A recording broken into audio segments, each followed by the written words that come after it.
20 kilos. Oh, okay. So it's quite light. Yeah, it's quite light. It's made of steel, so it's not aluminium, so it's heavier than aluminium one, aluminum. Okay. And why did you go with steel as opposed to aluminum? Because it's a sturdier ride, so it's not so bumpy. It's got front suspension on it as well. Very nice. Does it have a speedometer on it? No, it doesn't. It just has the battery thing, and it has a front light on it, and I had to put a rear red light on it. Oh, okay. And do you um so you don't know how fast well, how long does the battery last? Well, it depends if you pedal or if you just use the throttle. If you just use the throttle, it lasts for about 25 miles. Oh wow. Okay. And then what if you pedal? Then it can do 30 or 40 miles. Oh, okay. Wow. That's a lot just on the battery. Yeah, it's got a large battery on it. It's pretty large. Yeah, it is. Okay. And what's the furthest you've gone with it thus far? I've done about 4 miles on it. My dad gave me a lift to his place with it in the trunk. Um, he had a few drinks with me, and then he couldn't drive me back, obviously, because he was over the limit. Sure. Now, So then I assembled the bike and rode it back, and it was about a 4 mile journey. okay. Now, can you get a DUI in on a bike there?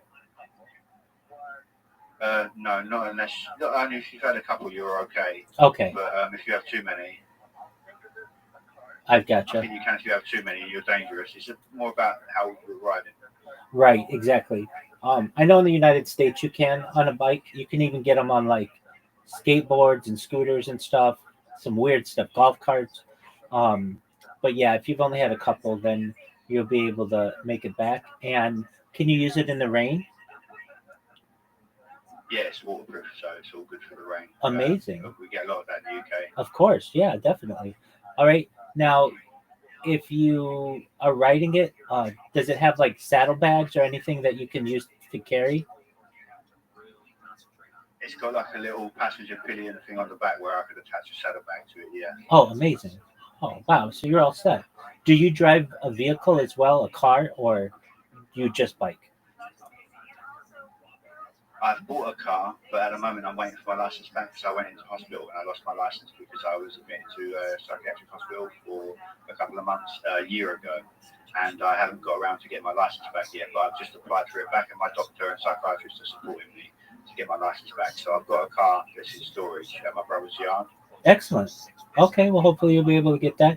In the meantime, you don't need any kind of license to have an e-bike. No, not for e-bikes. You do for e-scooters. You you're not supposed to ride them because they're powered, but e-bikes are okay because they're pedal powered. Oh, interesting.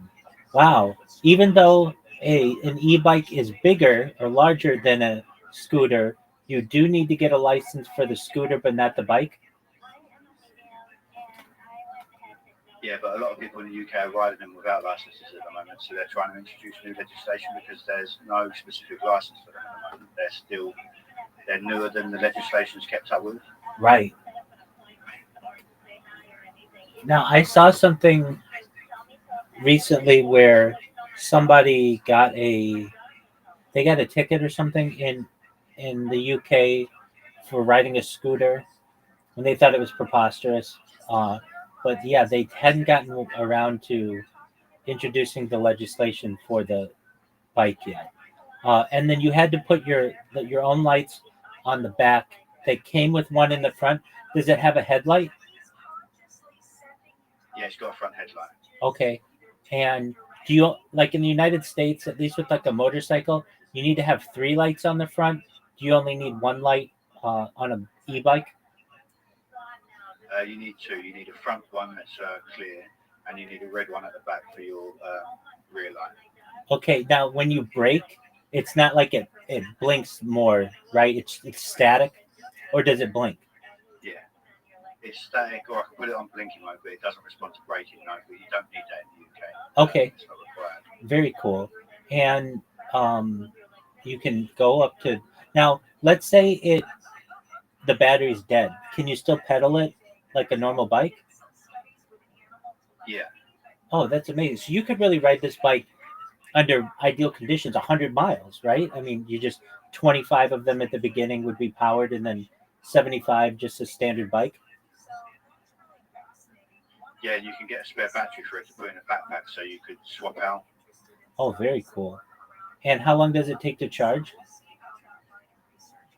About 8 hours from dead, but I've not even run it down to dead yet. I've only used 1 or 2 bars on it since the journeys I've been taking have only been about 4 or 5 miles. Is there a battery indicator on it so you know how much you've got left? Yeah, on the right side there's a battery indicator. And does it just give you bars or does it tell you you have 12 miles left? It just gives you bars, so you have to judge it by the bars. Okay. It was yeah, I got a deal on it. It was supposed to be £700 sterling, and I got it for 250. It was on a flash sale. Can't beat So it's not that. the top of the range one. It's like mid range. Can't beat that. That's great. Now, can you ride this where you are in Kent? Can you ride it year round or no? Yeah, I'll be able to ride it year round, and I've got a lock for it as well, so I can take it to the shops and stuff. I just need to have like a fence post or something, a lamp post or something to lock it to. Yeah. So how do you lock it? Like, what is it locked to on the bike? Do you like loop it through the wheels or something? Yeah, I'll loop it through the wheel by the looks of it. I've not locked it up yet. I'm still worried to do that, but I've got a D-lock, so that should be pretty secure. Okay. Yeah, definitely. Oh, so okay, you call them D-locks. In the United States, many times they're called U-locks. But I know what you're saying. Yeah, I was gonna say, do your best to stay away from the rope locks because those are much easier to break. Um, so that's phenomenal. All right, and when do you think you're gonna ride again? I'm probably going to take it out today for a little ride because it's a nice day and it's Saturday, so I'll go for a little ride and take in some of the ambience of Kent, the Garden of England. The Garden of England. I haven't forgotten that you've said that. Now, why do they call it the Garden of England?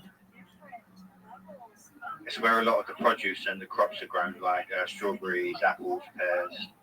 Excellent. Do you get snow? Every so often, usually in January or February, every so often, maybe every 2 or 3 years, we'll get some snow. Okay, in like an inch or a foot. We never normally get a foot. It's normally about 2 to 4 inches. Okay, so not that bad. Now, do they salt the roads where you are, or they just let it go? Yeah, they sort the roads. We have the gritted trucks and we have the salt bins around. We don't use them very often, and it's like a mad rush when it does snow. You see them out there trying to keep up with it. Yeah, definitely. And do you have to shovel the snow? Yeah, a little bit to clear the pathways. Right. Okay, so you certainly couldn't ride it then, but you can ride it in the rain, and that's only 2 or 3 times every few years, or once every 2 or 3 years. So you can basically ride this bike about year round, right? Yeah, until I get my car. And the reason I got it is when I go up to London, there's congestion charges. So I plan to visit London and take in the sights. But there's congestion charges in the city of London. It's hard to find parking, so I'll park outside of London and then e-bike my way into the more congested area. That's beautiful. Could you take your e-bike on like a subway? Yeah, I already called up the train company and asked my local train company. I just need to check the London Underground to see if it's allowed on the Underground as well. Oh, that's so cool. Could you? Do you think you'd be able to take it on a double-decker bus? Probably not. Oh, okay. Well, that's all right. If you can take it on the underground, then that's about all you would need. What do you like to do in London? I want to take in the sights there, visit some of the tourist attractions. What are your favorite ones, or what ones do you look forward to seeing? I want to go on the London Eye because I've never been on there. Okay, that's the large Ferris wheel, Maybe right? go to the large Ferris wheel, yeah. Excellent. That's always seems like it's cool, and it wasn't. Well, I don't know how old you are, but it's like within the last 25 years, right? Yeah, I'm 38 by the way. Oh, okay, I'm 39, so we're about the same age. So I remember when they put that in, it was not to my knowledge, it was not a tourist attraction until maybe like year 2000 or something, right? Yeah, it's relatively recent. Excellent. So you want to ride the London Eye? That's amazing. What else do you want to see? There's a church called St Bartholomew's in Sydenham in London on the outskirts, and it has a statue of Archangel Samael. He's an important angel. I'm sure you might have heard of him before. Sure, Kabbalah. absolutely. So you want to see So I'd the like to visit that statue. excellent and oh yeah, it was completed in the year 2000. Um, okay, so you want to see that statue. What else do you want to see? Madame Tussauds, the wax museum. Yeah, have you ever Wax. have you ever Um, have you ever seen that before? I have in the Netherlands, in Amsterdam. I've been to the Amsterdam one. Oh, very cool. I've seen it in Las Vegas, or like a version of it that they have there, um, or like some of them. But yeah, okay, that's a cool thing. So you want to see the wax museum? Do they have Ripley's Believe It or Not there? They might have. I'll have to check actually. Let me look. I thought that was a British thing, but I could be wrong. Um, okay, are you gonna see anything royal related? Yeah, we might take a trip, me and my dad, to Buckingham Palace and stand outside and have a look at Buckingham Palace. Have you ever been there? I've been near it. Okay, and like where you have you seen the Queen's Guards or the Royal Guards, I should say? No, we'll probably check that out as well, the Tower of London as well. Right. Okay, so you see the Tower of London, and the now it's not the original London Bridge, but like will you see London Bridge or that bridge there, Tower Bridge? Yeah, we check that out as well. That sounds like a good thing to check out. Definitely. How many days you gonna stay there, or just one day? We'll just do it all in one day. Because it gets expensive to stay in London. Oh, I imagine. Yeah, definitely.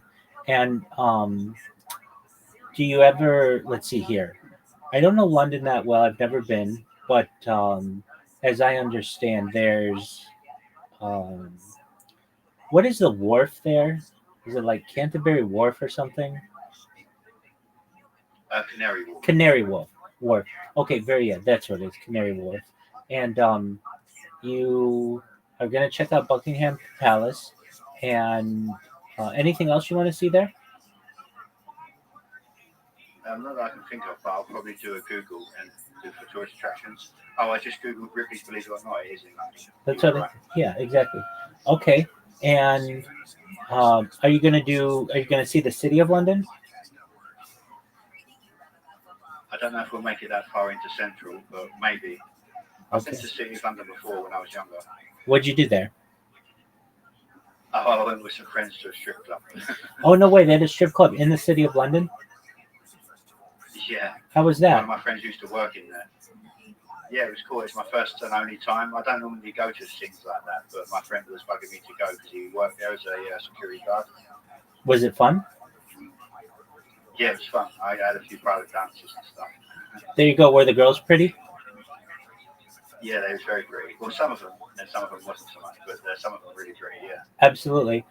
Do they do just topless, full nude? What kind of club is it? full nude. Oh, okay. Very well. There you go.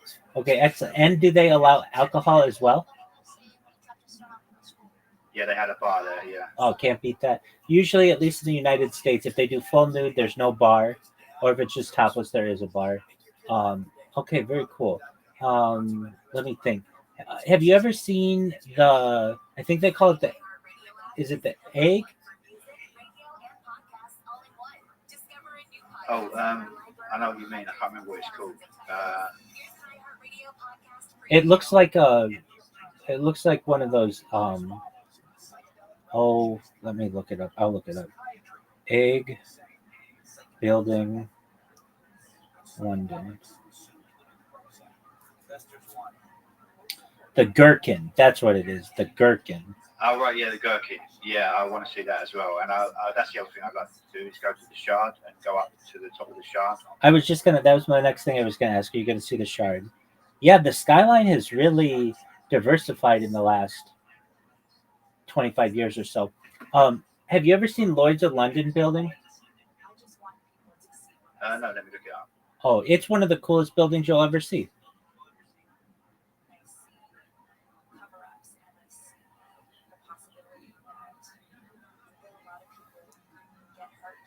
Oh yeah, that's pretty cool. And I also want to see the MI5 building as well. Yeah, that's a James Bond building. absolutely that's a cool one. Yeah, that's right on the Thames, isn't it? Or the Thames? Yeah, the Thames. Yeah. Um, and I think in one of the movies they blew it up. One of the James Bonds or Mission Impossibles, I think it was. Yeah, I think I recall that from somewhere. I can't remember which movie it is out to. Yeah. Oh, very cool. Yeah, that's an interesting looking building. Like, I like architecture, so even though I'd like to see these things in real life someday, but I notice a lot of London's architecture and how diversified it's become, and it's very unique. They have a lot of unique buildings, like the Thames House, MI5 building, of course, Buckingham Palace, and um, the Shard, the Gherkin, the Lloyd's of London building. Those are phenomenal. What are you going to eat there? I don't know. Actually, we'll probably try some ethnic food. Okay, like ethnic. Oh, ethnic is in like somewhere outside of England, like Indian food or Yeah, something. because I'm used to eating. Yeah, because I'm used to eating British food, so I'll probably try some ethnic food. Absolutely. What are your favorite British foods? Well, I like the British fryer, but it's like a guilty pleasure because it has pork in it, and I try not to eat it, but I do on occasion eat it. But I try to limit my exposure to it. Okay, so British fry off. What is that? It's pork, but like, is it just fried pork? It's bacon, eggs, sausage, beans, and fries usually. Oh, okay. Is that like a breakfast thing? Yeah, you can have it all day, but it's traditionally a breakfast thing, and you usually have mushrooms and grilled tomato with it as well. Now I've seen that, and that's a beautiful thing. Do you enjoy shepherd's pie? Yeah, that's another good staple. And Yeah, the fish and chips dinner is like another British staple, fish and chips. absolutely. I love meat pies from Britain. They're some of my favorite things. Okay, and do you think you go to a pub there? Yeah, we'll probably go there and have one because we'll probably travel up. Well, my dad said we probably won't drive there because of the congestion charges and how long it takes you to get stuck in London. So if we take the train and we leave the bikes, we can probably have a few drinks as well. So we'll check out a bar. Right.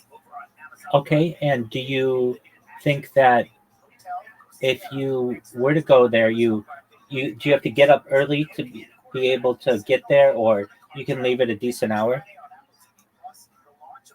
But the thing with leaving early is if you leave early, like say 7 to 9 o'clock in the morning, you'll catch the rush hour traffic if it's a Ah, work day, and yeah. it'll be really, really busy. So it's best to leave at about 10 a.m. after everyone's already at work. Oh, excellent. Now, what's there's a famous road that goes around London. What's it called? The motorway, the M25, is the highway that goes around it. That's it. When you travel there, do you think you'll park outside the M25 or inside the M25? If we travel up by car and park, we'll park outside the M25 and then we avoid the congestion fee. Yeah. If I may ask, what how much is the congestion fee? Well, there's two now. They added another one that's even more expensive. Let me check.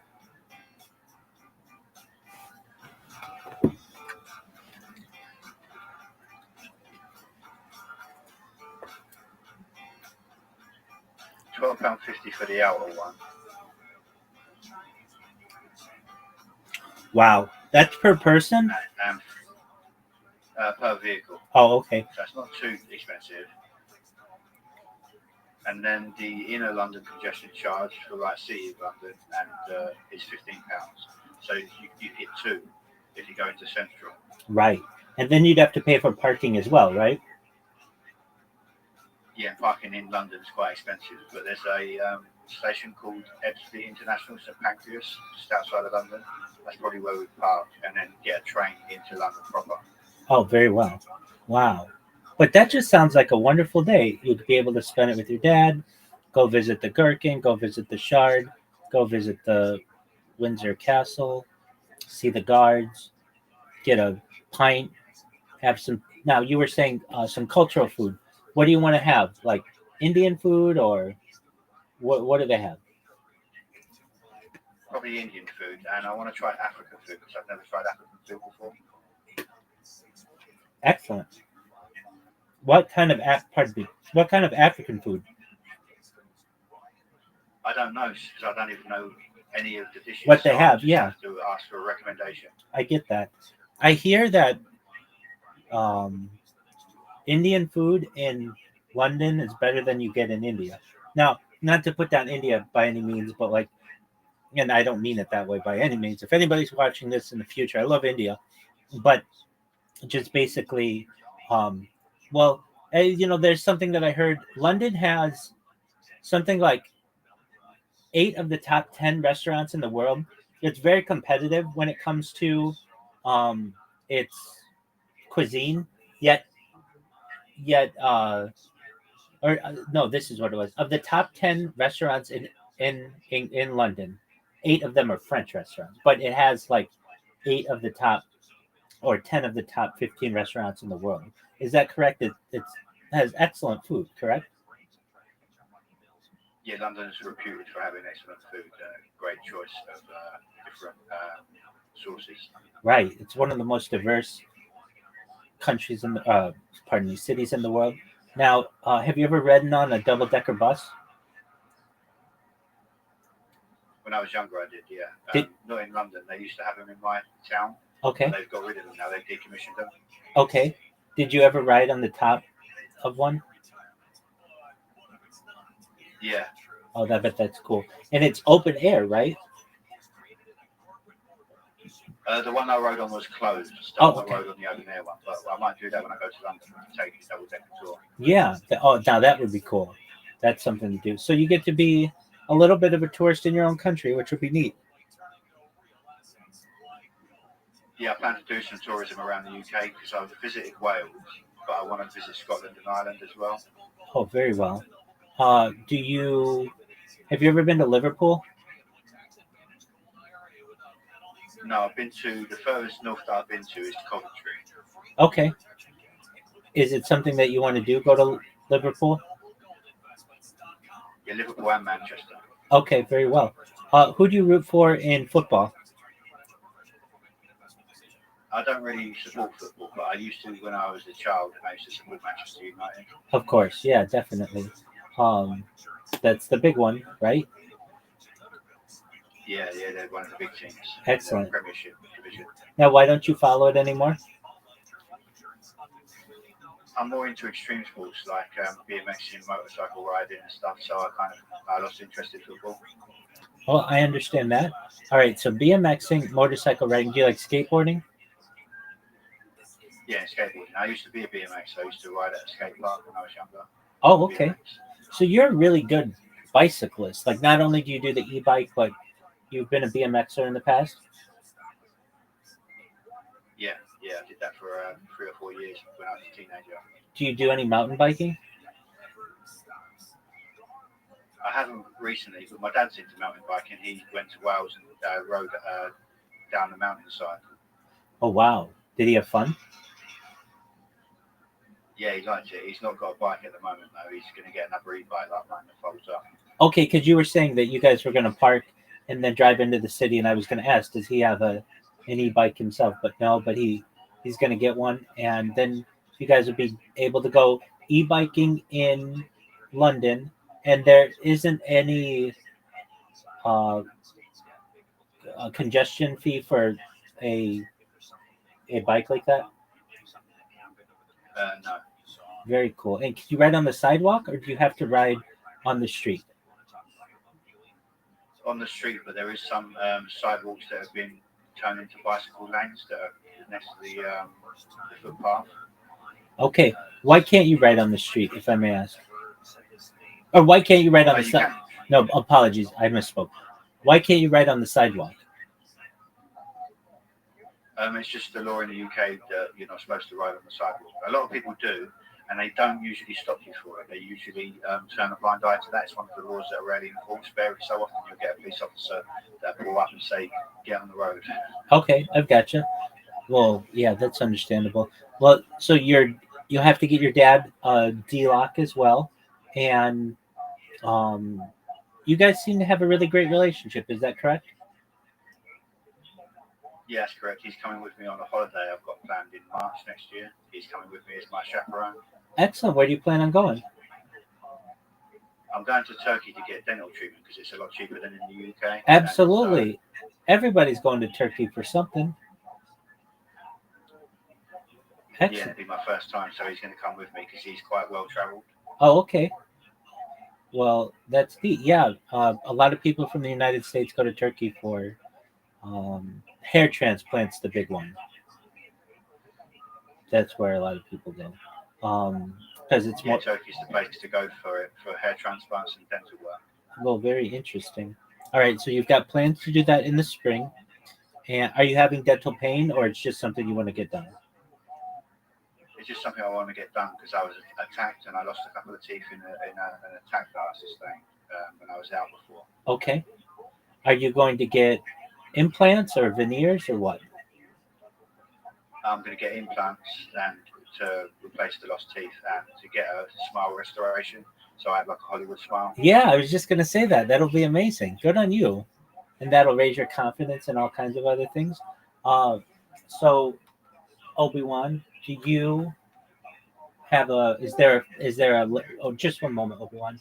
Welcome, John Doe. How are you? John Doe, how are you? Can you hear me? John Doe. John Doe, can you hear me?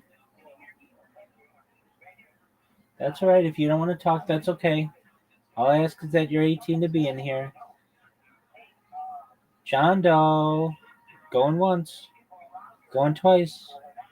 All right, that's right. Obi-Wan, is there a, a, a last that you have? Basically, like you have a girlfriend? Not at the moment. I'm just about to get back in the market for that. Actually, it's been like several years since my last relationship, and I just took time on my own to sort myself out basically and have some alone time. Absolutely. Totally understand that. What are you looking for in a lady? Someone that I can share my religious and spiritual beliefs with. That's kind of important to me. I want somebody that's into not necessarily the same spiritual and religious path, but is accepting of it and interested in it. Very well. And do you find that most women you meet are accepting of that?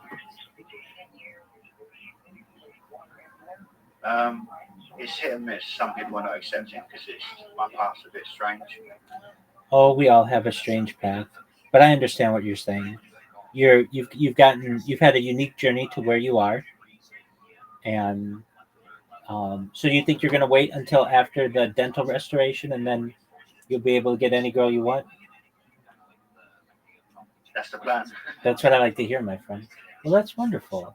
You've got quite the adventure coming up. You're going to see grandma. Well, you're going to go for a bike ride today, perhaps. You're going to see grandma tomorrow. You've got plans to go to London with your dad soon, and then travel to Turkey. You're a man on a mission. That's phenomenal. Is there anything that you want to do, like in the next 5 years, anywhere you want to travel? Yeah, actually, the next place I plan to visit after Turkey, either next year or the year after, is Israel. That's beautiful. God willing. That's a wonderful thing to hear. Yeah, God willing.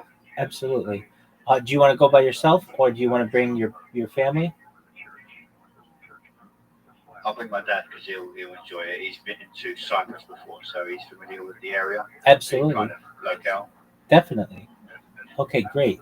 And you've just got a wonderful relationship with Dad. That's wonderful, and perhaps you might even find a girl to go with you too. That in 2 or 3 years away, hopefully, God willing, you'll have found somebody by then, and with your Hollywood smile and all of your newfound self-esteem, and you never know. Now, when Obi-Wan is trying to find a girlfriend, how do you do it? Do you meet people in person, or do you meet girls on an app? What do you do? I'm going to combine them both. I've already signed up to a dating app, so I'm kind of testing the waters with that. But I don't like the swipe left, swipe right. I like to meet people in person more, because I feel bad when I swipe left against somebody like, that we don't match. Yeah, I I feel understand. kind of bad for doing it. Well, you can't match with everybody. I understand what you're saying. All right, and um, you do you have a career or not at this time? Not this time. I'm currently out of work due to disability, where I went into hospital last year. Right, I've right, been right. signed off for 2 years. Okay. And do you want to get back into a career or no? Yeah, I want to get back into work in the next couple of years. I've just got to find something that suits me. Okay. What would you want to do if you could do anything? I'd like to do something similar to what you're doing, to work online and work from home. Um, like maybe making YouTube videos or on a website, offering some sort of spiritual service or knowledge. Well, absolutely, I can help you. So I think that probably the thing that make you the most amount of money is working for a company remotely. But if you want to be an influencer, which technically this is, I can help you to become that as well. And you would go a less avant-garde route, probably the more traditional route with one account. But I'll tell you all of the things that to avoid, and you'd be able to give as much spiritual guidance to people as you would like. Do you have you ever streamed before? Yeah, I was a small-time video game streamer a few years ago. I was streaming games like PlayerUnknown Battlegrounds and a zombie game that I was playing, but I didn't really get many views. Yeah, no one does. Don't feel badly about that. What about Grand Theft Auto 6? Are you going to get that? I've got to get an Xbox first, but it's on my list because Y- a few of my friends have Xboxes. I understand. I'm with you on that one. So you've got like 250 days to do that. No, well, at least if you want to meet the launch, but no, no rush. And is that something that you want to get eventually? Yeah, I want to get that. Yeah, 250 days is how long we have left. Just one moment. I'll give you the exact amount of time. And the reason why I say this, Okay. it's 247 days, 19 hours, 38 minutes, and 18 seconds. That So, gives me enough time to save the money because it's like £500 for the top Xbox in the UK. right, yeah. Um, and you can never trust getting any that are refurbished or anything. And they all kind of have a timetable on them, so it's best to do that. Um, is it possible? So it's not like usually the pound is like about with the exchange rate, like maybe twice the dollar, sometimes a little less. Uh, can you buy one in the United States and have it shipped to you? I could try. I could look into that. Yeah, because I mean, I was thinking like, and I don't know if like it's the top. You could just get it for about half as much as you're going to pay in UK, and that might save you a little bit of money. Um, but I'm like you are. I don't get one of those consoles until Grand Theft Auto comes out, and then I find I have to get a new one. And it's just such an amazing game. It's so um, it's a piece of art, and I love so like I don't normally play those kinds of video games. They take up too much of my time, but that one I make an exception. So when the other one launched, Grand Theft Auto 5, like I don't know, 2012 or whenever it was, um, that's when I got an Xbox 360, and then prior to that, like it's the reason why I got a PlayStation 2 back in the day was because Grand Theft Auto came out, and it was just like I gotta get this game, and it was uh, a revolutionary game. What's the first Grand Theft Auto you ever played? I played, the old top-down Grand Theft Autos, the old low graphics one. Yes, low I res do. ones. Absolutely. That took place in London. Yeah, I played that one Excellent. On many years PlayStation? ago. Absolutely. On PlayStation? Yeah, I believe so. Yeah, PlayStation the original. Right. And so you played number 1 and number 2. Did you play Grand Theft Auto 3? Yeah, I played 3 as well. I think I played all of them. I played 4. I played 5 a lot. I liked it when 5 came out on PC because I liked to aim with a mouse rather than controller. Absolutely. Did you play Grand Theft Auto Vice City? Yep, played that as well. What did you think of the soundtrack? Yeah, it was great. Amazing.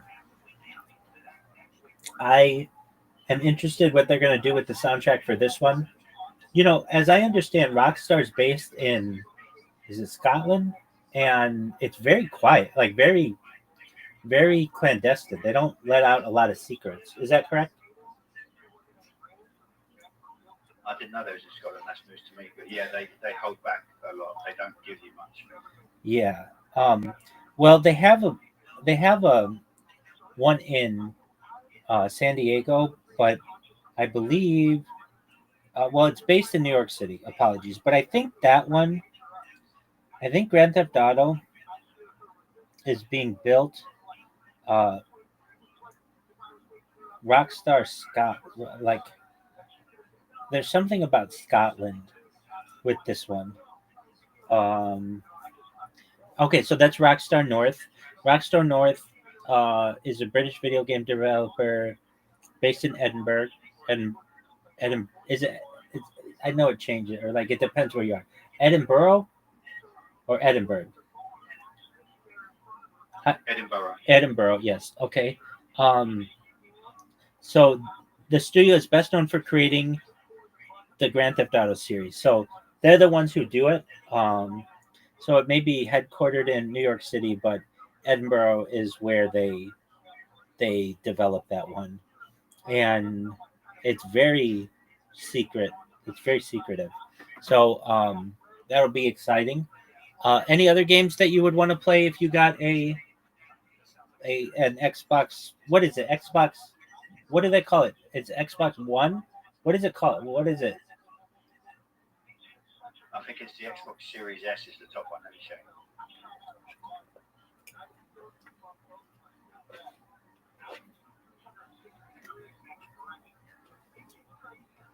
The Xbox Series X is the top one. Just a moment. There's also a Series S. There's an S and an X. What's the difference? Let me see.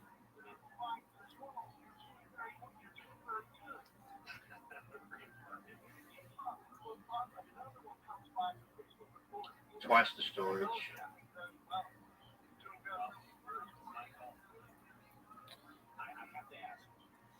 Okay, so these succeeded the Xbox One, just to show you how far out of the loop I am. All right, so it launched in 2020. Um, so yeah, in the United States, you can get the Series X for $499, and like you were saying, it was going to be like €500 or £500, right? Yeah. So it's about half as much. Oh, Yeah. Okay. Yeah. Wow.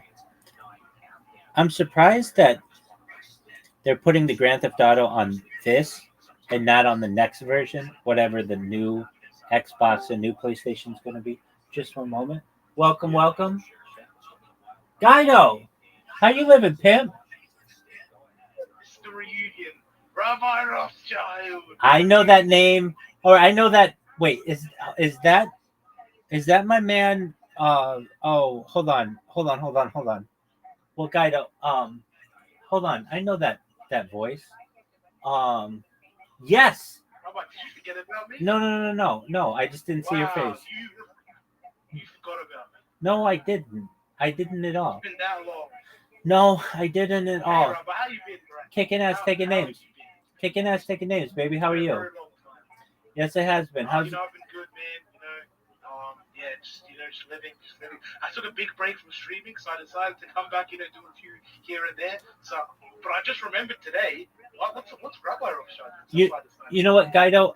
I will tell you in your absence, I did look up your channel, and I didn't see that you had streamed recently. This was a while ago, though. Just one moment, Obi-Wan. If you don't mind, I'm going to catch up with my friend here, Guido. I hope that's not an issue. It's been a long time since I've spoken with him. Is that okay? Yeah, man, we've had a good chat. I'll Yeah, we drop have. back in later to say hello to you. Hi, Guido. How's it going, man? What's good? You from the UK? Yeah, I'm from the UK. Wait, what's good? What won my Trilla? Well, go on. Anyway, Take it easy, guys. I'll catch you later. Take care. Enjoy your day. Thank you so much for coming. Thank you. Absolutely. Oh, like, you have like, how many people be in this stuff? The server looks like I haven't been here in a while. yeah, I know. I've really expanded things. So we just surpassed 2,000 people in the server last week, and that's really good. For like just an individual who organically gets it to grow. So I will say I looked you up. Not It was like maybe in the last 3 months I looked you up 1 or 2 times, and I noticed you hadn't streamed. So first questions about you. Why'd you take the time off? Yep, right. Oh, okay. It was getting too hectic. All right. Let me explain. I had to go into hiding. All right. There was a few streamers that are in my community, similar circle, that were getting slaughtered. So you know what I had to do? I had to get in hiding before they came after me next. So I did. Hopefully they backed off and given up. So yeah, I had to take a bit. That also and a few other things, but that was like one of the main reasons. It was getting too dangerous. The stream, it was weird. It was in a weird place. I had to back off. I get it, Guido. When you're as good looking as we are, you've got girls just pounding down the door trying to fuck you, right? Absolutely. All right. So are you back on Kick, and are you in good graces with them? Yeah, I mean, me and Kick are great. I can't lie, it was also getting pretty boring. I was doing the same thing every stream. It was dead as fuck. So I just couldn't be out. Word, dog. No, I totally get that. Dude, Kick is so full of bots. So is Twitch. But Kick itself is like, it's ridiculous how much people bot each other. And there just aren't as many people as people think that are on there, especially in the chats. So it's really hard as a streamer to go on there and get any interaction because it's dead. It's absolutely dead. I totally get that. All right. Are you ready for an update? Yeah, you actually want to hear a lot about how your journey, because you've probably been doing a lot more than me in the last couple of months. Go ahead, Rabbi. Tell me what's been going on. Absolutely. Well, firstly, I missed you. And if I didn't care about you, I wouldn't have looked you up to see what you were doing. But it was like, oh, he hadn't streamed. No, you're good. You hadn't streamed in a while, and it was like, I hope he's okay. But it's not like I could go in and troll you without you being there. Okay, so what did I do? Well, if you may or may not remember, but starting like December 31st, 2024, like the end of last year, I stopped spamming people on Kick. I said to myself, you know what? I'm gonna be a good rabbi, and I'm going to stop spamming people on Kick, and maybe Kick will let me stream on there again. So I stopped spamming people from January 1st, 2025 until like June of 2025, so just a few months ago. And I started spamming people on another platform. We'll talk about that. But then in June of 2025, a friend of mine, he's a big time streamer on Kick. His name is X Straight Savage. He's partnered. He came in here as he does. He's a really nice guy. He said, Rabbi, you spam people, but that's not like that big of a deal. Like, it's not like literally there are people who like do criminal acts on stream and they get their accounts back. Have you ever thought about just like trying to get back onto Kick? And I was like, you know what? Wait, hold on. What was 1 second? Who's this bloke? Top right. Got a partner? Who's this guy? Is he also doing the 24/7 live chat? Are you talking about Brandon? Yeah, B. Alexander. Yeah. So Brandon and I met a couple months ago, or maybe or so, and he basically asked if he could just live in here with me, and I told him go for it. So he sleeps in here, and what he's really good at is live streaming events. So he's always got different streams going, and he just brings a lot of life to the uh, the server, and he's very kind and just a nice person. So I'm all about the positivity, and so I let him live stream in here alongside me. And then we've got my friend in here, Miss Aquarius. She sleeps in here with me many nights. She's a very nice individual and just likes having that connection to a human interaction. So that's who we've got in here right now. And then this other person, John Doe, I don't know them. They just came in earlier, but I get a lot of random people in here, so everybody's welcome. Does that answer your question? I like that. That gave me a bit of background insight. I like that. That was good. I know that was nice. Yeah. Wait, so you have people who are helping you, push along with the challenge. Yeah, so I'm not always Great. I'm not always alone in here. Can I join? You live in here as Can I well. join? Can I sleep? Absolutely, I would love it if you did. Nothing would make me happier, guy. Though. No, Wow, Rabbi. Wow. truthfully. All right, Rabbi. It looks like I'm moving in. I'm gonna have to get my bags. I'm moving in, Rabbi. I'm moving in. Welcome. Absolutely, your lighting got a lot better. Yeah, maybe I should look a bit sexy. No, you couldn't do that. That wouldn't be a possibility. You look maximum sexiness, but you just look brighter. You look really great, though. Okay, so Nah, thanks, Rabbi. I like that. absolutely. So a streamer on Kick Go ahead. Yep.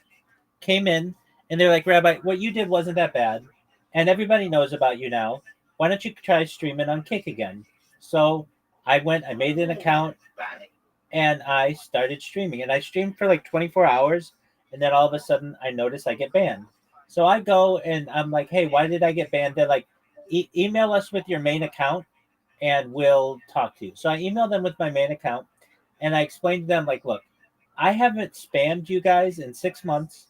And I think that that's a long enough time. You literally have people who do illegal things on stream, and you let them back sometimes in 3 weeks or a month or something like that.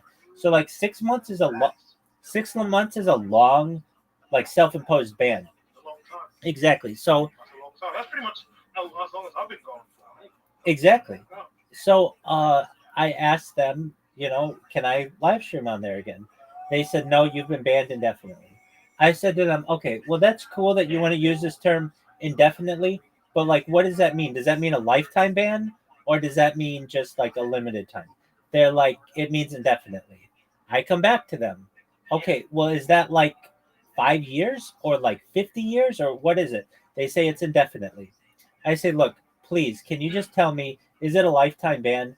They say, for all intents and purposes, yes, it's a lifetime ban.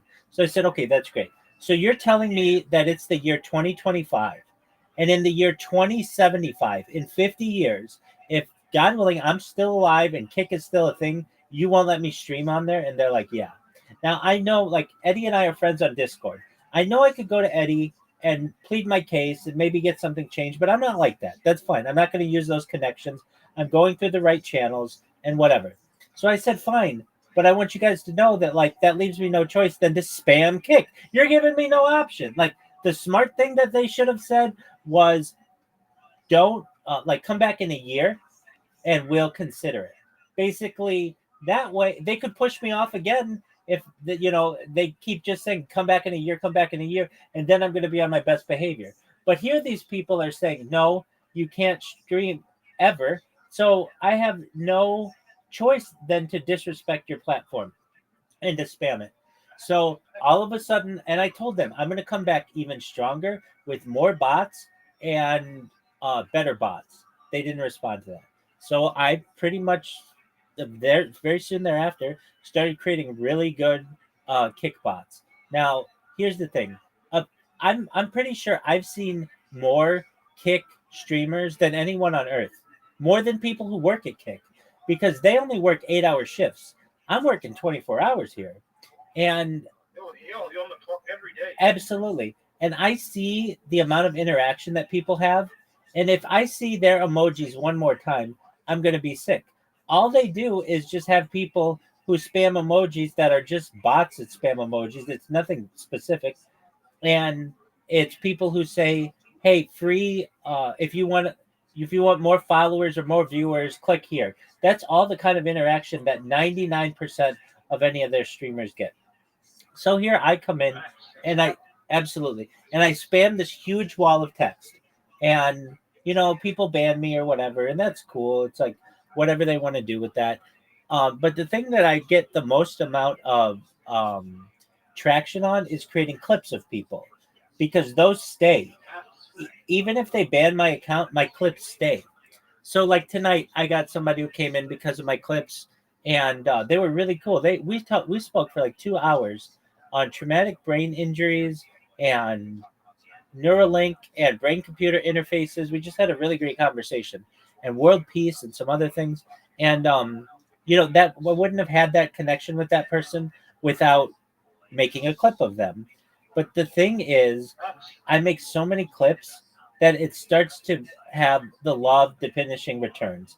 Basically, if you go to Amaranth's clips um, or Odablock's clips or any of your major streamers, it'll be Rabbi Rothschild, Rabbi Rothschild, Rabbi Rothschild. I'll make I'll have the whole page. And it's like at a certain point, nobody cares. And I get that. So it's again the law of diminishing returns. So what I did, I thought, you know what?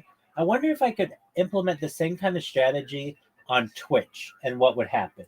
Now Twitch, their automation system is really good, and like I might be able to spam once or twice in a chat, and then I get banned immediately.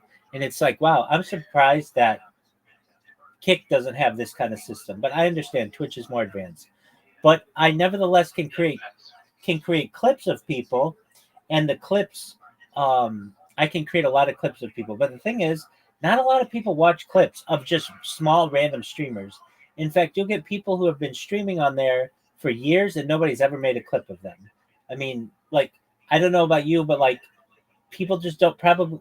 You're like a medium-sized streamer, which is a high compliment, because there's this huge world. There's this huge world of on Kick. I mean, you have double-digit people who watch you, and you have a community. I mean, a lot of people don't have that. But even still, you don't get a lot of people to clip you. It's pretty rare.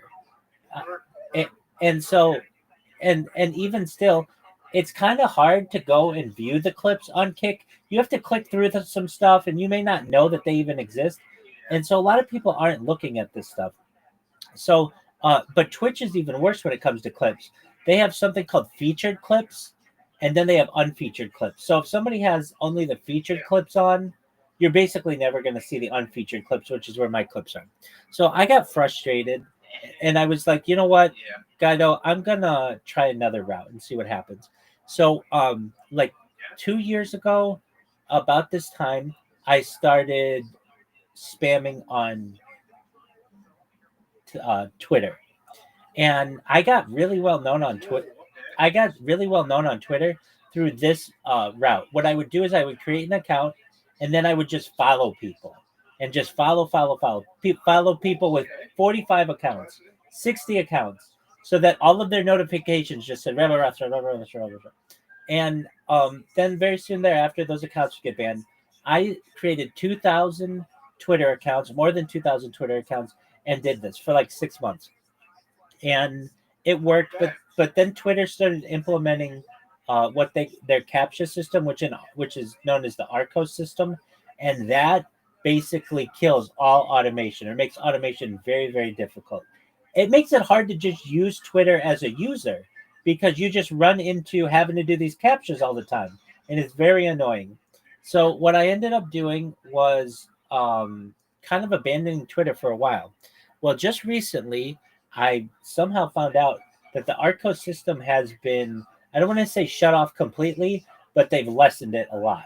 so that I can automate the creation of accounts and the reposting of people's content, and that's getting me some traction. And just recently, so within the last 72 hours, I've gotten like let me check the newest numbers, but um, something like Let him cook, Chad. He's cooking. He's cooking. He's cooking. something like oh, excellent. I've gotten like 20 people to join, not just join, but stay in the Discord, and I've gotten like, I don't know, 30 people to join or something like that. A lot of people just hop in and don't know what's going on. Oh, I fell. Are you okay? Oh, give me a sec. Hold on. Yep, just adjusting shit. Adjusting. Production.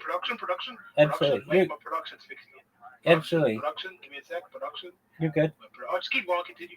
Absolutely. So I've gotten a lot of people through this route, and it just started, and I just was able to automate it recently, and it's still working on it, but fine tuning it. So what am I saying?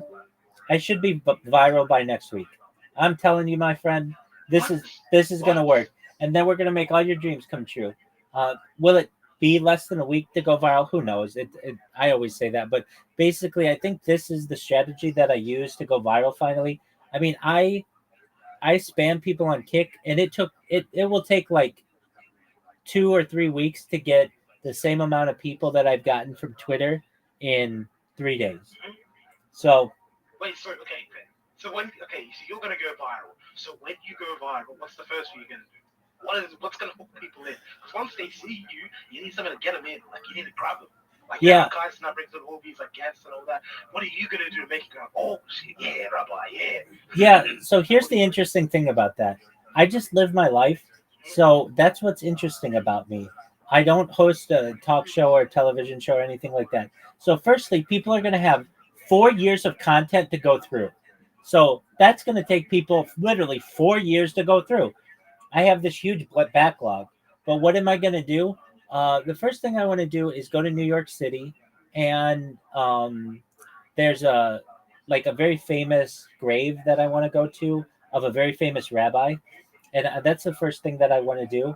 And then from there, I really want to travel the world, and so go on a worldwide tour, very similar to what I Show Speed's doing and some other people do. But yeah, so what like if we had to do it, the place that I would not go right now is Israel, even though a lot of people would think, oh well, you're the rabbi, isn't that the first place you want to go? No, I'm gonna. You're Jewish, aren't you, Rabbi? 100%, baby. I'm the rabbi. Okay. Let me throw this in. If your Twitter plan doesn't work, because it sounds like it's gonna be a good hit, but just in a slight chance, it doesn't hit. You have some connections. I have some connections too. I can get you into the Aiden Ross universe because you're a rabbi. I can see it a way you can easily get yourself into an Aiden Ross. You can get onto an Aiden Ross stream. That's going to be a big platform. You can tell them all about your whole story. Bang. I just brought bang. Rabbi, you're big time. I just cracked it. Oh my god. Showtime, Rabbi, showtime. Guido, Aiden Ross and I did an interview last spring. So he already knows who I am. Yeah. On his stream? Yeah, he brought like 30 people into my YouTube. Yeah. And then I live. Do it again. Well, perhaps. And then I live streamed in his Discord for 16 months straight. So I became like he knows exactly who I am. So perhaps we could do that. I could get with his right hand man, Citrus, and get that set up. At the time, though, I didn't know who he was, so I didn't take advantage of it as well as I should have. He just came into my stream one day. Yeah, I mean, how am I supposed to know who he is? I didn't follow YouTubers at that time. So anyway, yeah, but I mean that's no big deal. When I blow up, I will make him famous, even though he's semi-famous now. Have you ever thought about getting the box screen, Rabbi? The box screen? Because he does first boxing ring. Yeah. Boxing matches. Yeah. Would you ever be on one of his cards? So generally, I'm a pacifist. I do like to watch boxing, and I would have to train, but eventually, I'd like to do mixed martial arts for people of my age bracket. MMA. Word. You know, he can do that because he's had fight before. What's your weight class? Too much. What is it? It's more than what I'd want it to be. I'm probably at a heavyweight right now. Heavyweight. Word. Oh my god, Rabbi. Yeah. That's actually good because if you're a heavyweight, it means you can fight anybody. Because once you get a heavyweight, though, it's easy to like manage the weight classes. Well, you can realistically, you can fight Citrus. You can fight like there's some names out there, Rabbi. I low-key like. I'd like to see. I think that could get you in a good spotlight. in the UFC, you can't be more than 265 pounds. I'm not that, but I'm just saying you can't go higher than that. Oh yeah. But yeah. but I could see you on Aidros brand risk boxing event. That'd actually be good. yeah, I would do it for. Get a trip to Tennessee or Miami or wherever they host. I would do it for charity, but yeah, I mean that's Yeah, sure. You make yeah, but I mean truthfully, you watch Guido. I won't need that money at all. I will have Wait, more. Rabbi, someone in my chat asked, what's your profit loss margins? What are your margins through this whole process? Oh. Because they see all the like your setup, a lot of power, a lot of technology. Yeah. What are you? Are you up, down? Oh, Through the whole experiment. mentally definitely up, but financially it's been nothing but L's. You're gonna experience nothing but L's as a streamer for most of what you do. Frankly, the power is a win because we have solar, and so like we get there's a reimbursement that we get at the end of the year for power, but buying all the equipment and the time and such, that's since I'm not working a full-time job. The first year that I did this, I did work a full-time job working remotely, and so overall, I mean, I made like 6 figures doing that. So I guess technically it might be a W overall. 6 figures? Yeah. 6 figures. Yeah. Like over $100,000 a year. Remotely? Yeah. Working for a Fortune 100 company. So the first year that I did this, I was able to take that money and buy everything and then save a lot of it so that I didn't have to work for the next few years. Okay. So do you think you're gonna have to work very soon? No. I don't think I'm ever gonna have to. I don't think I'm ever gonna have to work again. Damn, it's like that. Word. Yeah, I mean, holy shit. I get people who come to me. I'm a certified project management professional, Guido. So I'm like an expert in project planning and organization. And I get people who come to me and basically either request that I consult for them or complete projects on behalf of their organization. And, I can make thousands of dollars doing that if I need to, just as play money. So I think, though, that this will blow up. And I think sooner rather than later. And when that happens, I'll never have to work again. My children would never have to work. My grandchildren would never have to work. You're never going to have to work. How much you got in crypto? Someone asked. Yeah, enough. I mean, I'm sponsored by a cryptocurrency, and it's worth about $100 million itself, and I'm well invested in it.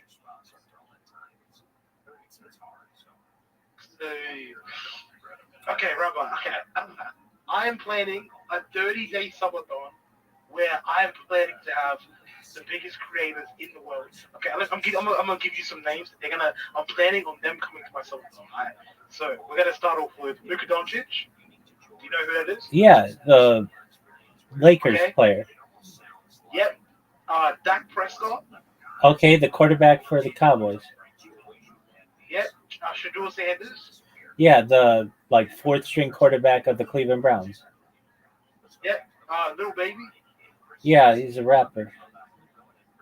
Yep. I was gonna have Little Dirk, but he got arrested. Another rapper. So we're gonna have Ice Spice. Dude, she's hot as fuck. Yeah, definitely. Yeah. So and then we got some streamers in there too. We got Blackboy Max. Excellent.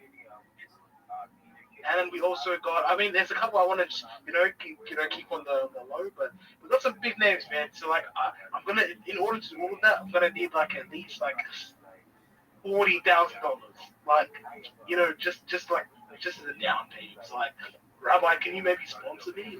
No, I don't sponsor people, but I think I'll probably be famous by then, God willing. And when I do, I'll take care of all of it. Let's go. 100%. Wait, can you call Chief? Wait, Rabbi, if I started a call, can you join? Chief Keef? On like another setup? Or... No, there's another Chief. He's also a streamer. My chat asked me to add him. So, Wait, can what? you join or do you have to be in the server? I've got to be in the server. I know this guy. Chief, he doesn't like me. Does he? What? He's from Australia. Yeah. Yeah, I like him. I live streamed in his Discord. He's got a really deep voice, right? Yeah, very deep. Yeah, I like. You were in his Discord.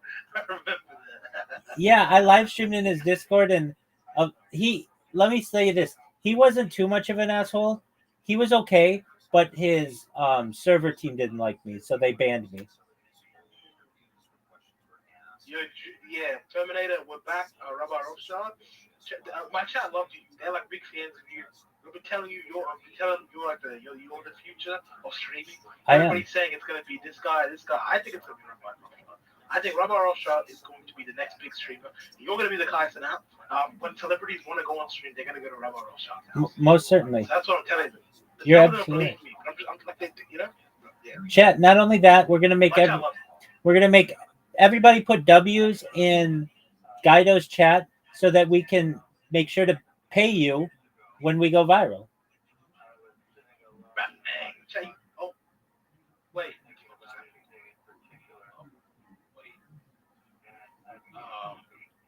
I'll actually close this. Great. Technical difficulties. Props Cameron. Yeah, that feels Blitz. I remember on stream Blitz crashed out on Rabbi. We're back. Yo, baby.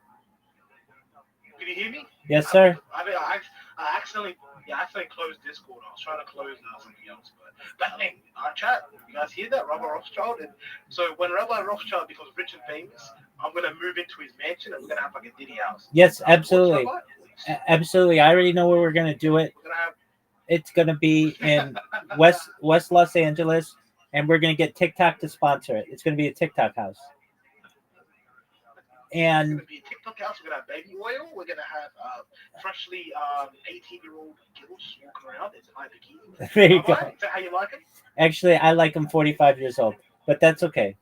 Oh, so we're gonna have MILFs. All right, bang, MILF house. Absolutely. So we're gonna have like big titty MILFs that looks like Angela White. That's how you like them, Rabbi. Angela White type build. You know, I don't know who that is. Who's Angela White? I'll look her up. Do you know Corey Shea? Okay, yeah, look up Angela White. Tell me if that's the type of women you like to do. I feel like you guys know who he is. Does he got a foreskin collection? Is it because he's Jewish? No, No, I don't. I've had a bris or a circumcision, certainly, but your chat should know that I am anti circumcision. I'm pro bris, so I still think that we should do some type of ceremonial ritual, but generally it should just be a pinprick with like a drop of blood, as opposed to the male genital mutilation. That's a fair point. Anyway, wait. Someone in my chat asked, "What are your thoughts on the Palestine situation?" Yeah, I want world peace, so I don't want anybody to die. I like this. He's a good Jew right here. He's a great Jew. He's gonna stop playing rubber. Rubber's a good fucking dude, man. He posted his sex tape. Oh my god. Yeah, I did. You're not meant to say that, Rubber. We're trying to forget about that situation. No, that's how I'm going viral. No, you're not going viral because of that video. Delete that video and get it out of here. Alright, we need to move on. Rabbi, if you want to be the biggest streamer in the world, we need to get rid of that video. No, that video is going to go down in history. This nigga just gooding. He did have the video of him gooding. Let's react to it. I'm not going to pull out a video of this nigga gooding on here. Alright. Anyway, so Rabbi, wait, how long, what's the exact, do you have like a day counter? How long has it been? How many days? Have you crossed the 1,000 day mark? Yeah, so I'm less than 1 month away from 4 years. So that's like, if we want an exact date, let's get the date calculator. grinder, man. He's a grinder. If you also, knows about 4 weeks. Actually, I do remember that there was this chick who also was been live for 4 years. She ended up, I think Kai Cenat found her on stream, and now she's like lit. So I think that's what needs to happen to you. You need to be randomly chilling at like a big streamer like Aiden or like a big kick stream. Like, I mean, it's just someone big has to find you, and that's how you're gonna blow up. All right? I think that's how it's gonna be. Excellent. Well, see, what I do is different than what she does. I archive all my footage. So there's a difference between. Well, she might have votes. But I don't know. There's a difference between. Do you know who it is? Yeah. She's a Twitch person, isn't she? Yeah, I think her name's like Emily. Yeah, it is. Something like that. But the thing is, she just streams. Anybody can do that. What's difficult is archiving the footage so that you can go back and see what I was doing 3 years ago. You can't do that for her stream. And not only that, I'm live on 22 different YouTube streams simultaneously. So you can watch me. Wait, why someone in my chat asked why you live with that many? Why did you just do one? Well, so I want redundant streams, and I want people to be able to see me from different angles. So if, for instance, like I'm blocking the camera in a view, or one of the apps crashes, or something gets disconnected, I always have backups and backups and backups and backups. And then also, if one of my accounts gets banned, then I want backups of that.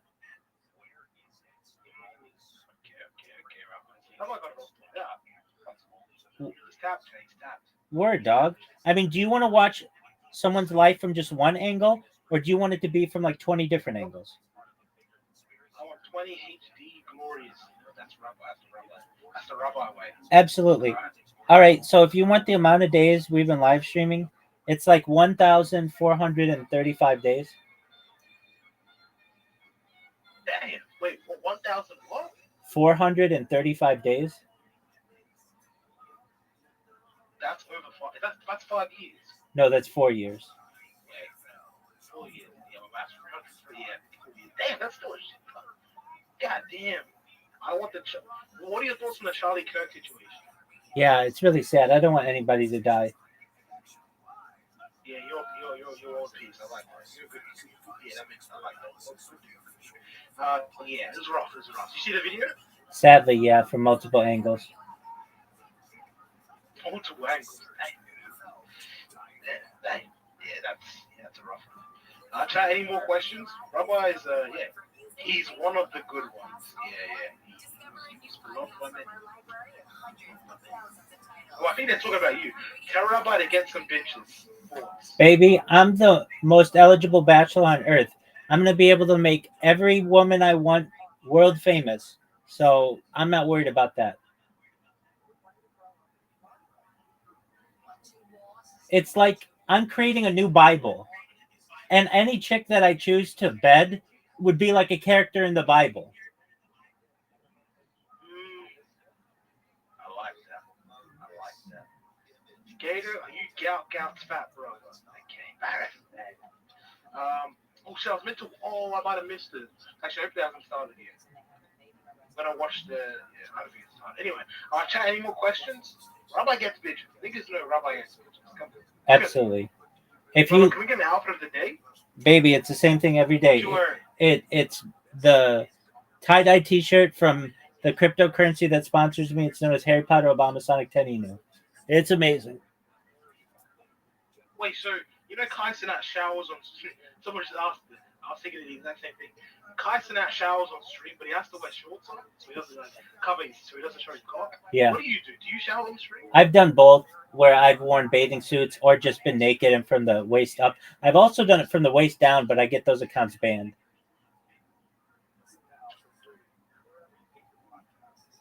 I like how honest you are. I can't imagine you lying. Like, you are so honest. No, I do lie. Like, you just tell how it is. I would lie if I had to like protect my own life or for some reason like that, but I do my best to be as honest as possible. Someone said I bet it's hairy. Yeah, you want to see my pubes? I think they want to see the face. Oh my god, Jesus! No! Jesus Christ! I'm on kid. Even have you on stream, I don't. It's not like Twitch. Twitch, if you have someone banned on stream, you'll get banned. But I think Kick will say. Kick is, yeah, you're right. No, that's exactly right. Tough. If they did that, I'd be sad if I'd never be able to talk to you on stream. Right? I recognize that. So I think you need to use your any connections to get on there. I recognize that. Yeah, Graham, get started. I need to turn off my fucking voice alert. Give me a second. I appreciate it though. I needed that. My follow account was looking bad. How do I take this?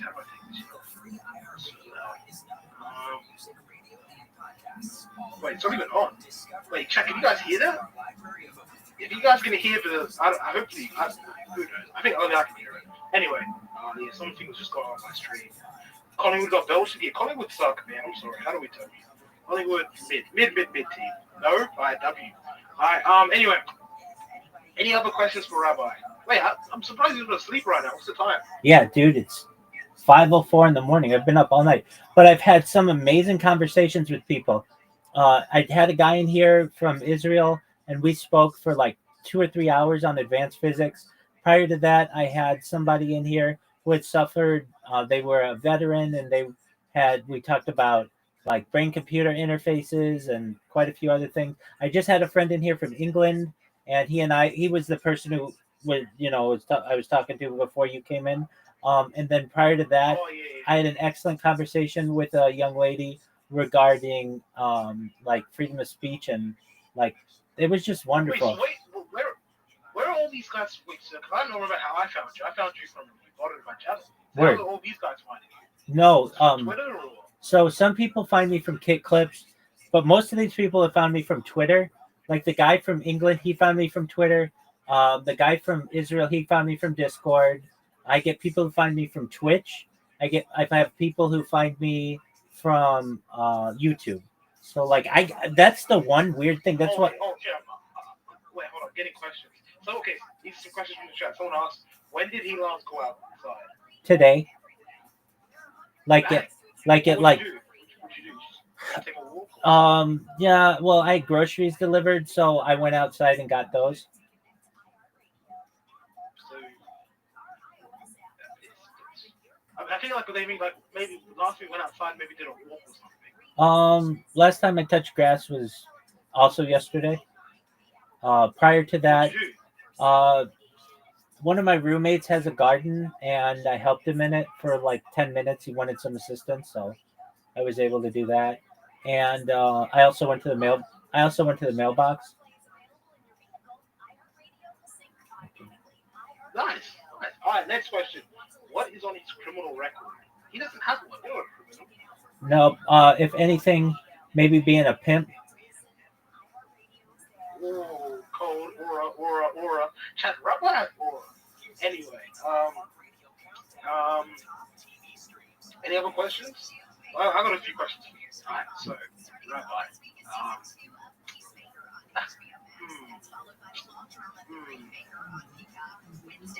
what would you say if I wanted to blow up tomorrow? How do I do it? Go. Create a bot. What's the way? And spam people, and it would take more than just tomorrow. So if you want to blow up in general, that's botting. Yeah, okay, without botting. Yeah, what's the quickest way to blow up without botting? Do man on the street interviews with people. People love that shit. So you just go to a popular place with a microphone, and you just do interviews with people regarding anything, current events, sexuality, their spouse or significant other, whatever. That would actually hit. Yeah. That hit. Rabbi's cooking. He's cooking. Yeah, so the one in the chat that hit the way that I find that people actually gain audiences is not from Kick directly or Twitch directly. It's by having other big social media platforms and filtering that into their live streams. So what you would do is you would do an interview with like a hot chick on TikTok, and you'd be like, all right, what are your red flags in a guy? Go. and she'd be like, when he lies or when he cheats or whatever. And like the fact that you have a hot chick was captivating, and you get attention from that, and you can even just pay a model to do it or have a good looking friend to do it, and then you post that on uh, Twitter or you post that on TikTok, and a bunch of people will follow that.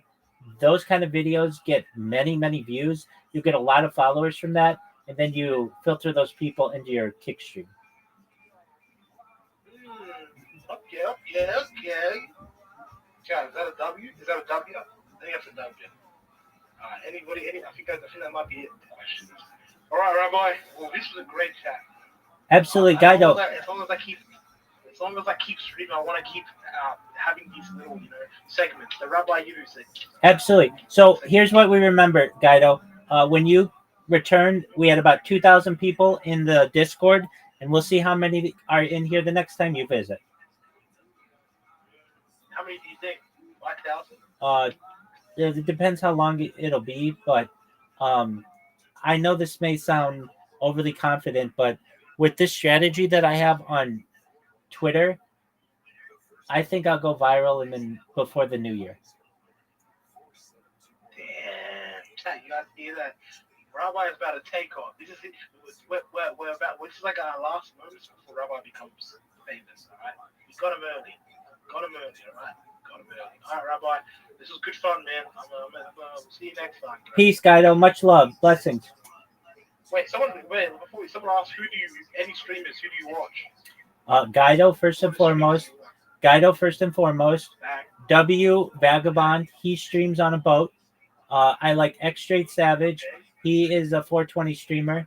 I do watch some Aiden Ross. I do watch some Amaranth. I like when she adopted the dogs and she plays video games. She normally looks bored as fuck on her streams though. So I'm not gonna lie, like a lot of times she can be boring. I like there's this like I'm trying not to name guys though. Mostly it's guys that I watch just because most of Kick is guys. Okay, so do you watch Kick streamers? For the most part, that's because that's what my bots are on. So I really like Ori. Ori fucking streams huge amounts of time. I really like Lil Scam Live, and I really like hold on.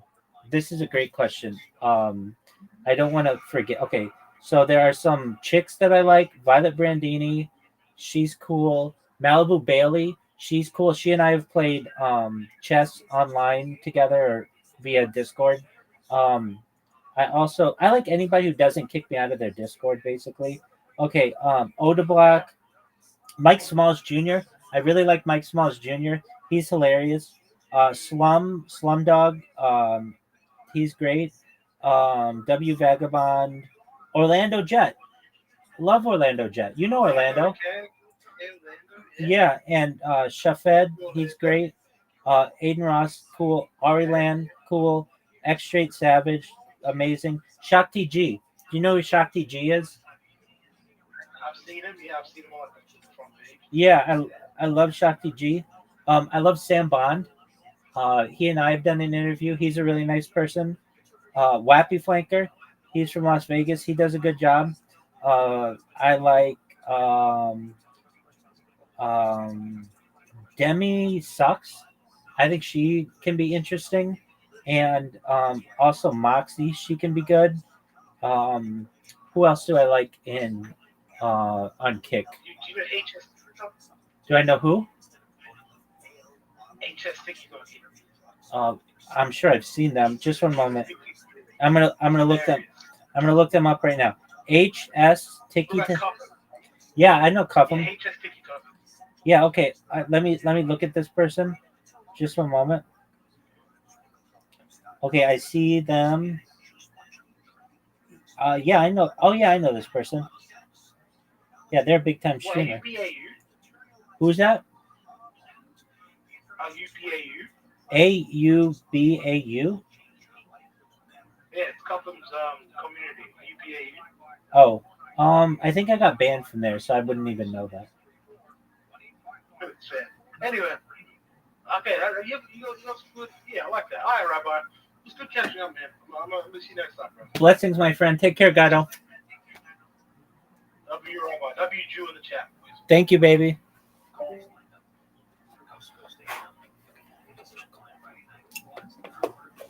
You eat cheese with a spoon? Fuck yeah, baby.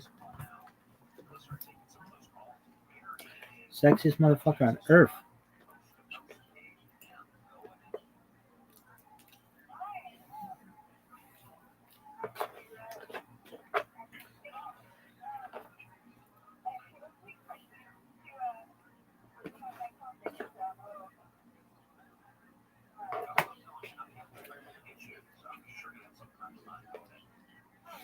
Dude, I've been talking to people for like, it feels like 12 hours straight. Has it been? No, but it's been like 8 hours straight.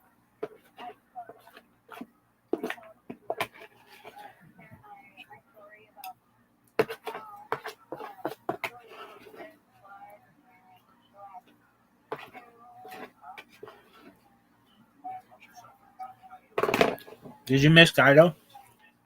Absolutely. Were you just blowing smoke up his ass when you said you looked for him? No, I looked for him one time, at least, and he hadn't streamed in a long time, and I was like, oh, I wonder what happened.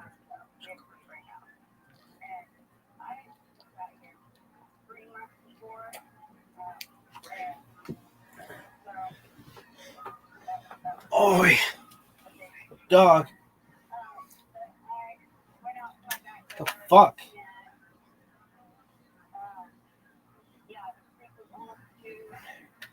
Dude, I am always up so fucking late.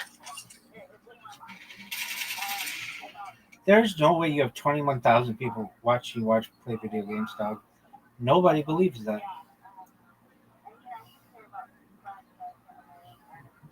That's like a large rural town, actually. That's bullshit. Nobody's doing that.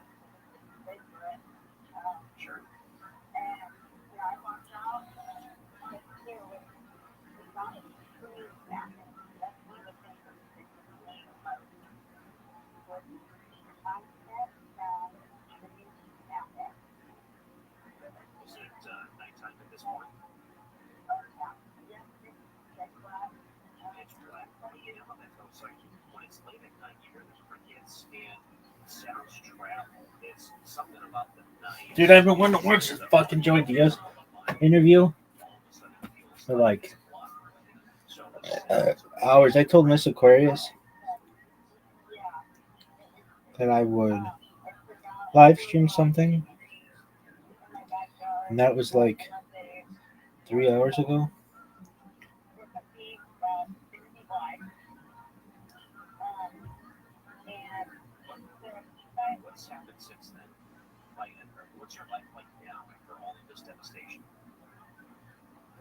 Are you fucking serious?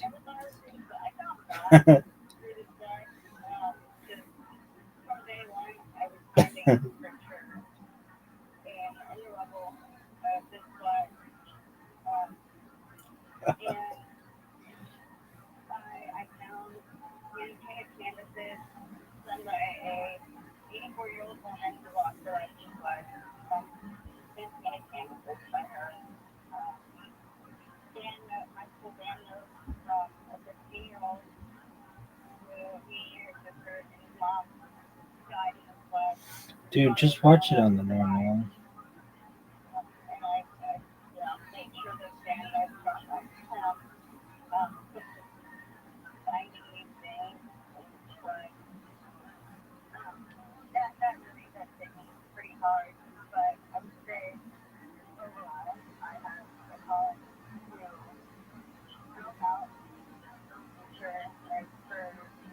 This episode of The Honeydew is brought to you by Tushy, Upstart, and Superhero Stuff You Should Know. More on that later. Let's get into the dew. The Honeydew with Ryan Sickler.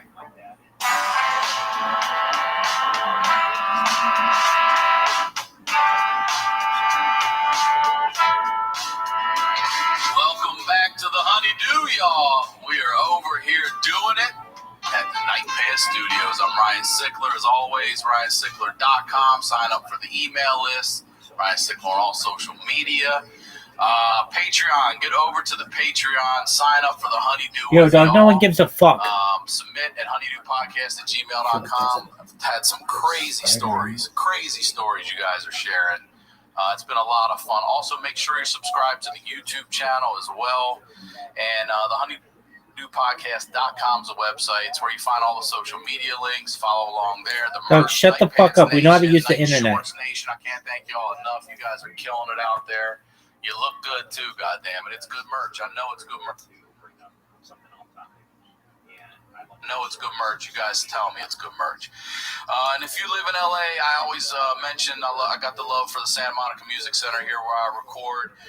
They have online classes. You can get them from real Los Angeles musicians. All right, so go to SantaMonicaMusic.com. Use the code Honeydew. They will waive the registration fee and give you a free lesson when you sign up for a package. Now that all the business is out of the way, you know what we do over here? We highlight the lowlights. I always say these are the stories behind the storytellers. And ladies and gentlemen, it is great to have back. First time here in the Night Pants Studios. Ladies and gentlemen, Joey Diaz. All right.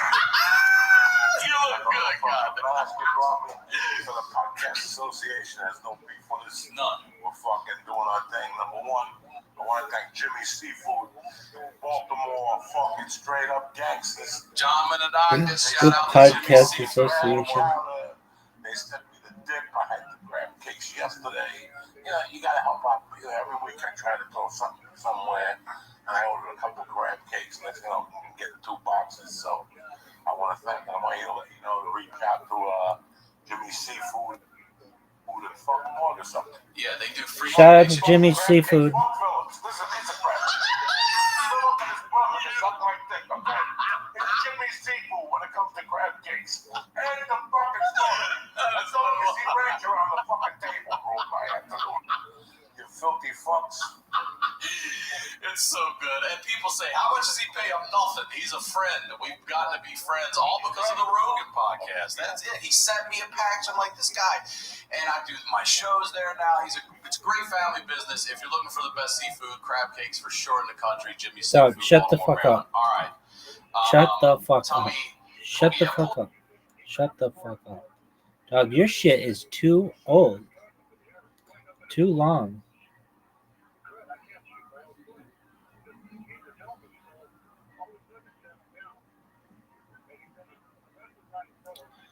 Yo, dog.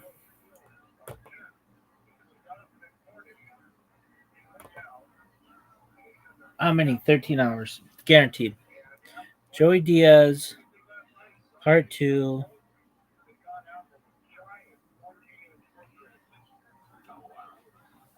12:31. Yo. Part 2, Honeydew.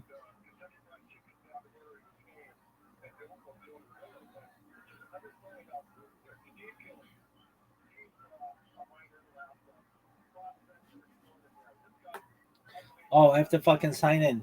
This is bullshit. What episode was it?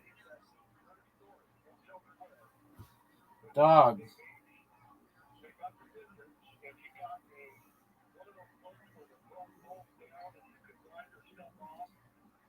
Dog, I'm not signing in. Signing in is for bitches.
Oh, hold on. I bet it's on this account or this device. Yeah, I have a lot of devices. Want to fight about it? It is athleticism, folks. It's unprecedented.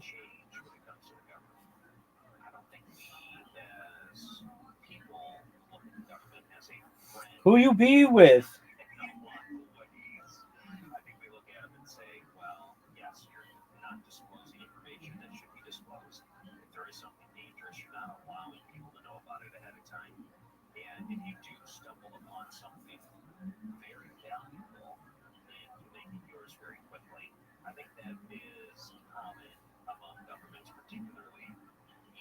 This episode of The Honeydew is sponsored by MyBookie, and just a heads up, we got some new neighbors next door. They get a little loud from time to time. It's not that bad. Whatever, we can deal with it. Let's get into the do. You're watching The Honeydew with Ryan Ziegler at your mom's house. What?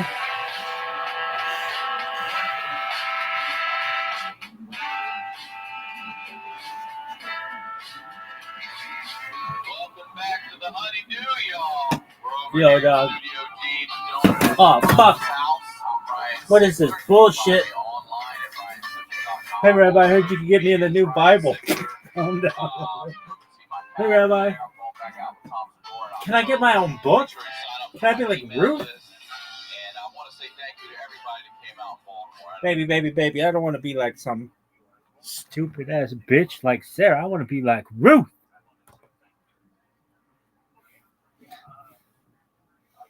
Can I be like Esther? Some lady be like, I'll blow you if I could be like Esther. I'd be like, calm down, woman. Maybe. Yeah, I sucked that motherfucker's dick. Now that entire book's known as Kawisha. All right, Kawisha. Psych, my name is Laquinta. I sucked this motherfucker's dick so hard I got my own book of the Bible. Now that's fucking funny. Oh, the book of LaQuisha. I sucked this rabbi's dick so hard I got a new, they named the book of the Bible after. There's a new book of the Bible. It's called Laquita, and it is amazing. What is hilarious?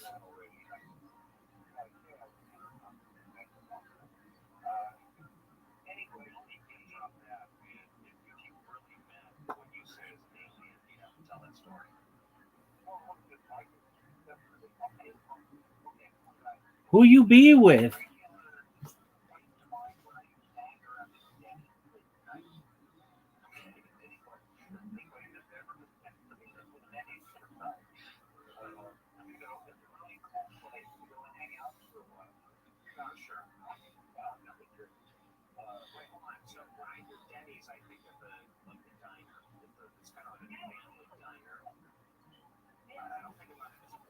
Look at this athleticism.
Who you be with?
Are you fucking serious?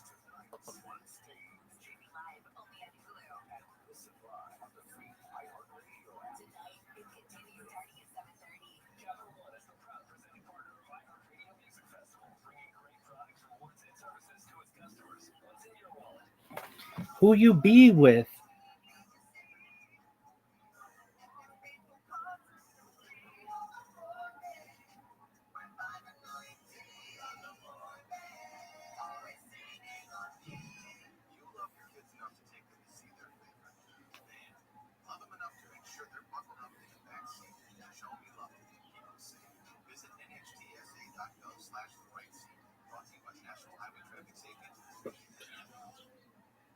Bye-bye.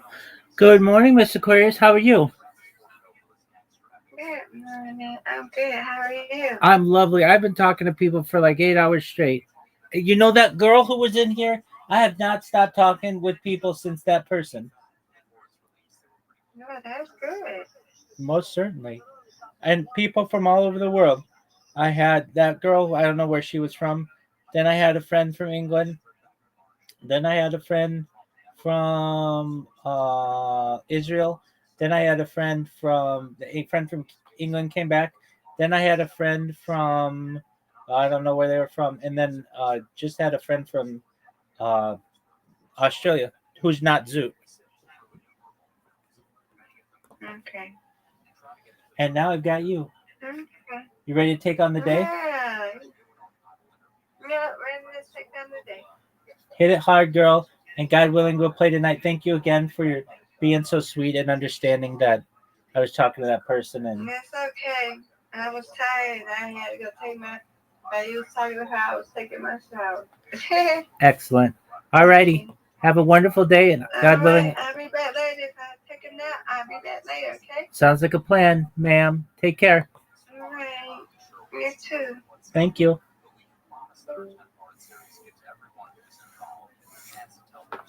Who you be with?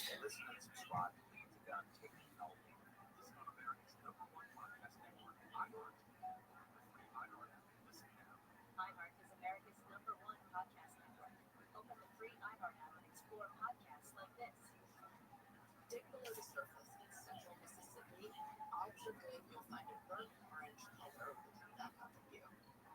It's called Yazoo clay. There's one thing it's known for: wreaking havoc on anything very bad. It's the strangest, most destructive soil I've ever dug in before. You never get what you expect. Now, over the years, Yazoo clay has held and destroyed a lot of Mississippi's secrets. But in 2012, a construction crew uncovered a big one.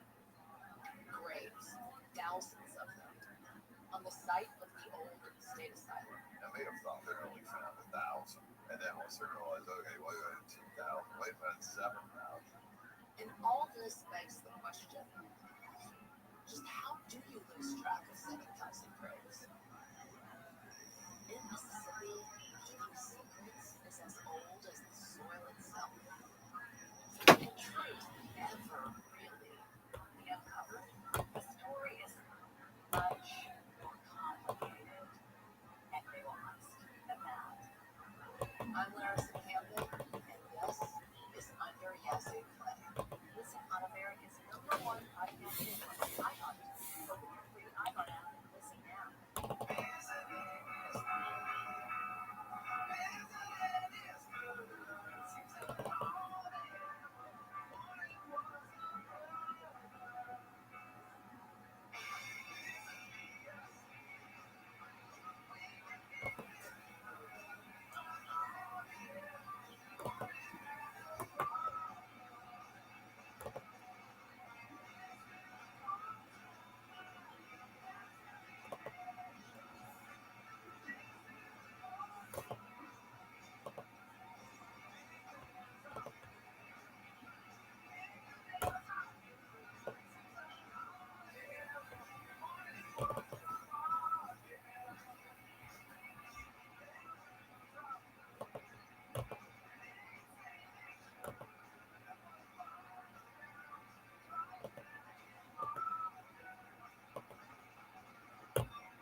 To talk to my reader, call the Royal Cardinal at 818-501-4109. The first time caller is the 1-8-501-4721. The international line is 800-893-0903. To talk to Ryan toll-free from east of the Rockies, call 800-825-5033. From west of the Rockies, toll-free call 800-618-8255. This is Coast to Coast Cable. Weekdays host Ryan Reader. I want to thank Lisa. Just sent me an email. There's a lot of people that send very thoughtful emails. And thoughtful also is another way of saying long emails. And sometimes it's very difficult for me to respond to long emails during the breaks, but I do like to see them. I try to read as much as I can, reply when I can, so thank you for that. Brian Ranker at coasttocoastam.com if you want to email me. And if you want to go to paranormalmeet.com, if you're looking for someone that likes to have these very same conversations like we're having here tonight, that might be where you could find that person. Something they comment right away. And sitting down and you know that you're going to have something in common with them. Of the content that you hear on this show. And I think that George Norrie's a smart dude. He realized that, hey, there's a lot of people out there, they just don't have a way to connect. They listen to the show, they like this type of content. Paranormalmeet.com is where you'll find them. Give it a try. We have another half hour here with open lines. If you want to call in, if you want to get your comments on, maybe share an experience you had, feel free to do that. We're going to take that quick break. We'll come right back with your phone calls on Coast to Coast.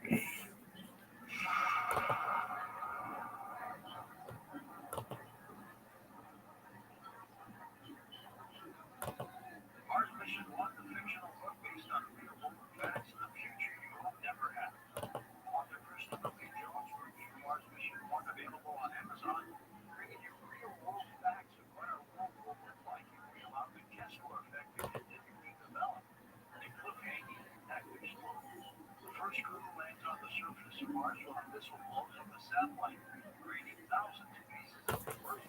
That debris sailing along at thousands of miles per hour to three more satellites breaking on the grid, causing a non-stop chain reaction. Dreaded Kessler effect has begun.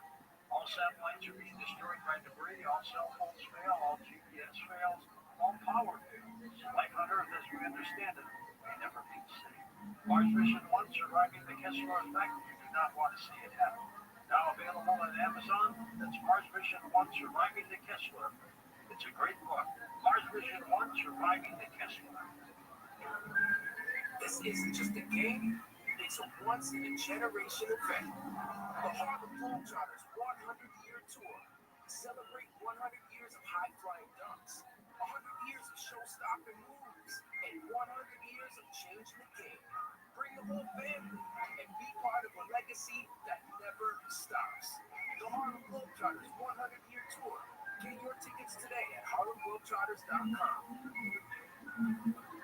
You think your 401k is safe, growing, reliable, but here's the truth. The 401k was never designed to make you wealthy. It was built to shift risk onto you, leaving your retirement exposed to Wall Street crashes, inflation, and chaos. Noble Gold helps Americans roll over part of their 401k into real physical gold. Tax advantage, penalty-free, and shockproof. Get your free wealth protection kit now at noblegoldinvestments.com. That's noblegoldinvestments.com. That's for gold may not be able to do future results. Investing in precious metals, including gold, involves risks. Take self-made tax attorney or financial professional before making an investment decision.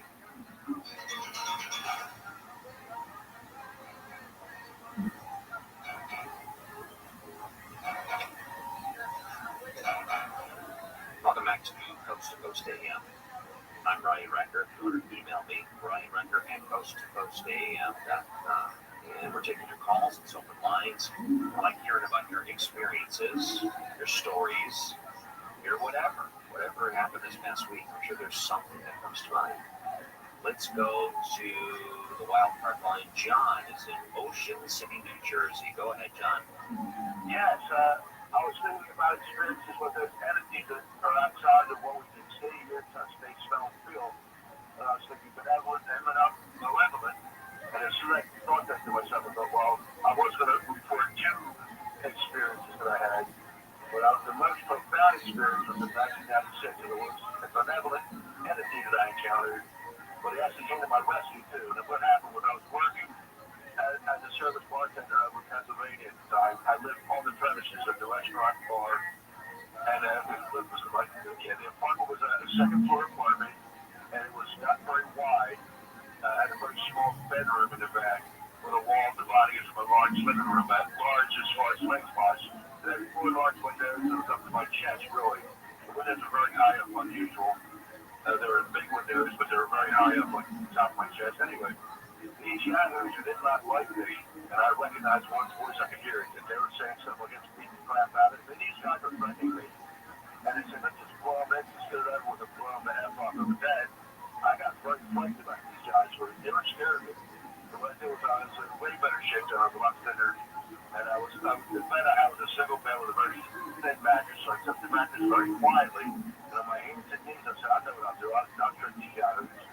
So I took the mattress, I went to the living room, and I placed the mattress down. And don't you know, they moved the car up to where my mattress was, to the second window, to the third window, to the fourth window. Let's say see through walls.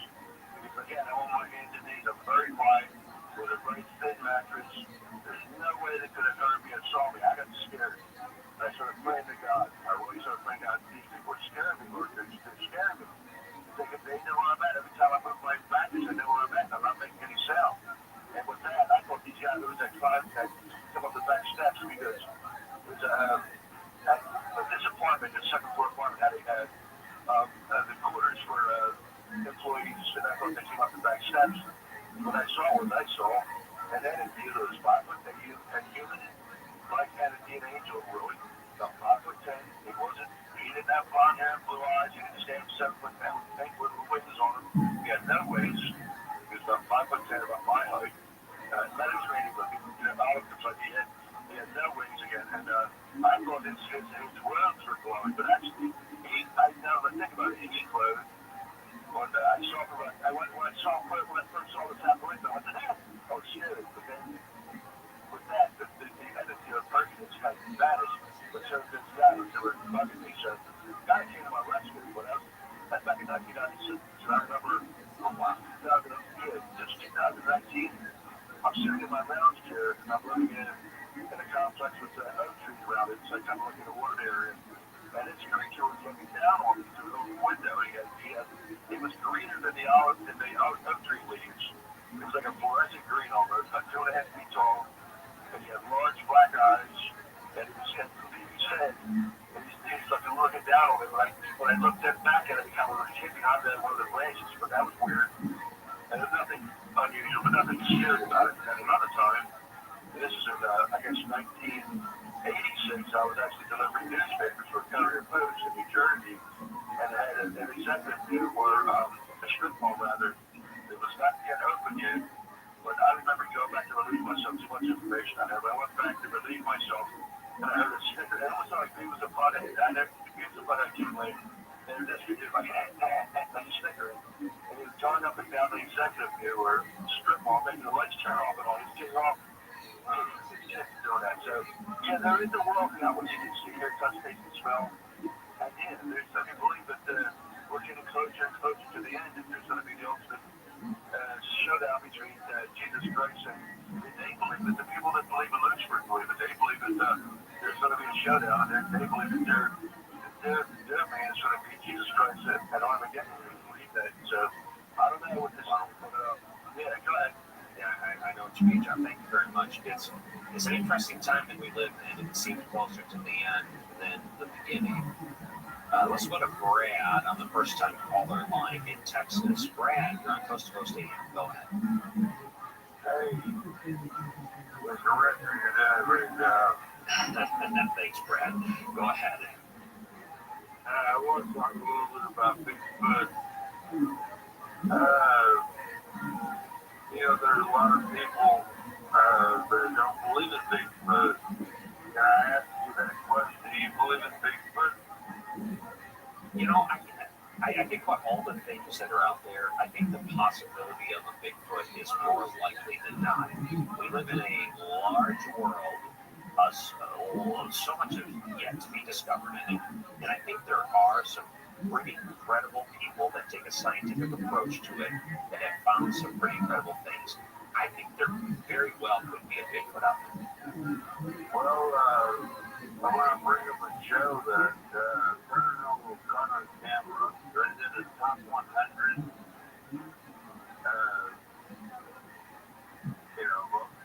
Paranormal things got on camera. And the number one, down to from 100 to number one was a Bigfoot got on camera. And it was in the early 90s. And the man's name was Paul Freeman. And, this great big Bigfoot. Of course, we have the Zimmer's footage from 67 Sure. in Northern California. Right. And that was highly debated. That when it comes to that footage, it may be one of the most viewed videos in the history of time outside of the Kennedy assassination video. I would say the Bigfoot video is probably number 2.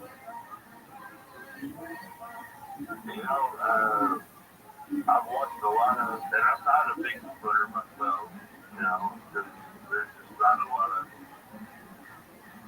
areas around here where you would see a Bigfoot. But, You're in Texas. There's websites. I mean, you can go and there's some really fantastic websites where people report sightings. And what I find is that on those sites, they'll do follow-up and they'll go to the sites, they'll investigate, they'll see if they can find any physical evidence. They take it very seriously, which I appreciate because they are, truly, genuinely wanting to be the ones to discover Bigfoot. Let's take some more calls. And Mark is west of the Rockies in California, Roseville. Mark, go ahead. Yes, Ryan. It is extremely rare after clear non-video footage of a UFO or UAP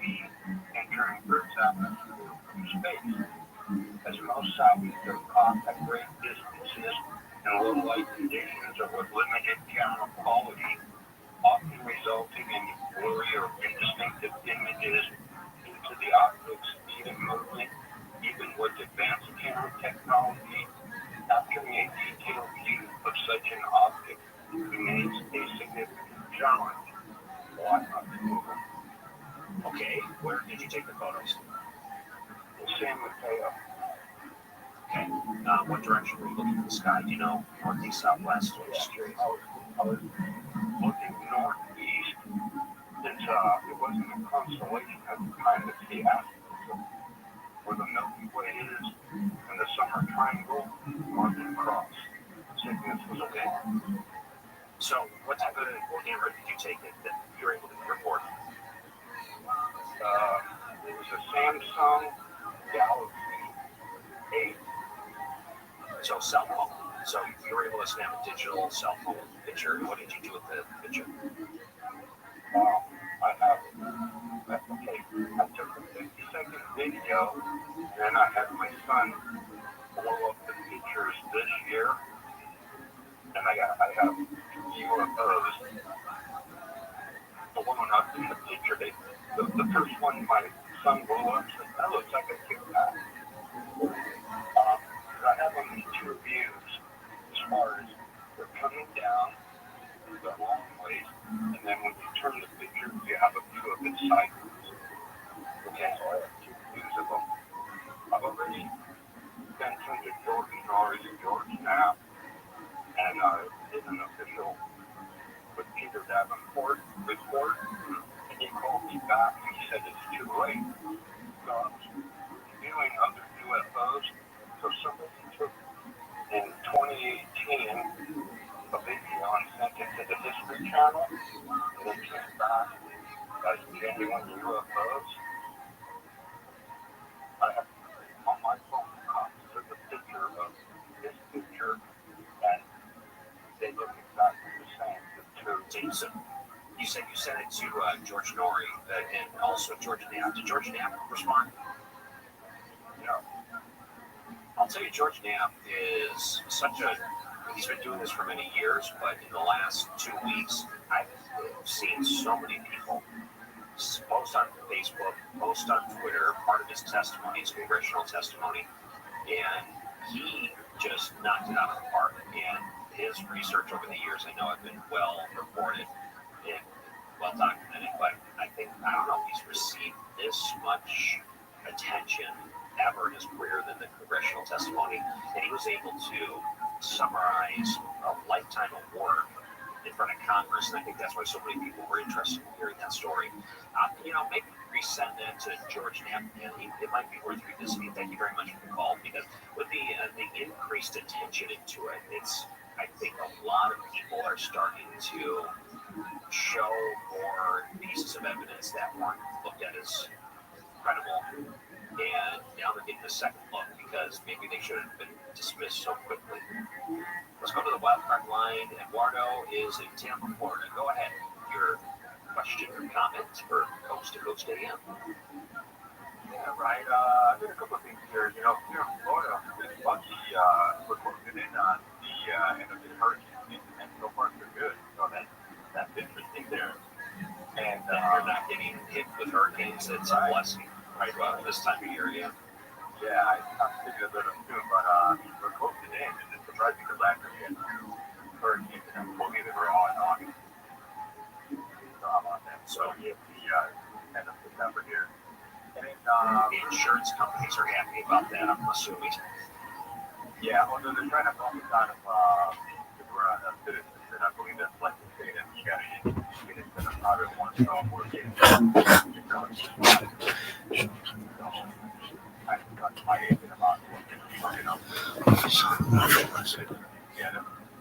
like a temporary thing while you get hooked up with somebody private.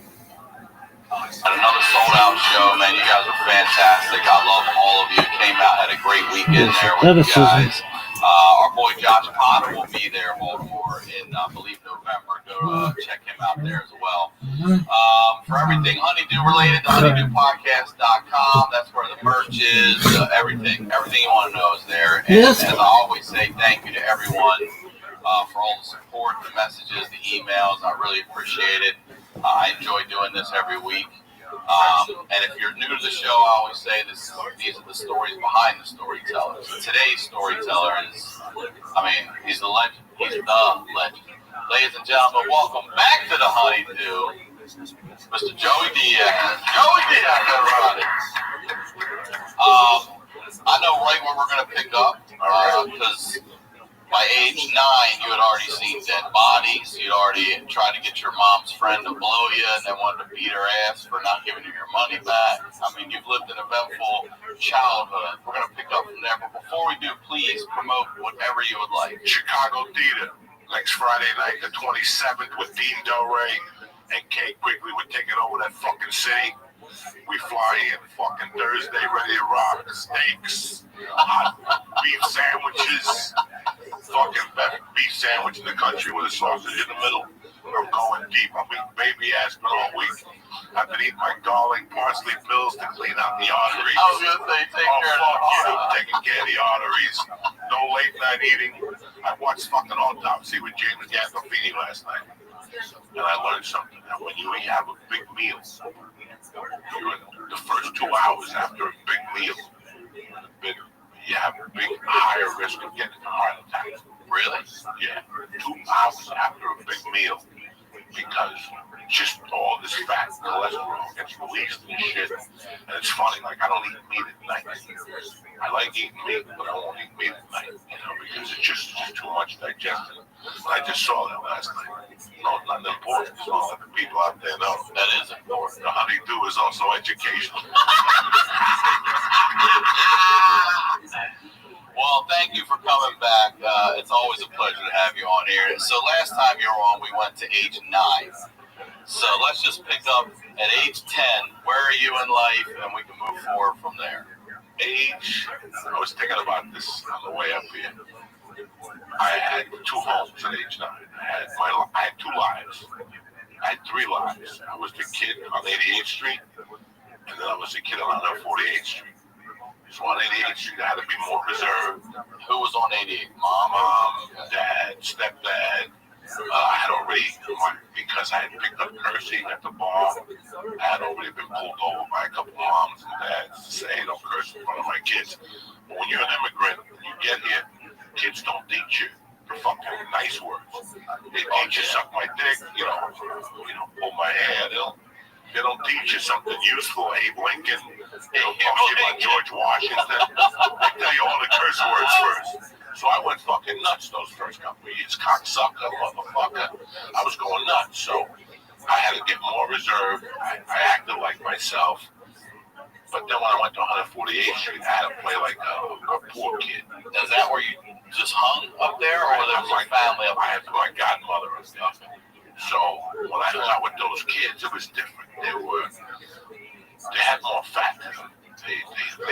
They breathed more. I mean, they were young kids, and they were already shaking down businesses. Well, 148th Street was their neighborhood. Everybody on that block knew that they washed their windows and they pulled out their garbage.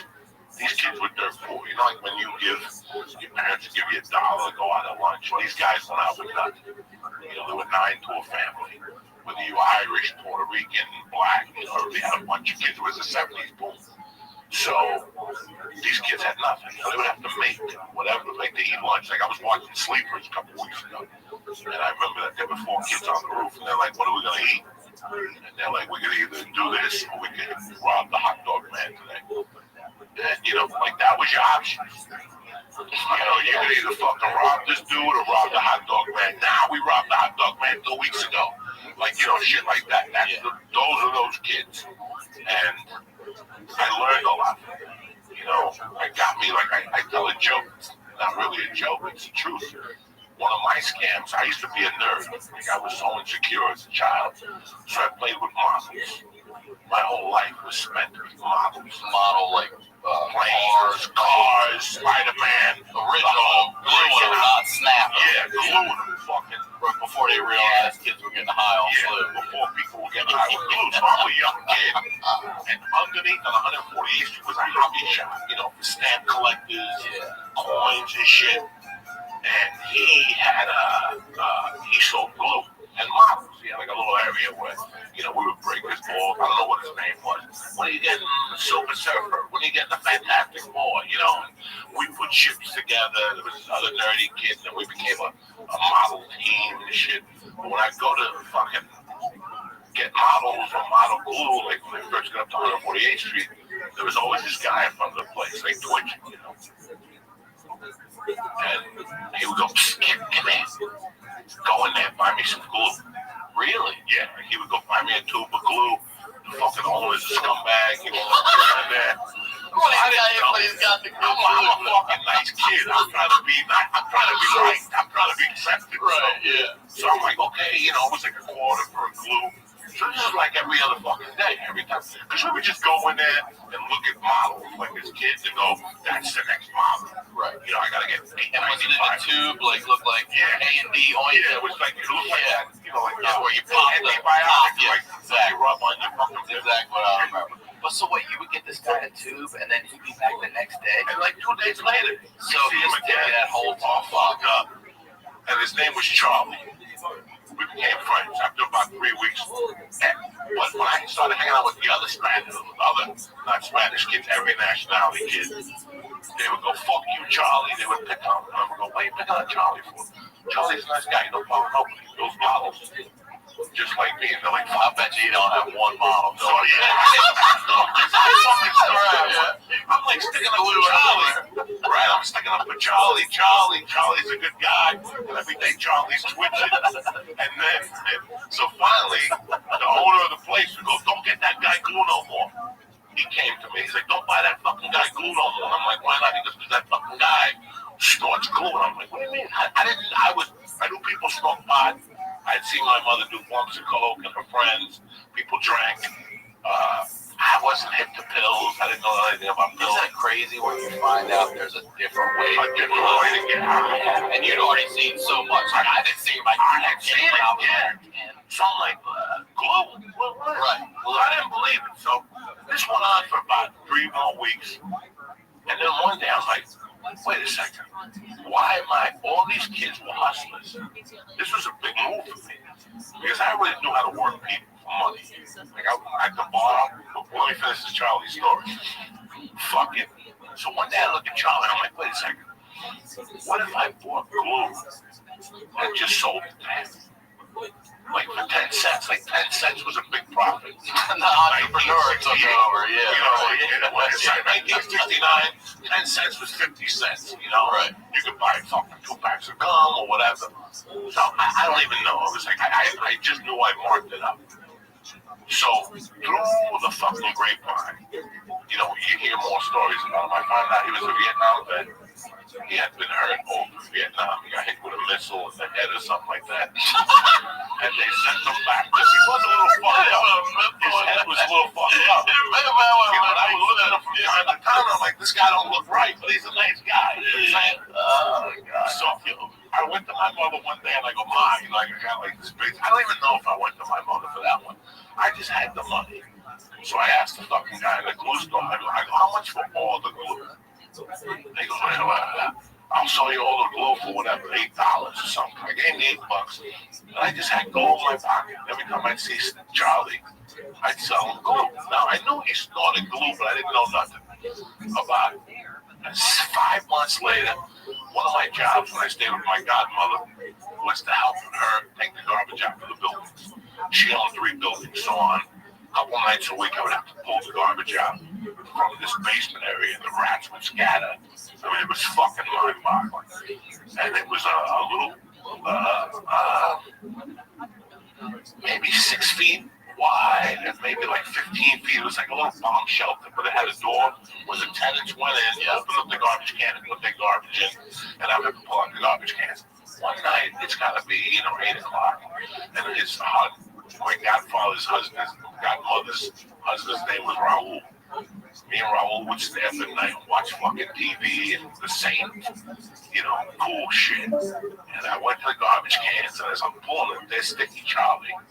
There's Charlie sitting there with a bag, just going, and he saw me, and I'm like, Charlie, what the fuck are you doing? And he got up, and when he went to fling the fucking bag, he had glue on his hand, so the bag stuck in his hand.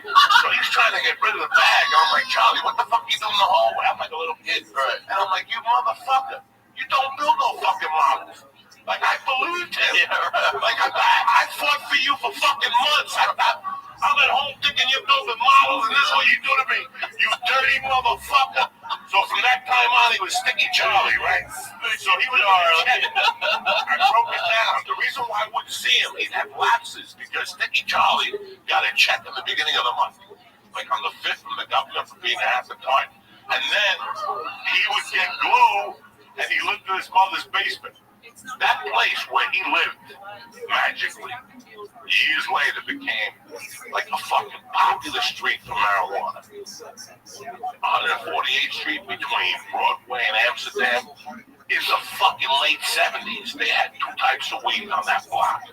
It was called Sense or Thai, Buddha Thai weed. I've had that Thai. And then they would mix it, and it would be called the Magic Mix. And then they would give you a card with a punch card. And every time you'd come, they'd punch the fucking card. So this is later on. I didn't smoke dope when I was a kid. I didn't know nothing about that, nothing but that block. So we would walk towards that block if we were going to walk to like a park or something. And one day, some kids like at Sticky Charlie's house. So Sticky Charlie lived in his mother's house. But there was like a basement, and Sticky Charlie lived down there. So what they would tell me is when Sticky Charlie would get this check from the government, he would get like 10 tubes of glue. He would stock up on glue and go over to the house. And there was some crack hose there. There were glue hose. He had a couple of glue hose. And he would be down there listening to like black music, snorting glue with the hose. It was crazy. And then when the money would finish, the glue hose would disappear, right? So he'd be walking around all fucking lonely. So we called him Sticky Charlie for years. But everybody had their own personal scam. Like Nelson, there was this one family, this is Daniels. There were like 9 kids. They lived in a 1-bedroom apartment. They had a fan in the living room. I would go to their house in the summer. You know how bad I would feel? I had an air conditioning with carpeting and cable TV in my room. And there were 9 in an apartment. So all these kids had to fucking work, Jack. So I know Nelson in those days used to deliver for the pharmacy, like off the books. Like, he was like 8. You know, he was a young kid. He just make deliveries for the pharmacy. Our job was to go to the business owners, take the garbage out. It was like the glue shop, a barbecue place. There was like a bodega. Our job was to take the garbage out, sweep the front of their businesses, and clean down their windows, and they would give us like $1 a day. So every day we started the day with like maybe $4. Right. And that would get us hot dogs or barbecue beef sandwiches and all that shit. But those kids were wild. They got into fist fights. They knew about fucking knives. So I bought a fucking knife with them one day. It was called the 007. If you look it up on Google, it's a huge knife from the 70s. Is it like that survival knife that got popular in like not Rambo? Yeah, not Rambo knife. Look at it. It's a 007. Look at the size of that thing. Damn. So think of being 8 years old, 9 years old, and that's what I had. I would buy special painter's pants so I could put the knife in the side pocket of the painter's pants. Okay, because this is how these kids ran. They were looking to stab motherfuckers. They protected their block. They lived and died for 140 years, just way before gangs or sex. Or this is just 7 or 8 kids that lived on 148th Street. If we went to 149th Street, 149th had their own kids. So either we were tight with them or we were at war with them. So everybody knew you had your own turf. So we were 148 Broadway, Amsterdam. That was our little turf. We helped out the dry cleaner, the pharmacy. There was a movie theater on 147th Street in Broadway called Tapia. We never paid to go to the movies. Like crime don't pay. Like we used to just walk in there and say like, we're not paying it. I would burn the joint down. And we were like between the ages of 7 to like 10. And we're like, crime don't pay. Like we're going into the movie theater. That is hilarious. So my life up there was completely different. Such a different angle. Chciałem występować przez And she would take a right cab off out there. official from She'd official take a catering in cab up Baltimore. there. And then He wanted that was your every single thing. So supporter of the shares. And he writes in the beginning of the article, it says that he contributes a big part of what he's doing here, galvanized by an important life lesson we learned during Eli Stefanski's popular 8-minute job share of Brachas 53. Referring to our regular share, it's a beautiful life lesson. You could look it up, Brachas Daf Gimel, at minute 42. So, way to go, official. Talking about life lessons, today's daf is one of the most fascinating davening shots with so many different life lessons. The Gemara starts off with things like how many meals are you going to eat on Shabbos? I'm say 3. The Pikra says 4. From our Mishnah's mashma that it's 3. There's a Mishnah that says that if you only have 2 meals to your day, the person's very poor, you shouldn't take from the temple, which is the daily stuff. If he has 14 meals, that means 2 meals per day. 2 times 7, 14 meals, he has enough for a week. You shouldn't take from the weekly stuff. The issue is that on Shabbos you need at least 3 meals. You should 15 meals or 16 meals. You must say like the Kiva has the concept of Shabbat fulfilled, it's better not to take from tzedakah and not have 3 meals on Shabbos. So there's a Mishnah that says that if a poor person is traveling, you must give him at least a kikor. The kikor is a weight of a bread and enough for a bed and a pillow. And then it says for Shabbos you give 3 meals, not 4 meals like Rabbi Rothschild. You must say that we're talking about a situation where he comes with a meal. And when he leaves, you're going to give him an extra meal, say the Ladar.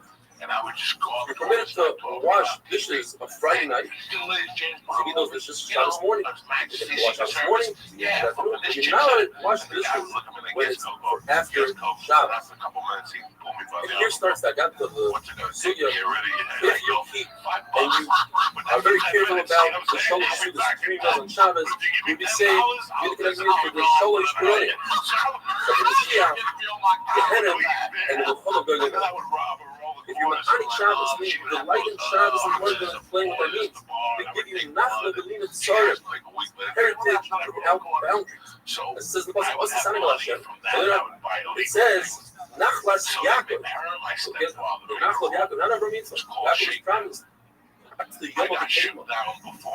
Says Nachman, you'll be saved the Shema Golas, the oppression of Golas. God says, will give you anything your heart desires. What does it mean to be Ma'an Shabbos? In those days, it's the beautiful dishes of meat dish or large fish with garlic. Every generation in every place with their own food in the house. If a person can't afford it, even if he makes one small dish, has to hire someone. The Kavod Shabbos, that is his own Shabbos. The Bible says, if a person keeps Shabbos, he'll hustle with all the power halachos. Even if he do have a desire like in the generation of Enosh, they'll forgive him, as it says. Ashrei Enosh. It says, Kados Mechaloi, we don't read it Mechaloi, but Machul Loi. Famous Gemara, if Klal Yisrael would have kept the very first Shabbos, then the nations wouldn't be able to rule over them. Rabbi Shimon says, if they would have kept 2 Shabbosim, they would have been redeemed immediately. The Gemara says, brings Rabbi Yossi 7 different things that Rabbi Yossi says he wishes will be part of in Gan Eden. He wishes will be from those who eat Shalish Sudas. He wishes that he'll be from those who finish Halal every day. Now it's possible to say Halal every day. What he meant to say is the 2 Mizmayim and Sukkah Zimro. Hallelujah Hashem Hashemayim and Hallelujah Hail B'Kodesh. Yodan says there's a great mitzvah to daven Shachris with the nature as the sun comes up and without Mincha as the sun goes down. Says he may say, I wish I could be from those people. He says, I wish I could be from those who die from intestinal disease. It's forgiveness to the Averis. He wishes he could die as he's performing a mitzvah, and he wishes he could be from those who accept Shabbos early and let Shabbos out late. He wishes he could be from those who bring people into the Beis HaMikdash rather from those who bang on the beam and say, time to stop, it's lunchtime. He wishes he could be from those who collect from other people money to get out the tzedakah rather than to be from those who give out the tzedakah because we come into great trouble by making mistakes and giving tzedakah to the wrong people. He wishes he could be from those who are accused falsely. Like my Papa said, I was accused falsely and it wasn't right. It turned out to be wrong. Some explained that Papa almost fell off a ladder and he asked, why did he have a brush with death? And they said, perhaps he didn't get tzedakah to Haniyim. And he said, that's wrong. Or the famous story where Goya said, please sit down on the bed and he refused to sit, and later on they found a dead baby under the bed, but nonetheless they accused him of killing the baby and had to run away. So I once had 5 relations where I repeated the relations, and each time I planted an Eretz, meaning Veladar, Rabbi Shmuel, Rabbi Lazar, Chalatim, Rabbi Kilas, Rabbi Nachman, Rabbi Yossi. These are all sons of Rabbi Yossi. Yossi explains the famous explanation that he meant that he had 5 Yavamas. In other words, 5 of his brothers died, and he had to be Yavim 5 sister-in-laws. And he was only Yavim each one once, and he had 5 sons. And he says, and it's not recommended to do this today, to say this to your wife, but he says, I never called my wife wife, I always called her a house. What he means to say is that the wife is the main part of the house, she's not cares about. He never called his ox, not called his ox field. I never looked at my bris milah. So why wasn't he called Chadaj, like Rabbeinu HaChadaj? Because Rabbeinu Rebbe, the author of the Mishnah, not only did he not look at the bris, but he also put his hands below his belt ever. So Rabbi Yossi, I used to get dressed in such sneakers that the ceiling was never seen the inside of my shirt. I never contradicted my friends, so if my friends told me, get up and duchen, be a kayin, get up and duchen. The Lashon Hara, if you say something that can be explained in 2 ways, and you say it in front of that person that you're saying it about, that proves that you're not saying Lashon Hara. Rabbi Yossi, I never said something and I had to take it back. Where it says, there were even Amoraim that said, I excelled in a certain mitzvah, and that should be my sechar. Like Rabbi Nachman said, I excelled in 3 meals and Shabbos. Or you said, I excelled in having Kabbalah by Davening. Rabbi said, I never went Daled Amos without a head covering. Rav Sheshes said I was extremely careful with tefillin. Rabbi Nachman said I was extremely careful with tzitzis. Rabbi said, Rabbi was very careful with tzitzis to the point where he was once on a ladder and one of the strings ripped and refused to move until he was able to replace the strings. Abai was very careful that the big seal for good Rabbeinu HaShalom that finished with Seftes. Have a wonderful day. I remember what I'm telling you. I don't remember. So I could just imagine what, I was getting this big exposure. Like, I look at my daughter, Mercy. Mercy's a sweet kid. I look at her and I want to cry. Because at that age already, I had been to sing to visit somebody in prison. I had fucking, I knew about drugs. Shabbos that you tested comes to us from V5, a very inspiring email.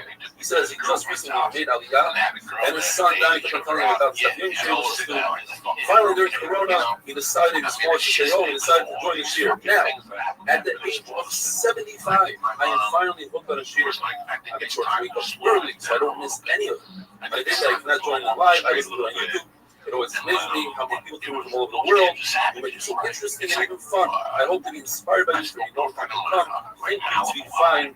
It's never too late, and it's never too early. And today's the perfect time to start the davening. They're raised by nannies. I'll see where we were. The amazing sugyas about the Shabbos, Shabbos Kodesh. Rabbi says that I'm a chacham. Comes to him to be judged. He wouldn't go to sleep until he found something to make a slice for him and go in his direction. My brother Rashi says, I can't even judge them because I am biased towards them. Rabbi Chanina would put on his finest clothing and he would go out and he'd say, let's go out and greet the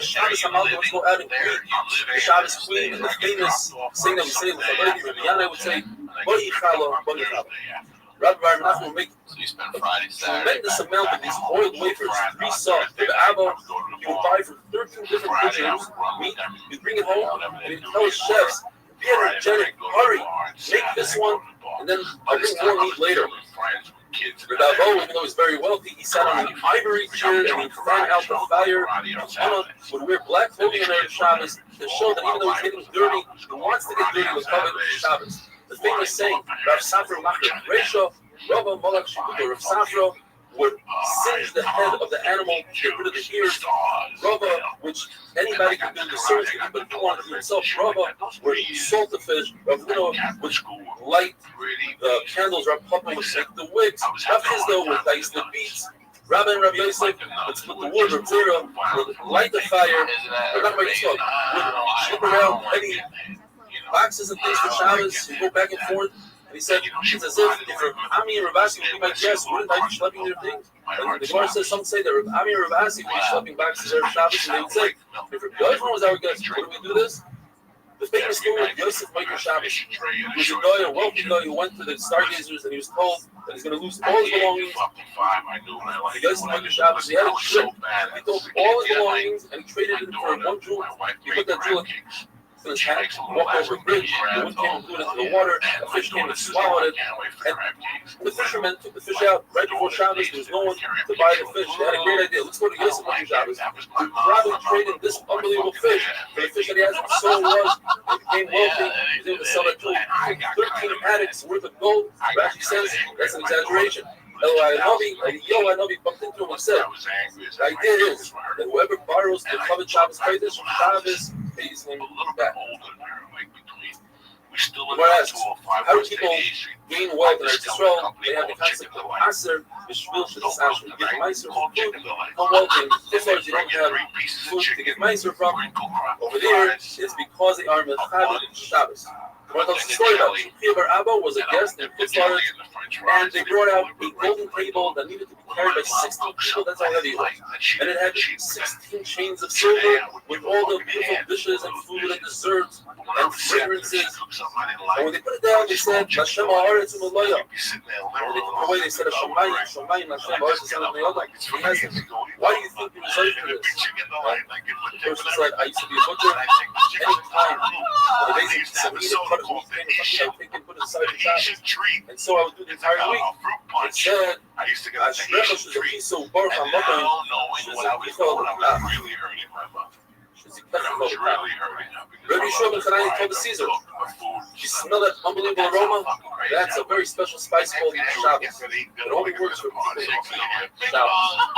As it says, Elisha Hashem Kula, Yom Kippur, can't be Mechaber Yom Kippur with food, Mechaber with nice clean clothing. Rav says that if you eat at a certain time, you should eat your Shabbos meal earlier. Shmuel says if you eat at a certain time, you should eat your Shabbos meal later. Rabbi says those of us who are just eating meat and wine during the week, on Shabbos, depending on what you do during the week, if you eat it at a certain time, you should eat the meal earlier. If you eat it earlier, make your meal later. Rav Sheshes was blind, wanted to make sure that his Talmidim get to the meal on Shabbos at the right time, and he doesn't go on the shear. So he put his Talmidim where the sun would hit in the summer, or where the shade would hit in the winter, and they would have to get up and run away and go eat the meal for Chayim Shabbos. But Zera, who would teach the Talmidim arguing and learning, he would say, please, I'm begging you not to be Mechal Shabbos. Are you talking and learning and not enjoying the meal? You're not being the kind of mitzvah of Chayim Shabbos. Rav says that an individual should say by Yechulu, it's as if he is a part of the Baruch Hu. You don't read it by Yechulu, you read it by Yechalu. Together with the Baruch Hu, they created the world. You see from the creation of the world that words have power like actions. It says in the puzzle, Shvar Hashem, with the word of Hashem, Shamayim Nasu, the skies, the heaven was made. When a person says Vayichu Friday night, two malachim, they come in and they put their hands on his head and they say V'sar Avinecha. One of the malachim is a good malach, the other one is bad. They come and they find a candle lit and the table is set. That they give a bracha, the good one gives a bracha that she finds the following week, and the bad malach is forced to say Amen. They don't find that he makes the shvala and the good one says Amen against his will. A person should set a Shabbos table, even if he's full and he's not going to eat only kazayas, Lavamalka as well. Set the table for Lavamalka. If you drink hot water, bathe in hot water, or you eat fresh baked bread, hot baked bread, it has powers of healing. The Bavon was a chef, a young calf, a tilta, a third-born calf, so that he, I'm not too Shabbos, he chef this so that he could eat part of the kidney. So his son Avimi, when he grew older, he said, I don't understand, why don't you just use the one that you use for Shabbos? Erev Shabbos, save the kidney for Monday Shabbos. So he tried it out, and he put the one animal that he was supposed to chef on Monday Shabbos, he left it alive. And on Shabbos, the lion came and ate that animal. They didn't gain anything. So the lady says, they will say, whoever says, Amen Yehish Rabba, the whole qualified, meaning with all his kavanah, with all his intent, they destroy 70 years of the Tsar Din. If he has some sort of a desire that he did, he'll be mindful. The Shlomo says, say Amen with all your kavanah. They open up the gates of Gan Eden Humming stands for Pil Lela Ne'eman. Gemara says that a fire is only found in a place where there's still Shabbos, and it happens on Shabbos where you cannot put it out. Well, there's some reason why Yerushalayim was destroyed. Either because of Michal Shabbos, they didn't say Krishna in the morning and the evening, they stopped the children from learning Torah, they didn't have purchase money, they took bribes, they didn't give each other Musar, their Fafa, they were Mevayish on Fafa, the Rab says whoever's Mevayish on Fafa, there's no remedy for that. They stopped being truthful in business. I'll take you with Mashiach, don't touch my anointed one, means the children that learn Torah, who are going to be Ayal Tereyu, is referring to the world only exists because of the Torah that children learn. And Rabbi says that the Torah of adults doesn't compare to the Torah of the younger ones having a wonderful day. And what, like a German Shepherd? No, like this little mutt, dirty dog. And sometimes he'd either hit you with the stick, or sometimes he'd sick the dog on you, and the dog would grab your pants, and he would hit you with the stick at the same time. So I told Jack, you ever touch me? I'll fucking have my stepfather in like 3 weeks to knock the fuck out. 3 weeks? He's so fucking knocked. You got 21 days. You got like 21 days. Knock the fuck out. So I pretty much. Shabbos Av Kuf Chof. Today's email comes from Larry Jaffe from 6th Street, Maryland. He says, he's already 55. He started Dafyani a number of times. This is the first time that he's reached this far. Due to all the graphics and diagrams, they really help bring each sugya to life. That's not Larry. He's going to finish shots with everyone. Ezra Hashem Yisrael. We continue with the sugya of saving different things from a raging fire. He says the Mishnah, you can save even 100 meals if they are in a basket, or an entire barrel of wine, or a whole cake of figs. And the question is, why is this any different than the Mishnah we had a number of days ago, where you could save only 3 meals? One shot in the morning gives us, because we're dealing with one basket is less work. Doesn't matter how much is in a basket. If so, if you have an open blanket, and you take smaller baskets and pour it into that open blanket, since you're only removing one blanket, that would be 100% mutter, even though it's only 3 baskets full. Something similar. If you have a barrel of wine that has a hole in it, it's dripping, you're allowed to take another barrel, put it underneath, and catch as much wine as you want. It's not limited to 3 meals. Another traffic mark gives us.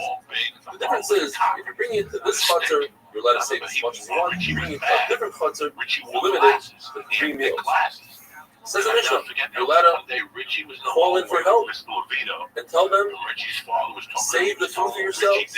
Now, if they were smart about it, they'll give back the food and charge that person for their time. Rav Chisda says we're talking about Hasidim who don't want to take advantage of someone's misfortune. Yes, he was not here everything, but he had no choice. He's forced. So Hasidim don't want to take advantage of that. Says Rava, if they were such Hasidim, they wouldn't make money for working on Shabbos. Rather, says Rava, we're talking about Yirei Shamayim, not Hasidim. Who don't want to take advantage of somebody else. They don't want to take from other people, but they also don't want to work for free. They want to be compensated for their time. So they understand Yirei Shabbos. They understand. But since all this food is really theirs, when they give it back to the person, all they're asking is to be compensated for their time. And that's not considered Sar Shabbos. Mishnah tells us that in order to save food, it has to be into a culture that has proper eru. But the Sefer says, over here for Chomer Leikum, it doesn't have to be a proper eru. You can save different items that you have, not necessarily food. And when it comes to clothing, you put on as many of the clothing you have, you put in 5 coats and pants, walk outside, undress, go back in, and keep on doing this. Yossi says no. You are limited to 18 clothing that were standard in those days, and only one time. Now, what are these clothing? Omar says it's an outer coat, an inner coat, a belt, a shirt, a robe, a vest, socks, the garters that hold up the socks, shoes, akilios, a robe, like a mask, or a mask, another type of belt. I was getting a Sacred Heart. And even a scarf that goes around the neck, and people clean up their mouth and their eyes. What really stood out. Says the Mishnah, the True Bananas hold the concept that you're allowed to do around pausing at a later stage with fire to be extinguished. Like filling up a jar with water, and when the fire reaches that jar, it explodes, and the water puts out the flame. You're not doing it deliberate right now. It's at a different stage. Grab people. Therefore, he also says, let's say, a dresser is ignited to flame on a dresser sheet and leave a window. You can take a piece of leather and put it on the other side, and when it reaches it, it singes the leather, the fire doesn't continue. You're gonna have to beat me to fucking. According to Rabbi Shimon ben Nanas, Rav says, I hold that if there's a fire that's on a piece of garment, you're allowed to pour a liquid on the other part of the garment, and when the fire gets there, it will extinguish itself. Yossi holds, the Rabbi is also not a pour that at a later stage, a vessel will explode or whatever it is. Even though the Pasuk says the word Asiya, doing, and this is not doing, this is at a later stage, is the concept that we have throughout the whole parak. Adam, a person acts irrationally when it comes to saving his property, and he might come to extinguish the flame, therefore we live in it. If a person puts the candle on top of a plank of wood, deliberately, that plank of wood becomes a bus candle, and therefore it's usher and Shabbos to leave the plank of wood. Even just to shake off the candle would be usher. If you forgot it there, then you are permitted to shake the wood so the candle falls on the ground, even if the candle is lit. The candle might continue burning on the floor. It might extinguish itself, but it's not 100%, therefore it's mutter. The Rashi says, we're allowed to open up the door. According to Rashi, the candle right by the door. According to Rashi, the candle is on the door itself. I shouldn't be saying that name. And if the flame goes out from the wind, then it went out. If not. Rav first those who did so, and he said, even according to Rashi, that's both lover, shame, Scott, and Mutter, you didn't have any intent for the flame to go out. But in this case, since it's obvious that it's going to go out, that's called a situation. Even Rashi admits that in the case of 100% someone to go out, it is awesome. And we had a dormitory. You open up a door, and the wind helps a fire, let's say, a fire fans it up. But the beds, the heads of Well, the beds depends. put together. If it's one of these fires, one of these winds that's a common wind, then according to Rabbi Yehuda, it's mutter. According to Abaya, he has to be that it's also because if it's a wind that's uncommon, that's also. So you have to make all winds awesome. I'm still friends. Jamie, we have to explain Brisa and say that Brisa has no rabbanon and it's only Rabbi Rothschild. That is, the Brisa says, if you put a wall out of vessels that don't contain any water are not going to explode, for instance, a vessel made out of metal, or even earthenware that comes from different places that are very strong, then it's very interesting subject. If a person has Hashem's name written with him on his body, well, halacha number one is you're not going to stand unclothed in front of Hashem's name. So you have to make sure that it's covered. You're not going to the bathroom with Hashem's name. And you're certainly not allowed to erase Hashem's name deliberately. However, you're allowed to go into a mikvah, you're allowed to go into a bath. I was just trying to survive. I was insecure. As long as you don't rub the name off and it comes up by itself, that's called a grub, and that would be mutter. Even according to Rabbi Yossi, because it says in the pasuk leisasa, you're not to do so deliberately, but begrama, it's mutter. The person has a traditional mitzvah. Let's say he's a zav, and he has to go to the mikvah. Since you're not allowed to stand unclothed with Hashem's name, he must put something on, such as a bandage or reed. But he has to make sure that it's loose, that the water can get through, so that the bandage doesn't create a chatzitza. Don't cover with your hands. You might forget if you're covering something, you'll take your hand off and expose it to the Now, what if a person doesn't have something to cover his hands? According to Chachamim, that to go to the mikvah when the time comes is a mitzvah, you must go right away. Chachamim say it's not a mitzvah. Therefore, go around, look for a bandage. But according to Rabbi Yossi, that it's a mitzvah to go right now. Therefore, don't look for a bandage. Go in and cover with it. And finally, if the ink is dry, then that creates a chatzitza. Same with blood, honey, milk, and ink.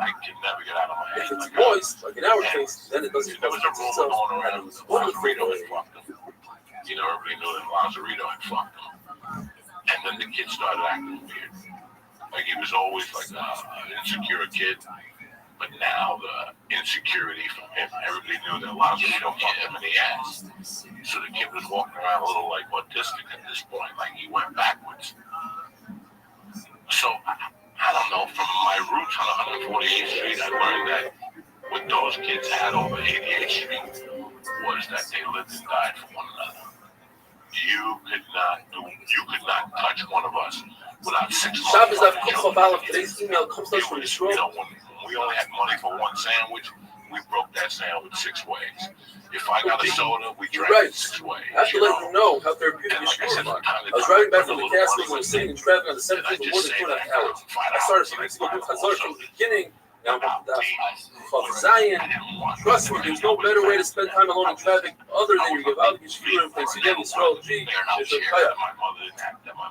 Famous concept of Amira La'akum Shosit's also to tell a non-Jew, or even to hint a non-Jew to do malacha for you on Shabbos.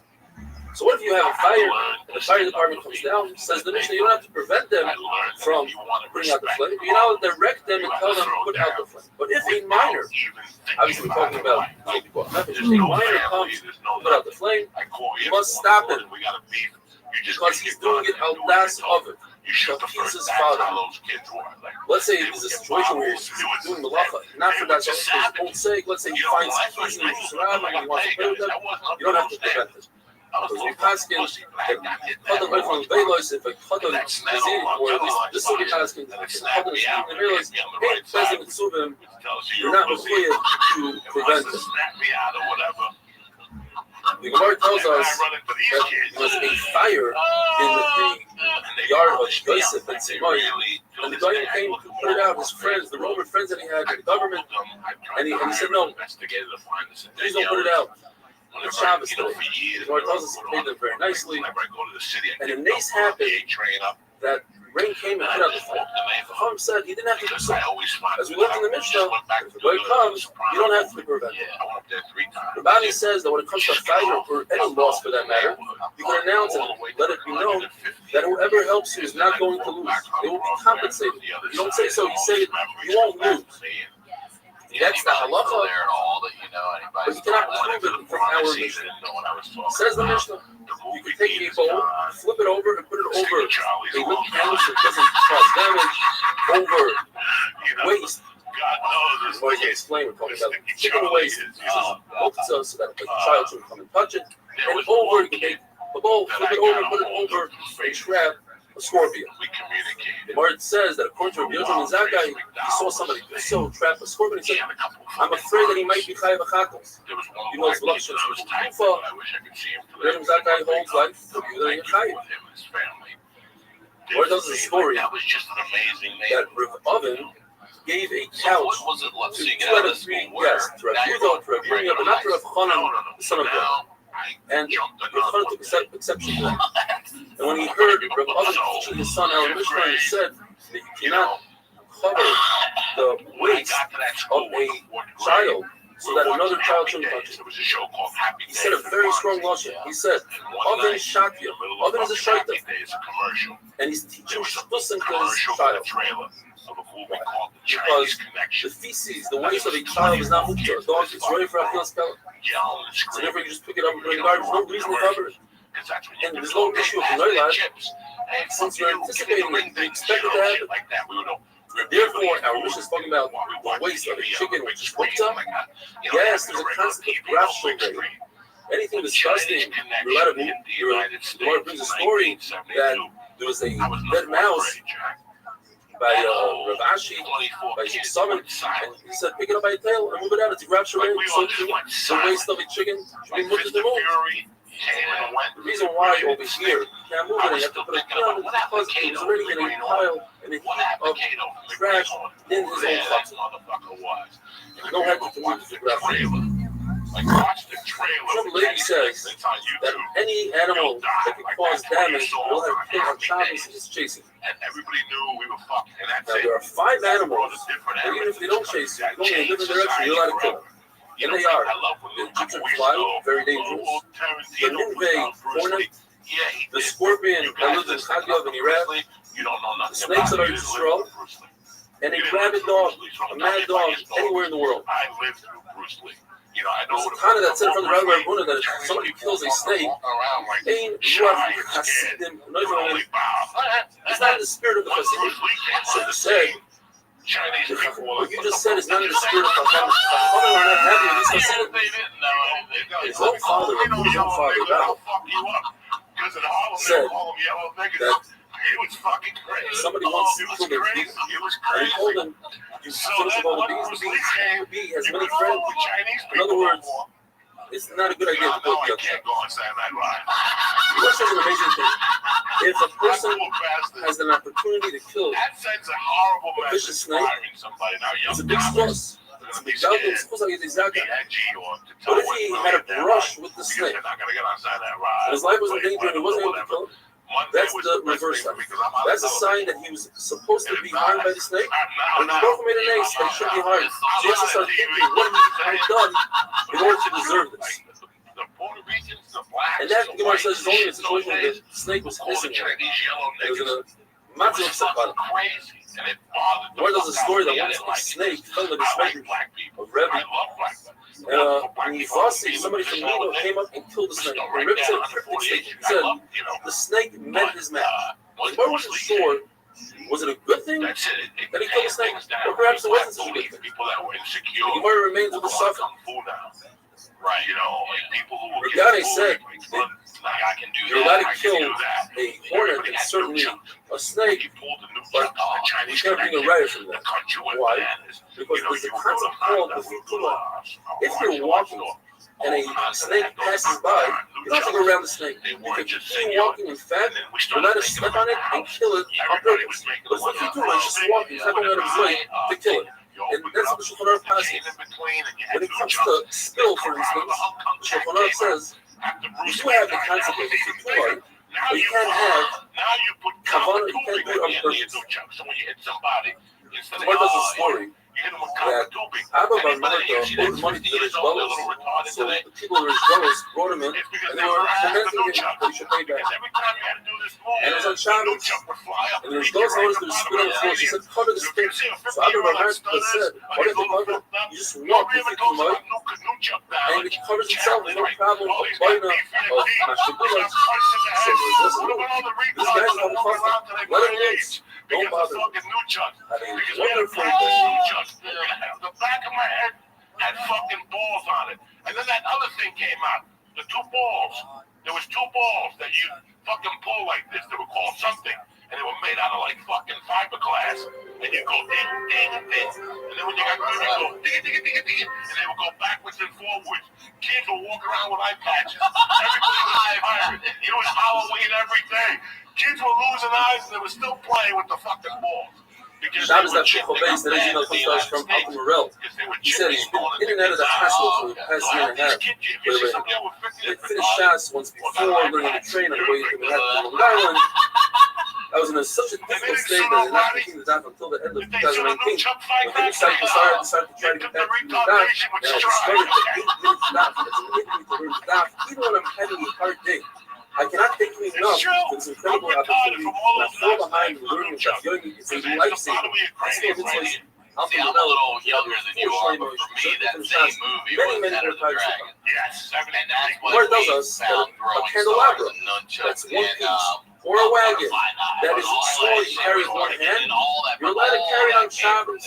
Rabbi Hanina said that wine that comes in on a non-Jewish wagon, even if it has one seal, Rebbe's family could drink from it. Where's the Rebbe? Rebbe. Rebbe, the Nasi, and the Goy would fear tampering with even one seal. Or perhaps the halacha is like Eliezer, that one seal is enough. First there was the passing Says the Mishnah. of Roberto Up until now we were discussing Amir al-Hakam, telling the Goy. Our Mishnah discusses what has to do with the forms of halacha. And all of a sudden, Not a lot of January benefit from 1st, halacha typically that 1973, Goy does for you on Roberto Shabbos. Clemente dies. If even one idea comes out from He today's just didn't daf, like baseball. He I've was seen many times. The guy would hit it People well. tell Goy, turn on the light on Shabbos, they say your remise of the kid. But the halacha is that if a Goy does turn on the light for you, he doesn't have his own halacha. It's not to benefit him. It's also to use that light or anything else that a Goy would perform on Shabbos. Says the Mishnah. If a Goy turn on a light, or you fill up a pail of water, took it from a Sayyad surround, or you built a ramp to get off a boat. Pittsburgh was A Jew could use it if the Goy did it for himself. If he did it for the Jew, it's also to you.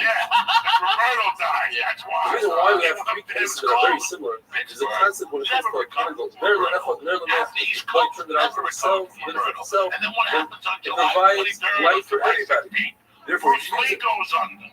when it comes to available water, perhaps the guy saw that you're waiting for water, you add a little bit more. But imagine you use the water as well. A ramp is the same thing like a candle. A ramp for one person is good enough for 100 people. But the mission tells us a story. During the meal, in the scale on a boat, which back on Shabbos, and actually use the ramp on Shabbos. The Rice adds another case. The guy gathers grasses for an animal and he has left over. Using as long, says the Bryce, as the Jew doesn't know the guy. Jew knows the guy, he's not allowed to use the grass for that. Now, I love that you're allowed to take an animal and bring him and put him right over grass that's attached to the ground. Now, grass that's attached to the ground, for the Jew, it's also to be attached, titles from the footwork, the animal is allowed to eat it, but like Ruach Shorcha, it's sorry if it doesn't eat some spices. It's allowed to eat it, it's got to be killed for Shabbos a little bit. However, it's also for the Jew to bring the animal over cut grass. That's muktzah today because it's cut on Shabbos. And the reason is, since it's only muktzah d'Rabbanan, we're concerned that you're going to touch the grass and get to that. If you just lead the animal up to that grass, that's 100% okay. But when Leo used the ramp that the guy built on Shabbos, either we're talking about that the guy did it not in front of him, he didn't do it for him, or we're using the concept of Ner Le'echa, Ner Le'meya, since the guy already built it and it was for himself, so it doesn't matter that someone else is going to use it. It's just like a candle. When it comes to a bathhouse, or even a candle, so it depends. If the bath water was warmed up on Shabbos, and most of the people in the city are goyim, you could use it immediately after Shabbos. But most of the people in the city are Jews. You have to wait enough time after Shabbos that would take you to warm up that water. You can benefit from the fact that the goy heated up the water on Shabbos. Now, we must say that the guy did so because he had in mind to do it for the Jews. Otherwise, it's Ner Le'echa, Ner Le'meya. Once he heated up the water, what's the difference? If the Jew's going to use it. But since he did it for the Jew, now we have a problem, and therefore it's away with Deishiyas. Gemara tells us the story. A guy came in to help Shmuel. Let's say Shmuel's at a certain fancy place in a hotel. The guy comes in, turns on the light for Shmuel. Shmuel did not want to benefit from the light, he turned away. But once he saw that the guy was reading a newspaper to the light, he said, okay, the guy did it for himself, and therefore I do it. So let's remember, not the benefit from the lights that we put on the guy, unless the guy benefits from that light, and with that we finish. Hadron Hope says the new Baruch Caleb. This is ourselves saying that we're going to be discussing the different types of muktzah. Now we're talking about each molecular a vessel that is designated and designed for something that's allowed to do on Shabbos, allowed to do something on Shabbos. So all kalim that are permitted to go on Shabbos. Not only that, their doors as well. So we have a master door. Even if the door is off, you're allowed to move the door, you're allowed to move the back. But a house door, since a house is a little target, the doors will put a little target up. If it came off the hinge, you're not allowed to touch it on Shabbos. The mission starts off. We're going to see the Gemara whether or not we're talking about a hammer to crack open a nut. If you're doing to crack open a nut, or an axe to cut the figs, a saw to cut cheese, a saw is or a hoe, a shovel to shovel out the figs, a pitchfork to feed a small child, or some sort of spindle to spear a piece of fruit to put in a strawberry, says Rashi, or a needle to take out a corn, or a larger needle for those who make shacks to open up a door. Agaya explains the Mishnah that even though, as I said before, these doors that fell off, even if these doors fell off during the Bryce says that a sheet of paper will make certain dressers and boxes. You can take the door off, but you can't put the door on. And when it comes to chicken coop, you can't even take the door off. So Abaya explains that there's a concept of when it comes to vessels, you're not allowed to build them on Shabbos, you're not allowed to take them apart on Shabbos. My mom So wouldn't explain the accept Brisa, this. not that he is permitted to take the door off. Rather, the Brisa is talking about when the door came off on its own, and you're not allowed to put it back on. But certainly, you can't take it off. You can't take it off, you can't put it back on. This is no. There is no Isser to build on Shabbos a Kli and take up the apart. So therefore, you can take the door off. The only issue is to put the door back on. That's a zero. But perhaps you put it on better. You'll put some sort of nail in there. You'll very, very hard, very well. And therefore, that's a makkah b'karting. That's also have a wonderful day. I looked at her and I said, I'm going to go for this bitch. I was pretty proficient in karate. In your fifth grade? Fifth grade, I was a purple belt in karate with at Loranjo, whatever's father's school, Mr. Black on 98th Street. I was great with kicks. I had really good kicks. My hands were kind of weak, but I was a pussy. I was scared to fight. I was scared to get in, but I was getting the hang of it. And I said today, this That is was that not from bad. Gimel. Today's email comes to us from Harry Shalom in Los Angeles. He says his grandfather was 95 years old, just tested positive for COVID. He's in Shlema, Broken Esther, big tzaddik, a person for 75 years did not see his wife's hair. Was always the first one in Shalom had Basika before Shlema. With an amazing sugya of Muktzah, he said that according to Rabbi, the design of a malacha that you're not allowed to do on Shabbos, allowed it such as a hammer. Allowed to use that hammer if you have a malacha that's like to crack open a nut. The question is, why is a mortar and pestle, which is designed to crush vegetables, as a cliche malacha?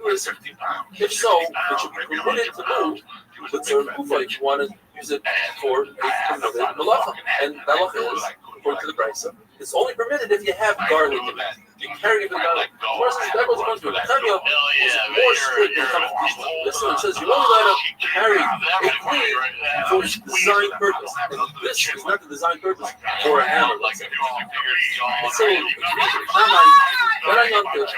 you are allowed to crush, according to Basila, with pestle, but you're not allowed to carry it for no reason. And we must say that the shot is that what's it called?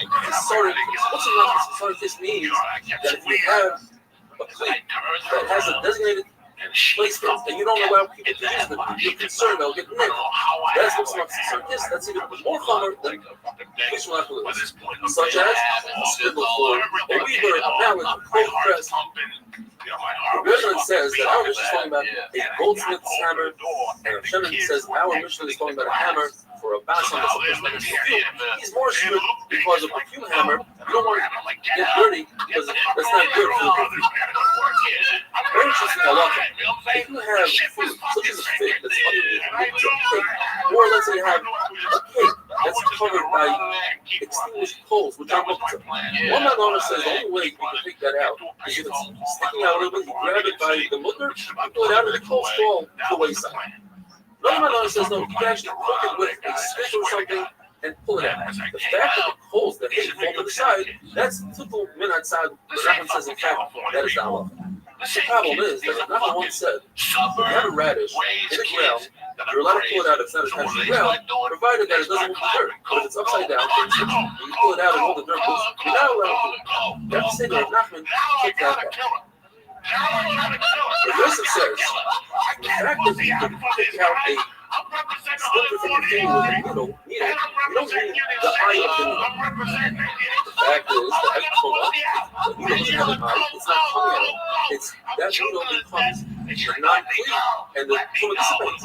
Abaye says this is between tumah and Shabbos. By tumah it says clean mass. It has to be a clean from top to bottom. It has to be completely clean. Rava says, I don't understand. If it's not considered halachically a clean, when it comes to tumah, then halachically it should be a clean by Shabbos. The problem is the Brisa is the exact opposite of Rava. It says there's a big difference between tumah and Shabbos when it comes to needle. If it doesn't have an eye, it's not a clean for tumah, and it is a clean for Shabbos. So Abaye comes to Rava's rescue and says, perhaps the shot is, yes, it doesn't have an eye, but it's prefab. It's before the person had a chance to put the eye into the needle. But let's say the needle had an eye and it broke off, that's much worse. Then he already designates it for the recycling bin, and it loses its clean designation, and the tumor falls off, and it's not a clean for Shabbos. To straighten out a baby's limbs on Shabbos is not according to Shimon, it's mutter. There's no fixing a body on Shabbos. It's not like they fix the second one. According to Nachman, it's also just like you're not allowed to take medicine to do stuff because that fixes the body. So too, you're not allowed to straighten out the baby's limbs. Says or Shimon. What's the connection? Kedus v'amin, that's not the derech. Kedus so straighten out the baby's limbs. That's very much the derech. So the fact that I have a raya, it says in the Mishnah, you let it take out a splinter from your finger, and that's fixing the body. And I got like I can just get on. The Rabbi says that's different. Taking out a splinter is a pocket. It's right down the surface, ready to be removed. Whereas the baby's limbs need a lot of work. Says the Mishnah, if you have a stick to stir the olives in the fat, sometimes it's without tools, sometimes not, depending. If that stick has a knot where it's a base kilo, it comes like a cup, you put the stick into the juice and see if there's enough oil in it, is it ready to go to the press, then it's a clean mekabel tumah. Otherwise, it's sugar. It's just a simple piece of wood, it's not mekabel tumah. Says the Mishnah that according to Rabbi, all kalim are not muktzah, besides those that are muktzah, machmas concerning kids. Just two examples. A very large saw and the blade of a plow. These are things that you don't completely let down to other people. You're careful with it that you get there. You want to get other examples, like the laundry middle, it's a piece of metal that has a bunch of holes, like a laundry knife, a canner's knife, a butcher knife, and a special tool for carpenters. Once upon a time, there was no muktzah. Everything was mutter to touch. But Chacham saw that people were being relaxed and they were doing Chal Shabbos. Comes along the Chemra, the Chachalia, and he says, everything is also to touch. Besides the kalim. And that is a small knife, a knife to cut thick cake and a ladle. And then at different stages, when they saw that people started becoming fearful, they added more and more until everything became bigger. Besides what basically in the Mishnah are saw and the blade of a plow, which not sorry. What exactly did they add and how did they add it? They added in the place of what they added in the four stages. And Abai says one thing and Rabbi adds one more stage. Rabbi is always one step ahead. Abai says the first stage was they said that anything that's Bakrisha Malachli Laheter could use the serve for a function, but not for its place. And Rabbi says there's no such thing. So we can go together. So this is a Abaya. They said okay. They allowed even says Rabbi, they allowed that the first time, but they allowed one more step. They allowed you to save it from getting ruined in the sun to put it into the shirt. Says Abaya, third stage was they said Isser, like a handle you could use if you have a malacha to crack open it up. But only the third says Rabbi, so you can put it all together. So they allowed both. But they only allowed you to carry with one hand, it was very light. So the fourth stage says that they allowed you to carry with two hands, says Rabbi, they allowed you to two people to carry. The price that says that a meducha, the mortar and pestle is muktzah. So according to Abaya, it makes sense. It was muktzah because you want to move it to circle pedal. Rabbi said you want to move it, the hamel itself, with the shade. Have a wonderful day. The cops come like, no, nobody have to call the police. It doesn't have to be this way. They put everybody else in their classrooms. I stayed up. My mother cleaned me up. My mother went after none, called her a cunt in Spanish, Buda, you know, everything. Sucia, Buda. She was telling me, you got to get fucked in the ass 4 times before you can hit my kid. It was terrible. It was a hell of a fucking roll. Well, yeah, my mother was like, you got to get fucked in the ass 5 times, have a kid, and then you can lay a hand on my kid until that time. Don't you ever lay a hand on my kid. I think a priest was a principal. He came upstairs and he fucking said, he sat down and he goes, you know, Jose is not a good student. You know, he's had his eating problems or whatever. But besides that, he's okay. But how would this work? How is this going to work? Because it was like April. I'm like, I tell you how this is going to work. She's not going to fucking fuck with me. She's never going to say those things. I told him. Now I told him what I had kept a secret for all those years. She hit me with a stick. And my mother's name, my mother's saying, and I hate Puerto Ricans a hole in the back. And it was ugly. So we made a fucking deal. They said, listen, you can stay in the school. She is not going to be your teacher. We will work on you on a one-on-one basis.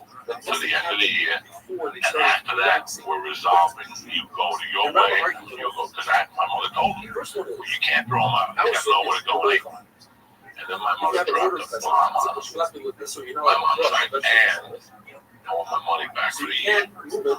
In 5. I want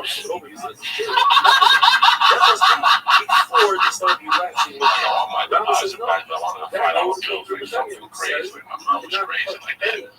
And she goes, I won't leave till I get my money back. This is bullshit. I'm going to contact my family. They wrote my mother a check. Yeah, so I went to school the year for 3 days. And then you should have seen me. I was walking around like Chinese people after her sleep. I was walking in there. The kids were shining my shoes. I had become a star in that school.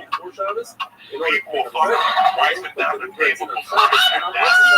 I didn't have to eat my string beans no more. I would just throw them out in front of them. I'd take the milk bowl, I'd pour it in the garbage. That's just nice. Give it a finger. I mean, I had a bad attitude now. I had one, you know. Let's take a quick break to tell you about our sponsor, MyBookie. At the end of a hard week, it's great to sit down, take some time off, and watch some football. Game-winning touchdowns on 2-minute drives, running backs racing down the sidelines with no one to stop them, Lamar Jackson juking everybody left and right. There's nothing else like the NFL, and there's no better way to make the games even more exciting than to bet on. So do the smart thing. Go to mybookie.ag. No one gives you more ways to win than they do. MyBookie's got the fastest payouts and better lines than any other sports book, including Joey Diaz. Don't forget, where you're betting is just as important as who you're betting on. And mybookie.ag is the best in the business. It's where I play and where you should too. I wouldn't be telling you guys to bet with them if they weren't the best. Do the smart thing. If you're going to bet this football season, bet with MyBookie. You're the kind of guy or girl that likes to bet a little and win a lot. Try a parlay. If all your picks come through, you'll multiply your winnings, and no matter how you bet, the NFL season is the best time of the year. Join now, and MyBookie will double your first deposit. Use promo code HONEYDEW to activate the offer. That's promo code HONEYDEW, HONEYDEW. Visit mybookie.ag today. You play, you win, you get paid. Now back to the dip. So I get home, and it's May of '73, and I think the Mets played the Cincinnati Reds in the playoffs. And I got the chicken pox that week on purpose. I just drew like little red marks on me. They didn't even, the Catholic school didn't even care if I came back. They were just going to give me straight A's. So I got here, so like in May, I told my mother to feel good. You know, I made up this thing with these dots on me. I think I got the chicken pox. I just wanted to see the Mets play the Cincinnati Reds in the playoffs of the National League East. And it was great because fucking Pete Rose beat up Bud Harrelson. He was tremendous at Shea Stadium. That was my favorite player at the time, Pete Rose. So that week also, my mother and I went and looked at schools. So my mother's like, well, looks like you're going to Miami. I'm like, no, I'm not. I'm going to McKinley. There was a school in our district called McKinley. And my mother goes, if you go there, you're going to go there and do conditions. You're going to do it your way. I'm going to let you do it your way at first. This doesn't work out. It's going to be my way. So I said, okay. So I signed up for McKinley. I got on the same ground school for boys, and that was it. But at the same time, my mom's like, I'm so scared that I'm at 48th Street, especially now that you beat up a fucking son. Yeah, the house is coming to fruition. We're gonna move. We're leaving 105 West 88th Street, and we're looking for a house in New Jersey. So we went to look at a house in Fort Lee, looked at a couple houses. We found the house in the town called Northburg, New Jersey. My mom and Bob was in Union City, Northburg, and it's like Studio City, no. So I spent the summer at my mom and Bob, and my mom kept telling me, you know, you're done with that fucking school. Why not? You have to be friends, you have to make friends with this neighborhood. Right, in Northburg, when I looked out the door, it was these nice Italian, Irish kids, but they weren't what I was used to on the 48. I wasn't going back. I'd much rather just, on the weekends, go over the bridge and hang out with my friends on 48th Street. You know, we've been 10, 11, 12 now. I think Nelson oldest in our living room was already getting pussy. So he was telling me to sit around him. He'd tell us, yeah, wait till you come, you can jerk off. I remember he told us you can jerk your name off. And I was still this time, I was like 18. I would always jerk off and tell us my name. Like, why is that work? He would always tell us stories. Oh, wait, you some girl did your dick gets hard. And we would sit around like, like that shit. Like, he was like our hero, Nelson. It was Nelson Ricky. They had a sister that was in a band called the New Riders of Purple Sage.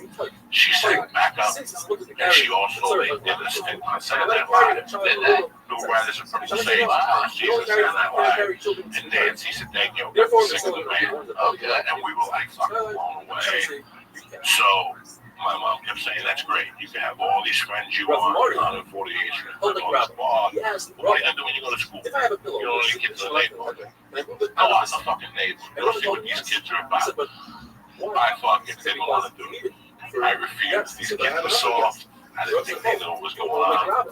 But eventually one day it's like, my mom's like, Carlos, you gotta get out of the house. You know, so I went out to this Jersey town, and Bergen is the second hilliest town in the country. Is it? Yeah, behind San Francisco. That's why I can smoke dope. I'm like, I can't drive. Walking those hills, I was a kid, and they were like this. North Bergen, New Jersey is like this. So I walked down my block, giving that terrace, and on 30, if I made it right, it was 39th Street. There was a park called 38th Street Park there, but if I made a left, there was a street called Charles Court. There was a circle street called that. There was more kids on that street. And I actually hear some kids we call it a court too. Court. Yeah, that's what it's called, Charles Court. And I said, let me go to Charles Court. The only time you can do that is if I go to Charles Court, I don't see no kids, but I hear them yell. And I had to walk up the hill. And there was like an island in the middle, two houses. So I couldn't really see the kids, so I walked up the fucking hill. And I'm hearing this commotion. This is my first day in Jersey. This is my first time going out of North Bergen, New Jersey.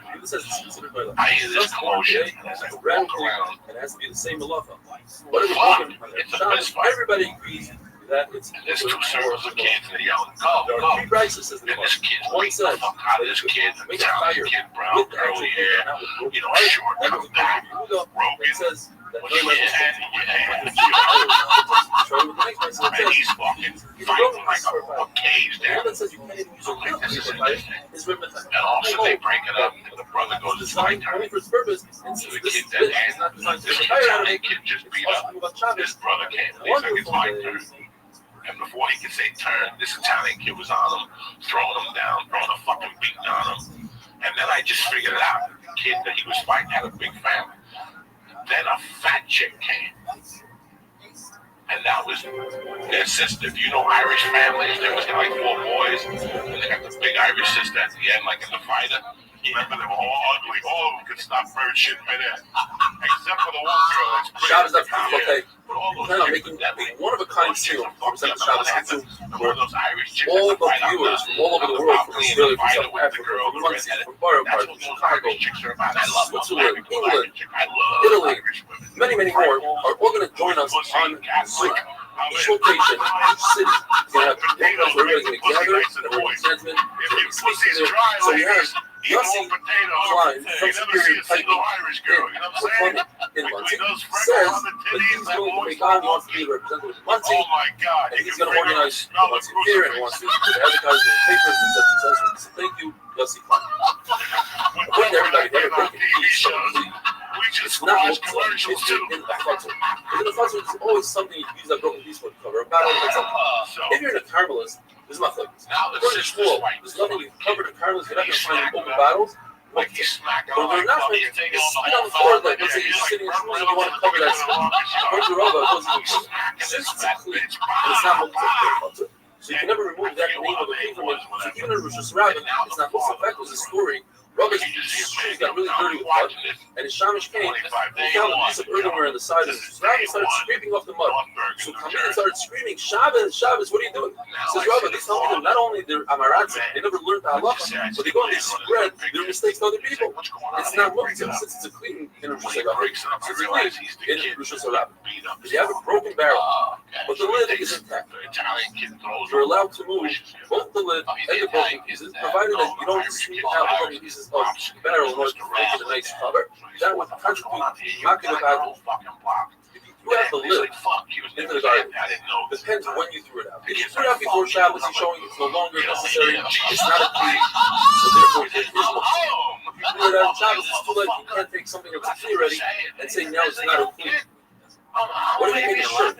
A perfectly good shirt, throw it in the garbage. Anytime it's better.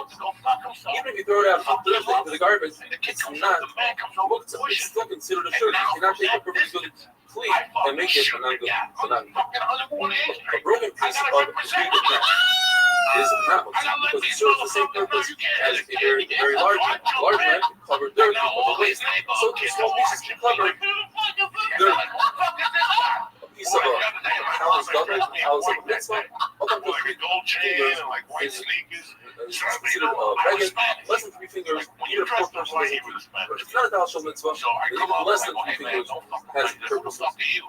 If you have broken pieces of a oven is made out of wood. Now we're talking about an oven that was already had some reason you can up and convert it. I think your mayor Rabbi Yaakov was always like Rabbi Yaakov. You could carry these pieces the same reason we said before. Yes, they don't serve as an oven, but they can serve as a battle cap. The Unisys battle cap is considered noilak, which is created right now, therefore it's a muktzah. Rashi says we're talking about you want to take a piece of an oven and put it sideways and bake lava on top of it. And then you make it sideways, vertically. Says we're married to Rita.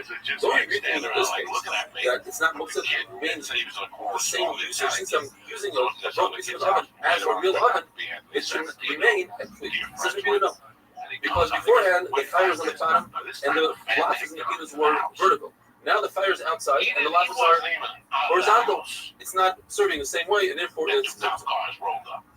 Rabbi says we have a machlokes whether or not broken pieces of an oven that were not connected to the ground. According to Yehuda, that's not considered an oven at all. It's not considered an oven. It's muktzah. It's not a cake. According to Chachamim, it's considered an oven, and therefore it's not muktzah.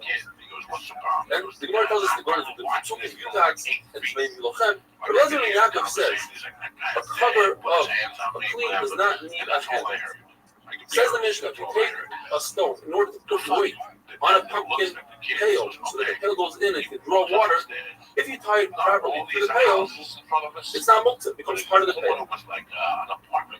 If you have a stone, similar case, a stone on top of a barrel, you take a barrel, tilt it, let's tilt it on its side, and the stone falls out. What if you're concerned that the stone will break another barrel? You lift the entire barrel up, move it to the side, and tilt it over there. That's in a case where you completely forgot about the stone. What if you didn't forget about the stone? What did they purposely? So we have machlokes with Ami and Ravasi. What Rabbi Rothschild says? Ami says that the barrel becomes a buses to the stone, and therefore the barrel becomes muktzah. Buses and the is muktzah. And he says that it's very different than a pail. In the pail, you used to tie down with a string or something. Over here, the stone is just laying there.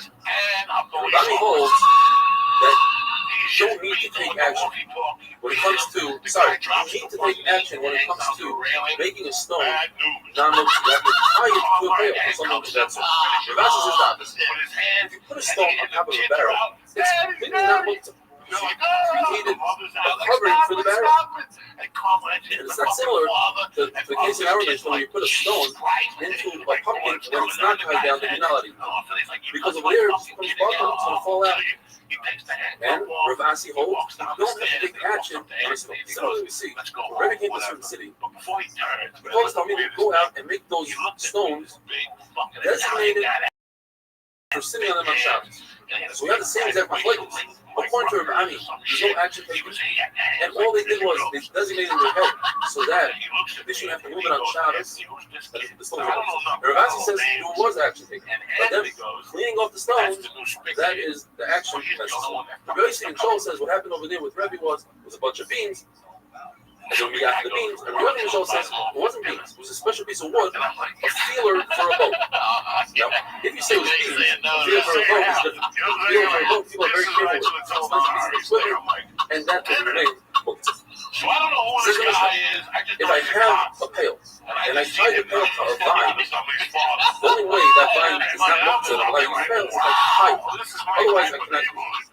Even if you know the equipment says you don't have to take action, you just think about it and have a think in your head and make something like a vine, a stone, a piece of pine tree. I can make it non-mukta with a thought, but in this case, we agree you have to tie it. Either because we're talking about that the vine is still attached to the ground and it's completely buffeted the ground, or because the vine is so soft and concerned will have left over and if you stick down and they'll cut it off, cutting it off a Shabbos is not going to package and also so you mitigate. If a person has shutters, so one people says, these shutters, in order to hold up a window on Shabbos, they have to be hanging and tied. But window on it's not necessary. The Gemara explains what that means. There's an isser to make a rooftop on Shabbos, even on Yom Tov. And there's a machlokes. What if you already have a partial roof and you add to the roof? The same machlokes would apply, although it's a very different case, on a vertical wall by a shutter. Now, typically, there's no mitzvah on Shabbos. There's no issue to build a wall on Shabbos. That's your hold that since it looks like you are building, even though it's a temporary shutter, but it's a permanent wall, it's awesome. If I'm saying it's not awesome, have a wonderful day. Like, see, they are moved out, and she's hitting the fucking cop with the stick. He's like, oh. He's like, no, I'm gonna arrest your son. Your son's a good man. He goes, your son stuck up for my son when nobody else did. You did a good job. And my mother's like, anything come up, be nice. You know, like all that shit. My mother's like, what's he saying? And I'm like, I stuck up for his son or whatever. He wants to invite me over. My mom's like, oh. And my mom must felt like an asshole. Shabbos that he goes, you did a good job with your son. If you ever have anything, his email comes to us from Fred Goldman from West Orange, New Jersey. He says he started off the cycle with 8 minute daf and eventually made his way to the full daf. And since then, he's never missed a single daf. Love to be the representative of West Orange, New Jersey. So, Craig, you are the official representative. Anybody that wants to be started in the Sim of Shabbos should contact you. You will arrange everything. Beautiful. We're talking about window shutters. According to Chachamim, if you have a window shutter sitting right by the window, designated for the window, it's not considered bina. You're allowed to put the window shutter in. It doesn't have to be tied. It doesn't have to be hanging. For your blazer, you need two conditions. The window shutter has to be tied and hanging off the floor. Only then are you allowed to put the window shutter in. Something very similar is called a negger. This is a bolt that goes into the door to shut the door closed, make sure nobody opens the door. More terribly, I said, if it's just sitting there next to the door, is it Issa Deraisa concerned with the bolt in its place? If it's tied, but not hanging off the floor, if it's touching the floor, you can only use such a bolt in the Beis Hamikdash. Other places, this is Issa Derabbanan. In Beis Hamikdash, there are no Isurim Derabbanan, there's no Shvus in Beis Hamikdash. According to Yehuda, if it's laying on the floor, then even in the Beis Hamikdash, you're allowed to use it even though it's not tied. And if it's tied, not hanging, then you can use it everywhere. According to Shimon Gamliel, it doesn't need to be tied, it doesn't need to be hanging. As long as you designate this bolt in your mind, you can use the bolt.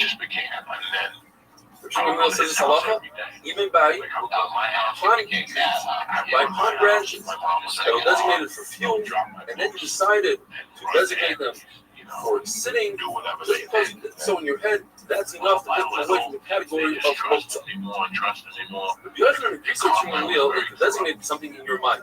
But he says there's one stipulation. Whatever it is, let's say it's a bulb or even a branch, it has to serve as some sort of plea, has to serve in some sort of way. Mr. Nakla got up and dashed in front of the house of the rich fellows and he said, the halacha is like Rabbi Eliezer. When it comes to the shutter, the two conditions, it has to be hanging, it has to be tied. However, from the final mission in our Masechta, the Mishnah brings a story that they wanted to plug up a window and they used a key. Now this key was not tied, it wasn't hanging. From the fact that they brought it was an actual story, that's a lot more powerful than halacha. You see that that's how we pass it. Because we actually did so in a true story. Says the Mishnah, if a flea, a vessel, I was the mafia. You want to be able to move it on Shabbos, it has to have a handle. I was considered one Rabbi of Rothschild explains that dafka, if it serves as another malacha for another malacha. Rabbi says this handle is only when it comes to ground covering, but any type of clean doesn't need a handle. So the Gemara explained, when it comes to ground covering, everybody agrees that it needs a handle. And when it comes to clean, everybody agrees it doesn't need a handle. Like this is when you put a cleat in the ground, and you say that you might confuse this cleat for ground covering or not. And with that, we finished the Perek Chol HaKelim. Brand new Perek B'Chaim. Says the Mishnah, if you have a room with wheat hay, you're not allowed to move it on Shabbos because of the absorption that you put out while you move things. Shabbos has to rest. However, if you're doing it for a mitzvah, you're allowed to move 4 to 5 boxes. The Lord can explain whether that's good or just, that's the way they speak, 4 to 5. If you need the room for a shear or fatmas asarchim, you can move 4 to 5 boxes. But not more, says the Mishnah. Because more than that, more than 4 to 5 boxes would be matirka. Would be too much matirka. The Mishnah goes on to give a list of different things that are not muktzah, such as food that you remove the truma for the kain. So it's mutter to eat. But food that didn't take off truma semaisrus is muktzah because it's not permitted to eat on Shabbos. My food that we don't know the Amars remove the truma is mutter. The Gemara will explain. Ma'aser Rishon, that's the 10% that the Yisrael gives off to the lady, and the lady removed the truma. The Gemara will explain as well. That's Ma'aser Rishon. Ma'aser Sheni, that's the 10% you take for yourself. That's what you have to bring to Shalayim. If you don't want to bring to Shalayim, you can redeem it. So we're talking about it's redeemed. So it's not muktzah. Hekdesh, you want it, you have to redeem it. Not muktzah. If you don't redeem it, Ma'aser Sheni that you didn't redeem, it remains muktzah. Says the Mishnah, foremost, type of a bean. If it's dry, it's not muktzah. If it's moist, you're going to go on it. It's muktzah. There's something called luf, which is about muktzah. Mustard seeds are muktzah. But Shimon says luf is not muktzah. Since it's raven, and wealthy people have ravens. Now, a typical person, says Shimon, is considered wealthy and is considered a prince because all of Klal Yisrael are princes. If you have a bundle of straw or branches, if you designate it specifically for animals, then it's not muktzah. So the Mishnah comes along and explains the Mishnah. When the Mishnah says you can move 4 to 5 boxes a day, the Mishnah was very specific. If it's a small room, you can move 4 out of 5 boxes. You have to leave 1 box worth a day on the floor, so you don't expose the floor, so you don't come. The mashvikim has to smooth out the floor, which is an issur requirement. If it's a larger room, then you're permitted even 5 boxes. Every time I come home, there's a different motorcycle. But you have to leave some over so that you're not matching with.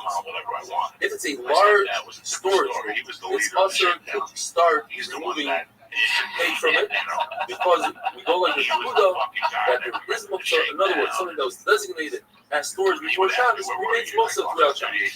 Shmuel says no. We're going according to the Shmuel that there is no muktzah.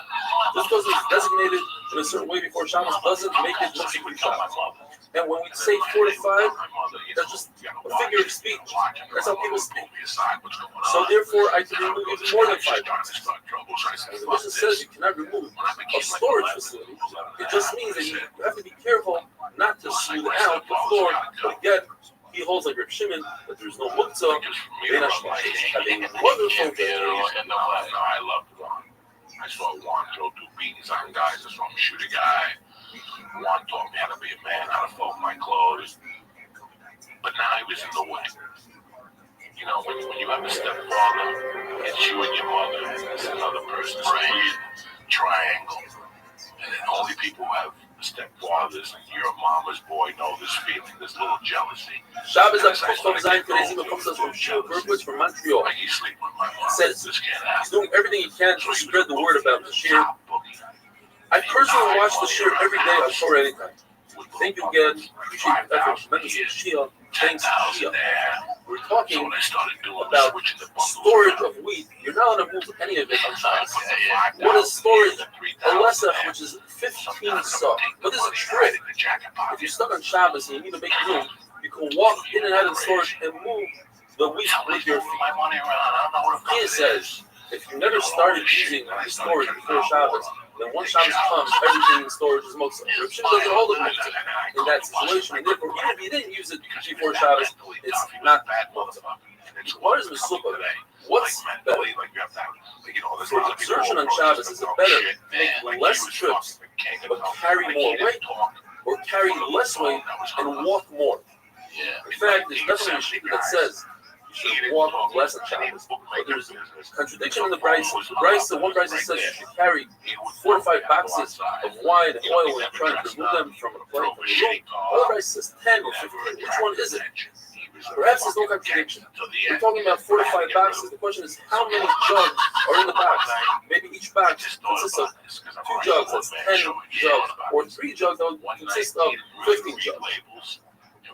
The halacha is, you're allowed to remove 4 to 5 boxes per guest. So you have 4 guests, that's 20 boxes. The Gemara asks, is it one person removing all 20 boxes, or perhaps if you break it up, each individual can remove 4 to 5 boxes? From Rabbi and Rabbi, you can't bring it back. Rabbi and Rabbi came to a certain place, they were given a explanation to the certain enough room. They went out into the field, and they made room in the field. They moved a lot of wheat out of the way. Perhaps over here, Rabbi didn't do it himself. Rabbi was a Nasi. Or it was too much work for him, says Tyson. So maybe he gave it to other people to do it. There's no right that one person can do it all. Rav says, from our Mishnah, you see that Achnasa Sarchim is just as important as learning Torah, waking up early for Torah, because the Mishnah gives us 2 examples of 2 mitzvahs that you do, and that you could make room in the room for. First one is Achnasa Sarchim, you make room for the guest, and Talmud Torah is second, you make room for the sheep. But then he says, in fact, Achnasa Sarchim is more important than Talmud Torah, because it's mentioned first in the Mishnah. One of the famous Mishnayos, we say it every day, but we say it slightly different. These are the mitzvahs that you are awarded for your experience in this world, but and the rest remains over for Elam Haba. Which are the 4 things? Kibud Avah Go'im, Gemilas Chasadim, Hava Shalom, creating peace between people, Talmud Torah, learning Torah, supersedes everything else. The question is, we have different Mishnayos that say different things. The Gemara explains. Achnasa Sarchim and Bikur Cholim are included in Gemilas Chasadim. Not only that, even Tefillah, having Chavan and Daven, is also considered Gemilas Chasadim. Explains Rashi beautifully. You're doing Chesed with yourself. You have Chavan and Daven. When you get up early in the morning to learn Torah, or bring your children to school for Torah, that's included in Talmud Torah. Down the Kapskos, which is also brought on these things, is included in Hava Shalom, in other Mechaber, because once you are down the Kapskos, see the good and everything, then there will be less fights. Once we mention Down the Kapskos, the Gemara brings some beautiful stories about Down the Kapskos. First one is a story about a man who came from Galut. In the Shil place, this man is Rabbi Akiva before he became Rabbi Akiva. He was still on Amaretz and he was working. He worked for Eliezer ben Hurkos according to the Shil place for 3 years. After 3 years, he said, I want my wages. It's Erev Akiva, I want to go home to my wife and child. Eliezer ben Hurkos says, I don't have anything to give. But after Sukkot, Eliezer ben Hurkos came to Rabbi Akiva and brought 3 donkeys with him. They ate and drank, gave him his wages and more. And he asked Rabbi Akiva, what did you think when I said I don't have? You said you don't have money. I thought perhaps you invested in the business. When you said you don't have any fruit, maybe they didn't have any trees, some ice and you couldn't give it to animals. You said you don't have any animals, maybe you rented it. Maybe you rented the field. What about pillows? Maybe you were matching shit. That's exactly what happened. I was matching everything I had because my son wasn't learning Torah, but then I got Torah from Torah, and here I am to pay you back. He's like, why not? There's another story. Maisa b'chassid echad, Rashi says, who redeemed a girl from who was captured, and he brought her to a hotel and put her by his feet. Next morning, he got up, went to the mikvah, and taught Torah. He asked the students, what were you thinking? He said, perhaps you want to save this girl from one of us who was a trapper, and perhaps you had a carrying because of the temple of the word. That's exactly what happened. Both who should be down Gilgal was just like you were down Gilgal. And finally, the third story, Yeshua went into a non-Jewish woman, a common woman, who locked the door. Before he did that, he removed his tefillin, came out, he went to the mikveh and taught them Torah. He said, what do you think was going on here? He said, well, you don't want to go into the tefillin for Makom Tuma, perhaps this guy will spit at you, and her spit is like the Zava's spit.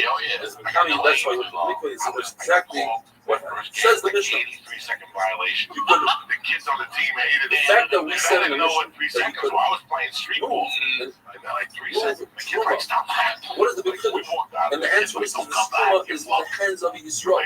Yisrael can be Truma. Nevertheless, since it's permitted for a Chayin to be Truma, therefore it's not Moksa to Yisrael. What about the Mai? Why is the Mai not Moksa? The answer is because the Mai is appropriate for a poor person. The halacha is, you could give poor people, the Mai, you could give the soldiers Mai. And everybody has the ability to receive mafkir, his belongings, and become a poor person, and therefore the Mai is running for him. The Ma'aser Rishon, which is the 10% that Yisrael gives the Levi, which already had the Levi gave 10% of his 10%. Yisrael initially didn't give the Truma the 2%. That is the truth. But even though Yisrael jumped to step number 2 instead of step number 1, the Levi doesn't have to go back and give the client his 2% that he's deserving.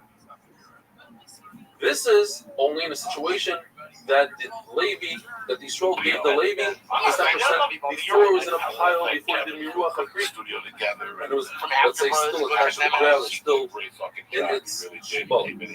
But once it's in a creek, once it's in a pile, then not only does the Yisrael get Malchus, but you have to go back and give 2% for the client. What is the big chiddush if the Ma'aser Sheni, which is 10% that goes to the owner, you have to redeem it? If you redeemed it, of course it's not muksa. The answer is because he didn't redeem it properly. You have to redeem it and give a fifth. In other words, if there's 100 fruit, you have to give 125. The fifth is milapar after the final number. But at any rate, it's not considered muksa if you don't give the fifth. The fifth is not ma'aser. You're listening to a book with legs, a podcast presented by Sneed Capital Management. At Sneed Capital Management, we advise investors who play the long game.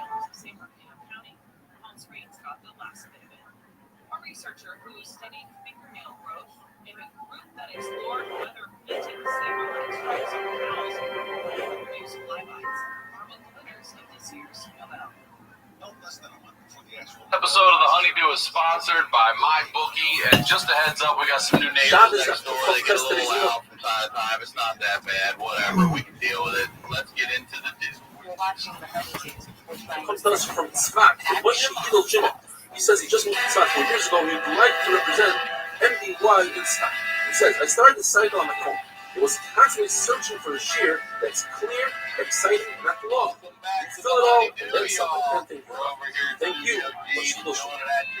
In the Mishnah, we learned there are a number of food items that are looked at. For instance, pedal, food that you didn't remove from some items. What's the difference? The condition is that in this particular case, you weren't hiding the rice to get food some items because this tree was planted in an unperforated planter, and therefore the rice you're not hiding food some items at all. Nevertheless, it's looked at the Rabbah. When the Mishnah says that the Levi received this 10% meiser, but he didn't give truma, it's not referring to his truma's meiser that he's supposed to give, right? Rather, it's the truma doila that Yisrael was supposed to separate. Yisrael went out of order, he gave the Levi's 10% before he gave the client the 2%. The halacha is, the Levi cannot give it, because the Yisrael did so when it was in a tree, when it was in a pile, and it had Biruah, who was smoothed out on top. Therefore, until the Levi gives you 2% that the Yisrael should give to the client, it's muktzeh. Ma'aser Sheni is step 3. You take 10% and you give to yourself. You either bring for your client, or you redeem it for money. The problem is that he redeemed it not properly. In other words, he used money that doesn't have a conviction. And it says in the Torah, it's our therefore, it's muktzeh. When it comes to Hekdesh, he didn't redeem it properly. He redeemed it on real estate, on karka, instead of redeeming it on money. And therefore, it's muktzeh. List of things that are muktzeh or not muktzeh. The Brisa says chatzah, which is grass that has scraped roots, is not muktzeh. You can feed it to the mustard seeds, are not muktzeh according to the Brisa. You can feed it to the fish. Glass, broken glass, what can you do with that? Feed it to the massive blizzard. But then Malachim, princes, now all parties from when they're doing a meal are considered princes. Rabbi Rothschild argues, he says, no, it's a muktzeh. Now, in Rabbi Shimon Gamliel, Amemar says he meant only if he himself owns an asrin. Rashi says, even if he doesn't own an asrin, since there are other people that have asrin, you're considered a bevela, and therefore it's not muktzeh. Since people who don't have elephants, bundles of branches are muktzah. So Bai says there are 4 different Amrim that hold this concept of B'nai Malachim, all Klal Yisrael of B'nai Malachim, the princesses. Shimon Wheel is this halacha about an asking, and so too the Mishnah says that you can have kol, which is a type of food that you feed a raven. Ravens, only wealthy people have ravens. When it comes to rose oil, so Rav Shimon says that rose oil is for princesses, but all Klal Yisrael are it's halacha that if a person owns an expensive coat and he owes a lot of money, you take the coat off of him and you sell the coat, you give him another inexpensive coat. Shmuel Rabbi say no, since he's a ben melech, he's a prince, he deserves an expensive coat. You don't take his coat off. When it comes to bushels of branches, if you decide that it should be animal food, Erev Shabbos, they're not muktzah. Shmuel says, provided that it's lightweight, you can carry with one hand, otherwise it's muktzah. You need to carry with two hands, it's muktzah. Different types of plants that the Gemara brings down, that you say that it's for firewood, they are muktzah. If you change your mind and you say it's for food, they're not muktzah. Machlokes, if you says you take, let's say, a pea in a pot, you break it with your hand, you go like this, and you take out the peas, but not with the pea on Shabbos, and not too much. The Chachamim say you need to make another sheet, you do it with the tips of your finger, and not too much like you do in the weekday. Raw meat, but it's salted. According to everybody, it's not muktzah. Pachio, people eat that. If it's unsalted, much like it's according to Rav Huna, it's not muktzah. Even though Rav Huna was Rab's Talmud, and Rab holds like Rav Yehuda, that it is muktzah, that's not good by food. But by regular muktzah, Rab holds like Rav Shimon, no muktzah. According to Rav Chizda, it's muktzah. You can't feed it to. You're not going to eat it. You don't feed it to the animals. But a dog is soft enough to eat it raw. And therefore, if he himself told his people in his house that he can cook the raw dog, unsalted, out of the sun, just not to have monetary loss. Salted fish is not muktzah. If it's raw fish, it's muktzah. Even though Rashi explains that you can feed it to a dog, but you didn't buy this fish to feed to a dog, and therefore, then it's muktzah. Spoiled meat, not muktzah. You can feed it to any type of animal. Uncovered water that you're concerned that perhaps the snake inserted venom is not muktzah. Give it to a cat. Shmuel says you cannot because you need to get rid of it immediately so no one else has damage from that water. Says the Mishnah. You take a basket, flip it over so that the chickens can get into their food. Even though you are carrying something for muktzah, and there's a sheet that holds that sauce. You could push along the chicken from behind in order, a chicken that ran away, in order that you don't have a monetary loss, or in order to prevent damage to the chicken, you don't lift up a chicken or push along a chicken by itself, because the chicken will jump off the floor and you'll be holding a chicken in your hand, which is muktzah. Shit like that. Those are those kids. Now, when it comes to shechita, you should either hold the chicken in your hand or push the chicken down into the ground. We're concerned that the chicken will lift itself up with its feet and jar the simon during shechita and al-kazal shechita. You're allowed to hold onto the neck of a calf or a donkey, even though it's carrying, but not in Rishus Rabbim because we're concerned you might carry the animal. When it comes to a child that knows how to walk, you can pull the child, but don't drag the child. That is awesome. If an animal gets trapped in a body of water on Shabbos, so you can get it to eat, so it doesn't die. And if that's not good enough, let's say the water is rising and you didn't save the animal, so you can put blankets and pillows underneath it. Even though you're about to clean it from it, you're taking these out of service for the Shabbos, and that's so certain. But you're allowed to be over the Rabbanon in order to be kind of the Raisa of Tsar Balach. Mishnah says that you are not permitted to deliver an animal, but you can help the animal out. In other words, by grabbing the newborn that should fall on the ground, by pushing its stomach in, by giving it mouth to nose, by giving it milk. For a woman, for a mother giving birth, you're allowed to call Shabbos, right? Call the midwife, you know, call Shabbos. You're allowed to tie the umbilical cord. According to Rabbi Rothschild, you're allowed to even cut the umbilical cord. And you're allowed to do anything that has to do with Rosh Hashanah. Says we used to have enough money on kosher animals on Yom Tov by putting salt in their womb so they should feel the pain, reconnect with their newborn, or would sprinkle placenta water on the baby so that they smelled it and reconnect. But not Jewish for animals, most of the time they don't disconnect from their newborn, and even if they do, you'll never be able to get them back together. The Mishnah says, the extra Lashons tell us, even if she says she needs light and she happens to be blind, since it calms her down, that's mutter, you let her bring oil, you have to do it with a sheen, bring it in your hand, if that's not enough, bring it in the hair. It's not considered skita because you hold like the shita that's supposed to be here. Even if you hold it this skita, that would mean not literally putting the oil in the hair, rather a bottle of oil in the hair. Have a wonderful day. So finally, the owner of the place goes, "Don't get that guy glue no more." He came to me. He's like, "Don't buy that fucking guy glue no more." I'm like, "Why not?" He goes, "That fucking guy starts glue." I'm like, "What do you mean?" I was people smoke pot. I'd seen my mother do once ago with a friend. People drank. I wasn't into pills. I didn't know anything about pills. It's crazy when you find out there's a different way to get out. Shabbos after Kufos testing, this amazing email comes from Eitan Warrior. Very long email, just a couple parts of it, and it says, "I want to thank you and your family for all the hard work you put in. The fact you have in so many people's lives is amazing. The daf has mamish changed / saved my life. It helps me go against my nature, which is being consistently inconsistent." And when he's learning such brachas, he said every single word. One of the last things his mother told his father is, "Go learn the daf with Eitan." Mother's neshama should have an aliyah. He need to discuss the halachas of a woman who gives birth. As long as her womb is open, says Rav Sheshes, Mechal Shabbos on her, even if she doesn't request. But if she says do not, you're not Mechal Shabbos. Once her womb is closed, the Gemara is describe what it is, you're not Mechal Shabbos on her, even if she requests. Marzutra is much more mental, and then when we go with Marzutra, but something in Pashas Mom. He says, as long as the womb is open, even if she denies help, you give her help. Once her womb is closed, even if she asks for help, you give her, not like Rav Sheshes says that she asks for help. What does it mean that her womb is open? 3 sheets, according to the when she says that according to Rav when she has down, according to Yeshua, when her friends help her to walk. What does it mean that the womb is closed? There are 3 stages. From birth until 3 days, even if she says, "I don't want help," give her help, like Marzutra. Mechal Shabbos.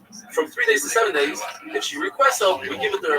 And from 7 to 30, even if she asks for help, she's told better than a chayil Shemsakona, not Mechal Shabbos. However, the guy is the law of the woman. Shmuel says, a woman who gave birth should not go to the mikvah until after 30 days, unless her husband is there and he can warm her. Gemara tells us a story. Rav Chisda's wife, Rabbi's wife, who was Rav Chisda's daughter, didn't go by this, and she went to the mikvah within 30 days, and she became sick. So they had to carry her and her bed all the way through to Lisa, so that he could warm her. Shmuel says you light a fire for a woman who gives birth and for somebody who lets blood. And now we're going to go into a whole sugya of bloodletting.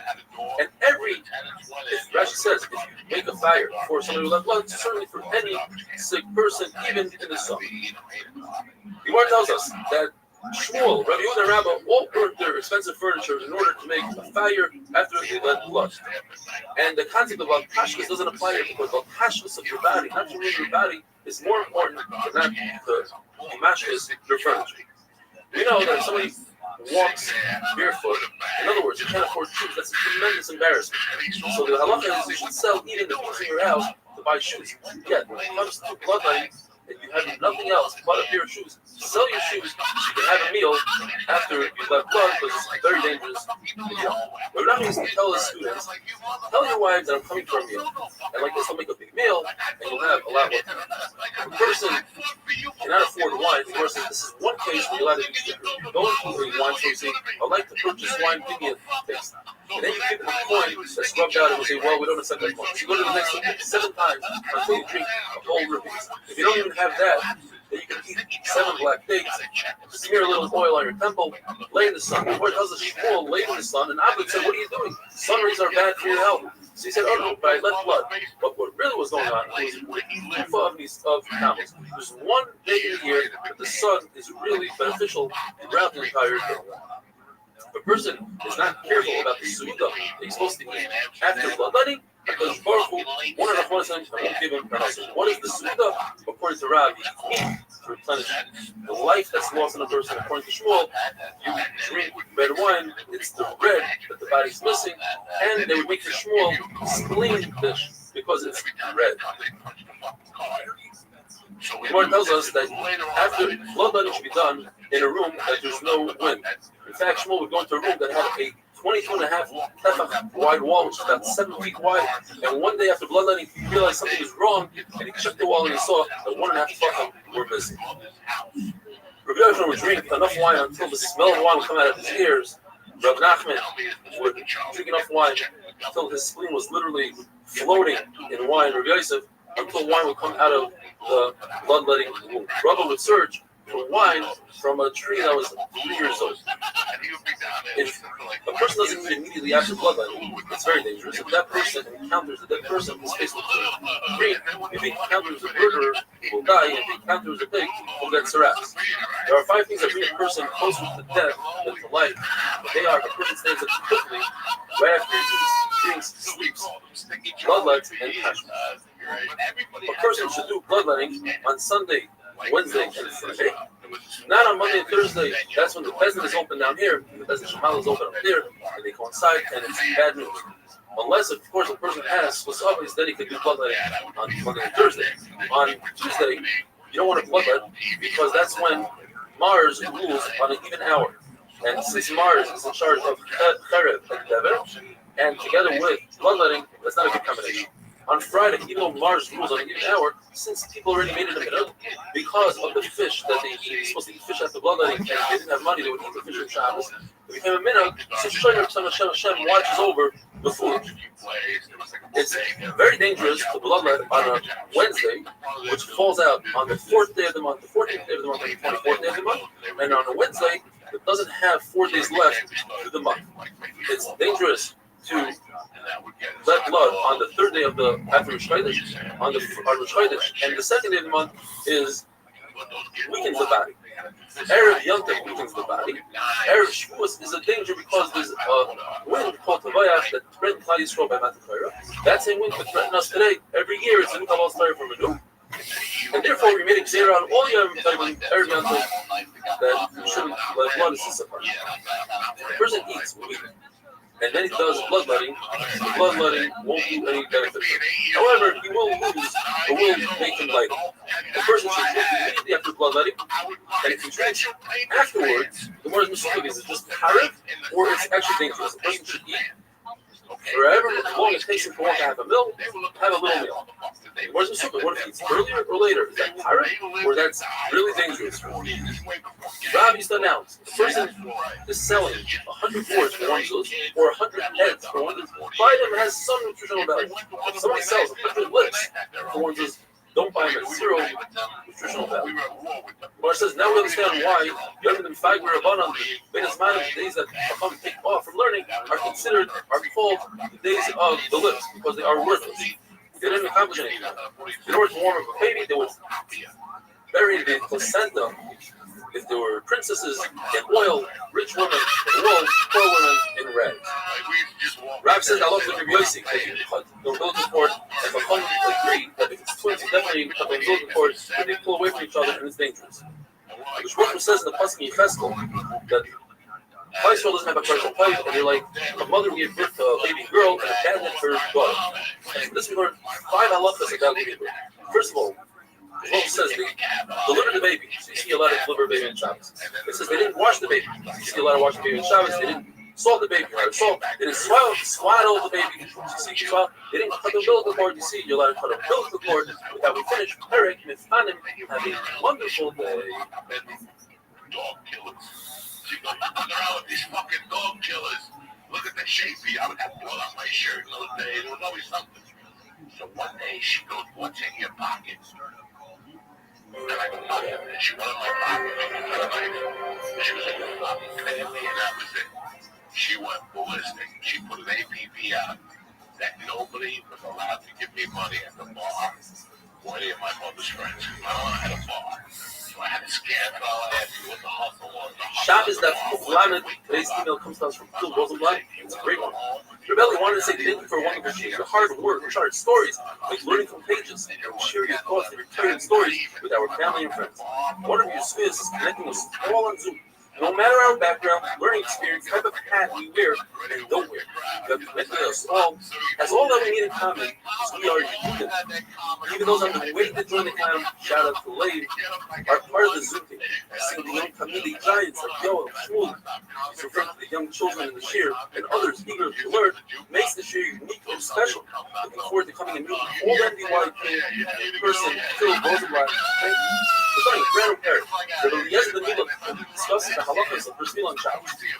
If we have a bris milah that's on the 8th day on its time, and there's no knife prepared before Shabbos, you can carry a knife from Shusarabin, you b'chal Shabbos, as long as you show the knife. The knife is exposed and everybody sees the love that we have for mitzvahs, that for mitzvah we are prepared to be b'chal Shabbos. In time of danger and sakana, you hide the knife. You don't want other people to think that you're being over until Shabbos, so you're so good in front of Aiden. The Gemara's Masukah doesn't mean you plus Aiden that are watching you hide the night, or it's just one other person together, you are Aiden that can testify in other places. We're talking about Machshiri mitzvah. These are things that you need to do in preparation of the mitzvah. So for instance, when it comes to the bris milah, you cut the wood to make a fire, to make coals, to heat up the metal, to make a knife for the bris milah. All these things are permitted according to Rabbi Eliezer, they're Machshiri mitzvah, and Chachamim argue. In Rabbi Eliezer's town, they acted like Rabbi Eliezer. They cut down wood on Shabbos to make it resemble a knife on Shabbos for the bris milah. The Gemara tells us that incredibly, they all lived long, happy lives. No one died early. In fact, there was a zera against Yul and Klal Yisrael. The zera didn't apply to Rabbi Eliezer's town. The Gemara tells us that in the town of Yossi, they would eat chicken, bird, with milk. Yosef Rishbach, he was a hunter. He prepared a peacock's head in milk and served it to Levi. Levi refused to eat it. Levi went afterwards to Rabbi and he said, "You can't believe this. Yosef Rishbach serving lots of challah, chicken, peacock, and milk." So he says, "So why didn't you put him in favor?" He says, "Levi, because I suspected that he passes in this city, like Rabbi Yossi, that it's mutter." What's the source of that halacha? It says in the pasuk, something that has milk. Since chickens, birds don't have milk, therefore there's no isser of basar or buffalo. Says any mitzvah that Klal Yisrael accepted the simcha with happiness, they still to this very day do the simcha. It says by bris milah, I'm happy on your word. In other words, this is the commandment that God gave Abraham Avinu bris milah before the entire Torah. Like I found a great treasure. Any mitzvah that they accepted the fight, they weren't happy about, like a riot, like it says in the pasuk, they were crying. Therefore, till this very day, when people make shidduchim, there's always fights between the families on the ksuba, etc. When Klal Yisrael gave their life up for a mitzvah, those are the mitzvahs that till this very day they're very careful with, such as Avodah Zarah and bris milah, as we see till this very day. Even non-religious people are makbid on milah. Tefillin, where they didn't give up their life for it, it's a little bit weaker. The Gemara tells a story. Tefillin you need a clean body, like Elisha Balkanafayim. What's the story? Why is he called Elisha Balkanafayim? There was a decree from the Romans not to wear tefillin, and Elisha Balkanafayim went out in public into the marketplace with his tefillin. A Roman saw him, chased him down, and when he got there, he took off his tefillin and he said, "What's in your hand?" He said, "I have a pair of pigeon wings." He said, "Let me see." So he opened up his hand, and sure enough, there were pigeon wings. From here you see that, according to Tyson at least, he didn't give up his life. He didn't just leave his tefillin on, he took off his tefillin, so that shows that they didn't give up their life. Rashi explains that Klal Yisrael wasn't careful with the roof not being clean body. It was Elisha that was careful. And that day on they called him Balkanafayim. Why did he choose the wings of a pigeon? Because a pigeon is the only bird that defends itself with its wings and not with its beak. So to Klal Yisrael is protected with the mitzvahs that we do. And now we move on to the days. There's a story the Gemara said that they forgot the knife on Shabbos. And they brought the knife through the rooftops and the fatzeros, the courtyards and karfifiyos, which are places that are enclosed, that are less than 2 soft, without an error, which is the Rabbanon. The Gemara tells us this does not go neither like Rabbi Eliezer or like Chacham. Rabbi Eliezer holds you go right through the Rabbanon. So therefore there's no need to go through the rooftops. And it's not like a tunnel because they say you can't go through the Galus and Chatzeres at all. So this is a third shita. Reb Shimon shita. Reb Shimon says that the Gag, Harfid, and the Chatzar are considered one rishus even for a regular clean, not a mitzvah. Even if there's no bris milah, you can grab a cup and go through the Gag, Chatzar, and Harfid. However, what is also according to Reb Shimon is to go out from your house into the Chatzar. Unless, of course, there's a What tells the Asi says, brings the Rish Lakish, that they once forgot it, they brought it through the Gagoy's Chatzeres, and Chacham were really upset. How could he go according to Rabbi Eliezer? Rabbi Eliezer is a Shamuti, so Rav Shana Rashi is Shamuti. They put him in the famous story about the Tzia, where all of the Goyim held by the Hanrachnoi, one way, Rabbi Eliezer said it's hard. Then he brought a riot from the choruf tree, from the water. There was a basket that came out and said, Allah is like Rabbi Eliezer. Aaron Shul got up and said, we don't pass him like the Shemayim. And he put Rabbi Eliezer and an incredible story. So if Rabbi Eliezer is a parent, how do we pass him like this? But another chat is, Shamuti, that he was a common of Bishaman, so you don't go like Bishaman. Or the Gemara says that he was a Yachid against Rabbim, Halachic Rabbim. So the Gemara explains, Rabbi Yehuda HaGozer explains, he was Rabbi Yehuda the Boyle. Now we're talking about a Mavoi that did not have a Shidduch Mavoi, so he didn't have an era for the Mavoi. And he went from one side of the Mavoi to the other side. And Rav Asi reasoned that Allah, you could go from one side to the other. Or Zera asked Rav Asi, I want to ask you this question, how come you didn't tell me that you want to go from one side to the other without an era? And he said the shot is because he was reviewing this halacha of Rish Lakish over and over. And when he reviewed it, it occurred to him. But back then, when Zera asked him, he forgot.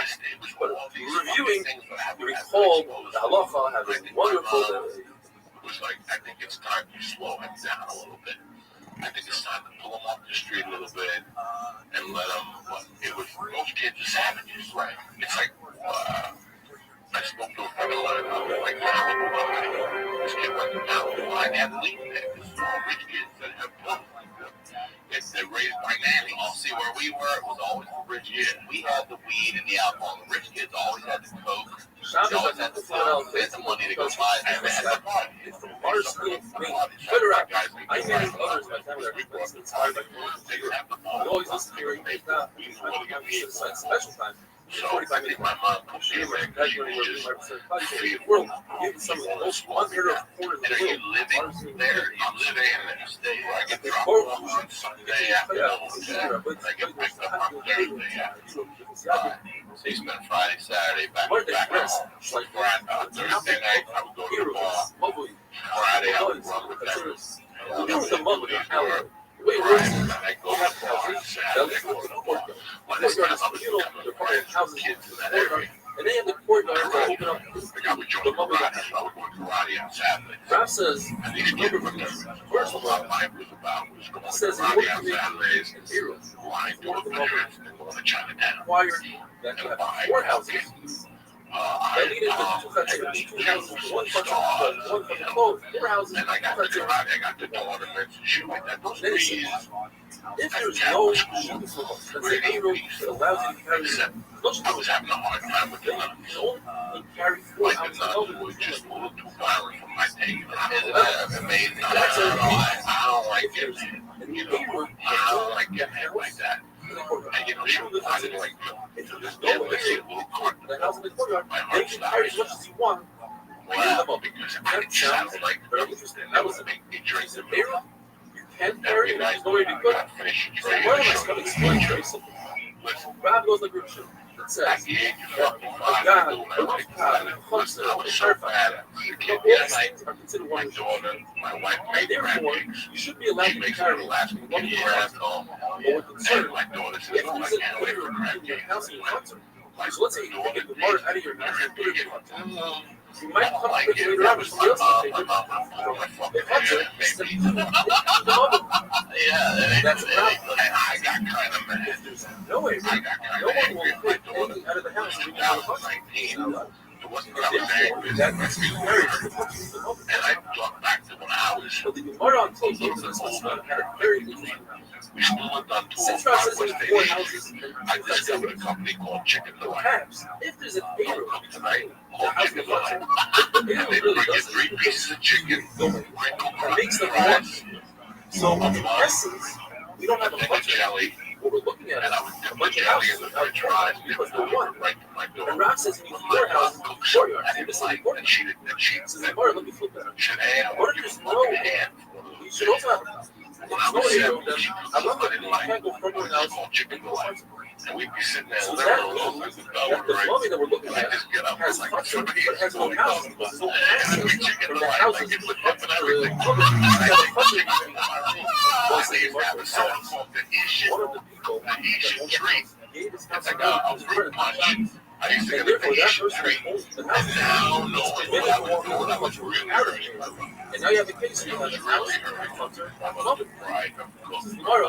Even if it's adapted on Shabbos, there's a problem. There's a no given time where there's 4 houses. It's like one person owns the houses. They're like one person owns the house, not 4 houses. Therefore, you are away from it. Now, what is that? Everybody owns without making a decision on Shabbos. What about let's say come down wood to make a fire to make a knife for the this is not sure if it's the how Shabbos hunger and people say what about other mitzvahs? What about a shofar lulav? They call Sukkah, not She was a Cuban Chinese woman. the answer is that any of the other, all those mitzvahs, including Bible, Hashem She Hashem, looked like one of Bible my Shabbos, She was down and I could visit my mom we'll go before my mom. Oimer and She'alach. You learn the She'alach that you bring on Shavuos from the covered Oimer with exertion. It's a very strong exertion of the word. Our extra good Shabbos that don't have a shurei, they will have a purified. Say, look, the Oimer is the She'alach. The Oimer requires He would take the things barley. that you He gave, had barley and stuff. and use a spark plug with the harder The one. 2 mitzvahs that you cannot do Mashir this for are the And then he would senses tell me, mitzvahs. go to the other door. The red mitzvahs on Shabbos are Trying to keep it high. going. Just tell me Even what though it they is. don't have a particular time, I was already at great the time end to of make the decisions. city. Nevertheless, They have since a I car. took the market in my clothing, I'm not going to house. I'm not going to house. Credit card. They're not going to Well, my mom didn't know this. Well, look, how do I know that? They're like, oh, you look on young and water. How do I know that? It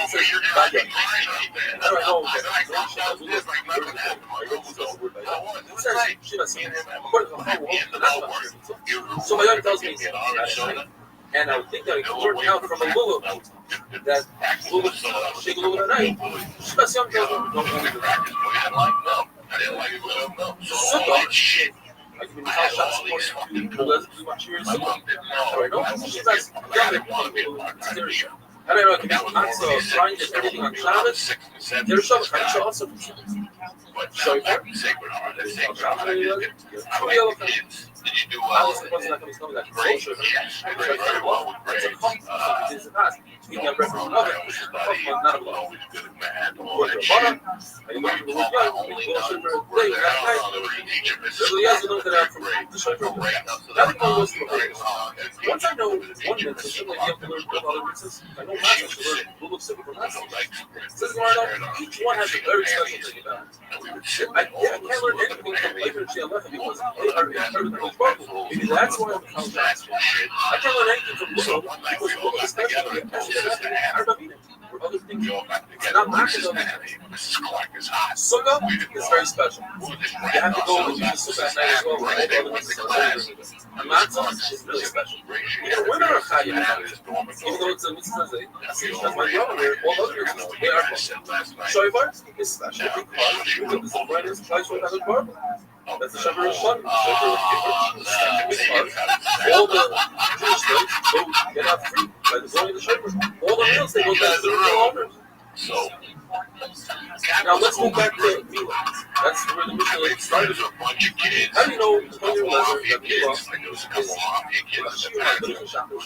now we know by Yoyim Hashmi, you can't learn it out of the other mitzvahs because you have all these other purposes. And you can't learn all the mitzvahs out of Mila because Mila is special and has everything to be something wonderful And sometimes he would stick the dog on you. This was for the school or for this guy, the mafia, Catholic school. The Catholic school disciplinarian, his name was Jack.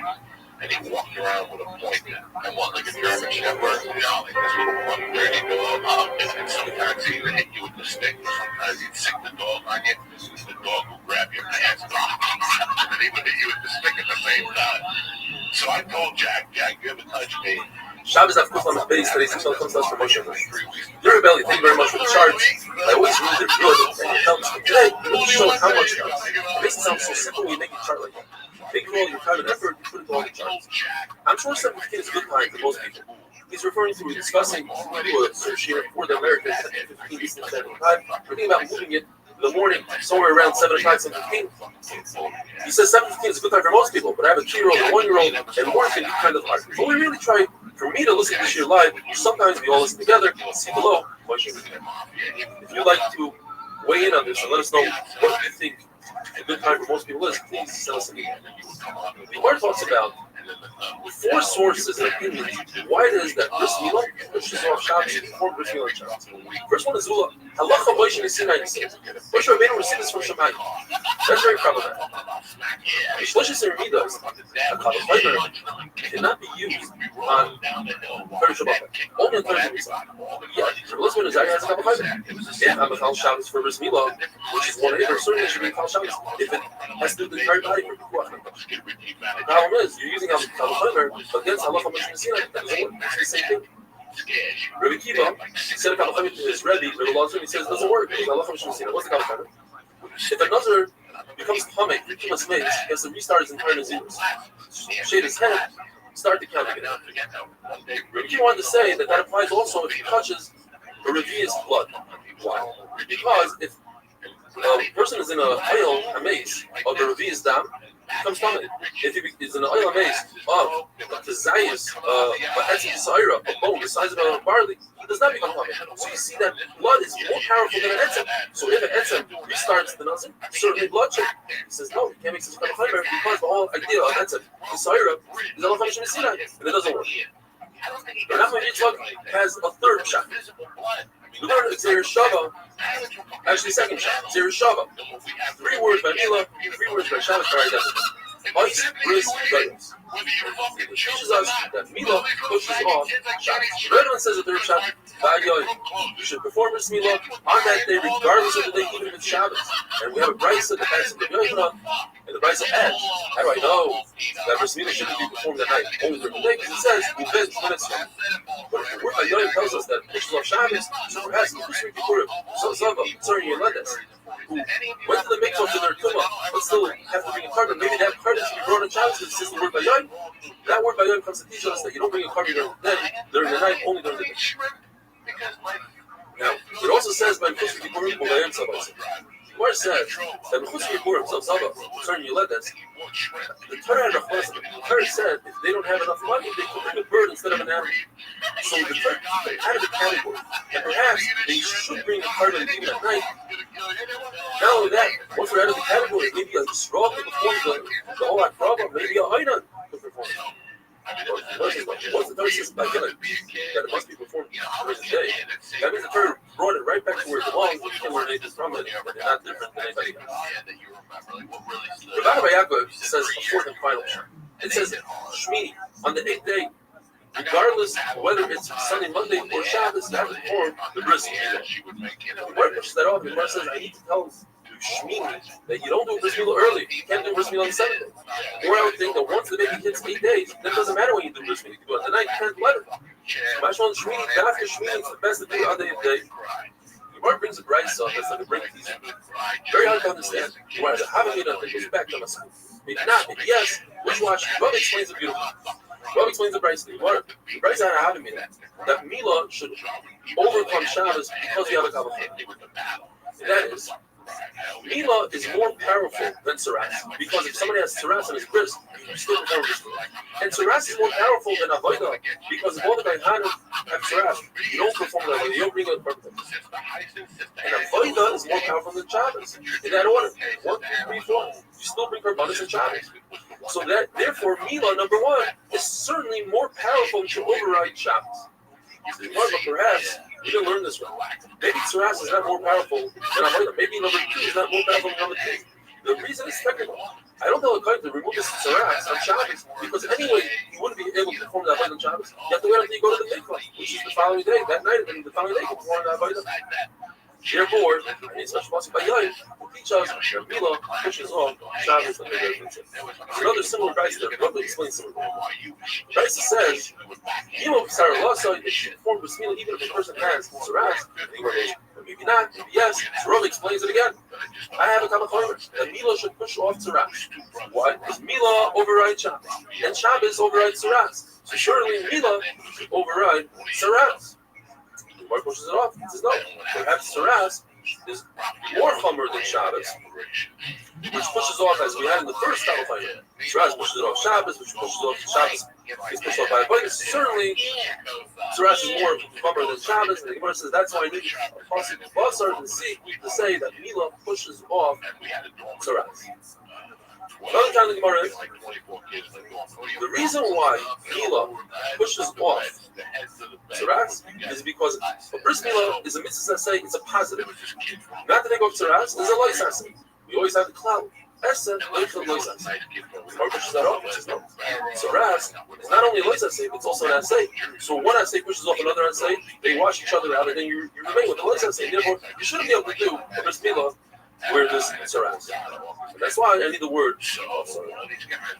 Abai says, it says the word basar that you perform bris Mila and Tsaras by a baby on its 8th day. Mila b'zman.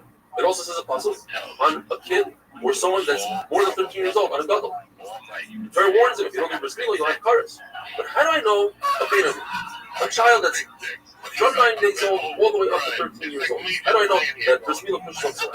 It's a baya. It's just like you see that these two, a katan and a gadol, both perform bris Mila, pushes on Tsaras. So good baby. Rabbi says the whole pasuk that tells us that you perform bris Mila with Tsaras on a katan, this manner is not necessary. Because I have a kavachomer. So once I have a kavachomer, this is in Einayim Matan, I have an extra pasuk, Neyu Inyan, for a completely different thing, which is a katan that's from 9 days old all the way to 13. And what is the kavachomer? You see that Mila overrides Shabbos, and Shabbos overrides Tsaras. So certainly Mila should override Tsaras. Well, you'll tell me that Tsaras maybe is more powerful than Shabbos, because you see that Tsaras pushes off Avodah, which Avodah pushes off Shabbos. But as we said before, it's not the pshat that Tsaras is more powerful than Shabbos. It's just that if you take off the Tsaras, the person still has to go to the mikvah, and he can't perform that Avodah anyways. Well, I have a case as the Gemara where he doesn't have to go to the mikvah. What if it's Tsaras that's hard? It's Tsaras on the entire body. The Gemara says, this that I say pushes off a lois asay is only in a case where they have it simultaneously. Like when you do a bris Mila, you take off the Tsaras at the same time, or you're wearing tzitzis that have shatas. Wool chelas together with a beggar that's linen. But over here, you want to take off the Tsaras and only later perform the Avodah. That doesn't happen. A wonderful day. But that I can never get out of my head. And there was a rumor going around that Lazarito had fucked him. You know, everybody knew that Lazarito had fucked him. And then the kid started acting weird.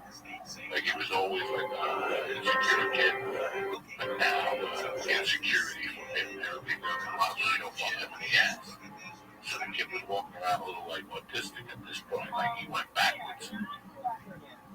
So, I don't know, from my roots on 148th Street, I learned that what those kids had over 88th Street was that they lived and died for one another. Shabbos Daf Kuf Lamed Gimel. Today's email comes from Yossi Patrick saying it says he watches the Shir on Zoom. His father watches on Zoom, and his sister's father-in-law, Mr. Aaron from Melbourne, Australia, also watches the Shir on Zoom. So we know that if you remove the Tsaras from a body, is this the Raisa? What if the Tsaras is on the grist and you want to perform a Mila? The Mila overrides the Tsaras. How do we know this? That's your word, Bisar. The issue is, by removing the Tsaras, you didn't care about the Tsaras. You cared about the bris Mila. Why did I need a pasuk? It's no Mishnah. I didn't have it. And here comes the famous answer. We've already said it 5 times in the Sefta, that according to Abai and Rava, everybody agrees that it's a ratio of Elayamos. You chop a animal's head off. Obviously, he's going to die. If this is something that's inevitable, it's 100% also according to everybody. But Abaya had a Havamina before Rava convinced him that Rav Shimon holds that Dom Shem, even if it's separation, almost it's motor. According to that, why do I need the word Sar? Says it's more amazing. I need the pasuk to tell me in a case where a person says, I am performing a bris milah not for the mitzvah of milah, but rather to remove the tzarash. It's also motor. Just like Shabbos, only Milah on the 8th day will be Doicha Yantav. How do you know this? Gemara brings 4 shittas. According to one shitta is, it's just like Korban Pesach, which was shechted on the weekday. Erev Pesach, on the weekday. The halacha is you have to finish everything. If you don't finish the entire korban, you have to burn it. But it says, I burn it twice. It tells you don't burn it on Yantav morning, rather on Chalamoid morning. Why? For something that belongs to the weekday, Erev Pesach, you burn in the weekday. So too, if bris milah is supposed to be the 8th day fell out on Thursday, you don't perform that bris milah on Shabbos. Abai says, because it says, Shabbos and Shabbat, you only are makriv the oila of Shabbos on Shabbos, and not the oila of the weekday on Shabbos. So too, bris that belongs on Shabbos, you perform on Shabbos. Bris that belongs Erev Shabbos is not performed on Shabbos. Rava says, when it comes to oichel nefesh, you know that on Yom Tov you can cook. The Torah says that you're allowed to eat oichel nefesh, but in that pasuk it says, levadim yosel lechem. Those 2 words, levadim come to teach us first, only oichel nefesh, and not the machir, not the preliminary attempt to create a pot to make oichel nefesh. And levadim, cook on Yom Tov, you're not performing bris milah on Yom Tov. As you see, Milah Shalom is not a pushes off Tzaras, which pushes off Avodah, which overrides Shabbos, Yantiv. So certainly, Milah Shalom is not to push off Yantiv. Rav Ashi says, very simple, Yantiv is an Asay and a Lois Asay. Asay and Lois is stronger than the Milah that's only an Asay. But that's Shalois Mana. His Mana, we have a pasuk by Yai that tells us that does push off Yantiv. We learned in the Mishnah that anything that you can do Erev Shabbos, you don't have a right to do on Shabbos, according to Rabbi Kiva and Rav passing like Rabbi Kiva. And so too, Rav passing when it comes to Korban Pesach.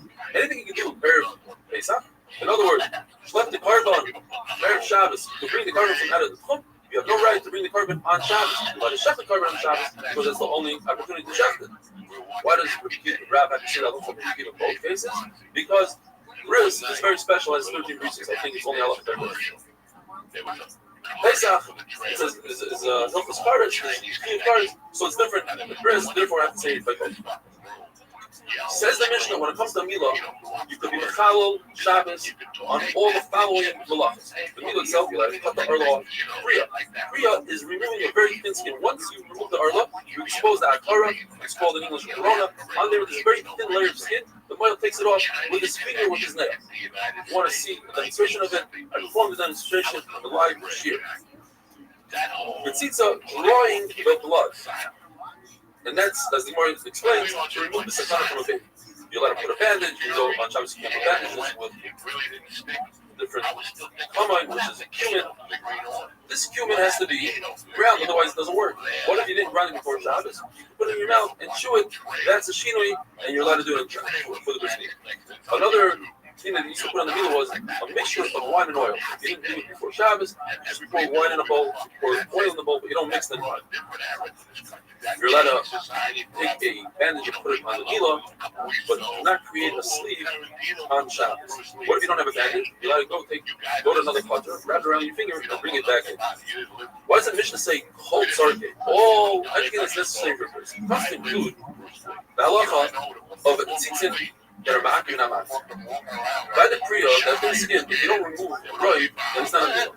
So even if the oil walked away, he's going to come back and perform the rest of the milah, because otherwise it's not a milah. But if you have tzitzit, small pieces of skin that are not ma'akim, once he walks away, you should not come back to do it. You're not going to do that on Shabbos.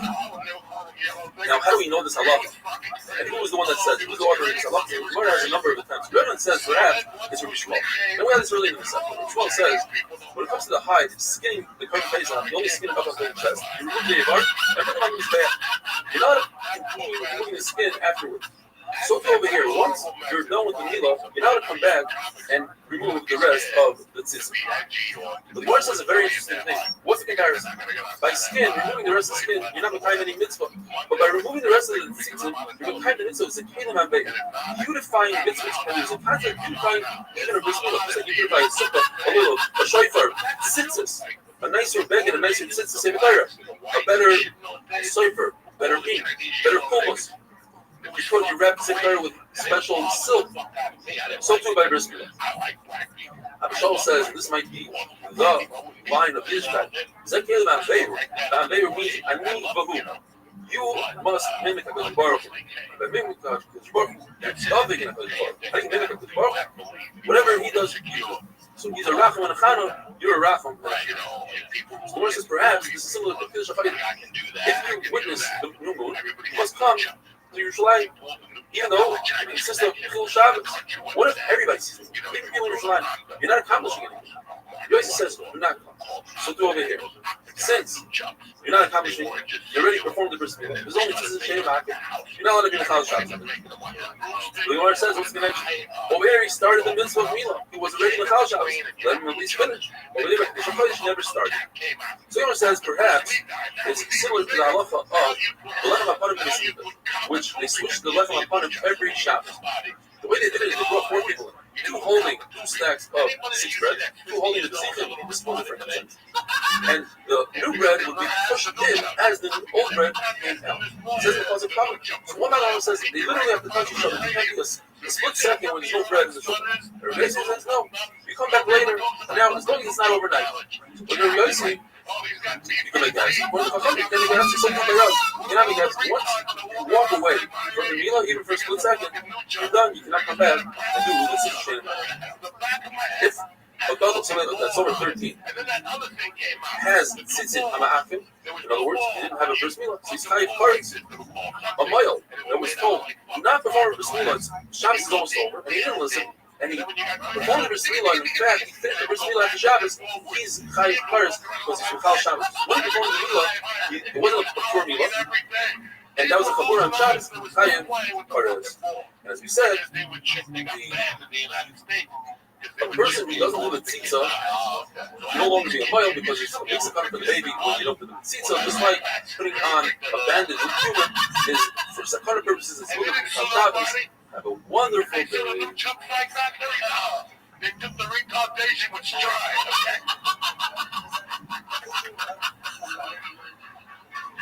It's true. I'm retarded from all those knocks that hit the new jump because it hits the bottom of your cranium right here. See, I'm a little younger than you are, but for me, that same movie was Enter the Dragon. Yes. And that's when we found throwing stars and nunchucks and butterfly knives. But all that shit, we started getting into all that, but all of that came from there. Yeah. So, all right, so wait, you started telling a story. So the commercial comes on for this during, and that changed. Shabbos, Daf Kufan Medallah, these email comes to us from Yossi Sounders from the Jewish Weekend. Long email how we can do different things to improve and why. One of the things he'd like to start is sponsoring emails. He'd like to be the first one to sponsor emails. So thank you, Yossi, for thinking about us. We have a daf that is full of different remedies. Many of them come from Abaya's famous stepmother. She says, a compress to heal most wounds consists of 7 parts fat, 1 part wax. Rabbi says 1 part wax, 1 part resin. In fact, he spoke about this in public, and the sons of Mayumi, the doctor, were extremely sad about this. This was their source of living, and they ripped free up. So he says, listen, don't worry about it. I have one more trick up my sleeve. If somebody washes their face and doesn't dry their face properly, we'll go boil, and what do? Take pictures and you wash your face. Even though the Mishnah tells us that you're not allowed to grind human on Shabbos, you're not allowed to mix really well oil and wine on Shabbos, but in Yom Tov it's allowed. Human, you can use for food. So you use it for milah. Chayla she'ein by sakana. There's no danger to this chayla. On Shabbos, it's also to mix the wine and the oil, even without heating it really well. According to Rameir, it's mutter. Rameir himself was sick and refused to mix the wine and the oil. He said, but you hold it's mutter. He says, I don't want to go against my friends. For others, he passed it's mutter. For himself, he was mach. You're not to put mustard seeds through a strainer because it looks like butter. On the other hand, you're not to put an egg and take the egg white and put it into the mustard, through the mustard strainer. That doesn't look like butter because at the end of the day, the yolk is also going to go through the strainer. You're not allowed to sweeten up the mustard seeds by putting a wooden coal into in the mustard seeds. What happens is the mustard seeds eventually extinguish the coal, and that's macabre. If it's a metal coal, then it's okay even if it extinguishes because there's no ashes that are left over, whereas in the wooden coal, we have ashes that are left over. Putting meat, a barbecue, on Yom Tov, where the juices of the meat are going to extinguish the coals, is not a problem because it's considered EF-shot. The meat tastes a lot better when it's fresh, and that's the only way to do it. To make cheese on Yom Tov, which is boina, would be also because you can do it before Yom Tov. In fact, cheese that's older aged cheese tastes better than, if you make it today, the cheese will taste okay, but not as good as it was done the day before. So that's considered F-shar. It's possible, therefore it's also to do it on Yom Tov. Lisha, which is kneading the dough, is mutter to do on Yom Tov because you don't have another option. It's considered EF-shar. So it tastes a lot better when you do it today. Abayi's stepmother says, when you put a sleeve over the bris milah, be careful that the hem of the sleeve, which is full of loose threads, is not on the actual wound, because if a thread gets stuck in the pull off the sleeve, it can cause the baby to become a kushavka, and a kushavka is not allowed to marry somebody the kahal from the Jewish nation. She herself, Abayi's stepmother, would make a lining in the sleeve so that this doesn't happen. Abayi says, you don't have one of these sleeves, and you can make some sort of cloth that has a hem. And in this way, the hem will actually help us. You put the hem on the part of the milah that doesn't have a wound, and it'll stick to the milah so that it doesn't come off, and the smooth part you put on the wound. Other things that Abayi's mother said is, if you see that the baby's opening, go to the bathroom, the toilet is not there, so you rub oil there, and you put the baby to the sun, and you see where it's clear. That's where the opening is supposed to be. You take a piece of barley, which is sharp, and you cut an X, an opening. You don't use a metal object because that can cause swelling. If a baby doesn't nurse well, you take a cup of coals, you pour it out on a flat surface, and put it by his mouth. The reason he's not nursing is his mouth is cold, you warm up the mouth. If a baby's not breathing well, so you take the afterbirth and you put it on him. If the baby's really small, you take the small opening first, and then the larger part of the afterbirth comes second. In other words, to show that the baby's going to go from small to large. If the baby is bloated, you take the larger part, the large opening, and put it first, and then the smaller part. So that shows that the baby is going to become smaller. If a baby is extremely red or yellow, that's a sign that the blood hasn't been absorbed well into the body. You have to wait for the bris milah. One does two identical stories basically. With Rav Nosson Abavli, there was a woman who both of her children died during the bris milah. The third one she brought to Rav Nosson Abavli, and he said, "Look, the baby's too red to do bris milah. Let's wait." He waited, and the baby lived, and she named the baby Nosson Abavli. Another time, the baby was yellow. Two of his brothers died. He checked and he saw that there's no dam bris. In order to be behind the mitzvah bris milah, they need dam bris. It's also very dangerous to do a bris milah like that. The baby died. They waited. Sure enough, the baby lived. They named the baby Nosson Abavli. The Mishnah tells us that you're permitted to wash the baby before the bris to strengthen the baby, and after the bris. And then the Mishnah says you do silo if you sprinkle the water. Machlokes in the Gemara, what's going on here? According to Rabbi Rothschild and Rabbi Rothschild, you only sprinkle the baby. You do not rinse the baby in a bath. Only sprinkle water only on the first day. And Lozman Azariah argues and says you could wash the baby for 3 days, and we see this from Shmuel that they were in a lot of pain on the third day. We see that the third day is also a sakana. According to Rava, Tanakama hold in the first and second day you can wash the baby regularly. Only on the third day you have to sprinkle water. As Azariah says, even on the third day you could sprinkle water. You could wash the baby. There's a raya from the Brisa, like Rav Lozman Azariah, from Shem, and the Brisa says that it's not a true raya from Shem, and the Gemara explains that Shem, they were older, but by a baby perhaps, the baby heals quicker, maybe by the third day, he's not considered a sakana. There's a story where Rava paskin to someone that he can wash his baby on the first day, regular bath. And then he got sick, and he said perhaps because Ayi was mechuluk on Rabbi Yehuda and Rabbi Baruch, even though the Brisa says like Rava, but from the Mishnah it seems like there's missing a word. Asmar Pinton. It sounds like the halach is like Rabbi Yehuda and Rabbi Baruch, Rabbi Elazar and Rabbi Yoshua and Pasuk. The halach is like Rabbi Elazar and Isaiah. You're allowed to wash the baby, his entire body, all 3 days, even with water that was boiled on Shabbos because of the sakana. According to Rav, you're allowed to put oil and a wine mixture on a wound on Shabbos. It's not considered Shvikas Hamaman. According to Shmuel, it's considered Shvikas Hamaman. So you put it above the wound and it drips into the wound. And there's a price that says like Shmuel. This way you're now allowed to put the oil and wine mixture on a bandage. Even if the bandage is on the body, off the body, is because of the chashash. You're going to squeeze it, you'll be over on svita. Rags that are new, in other words, they've never been on a wound before, they are also to put on Shabbos because they have a power of healing. But if they were already put on a wound, it's supposed to put on Shabbos. Have a wonderful day. And I think I smacked her or whatever twice, like I was crazy. And she went to push me, but she fell into a fucking headlock. So this bitch had 50 pounds, 60 pounds, maybe 100 pounds, big fat bitch. And I had her by the fucking head because I knew that I couldn't let go. I knew that even if I let go. Shabbos that puts on a hate today, you know, just like how much the fight says he had a transformation. He put that in the driving force behind my transformation together with my Rebbe. Goes on to say, thank you, Eli, for you do, and also Shkoyach, Kol Chapura. Bezer Hashem should all be packing your spread for the seam as well. Regard, Alman, thank you, Alman. Discussing what kind of bris milah pushes off Shabbos, the Mishnah tells us, Safek Milah.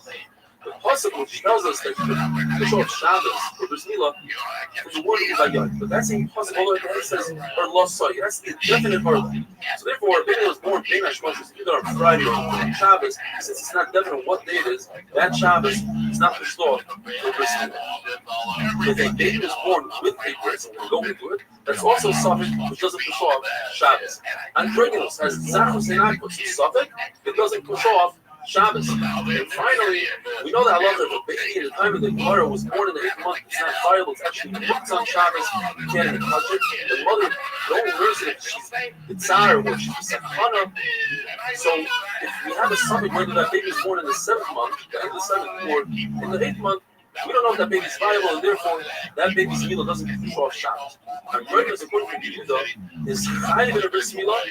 And since it's higher than bris milah, it pushes off Shabbos, and if it does perform bris milah, it's high of cards. We have a machlokes here. What happens to the baby that was born with a bris milah? According to the Tanakama, if the baby was born with a bris milah, according to Bishamai, that's when it comes down to let out some blood that's part of the milah, because Bishamai is concerned perhaps there is an arla here, just it's published, it blends in and you don't see it. We still say we don't have to be concerned. And Rav Paskins like this kind of thing. But if Shimon Elazar says no. According to everybody, if a baby was born with a milah, you don't have to do Atalas Dam. Where's the machlokes? Only in a case where a ger comes to us already made this. Does he have to do Atalas Dam according to Shimon? Yes, according to Yisrael. No. This is how Shmuel Paskins. One is a very sad story of Adar Rahava Paskin that you have to do Atalas Dam even on Shabbos. He held that it's 100% Arla Kedusha. There's an Arla here, just it's hidden, and therefore it requires a bris milah even on Shabbos. He searched and searched, 13 miles and closed it down. They refused to perform a bris milah. So he was forced into doing his own milah. He performed the milah, but he injured the baby. He caused the baby to be a kushafa. According to the Yerushalmi, eventually the baby died. Either he himself died or he should die, the baby died. Ravasi tells us a tremendous thing. The baby only has a bris milah on the 8th day if the mother becomes tummy through the child. If, for instance, the mother does not become tummy, she gave birth with a cesarean, or let's say a giyaris, gave birth only afterwards, the baby must have a bris milah on the first day. Don't ask any questions from Avraham Avinu all the way to Matan Torah, where there was no Tumah, yet they performed the bris milah on the 8th day. It's possible that when the Torah came, there was a new chiddush of Tumah, and with that came a chiddush that if there is no Tumah, then the bris milah is on the first day. There's a price that says that a child born with cesarean, or a child that has 2 arlas, either he has double-layered skin, he has 2 milahs, whether you machal Shabbos or not, but Shabbos and the 8th day are dependent on one another. In other words, you're not machal Shabbos only if it's a baby that was born on the 8th day. What else? This is very similar. with Lit Bayis and Miknas Kesef. We have two psukim. They tell us that a slave that was either bought Miknas Kesef or a slave that was actually born in captivity by the Jewish owner, Lit Bayis. In both cases, there's two possibilities. Either the bris is on the 8th day or the bris is on the 1st day. One pasuk tells us that the bris must be performed on the 8th day. But then the pasuk right afterwards doesn't talk about what day. It just says Bayis Miknas Kesef. Therefore, we learned there's one case that the meal is on the 8th day, and one case the meal is on the 1st day. Hanakama holds that any time this baby, this Eved, is not similar to a Yisrael, it's not Lochem, then the first meal is performed on the 1st day. Rav Chama agrees to that concept, just he adds one more thing. He says anytime the mother is not male because of the Leda, then the person is on the 1st day. So we have like this. According to the Tanakama, if you bought a shifra who was already pregnant and afterwards she gave birth, in other words, purchased the blood, that's a Miknas Kesef, and that's a case that the baby has a meal on the 8th day. If you bought a shifra and afterwards she became pregnant, that's considered Lit Bayis. It was already by you when she became pregnant. Again, the meal is on the 8th day. You bought a shifra together with a baby. In other words, she's already born. That's Miknas Kesef. You bought the baby in that case has a meal on the 1st day. What if you bought a shifra, but only for her offspring, nothing else? That's a case of Lit Bayis, who's born by you, but the meal is only for the 1st day because that's not similar to the family. According to the Mandala, it says Kinyan appears to be that is. You can't say I'm only buying offspring. Once you say offspring, that includes the mother as well, and then it is like a Yisrael. So the case is, you bought a shifra on condition not to be toivel. Then it's not like Yisrael and Milo is on the according to Rav Chama, if she gave birth and afterwards she was toivel, then she didn't give birth to Tumah, so the Milo's on the 1st day. If she was toivel and then she gave birth, then she was Bayis, both of these things were Bayis, but she did the Milo's on the 8th because then she had Tumah when she was giving birth. If you bought a shifra who was pregnant and he was toiveler and then she gave birth, that's considered Miknas Kesef. The meal is on the 8th. Finally, if you bought a shifra only for her offspring, that's Miknas Kesef, which is only the meal is on the 1st day because he doesn't have a part of the mother, and therefore it's not similar to a fem. Have a wonderful day. She was telling me you gotta get fucked in the ass 4 times before you get hit by kid. It was terrible. It was the hell of a fucking roll. Oh yeah, my mother said you gotta get fucked in the ass 5 times, have a kid, and then you can lay a hand on my kid. Until that time, don't you ever lay a hand on my kid. Reese was the principal. He came upstairs. He fucking said, he sat down. He goes, you know. Shabbos HaKuzman Vos, today's emails come from Yaakov here. He says he's an Ikman Adaf guy, and he has a great idea that we should start an email newsletter. I like that idea a lot. Thank you, Yaakov. Another Yaakov Reisner from Karno says that when his shir fell apart during COVID, he joined the Ikman Adaf to catch up on the daf that he missed, and then he joined our regular shir, and he loves it. Admits his shirt for a wonderful roast and daf every way. A wonderful group of friends who enjoy every minute. Yaakov Reisner, thank you. Rav Shimon Gamliel holds that whether it's a human baby or an animal, newborn, they're not considered viable halachically until by a human being 30 days passes, and by an animal 8 days passes. By a human being it says the Kodesh Tibla has to be at least 30 days old to do that. By an animal it says you have to be at least you have to be at least 8 days old in order to be in a department. That's always respect. The animal is not viable until 8 days. How come you argue? They say that as soon as an animal or a human are born, they are viable immediately. And now Allah is like the question is, how can we possibly perform a procedure on Shabbos, before Shabbos, for a human being who's not viable? Says the Gemara, you're right. If you perform a procedure, you're not over anything, because it's a mamonic shot. If this baby survives, then it's a great procedure. If the baby doesn't survive, then halachically the baby is dead when you perform the milah, and he's not considered to perform it. Then the question is, why does it say in the Mishnah that a human is born and we don't know whether it was born in the 7th month, the 8th month, or the 8th month, so not put you off Shabbos. Why not? Your mother Shabbos. If it's going to survive, it's great meal. If it won't survive, you didn't do an issue. And that's just you. You can perform it. But what you can do, what the Mishnah is telling us, you're not doing Nachshire mitzvah according to your Eliezer. You cannot create a knife, because perhaps the baby won't survive, and then you just create a knife for no reason. When it comes to the Beva, the Torah tells us, Yomos Mina Behema. The word Mina is extra to say Yomos Behema. We learn from here that it's tremendous to if you have an animal that you can't eat because it's a treifa, but you shut it anyway. The actually accomplishes that it removes the tumor from the animal after it dies. So then when it comes to things, it says, Asher Filah, like the NFL, and how can you go about with your animal? Why does the Pasuk say that you're eating it, don't eat it? Or do the smart thing. A, that even a non-kosher animal emits tumor, and B, that an animal who who is 8 days old, who doesn't have 8 days, the shechita is not mikayim. According to Muslim Shimon, the shechita doesn't accomplish, even though you shouldn't be shechting it, it's not viable according to Shimon. So the shechita accomplishes that it's fucker. Abai comes along and says that the Machlokes is whether this animal is considered alive. If it's alive, then the shechita accomplishes that. And Rabbi Shimon says that's why Kakam says Rabbi says according to everybody, this animal is considered dead.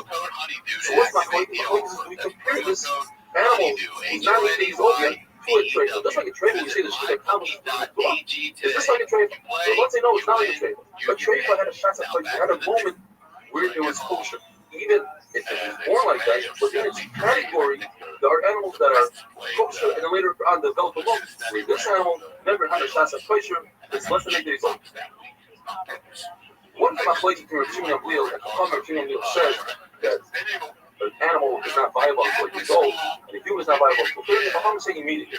Abai says, the Maskos Gemara, that if the Machlokes is in a case where there's a premature death, for instance, the baby fell off the roof, it was hit by a lion, and the animal was shafted prematurely before 8 days, considered dead. And according to the Chacham, they weren't, look, at the end of the day, they died from different causes.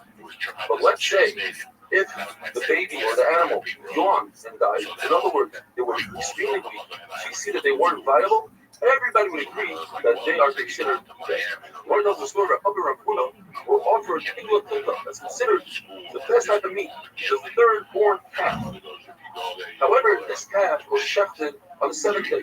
They didn't wait till the 8th day, and they refused to eat it because they hold like a Shimon meal. That's not halacha. That before 8 days, it's not viable.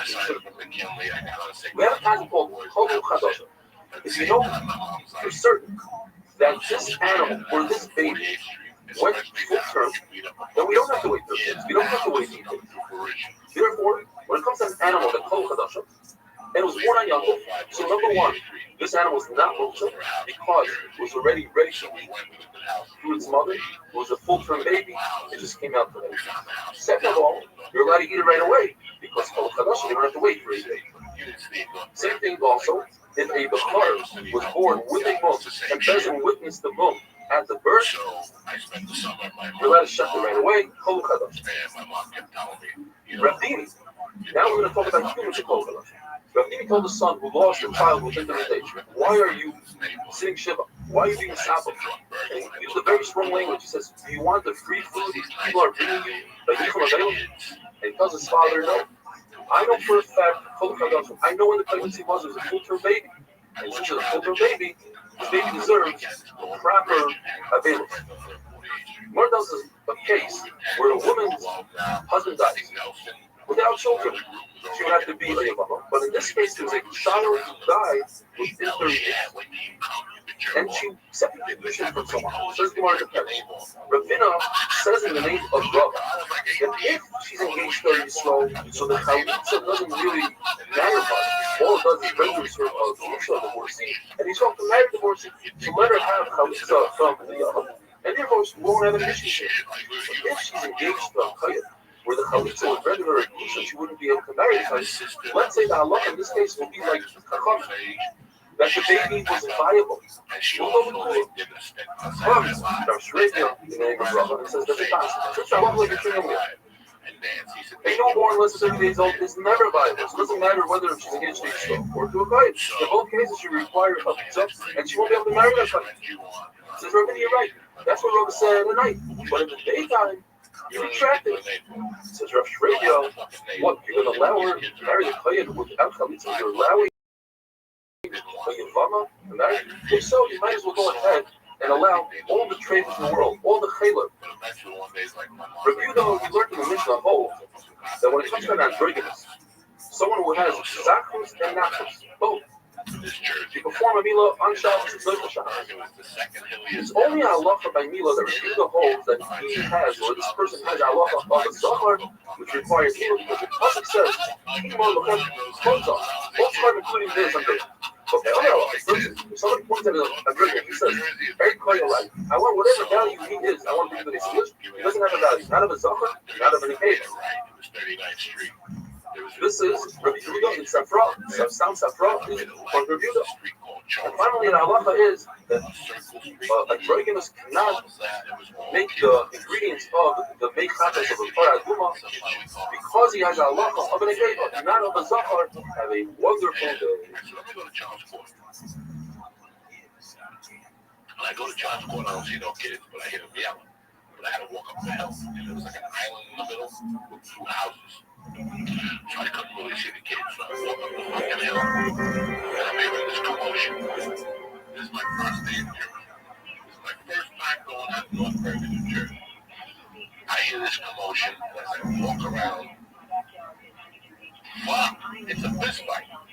Shabbos Daf Kufan Zayin. Today's email comes to us from Aaron Mosbacher, a boy who wrote us a while ago. He had many surgeries, 50 years old. He says, just want to share my good news that I finished office.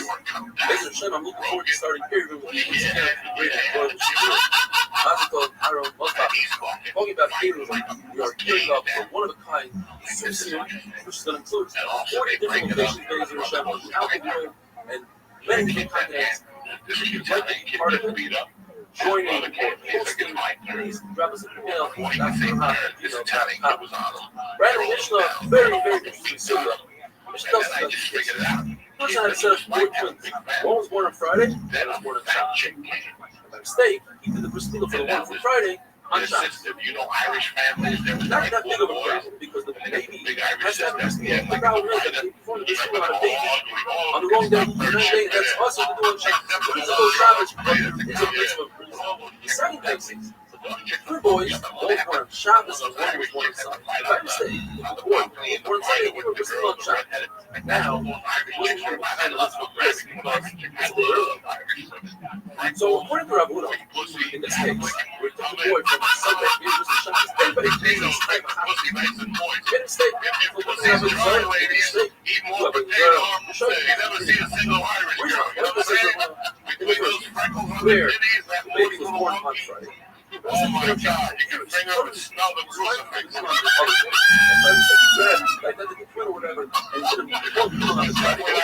We just squashed the virgins too. From the carbon going to Yeshua, they're going to the legends. He says it's not similar to this, but it's always doing that here. Rabbi says no. In this case that was discussed, the boy was born on Friday. Everybody thinks like, where he was born on Sunday. He was born on Shabbos. It was too early. So that Rabbi says he's mother. Why? Because he's part of it. He didn't do a mitzvah, but he wanted to do a mitzvah. In that case, he's not trying to tackle it. Yeah, this is what if, in the case of the Friday baby, he's spoiling on Shabbos. But what if you go one step further? Shabbos baby, and was spoiling on Friday. He took the complete switcheroo. In that case, it would be much worse. Because he has nothing, doesn't have an excuse. He can't say, oh, I was basic with the Milah, but he already did the Milah on Friday. Therefore, everybody will appreciate repeating his case. Says the Mishnah, that the person was on the 8th day. There's no situation where the halacha requires you to do this on the 7th day. But there is, sometimes the halacha requires you to do this on the 9th day. If he's born, let's say born on Monday, you don't know if he's born on Monday. You have to add another day. And just do it 9 days later. And the kid comes What up if it was the born back on Friday? and pushes him. And And that day comes out on Shabbos. You cannot do it. Risk and Shabbos and Sunday. Take that another day and do it on Sunday. But what if Sunday is done? Take that another day. But what if we don't do that? I guess all week. 12 days. Boy, the other day my mom dressed me in white that day. Like a gold chain, like white sneakers. You have to wait the same amount of time that you wait for your 7 days. But not just So I 7 days. come up and I go, Wait hey, for more right before Shia. Count that day as a full day. And then because he was born on Sunday night, on Sunday right before Shia. So if you perform this well on Sunday in the morning, you're not going to wait 24 for that. you can't be fucking And if the baby was sick and he healed at night, you can't perform the Shia. So the morning, you have to wait all the way to the night before the Shia. The disease, we have to serve it healthy, and these serve full days, 24 hours. We learned about tzitzit on the apple. That is that skin below the arm.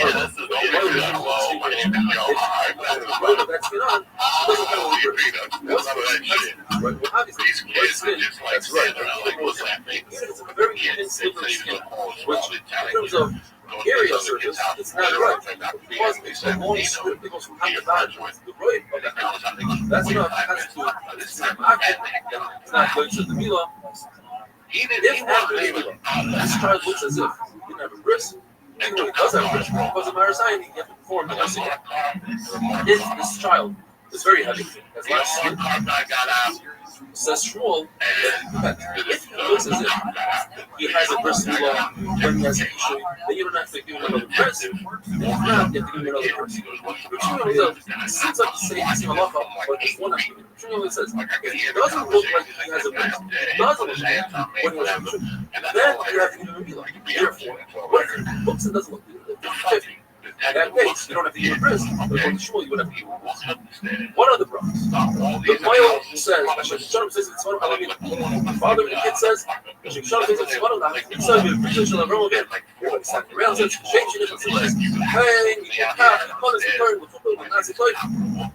person making the bracha on the wine, and he says, so, great.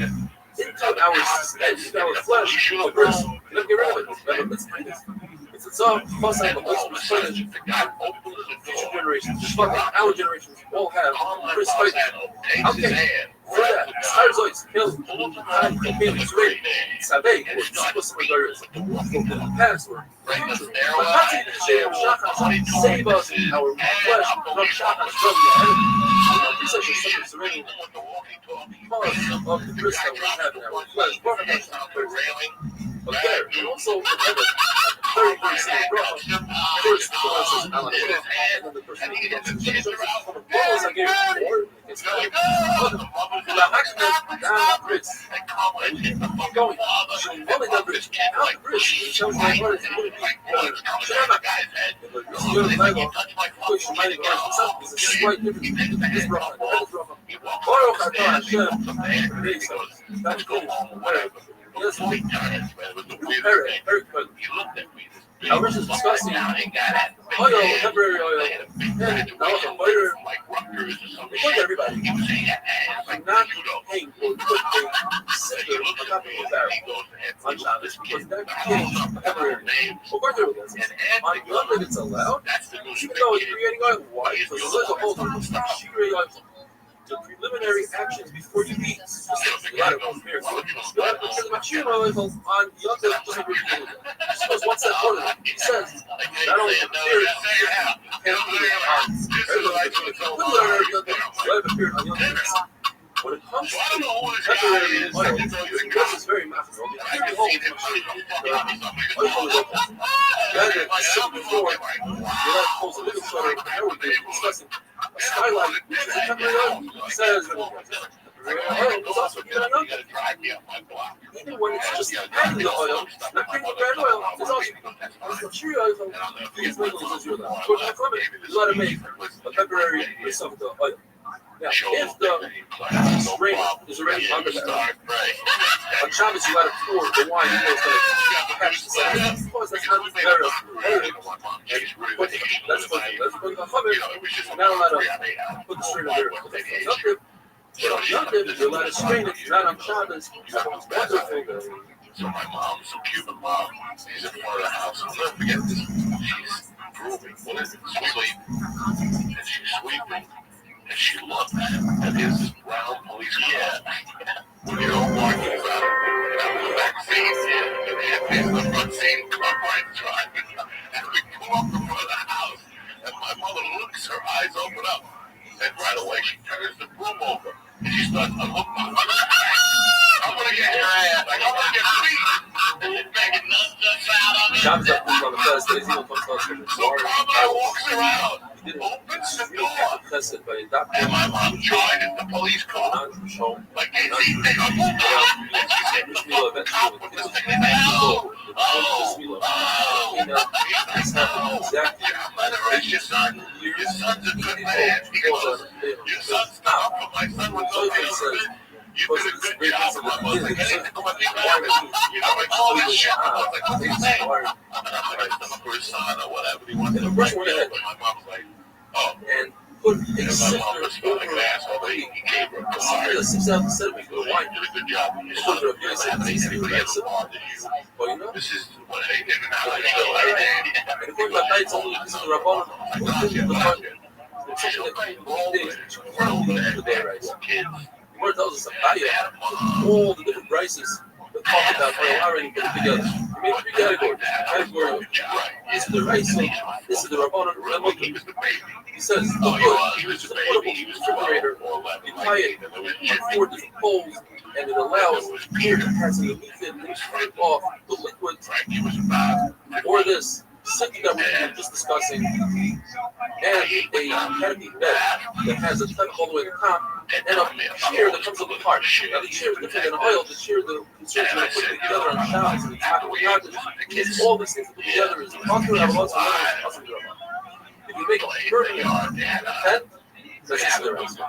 If you take a folding chair and open it up, or an asshole, which is a portable toilet that has a hole in the center, that's literally what happens if you go ahead and you filter wine on Shabbos with this sifter? You let the sediment stay on top. First, you have to have the chayil chatos. It says rotation.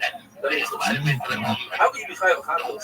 I say that because it says go from one side to the other. It's impossible. In fact, because it says a similar thing that shows up. That's a decorative piece that a woman wears that takes from life. Because it says 100% mutter, where Rabbi says 100% mutter. It does argue from side to side. It says the Gemara is nice different because there's a middle sheet of the sheet that says Rabbanon. He was referring to Rabbanon. What are people supposed to tell the person about the wine and sipping on Shabbos? What is he about to be like? The Torah says he's Oiber Amaraki. Rabbi says that he's Oiber Amaraki. You can also warn him about butter. Then the thing sediment stays on top. Rabbi says that if you have a palace that's spread on top of 4 poles, and it has, you create walls with it, so you have and walls. That's also the Rabbanon for oil out. He also says that if you have a bed, you have a string, a string, a rope, you can grab it and pull the oil out. That's the mutter l'chatchila. It's meant to be open and closed. You see, Rav was not to that. He's one of the Rabbi's house. Rav says it's a type of bed called Harminoi. It comes apart. So the chair that we discussed, since it comes apart, you can't put it back together on Shabbos. That's not going to happen. Our bed is up against the wall, and you put it down at night. And you know when you put it down, mutter l'chatchila. A canopy that has a clef on its roof, that's also together. Rukia says you're allowed to hang a curtain on top. The whole issue of oil, right, is like a rooftop, not a wall. This comes out a wall that's a matter or something. A matter of sukkah, that would be awesome. Says Gemara, Kilos Chasana, and that is canopy for Chasana. Vertical poles and 1 pole connected to the pole, and you put a fabric on it. Like a triangle. It's smoother on 4 conditions. That the roof is not a touch off water. they would say. And second condition, as you go down, I mean, it was the just things something you talk that from the top, you can't he had that's love. she was there. Go all the way down to the bottom. They got no show. Besides, this vertical wall is actually on a slanted difference considered a horizontal roof. We didn't show up. And that has We the just pepper didn't from the show top up. with a center pole. You all were In other words, the you're doing a very narrow bed to the wide. You're the So that's the purposes. Other places Rabbi says, you take a bunch of these together, let's see 4 or 5 of them, they have 8, 10 couples. Now it's a normal bed. And finally, the fourth night is fabric, which is not going to go below the bed. One definitely. A bed, a hat, a black felt hat, let's say. It says in the Gemara, you have to put it on really cloths that doesn't fly outside the wind, because if you put it on easily, it'll blow off and you go get it on Shabbos, and that's enough. Right, that's what Pasha put on. You know how lucky we heard over the Rav. You know the Shabbos, the one in the Gabi. She said, Rav said when it comes to good, it's affordable refrigerator that you make fun. If one person does it, it's awesome. He's going to make it fun, and that's awesome. People, they know how to get around and not make it. It says about it. When it comes to kilos Hassan, people's country, they make it one guy's going to pull here and there, and it's going to be fun, and that's awesome. The second halacha Rav says is the oven. It has 4 legs. The Rav says if one leg is missing, the oven remains an oven, and therefore it's mufti, but you're allowed to move up until the third component. Rav says no. Even one leg missing is also the because you might put it in properly. And in another Rav says, I see the Persian talk after his soul, eventually the Persian will be back up on his life. Why is he talking about fellows? And Shiva, it says in the Pasuk, the Ifma Shiva, my Pesach, there's an extraordinary makkah. And what is that? That's the Torah level. Everybody says, I shall never go to the Torah. What is going to happen is they're not going to have a Mishnah Shura. It's not going to be, it's always going to be my place. When Klaisha went to Kirby Adna, they learned the Pasuk Loirav, but Klaisha was not going to be hungry. He's thirsty. Bread and water, rather, this way, the Baron Shem, here, now it's in. You already know how to scratch the Shut the back of Baron Shem, Klaisha was to get halachas. So we all have it. It's coming, But now, we're not going to have it good. person in my life that didn't like what was And going on. a woman is going to go to this marriage, she's going to ask the Shiloh, and what's the Shiloh? She's going to say, this loaf of bread that was in an oven and had a sheret in one ear space. This loaf of bread, or she was from her shape. The question is, it's in the entire ear space of the oven, as Avatul, and anything in that ear space becomes a Rishon. When it's a rice that tells us, the oven becomes a Rishon, and in return it makes the bread a shame, because if all the ear space was a Rishon, in other words, you can make a Rishon, then it should also make another Rishon, and it doesn't. But obviously, they moved it still anything was a Rishon, it should do. But it's wonderful this. When I became like 11 and a half, I said, looks like my stepfather's got it done. Because for me to run my game, he can't be in the way. No, I love that. That's what he wants to do. Be the guy, want to be a man, I don't know my clothes. But now I'm missing the way. You know, when you have a stepfather, it's you and your mother, and there's another person. Shabbos of triangle. I'm a test. But it's female comes from it's Buenos Aires, Argentina. Beginning close to Israel Hashem, one of the 75 locations that we have around the world to see on the second Shabbos. We're going to be in Argentina. Also comes to a place. Please send us an email. He writes, I've been watching your shit. Maybe I'm aware that your full out shares, all that you checked out, are on other portals like for any time that we have an app and a website and an all that you reached out to the people that I'd like to congratulate you for recently reaching yesterday, that is 3,000 subscribers on YouTube. This is the number everyone gets. All this shit that I started turning Mental posting emails. Talking about the days, talking about values, where it says, sorrow is rather the place of authority. Reason why so many calamities happen in the generation, corona, etc. Because Shaykhad, the judges take bribes, the Kohanim, they make kulas for money, and the Nevi'im do well, and they'll give you what you want to hear, the right price. For running those, you have to do Shalayim and Samikdash. Will not rest. We can fly so until get rid of corrupt judges and churches to implement and get rid of. Yerushalayim will be rebuilt in a specific style. And if you get rid of Gaifon, you have a Rashi says, for example, people with long hair, beautiful clothing, then we can get rid of the missionaries. And if we get rid of the corrupt judges, we can get rid of the bad police, the forceful police. Also says, Shibar Hashem Matir Yishayim, Shev is much more to break the staff, the rod of the rulers, and the Shayim. What does that mean? These are the judges, kind of the stick, the spoon stick of the court officers who implement wrongly shaded wisdom. These are the let's say the prophet has a relative who's a Russia and corrupt, and goes to explain why his relative is right.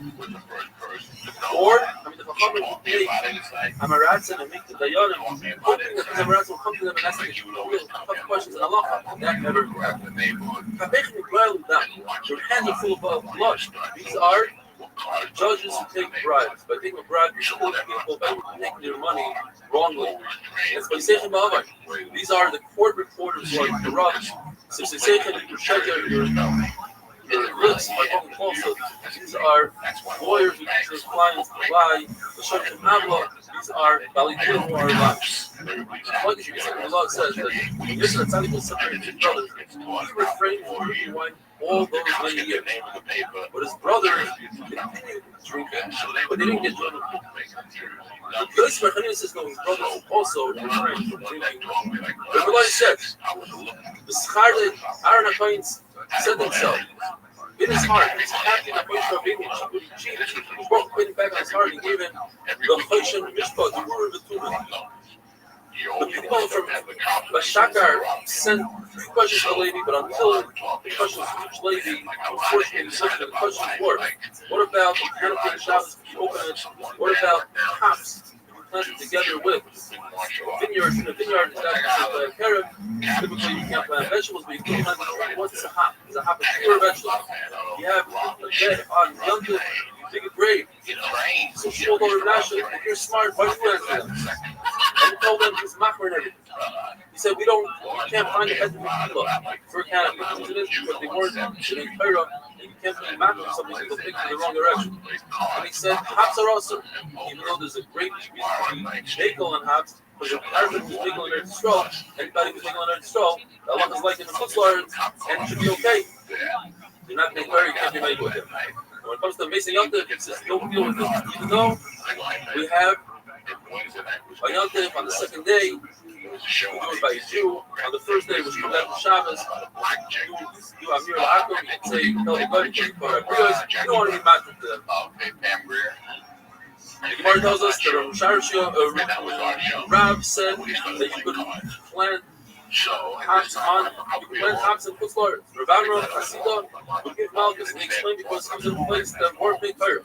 Rabbi Sharish would give money to a non-Jewish child, but he wouldn't give money to a Jewish child because that Jewish child grew older and won't know the difference, and he wouldn't give money to an adult guy because we got confused it with a Jew, so he gave it to a child guy. Says the Gemara, you're allowed to go outside on Shabbos with the canopy. The canopy has screens straps attached to it. Those screens are buckles that attach to the canopy. Whereas when it comes to the census, wearing a baggage that has the census, one of the brick blocks, they left are 3. 3 that are left are not buckles of the baggage because they have tails in them. The Gemara tells us trickery when it comes to a sitter. You put a sitter honestly and pretend to read it, but hold the pomegranate and put some pomegranates on it. Once it's on there, there's no hook in the phone. Then you go ahead and use the sitter and yontif. When it comes to making beer, you're allowed to do so, provided you don't have more beer. What if you have a lot of beer in the store? You make the beer, and then you drink some of it. Over here, making the beer is not inherently awesome. It's just have extra beer you're not allowed to do. But putting up a strainer, that is awesome. So you immediately have to take action until they can really know for your pomegranate. One of those couple of stories of one I'm talking to did strictly. Once had a leak in the piece of garlic and stuffed the spigot. He said, oh, I'm not doing it to fix the spigot. That would be awesome. That's the fact of I'm doing it to hide the garlic.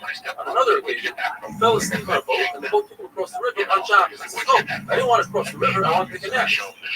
Mother says that was okay, because He's trying to trick his way around the Rabbanan. And the Rabbanan himself, we're not worried that he's going to be over on the Rabbanan. The Mishnah tells us you're allowed to take water and put it on the sediment that's stuck on top of the strainer, and that will take the rest of the wine out of the sediment. And you're allowed to take clear wine and put it in a rag on top. What you not do is take wine that has sediment. Now, however, if the wine has sediment, it's in other words, in wine press, that's what they drink in that area, location, and time, then it's okay. When you use the sifter, the strainer, you have to make sure that there's no indentation in it. Otherwise, it's called FIFA mitzvahs. Is you take a basket, you flip over the basket. That's okay to use the basket to strain. It's usually different as long as it's one tap above the bottom of the vessel and it doesn't create like.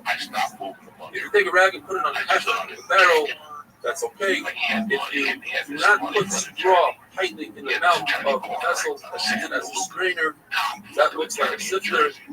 In the house or a papa, they would pour beer from one vessel to another, even though there's sediment. Because as you're pouring, it didn't involve the sediment. And once you get down to the bottom, it's all certain.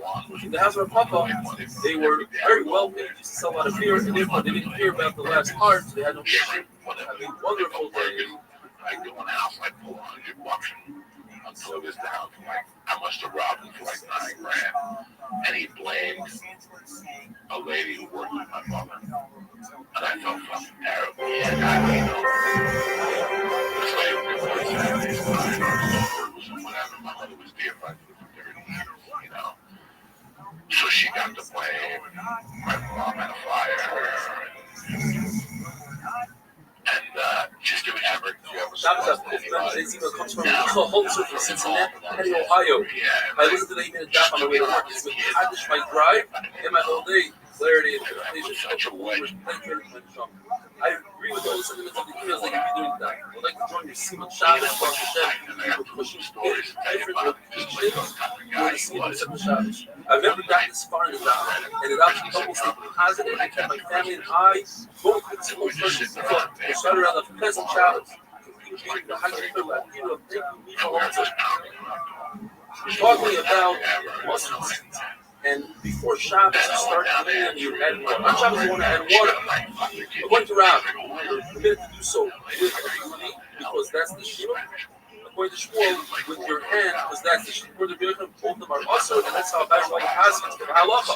You're allowed to mix them with your hand as long as you do it easily, and you don't do it hard, and afterwards you add a little bit of honey, and that's great. Same halacha applies to press. You can add afterwards oil and vinegar.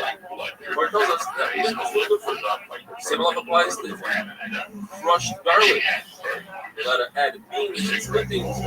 Going back to the mustard, Abaya's mother, stepmother, made this for him. She added the water on Shabbos and put it the wife of Zahira, she was married now. She made her she said, well,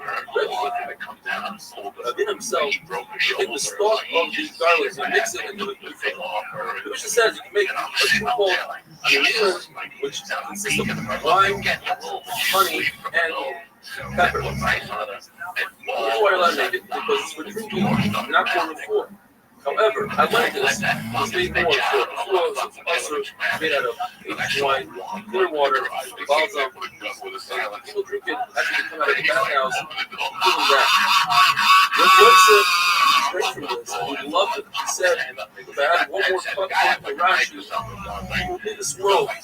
And we had to have Smusim in order to keep him alive. But my Rukva, who gave him the drink, was so used to drinking it, it didn't have that effect on him. Says the Mishnah, Rabbi Yosef says, Asperia, you could soak it in, you should not allow to soak it in warm water. Rabbi Yosef asked Rabbi Yanai, what's the halacha for soaking it in cold water? And Rabbi Yosef said, but from the Mishnah's mashma, cold water is okay. He said, so, why am I ready? Why am I better than you? I also thought about the Mishnah that sucking, according to the Tanakh, it's permitted.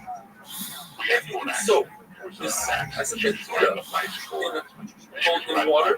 According to Rabbi, you have Kados. According to Abaya, it's only the Rabban of open the cold. Why do people drink it? To get rid of your chest pain. Now, according to everybody, if you started on a dosage of this and you started taking it on Thursday and Friday, if you stop taking it on Shabbos, you can commit Sefara. Therefore, you're allowed to even soak it on Shabbos in cold water, put it in the sun, warm it up. You're allowed to add vinegar to this, and you're not allowed to float veg. In other words, add water, and it causes the exterior peel to raise the top. That's butter. You're not allowed to rub the veg with fingers again. That's butter. Well, you're not allowed to put straw on a higher place and let it sit in its job by itself. You're allowed to put it in the secure and walk with it, walk over to the animal's straw and put it in. Whatever happens by itself. It's going to be scavenged for the shimon and its water. That would be awesome. You got to rub linen in order to make it softer, because what you're doing is you're not trying to make it wider and cleaner, you're trying to make it softer, that's okay. But when it comes to a head scarf, that is also because what you're trying to do is make it wider. In those days, it's a wood, like a twig in a shirt instead of a hanger. That twig is using my like you're not allowed to touch the twig, you're allowed to move the shirt off the twig. Now, if it's a stick that's a this like a weaver's rod, then you're permitted to move it, but sorry, from a timer. If you have to get herbs that are not really like some people don't eat it, but it's right for the behemoth, so it's not muktzah, but it's not really behemoth, it is muktzah. Rav Katina says, if you sit down on a bed that's used by a couple, you can bring the urine, and that's also like Shana, and the one says we don't have to worry about it. Rav Chisda gave many life lessons to his family, and some of them to his own daughters. And he said, when you're buying vegetables and they come in a bunch, the circumference is always the same, so make sure that you get longer vegetables, you get more for your money. The different, sorry for different people say, shopping or something like that. And all these following things. If a person doesn't have bread, vegetables, they make him hungrier. And he said himself, when I was poor, I wouldn't eat vegetables to make me hungrier. And when I was wealthier, I wouldn't eat vegetables to make myself up with meat and fish. If a person is poor, he should wait until he has enough bread to make him satiated. He should eat smaller pieces. If he doesn't have a lot of bread, he shouldn't cut the bread and break bread, but then he wouldn't give out to his guests with the ayin yafa. When he was poor, he checked the whole basket to see that he has enough for everybody. And he says that if you don't have enough money, don't buy sets of bread that's made out of wheat, buy the barley, that's unconscious if you buy these vegetables. Papa said something similar. But Papa said that if you drink beer, why spend your money on wine? That's about pashtus. The Gemara says that's not true. Pashtus, it's better to take care of your own body than to save money. If a person doesn't have oil, he can put on his hands. He can take algae out of a puddle. A person that doesn't have money can buy the neck of an animal that has three flavors. It's fatty, and it has sinews. Told us company to buy these expensive shirts from the Har Abba, wash them every 30 days, and guarantee your money back at the last for a year. The reason why it's called a famous shirt is because it's not enough to put you up another level, to another class. The person shouldn't say, don't sit on heaven, or you want to don't give your clothes to the woman that's taking care of you, because she might take care of you, should be disgusted. If you tell his daughters, you should be very sneeze in front of your husbands. Don't eat a lot in front of them, they'll be grossed out. Don't eat vegetables because they're skinny, or you get bad breath, or dates. Beer at night, because that could be in your stomach. Don't go to the bathroom in front of them, or even not in front of them so they don't see it later. When somebody knocks on the door, don't use the Lashon Zofar. He isn't saying the Lashon Keva, and he gave them advice how to play hard to get. Says the Mishnah, according to Daisa, you're allowed to sweep out the drop of hay with the sides for the animal that doesn't get mixed in with dirt, etc. And you let it move it away from the waste. Some say all those things are absurd because, first of all, you're not allowed to sweep the floor. It's mashed with humus, it's fina. And second of all, the food, in second case, the food is disgusting. When we're discussing a crop that's attached to the ground, for everybody, that sauce is mashed with humus. All my focus is in the crop, the bottom is made out of wood. You got to take food from a donkey and give it to the ox because the donkey doesn't know And the opposite way, the isolation of dumped in, so therefore, it's a different set on top, that would be also having a wonderful day. So fucking, one night, shortly after that, I had put the wedge in the boat. I had no fucking feelings. I just wanted to gone. I wanted to manipulate my mother. So it just brought itself out. I came home from the bar. My mother had a couple cocktails and he didn't drink. He didn't like when my mom drank, so he gave her attitude. And I guess my mom asked him for a cigarette. I wanted to express my gratitude to that friend. I tell you that I appreciate him in the dock and the full year every day. It's a reminder that he made this world very much. And he should love us from the usher. One more. The quick first from the lion of Washington that makes sure because for months, road spends it all pretty much full time. Enthusiasm and motivation is a great for me. So all your regular followers that follows up on a regular basis, once you go moving through, you can lie and thank you. I didn't catch the whole cigarette. I didn't see it. Is look to the parts living in the So therefore, if you have pain on your bed, and you want to lay it out smoothly, you should touch your hand, and you move your soul to the rest of your body, put them in a tap, put them in the stairs.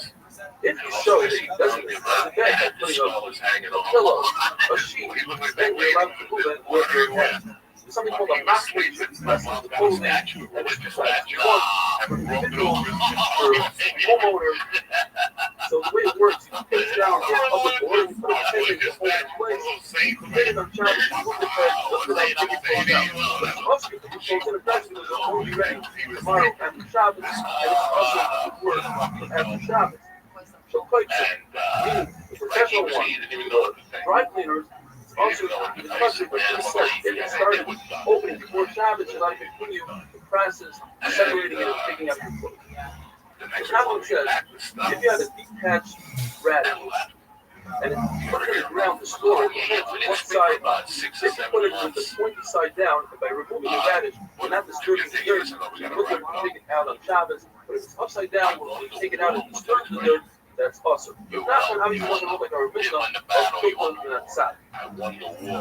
Judah says it's permitted to crush a pepper on Shabbos, provided that you things take the handle of the knife versus the knife itself, and you don't put it in a water vessel, rather you do it in a bowl. And you only do one Brother says, ready to eat, you do as many peppers as you want. Judah says, if you're swimming in a river, be careful not to come out of the river dripping wet because all that water is carrying in the caramels to the edge of the river. The caramels will be carried 4 hours. So we dry up and then come out.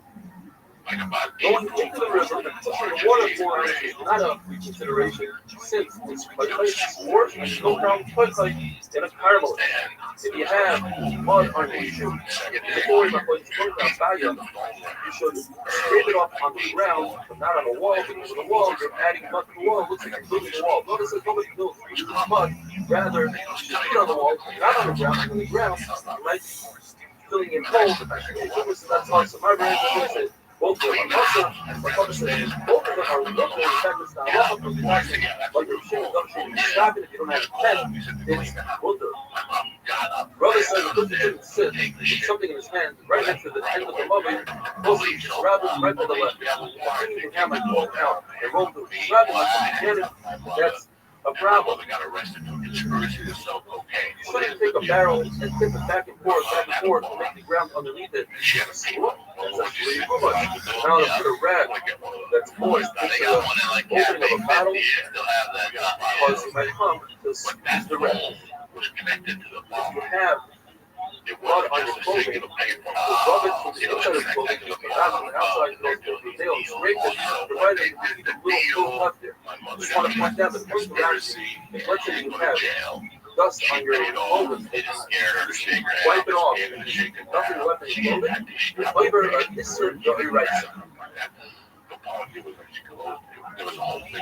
Rabbi says, that you have mud on your shoe to scrape off a brand new shoe with kryptonite, but not an older shoe because you might just of the leather off. That's simply nothing. Saba literally means he argues and he says, not even on a new shoe. You want to wash your foot with oil. If you do it while it's in a shoe, that's also because the oil will go and it'll better the shoe will be the out of the shoe will turn the shoe. If you put it outside of the shoe and you put just enough for polish the shoe, you have no intent to polish it, that's okay. Put enough oil on your foot. You hand the shoe, and it's also to put your foot into the shoe. You have no intent. It's also to go outside with a very large shoe. You have to hold your foot. But a very large piece of clothing won't fall off, and therefore you're letting go out of larger clothing. It's us for a woman to go outside with a group shoe.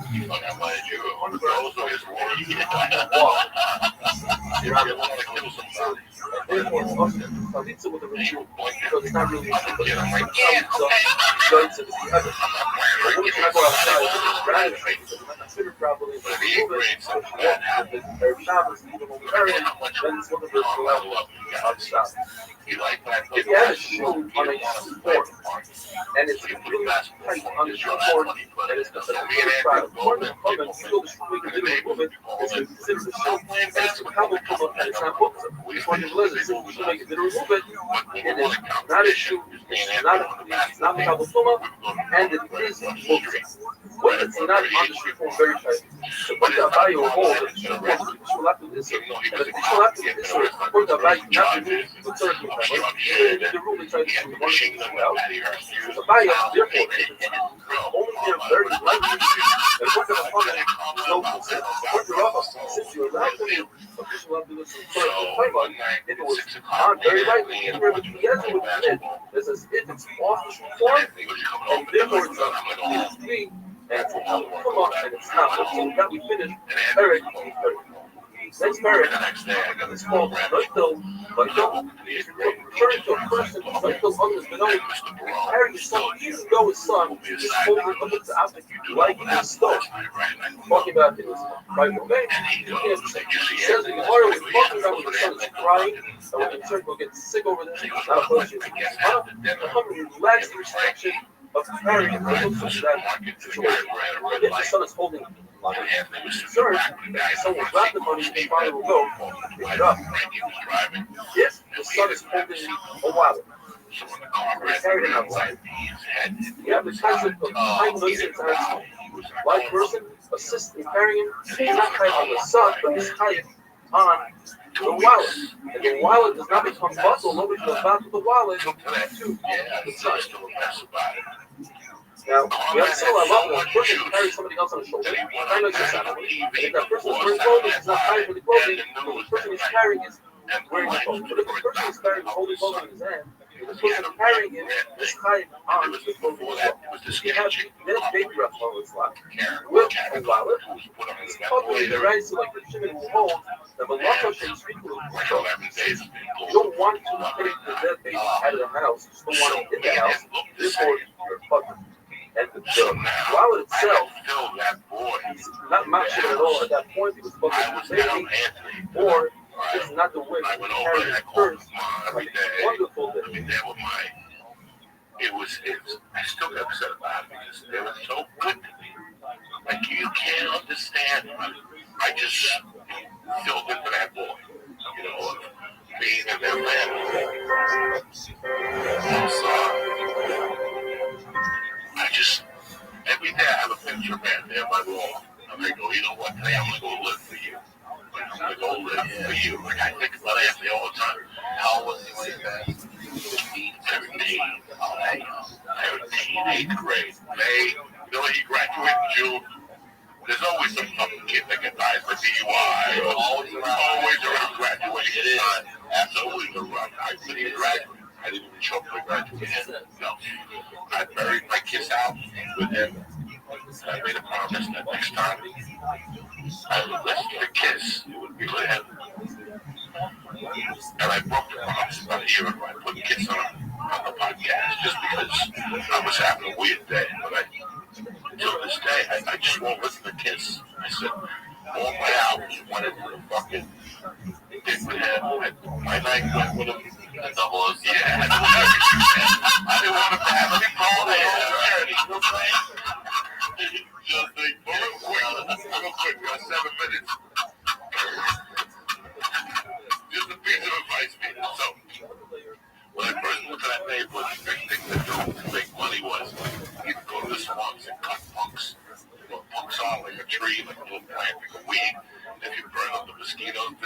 Okay. And we would sell them door to door. And then we realized that they were like a walking train. So we would sit there and watch these trains go by, and the kids from 26th Street used to run up the trains. So what you do is they would climb like a little bridge. This one particular guy, he would jump off the bridge onto the train as it was moving slow. They used to roll slow right through my aunt's place. Yeah. My cousins would roll under them. Oh, yeah. Oh, Savage. God. Those train motherfuckers are Yeah. a different animal. They don't even exist today. Kids don't even think around the trains no more. This is what the Con Ed would. They would only shoot you with salt and pepper guns. Salt and pepper guns is like a capsule that would make you itch for like 3 days. Yeah. So I got shot by one right there. Yeah, That's the part there. salt shotgun. So we would go down there. The main guy's name was Dippy. He would break the seal, go into the train, open up the door, and throw boxes of motorcycles. Damn. We knew refrigerators were stoves. And they push them to the side, and we'd have to carry them through the weed. Dog, we were tough fucking kids. We had to carry them through the weeds, and then had somebody. Like, we lost like 30% just in babies. 10% went to Dippy, we're throwing it on. And then we had to get Ryan's uncle, right, who had a truck. Right. And we got there at night, and they helped us pick it up. He wanted 10%. And then Ryan's uncle could sell the stove at his fucking factory job, so we had to get another 10%. So after we fucking robbed the stove, we did like $80. So we did that for a couple of months. But the kid that used to rob the trains, I forget what his name was. It's not Dippy. Yeah, not I called him Dippy. Dippy said, "Okay, guys, listen here, he's a friend of mine." There was a kid that used to jump off the trains. One day he went to jump. You see what I'm doing with my hands? He went, like, people of France. And before he went on the train, there was an electrical wire. And he caught this on the electrical wire. I wasn't there. I just heard the story. I can say I was there. I wasn't there. All people said that there was like, and also you saw the arm going one way, and he went the other way. And he was like, "I'm fire and shit." But if you ever get in a cab in New York and you got a one-armed cab driver, it's that motherfucker. Send him my love. We'll close the podcast. I'll see you in Chicago Friday night, you bad motherfuckers in Chicago theater. I'll be with Dean Delray and that crazy little fucking bitch, Kate Quigley with the skinny pussy. And we're going to take over Chicago. Kate Quigley got a tremendous body, but look at the pussy in all bikini pictures. It's non-existent. It's like a transvestite's pussy. Like they cut their dick off and they didn't put no filler in there. You got to fill the lips like that lady Rihanna with that white lady. With that white chick that fill the lips. I know you're talking about, yeah. But that's all I got for you. I got Chicago, the 27th, and I got Denver, the 12th. Thank you, brother. I love you. Thank you. Go see Joey Diaz in Chicago. I am Ryan Sickler, also social media, RyanSickler.com. Talk to y'all next week.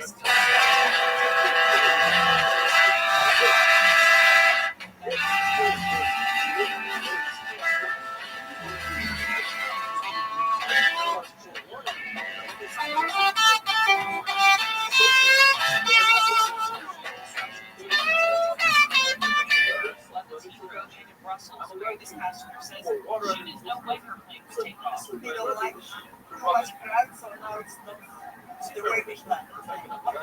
The additional impact of future limited is at targeted check-in. This episode is brought to you by ExpressVPN. More on that later. Let's get into the news. You're watching the Hereditary At your mom's house.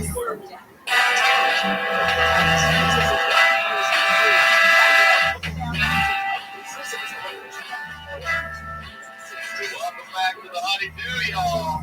We're over here doing it up at Studio Jeans at your mom's house. I'm your host, Ryan Sickler. I'm on social media at Ryan Sickler, RyanSickler.com. Quick date, Baltimore, September 14th. We're coming back. One night only. There's tickets for that show. Any in-town dates is on my website. It's all there for you to check out. And as I say every week, thank you. Thank you for the messages, the feedback. Thank you for supporting the show. I mean, it's still new. It's still a new show. You know, I've been podcasting for a while, but it's still a new show, and I've learned a lot about everything. So thank you for the support. Thank you for supporting the sponsors. That's how we keep this free show free. And anything you want to know about the show, the honeydewpodcast.com. Go there. That's where you follow social media, email, all that merch, everything. We got some new merch coming up for you soon, too, as well. And very excited for this episode here today. So I've been wanting to have on for a minute. As he said, we're family. And I say all the time, if you're new to the show, we'll highlight the lowlights over here. If you're a fan of the underdog, this is your show. These are the stories behind the storytellers. Today's storyteller, ladies and gentlemen, Joey Diaz. All right. What's up? How are you then? Listen, I have to say something. You just did a quick jump. I've been watching this video of you when the Star Spangled Banner comes on, and you have your head down. When that shit kicks on, you jump so hard. It makes me, that's just how the game makes me laugh. You know the video I'm talking about? Oh, you jumped up so quick. I love it. I fucking love it. Like, it's, you know, when I came here, like, you know, they let you into school. You're an immigrant, you know, you come here, you walk around for a few days, and they let you into school. You start reciting pleasantly, yeah. All I did in kindergarten, like, we were, you gotta remember, when I got this country was 1966. When I busted into the school system, it was 68. We were involved in the war. We had just finished the Cold War with the Cubans and Russia. You know, there was underground shelters in every building. Tang, remember Tang? I did Tang, like fucking spam, attic or not. Yeah, sardines. Every basement was prepared for a nuclear thing, but we had the pear jars, mason jars, had all like everybody had a fallout shelter. When you're young, a fallout shelter is when you go when fucking Iran sends a missile over here. Back in the 60s, you would go into the fallout shelter. Thank God you never had to go into it. But patriotism was big. And it was bigger for me because I'm from another country. I was just trying to fit in. So the Star Spangled Banner, like the Legion, you know, it's so funny how right now there's a thing in the news that I hate to highlight, but let's talk about it. About a guy who said, go back to your own country. Let me fucking tell you something. 20 years ago, that was a staple in New York. You couldn't just talk from the language in your country in New York when I was growing up. They would look at you after 3 minutes and go, oh, America. Really? You speaking Spanish? Yeah, Spanish. Whatever the fuck you were talking that wasn't New Yorkish. They would say, oh, cut it out. You're an American. And then you would yell something back. And then they would yell back, you don't like to go back to your own fucking country. But on this fucking street, you're speaking English. And that's it. And, you know, it was something that was, I remember because it was said to me. So here's what I want to talk to you about. Because I want to go back to the beginning. You said you came to the United States in 1960. How old were you at that age? 3. All right, so you have no memories of nothing. So this is your country. You get here at 3 years old. And where do you begin? Where does the shooting? Are your parents married? Are they together? My parents are married. They're in somewhere in New York. I remember waking up in a house in Union City, a block and a half from my mother's house, across from the school called either Rocket Waters or something. Tragedy struck. My father died. How? Heart attack at the bar at home, 37. Ooh. So my mom didn't like the Jersey house shit. When somebody dies, you move. But how old were you when he died? 3. Okay, so it happened. All this is happening just right. 3. So then we go to 89th Street, Riverside Drive. Just you and your mom. Me and my no siblings. I'm with my mom 24 hours a day, and her family's where? Cuba, all back. Except she's my uncle, who's in LA. She's still my children. All right. And how old's your mom? Single mom, new country, 38. My mom had been here as a teenager. Okay, all right. My mom had been here and knew the language and already was running numbers, and she went back. To Cuba. What happened to my mother was very interesting. My mother was 16 or 15, and she went to a dance with my aunt, like a high school dance.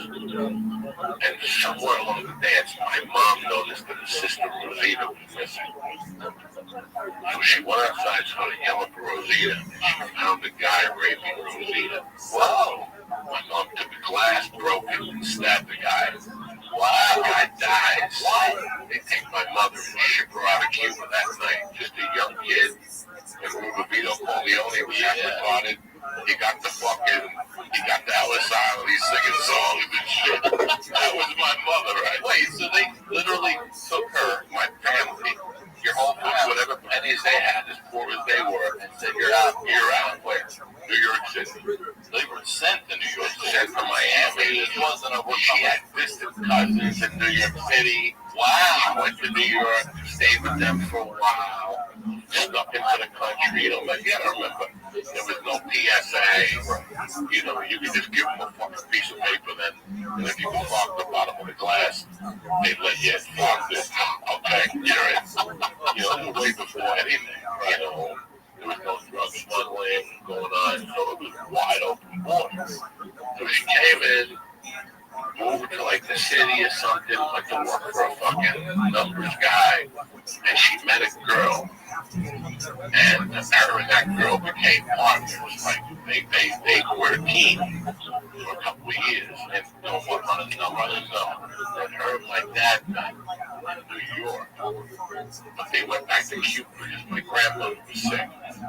So when my mom, we were in Cuba, my mom had my sister, who was about 4 years older than me, and me. Then something went down. Like I couldn't get all the accurate stories. I could store bits and pieces from my uncle. He's 80 and he lives in Glendale. I just went to a doctor again, but that's your story. So, but whenever I ask him, somebody tells me a little bit more than I want to know. So I stopped asking. You know what I'm saying? So I had to stop. So then they came back, and my mother used that girl's name to get back into the States. When my mother went back to Cuba, she went back as a lady named Sophia Cecilia. She was a Puerto Rican. That was the mother of the girl my mom hung out with. Okay, so then my mom came back. My dad died a few months later, and here we are on 89th Street. Probably 4.5. And then that apartment got raided for what were the numbers. It was a shakedown. I still remember the cops sitting me down on the couch and then separating me and my mother. My mother had already trained me, shut your mouth. You don't know nothing. You know, my mom was already training me in a way that I didn't know. And then my mom had a bag with cash and all the numbers receipts. So what happened was my mom had the building wired. The landlord called. And I answered. I ate the morning. The cops were on their way up. So I woke my mother up. My mother got up, went in the closet, took a bag out the receipts and the cash. Went to the kitchen. There was a balcony under her, an old lady. She would do the old lady with 50 a week. And she threw the bag under. The bag landed on the second floor on the balcony. The cops rushed in. There was nothing to arrest my mother for. I still remember being not angry, my mom being handcuffed and me sitting on the couch. And then the landlord, when they left, they didn't arrest my mother. They gave her a ticket. It was basically a shakedown in those days. If they find 10 G's, they take 6 of them. And they leave you for, you don't go to jail. But my mom was hit to them, whatever. They get crazy with my mom. 2 days later, my mom walked 205 West 88th Street between Broadway and Amsterdam. And I went to a grammar school named PS 166. Stayed there until the 3rd grade, 2nd grade, and 3rd, 4th, and 5th. I went to St. John's School for Boys. And a lot of private schools. We used to have trouble. I just admitted to my wife something that a lot of people don't know about. I didn't want to tell my wife and my daughter from the age of 4 to 6, I was a very sickly kid. There was a lot of problems. There was mental problems because of my father. And I was a sickly kid. I was allergic to maple syrup. I had stomach problems with my ears. I had problems with my throat. I couldn't breathe at night. They knew me by first name at Spaces Medical Center on 165th Street. And they do me like I went to the hospital between the ages of 4, without exaggeration. If I average it out, it was every 10 days. Like I wouldn't go for 2 weeks, but I go 3 days in a row. There would always be something else. It wouldn't be consistently asthma or whatever. I was a sickly fucking kid. I was really skinny.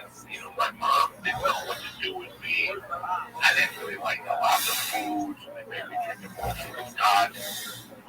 Emulsion of God is like the fish planted down his eyeballs, his feet. Oh, for real? Yeah, they go to CVS now because kids are pussies. They flavored it because these little faggots are young. They're like vanilla flavored and fucking strawberry. They really have this shit? I'm Look it up. Look, I have. It's called Emulsion of God. All right, I would tell you something. A couple years ago, I went back on it. I found a little bottle. The first couple of days, I fucking puked it up. But after a while, I felt how much better I felt. It's a tough fucking swallow. But your dick will never die. You'll never get sick. You'll never get AIDS. You'll never get dementia. If you drink that fucking stuff, Scott's emulsion for fucking, you'll never get nothing. Nothing. No dementia.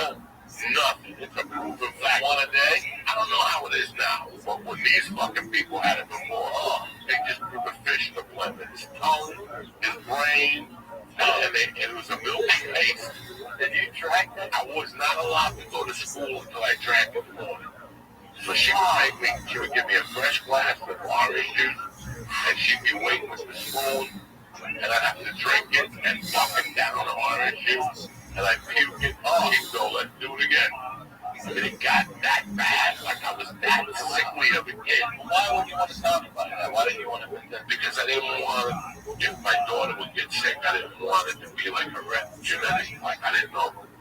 My daughter does have asthma, but it has not affected her like it affected me at that age. I was allergic to dogs, I was allergic to cats, I was allergic to just everything. My eyes would swell up, my throat would swell up, and I would choke. And did this fish shit, did it cure you of allergies, or did it just protect you from What happened was, my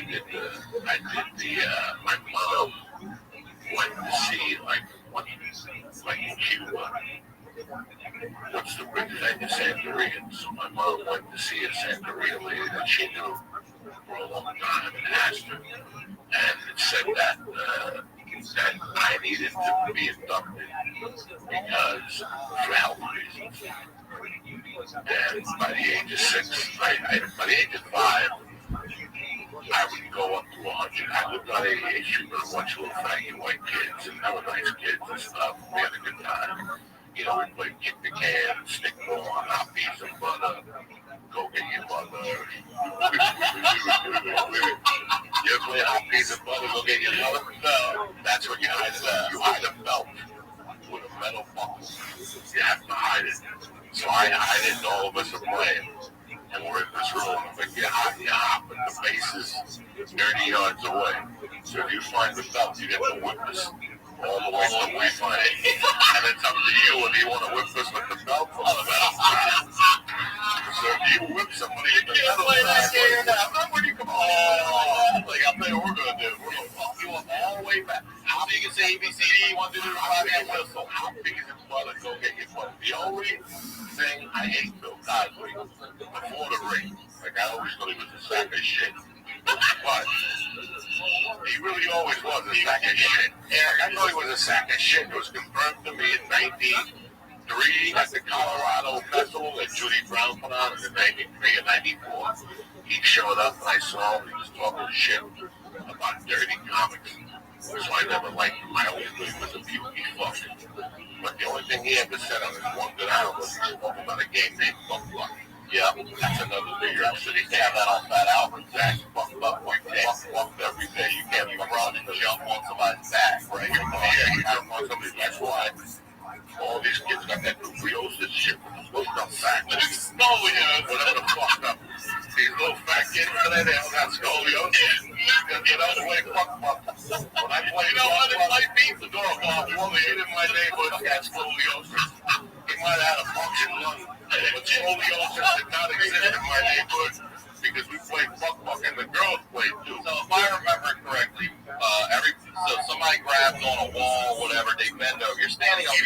You're bent in a 90 off the pillow, and then you connect like a centipede, right? Exactly. We all connect like centipede. And then somebody sprints from back 30 yards, sprints and leaps, and legs out, like dropping your ass on your spine. on your spine. And you're supposed to try to hold. You're holding on. So what you do is, But then does that person stay and another one comes and they get off? we have strategies Going, right? Some assholes just jump over, they play the big rock. Yeah. Me, I play the fucking win. So I would jump, I tell you, so Ryan Sickler was the weak link in that Bert Kreischer, everybody jump on. Everybody jump on. Everybody jump on Bert. Right. So we would all just get But Bert. I'm saying you go first, but you get to stay on the Bert's back and then the next person until you break, I right? crawl all the way up. Oh, okay. Let's say you put the skinny guy up front. Okay. There's different rules. There's English rules. Yeah. There's white rules. Black people didn't give a fuck. Where they landed. They had afros. They had the helmets. You know what I'm saying? In the 70s. So when let's say you would land, like the English rules, you could pull yourself up.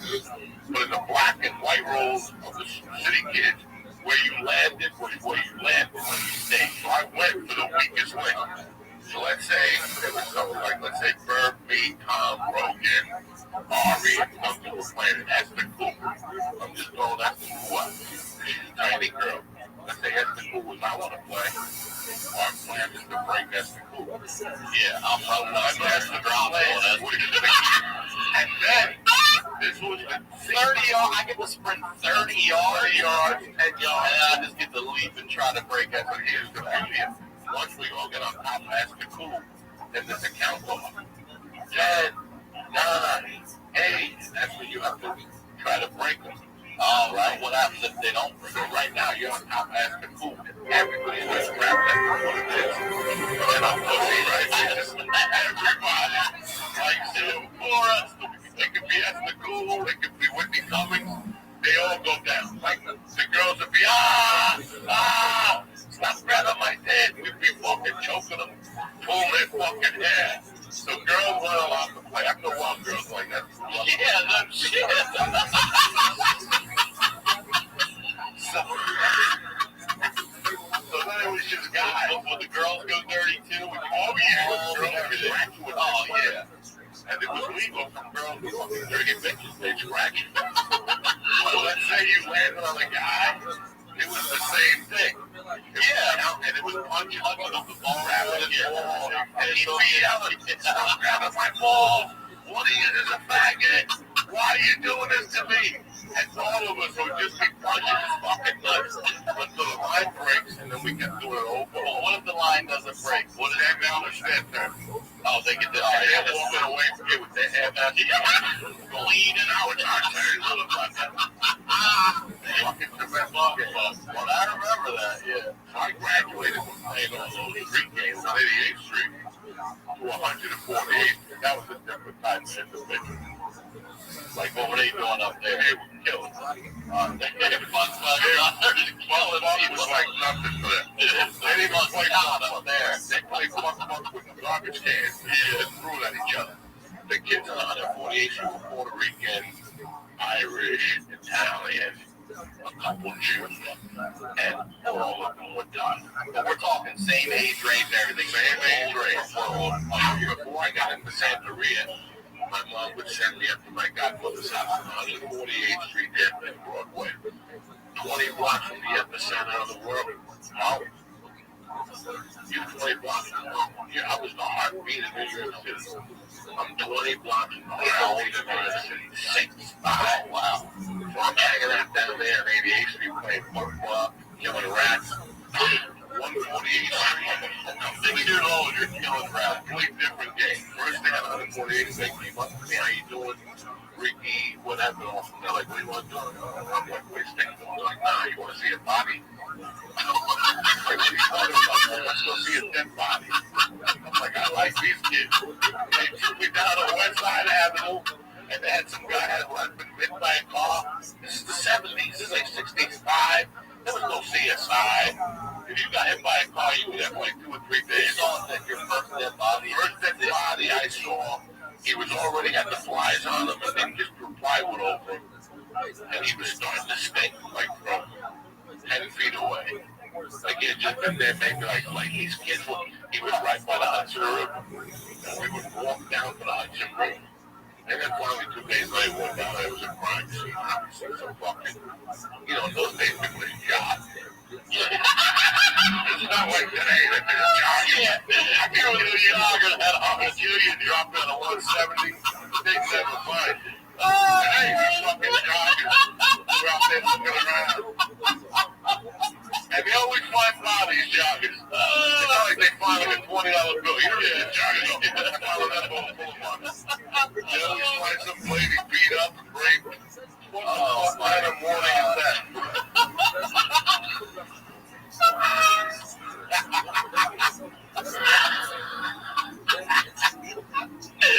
Oh my God.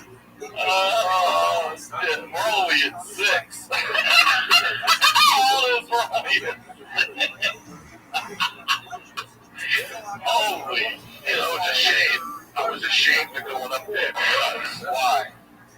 Because my mother had money and these kids didn't. All right, so what was the reason you first went up there? Just because my godmother lived up there, and then my mother wanted to see if we could mix. So your mom would go up with you, and then they'd go outside, and then would walk away. She had a dog named Lassie. So even though I was allergic to dogs, mine was well, I really like going up there and playing with the fucking dog. So over time, my mom let me do sleepovers sometimes. She had an older daughter. My godmother name was Bella. Rest in peace. And the husband's name was Raul. They had a spare bedroom, and I would just go up there. And then she would talk to me about Santa little by little. Then she would tell me a story. She would just tell me things, like little things, like a story about, I always liked Catholic stories, like Prince.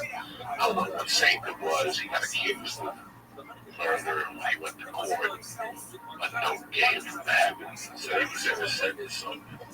When you get to those Catholic type stories, I really enjoyed that shit as a kid. But in Santa Rita, they're entities, but they're supposed to be.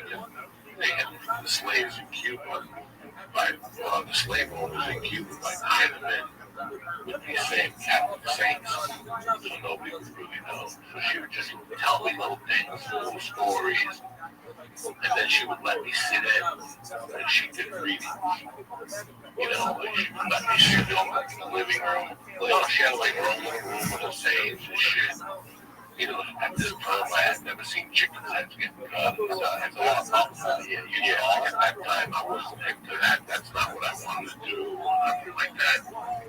And it was just about love. She would just tell me about different things. You say sit in with people from the neighborhood come over. Yeah, they pay like $40 and you read them. Not their fever chips, who's working against them, what they can eat, what they can't do. More of a guide, so spiritual guide. Yeah, so with me, like this, it's just like Catholicism. You have to receive, first you have to get baptized, then you have to get, so the first thing is you're going to leave with this thing named well, is baptism the same as the same style as Catholic? No, they don't throw no water at you, they kill a chicken. Yeah, and they fucking give you the steak oil, like wine or food, you put it by your door, and they guard your house. Then you graduate to other things. Let's say you want to commit to the religion, and that's a completely different thing. Like there's people who go to Cuba today and do the whole week-long ceremony. It's a week. No phone calls, no TV, no week. And for me to get healthy, that was the only way I was to get healthy. So I agreed to do it, and my mother did it. We both did it together. And it wasn't like my mom. I can't stand with parents when their kids in the homes. If you want to be an asshole, along with cult leader, maybe you give it to grandma. I dated a girl for years who I loved dearly. In fact, today we're still very close. And the only reason why we didn't pass a certain point was because the parents involved those kids in the cult. And I don't pay the dollar press charges because they were victims of some, I don't know, if mother and father went to Mexico to go to school. They joined the company in Indiana, and they had 9 kids before the company. Real, and they live as a family today, like something happened, and I'm like, I want to respect you, mother and father. If you want to be an asshole and go to Jonestown, that's fine, right? I wish you all luck in the world. But leave your kid with me. Yeah, leave your kid with me, and I'll take care of the best I can. Don't take another guy in if you want to be an asshole. You know, no, in that case, I want to do it. My mother gave me $1,000. I'm like, no, I want to be out here. I want to do it. It's a week-long process. It starts on Friday, and then on Friday, then you have to dress white for a year. What do you do on that week? How old were you? 6.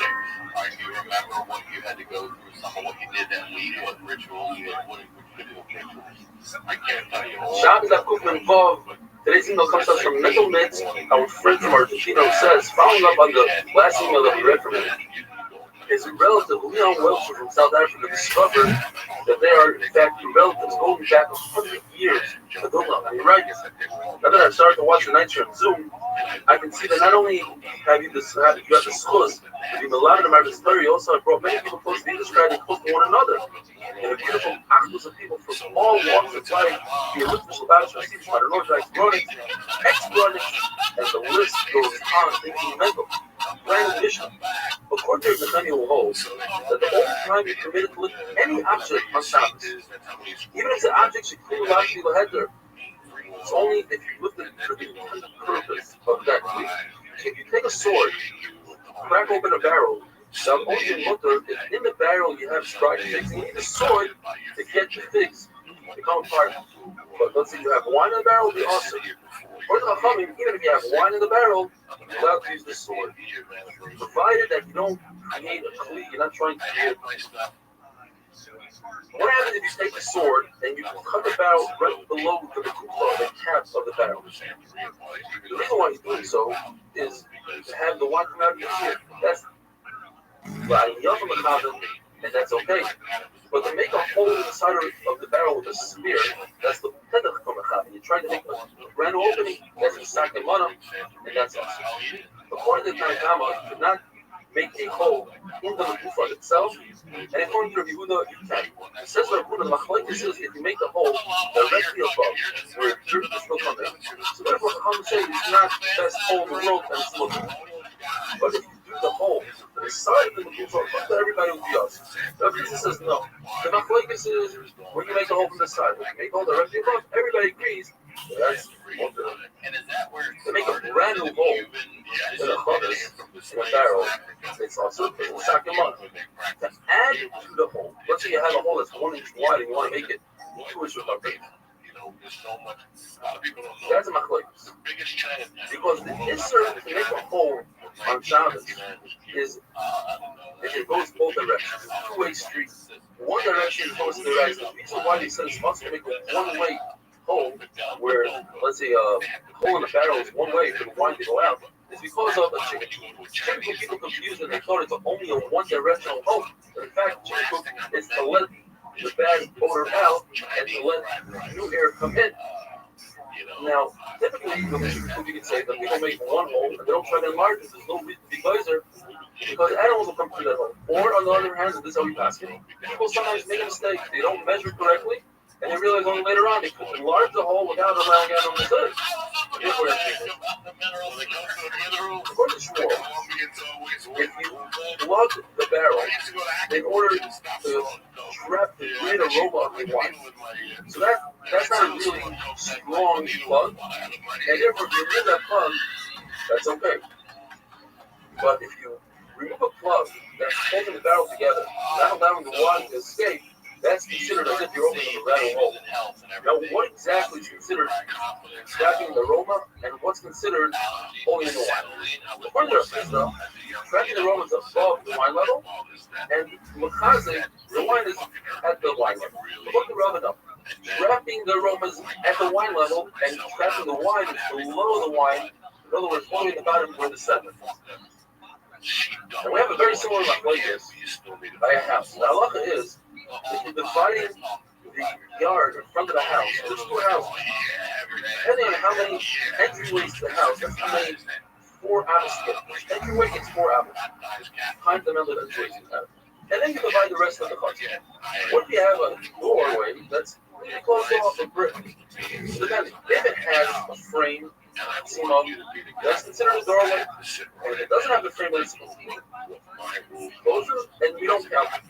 It's very similar to how I love over here. It's complete closure, that is not considered an opening. If you open it, it's as if you created a brand new opening. Same 11 bucks. You have to protect the person in the house. Close off the door. If it's completely closed off and you remove the frame, then everything around the house, 4 hours, is how it goes. If the frame's still there, then you don't have those 4 hours. According to everybody, if the straw that comes out of the barrel falls out, according to everybody, if you don't have a spigot, you can create a new one. The Machlokes says if you already have the spigot cut aside, it doesn't fit perfectly. Are you allowed to fit in it perfectly? Are we guys that perhaps just cut a brand new one? Or not? Congealed oil. Mishnah says you're not allowed to smooth out wax. What about congealed oil? According to Rabbi Rothschild, you might be asking if there is a piece of wax. According to Shmuel, and Rav Shmuel says, Rabbi Yosef, the Rebbe, you yourself told us when you were healthy, and you remembered all that you learned, you said that Rav holds that it's felt. Like when you make a black hat from felt, it's very stiff, and according to everybody, you can't walk with it outside on Shabbos. It's a mess. It's very fine and flexible. It's like a baguette you couldn't walk out. The Machlokes is it's in between semi-stiff.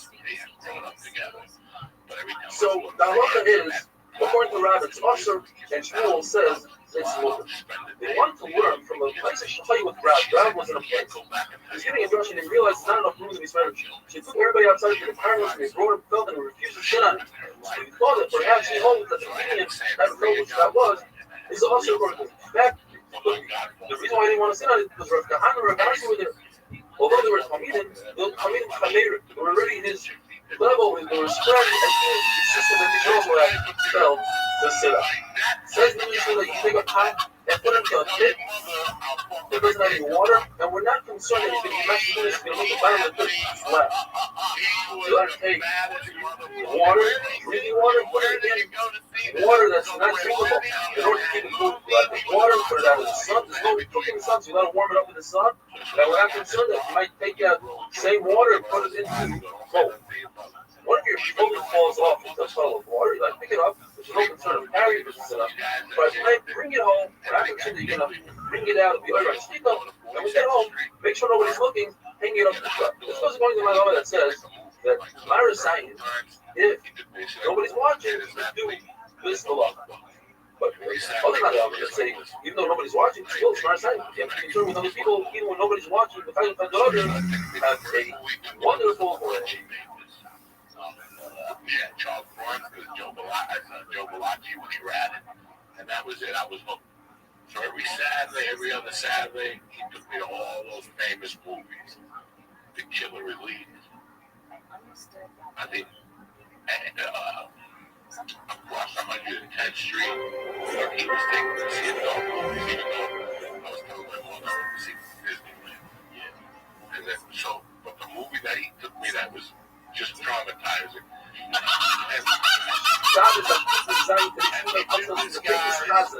Those fighters from Melbourne, Australia, will have to be hosting one of the 100 locations of the worldwide casino shops in Melbourne. And he said this year was a very sad issue. They had a cinema with 4 initials, and not a single soul was there. 1,200 seats.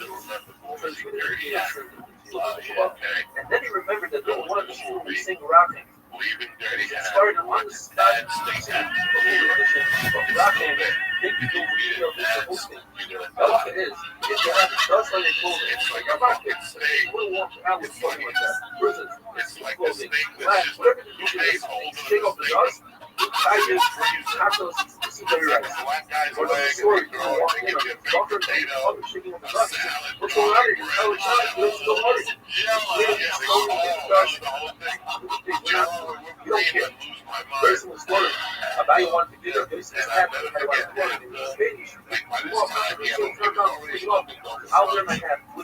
Why giggle in front of me? The other says, you wear a towel and you put it over our head. The rest of it is folded on his shoulder. That's initially right. So you like have to walk out like that. That's not how people walk. Same thing if you take money, you hold it in a carry like that. This is the right side.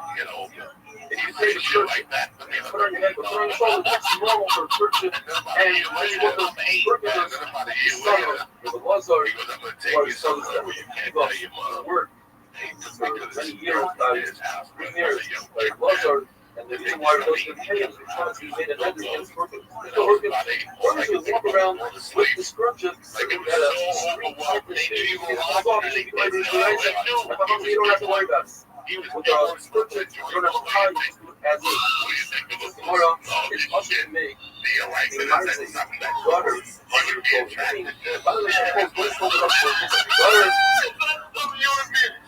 however, one comes to the side. If you're going to use this daughter, temporarily, some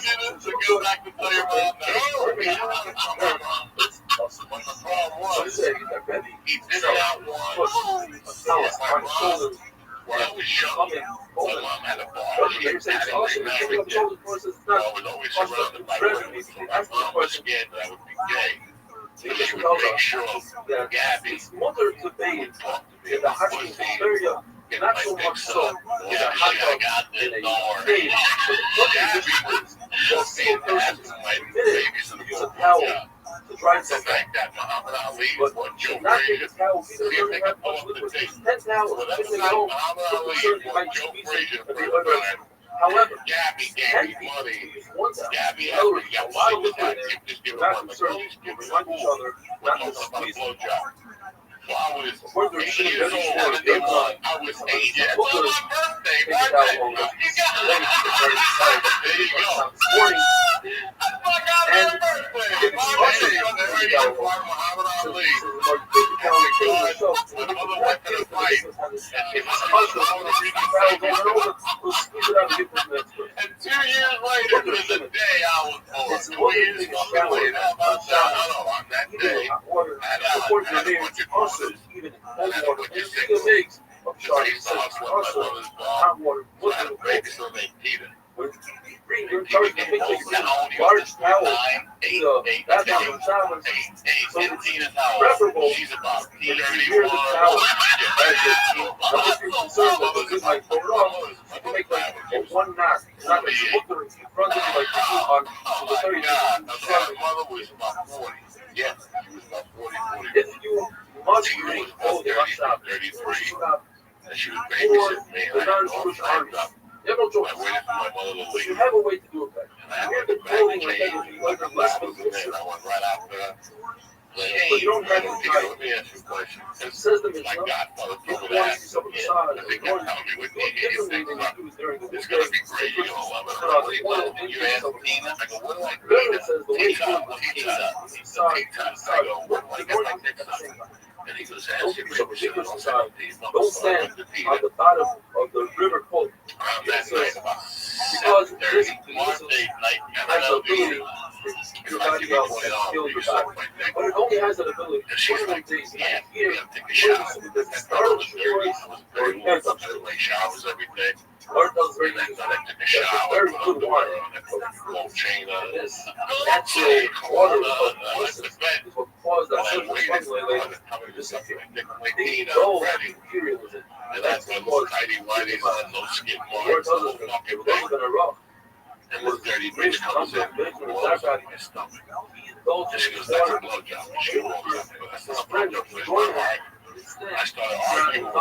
Water that you got to fire up. Now, Start feeling this thing. I'm pretty sure that 8 years old. I'm fucking fucking back when people are going to get hurt. I realize that you got to clear your People are bathroom. going to get hurt. His She mother calls says, my mother. She's better I don't know what's go going on with after her. your friends. You know, you Early got to before don't you be gather spreading the that weight. being all the Chanel with breeze. When I was a young kid, I used to Don't play scrape your like skin with the Carreras sports off skin, which it says if it's mud or waste, then of course you can take it off. On Shabbos, it says if you don't go in your cars, this river, but the cars like slip on the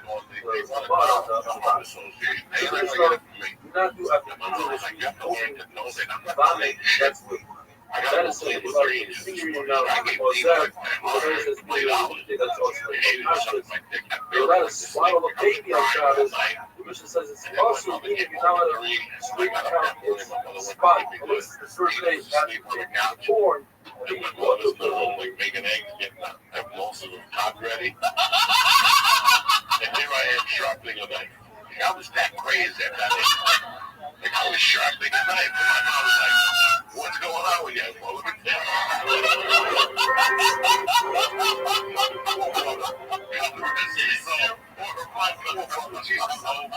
she probably grabbed a blow the night before, dirty cocktail. And she's smoking a cigarette. She's like, "What's going on with you this morning?" Listen, let me tell you what happened last night. I'm telling this man. Yo, pero dime de sordita. Fucking my mama la piña, and she wouldn't suck it. She didn't suck it. I want my $20 back.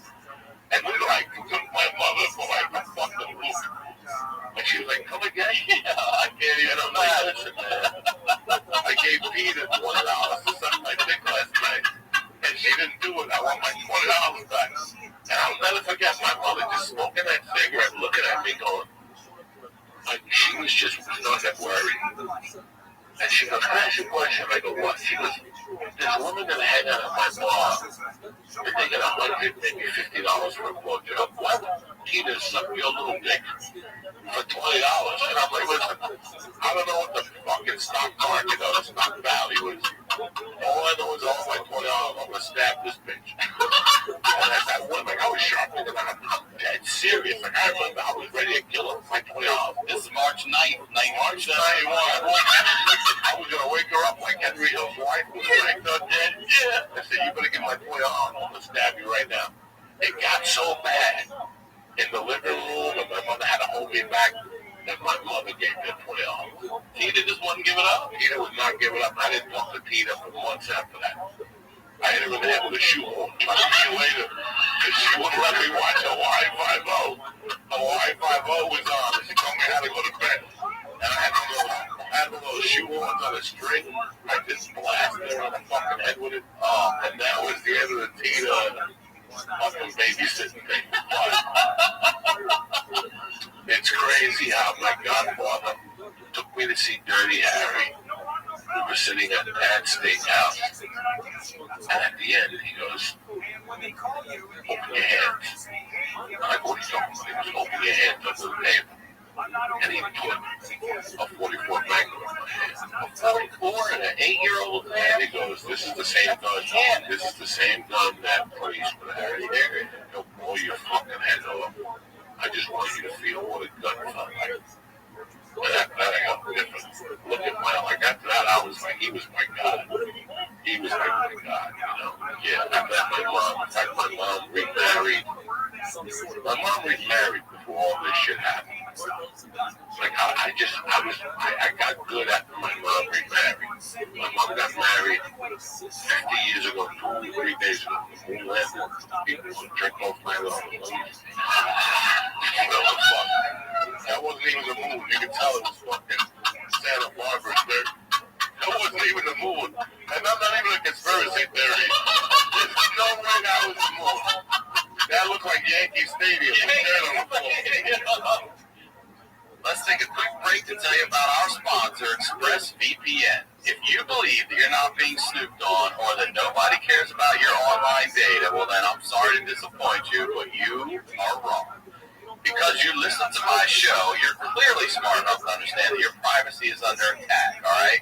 Hackers, governments, ad companies, and ISPs are all gobbling up your data like all of them.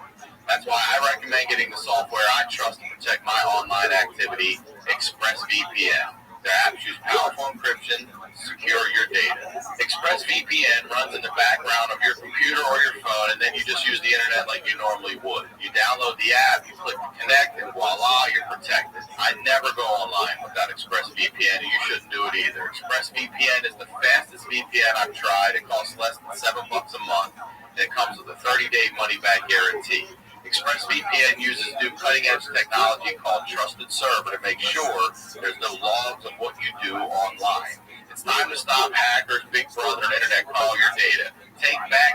online privacy like I did with ExpressVPN. Protect your online activity today and find out how you can get 3 months free at expressvpn.com/honeydew. That's expressvpn.com/honeydew for 3 months. 3 months free with a 1-year package. Visit expressvpn.com/honeydew to learn more. Now let's get back into the show. So wait, real quick. Your mom remarried. Do you get close with her new husband? Is he a stepfather or is he her second husband? Or, how do you look at that? That's got to be. He was a big time filmmaker. And I met him while he was doing time in Sing Sing. He would send me Sing Sing is in upstate New York.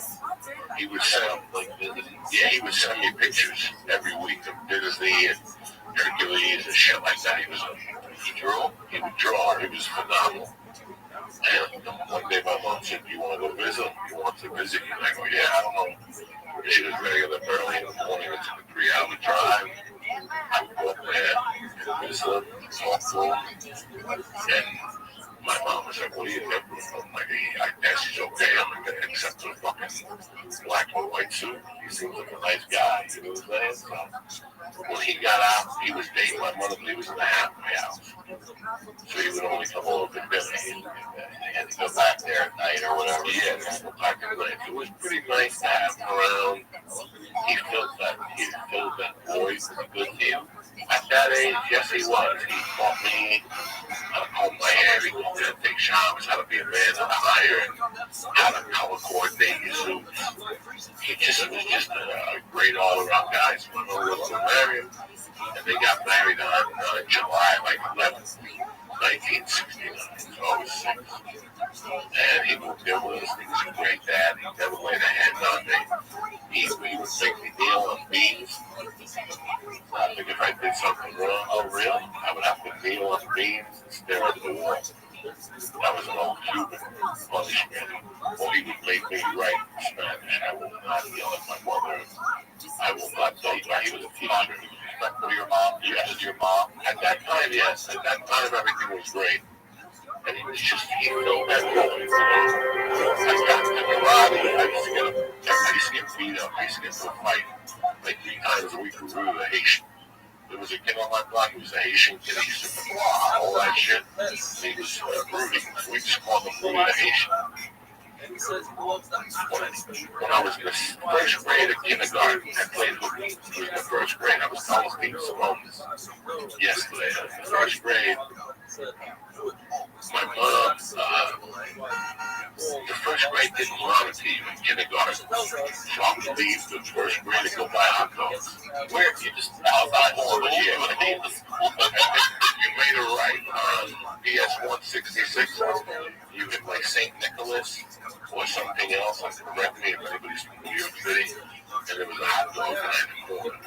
So I would eat hot dogs. I felt that the more hot dogs I ate, the more American I became. So I would eat hot dogs. One day they told me, they said, "You know, I have to go leave the building." And I didn't give a fuck. So now I knew if they had that route protected. This is a true story. So they had pork beef. They had a pork beef base.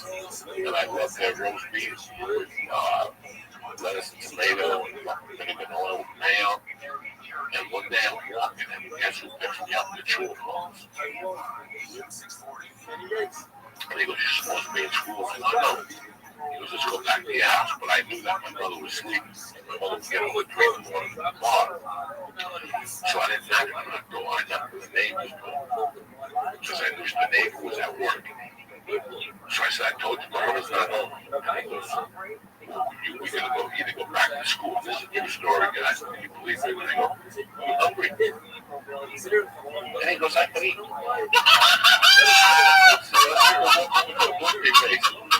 So you know, I bought this motherfucker up and he let me go.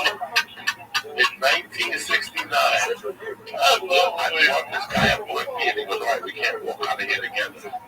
We walk out, you make a left and I'll make a right." That's it. And this whole June no more. So I kept playing them because they would call the house and my mom would dance. I like school, but I didn't like that 12 to 3 session. Something like that. We really need 9 to 12, but I'm good. That's all the three. It don't work for me. You know what I'm saying? It's nice out. You know, to be in a classroom like a fucking prisoner of war. You know what I'm saying?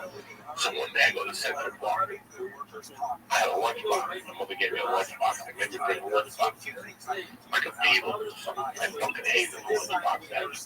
You have like white kids, motherfuckers, get like a sandwich, an apple, and like a napkin, like a pudding. That's Spanish people. We get like Cuban soup in a thermos, cologne, a sandwich, rosary beads, a candlelight, while we're eating, a napkin, Spanish music. They put a radio in there. They do everything. Like it weighs 80 pounds.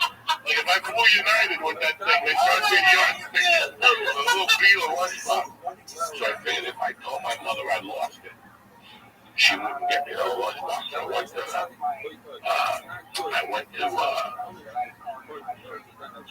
Central Park and drove to the lake. And as I went to get to the lake, these three little Irish kids came up to me like, what's the lunchbox?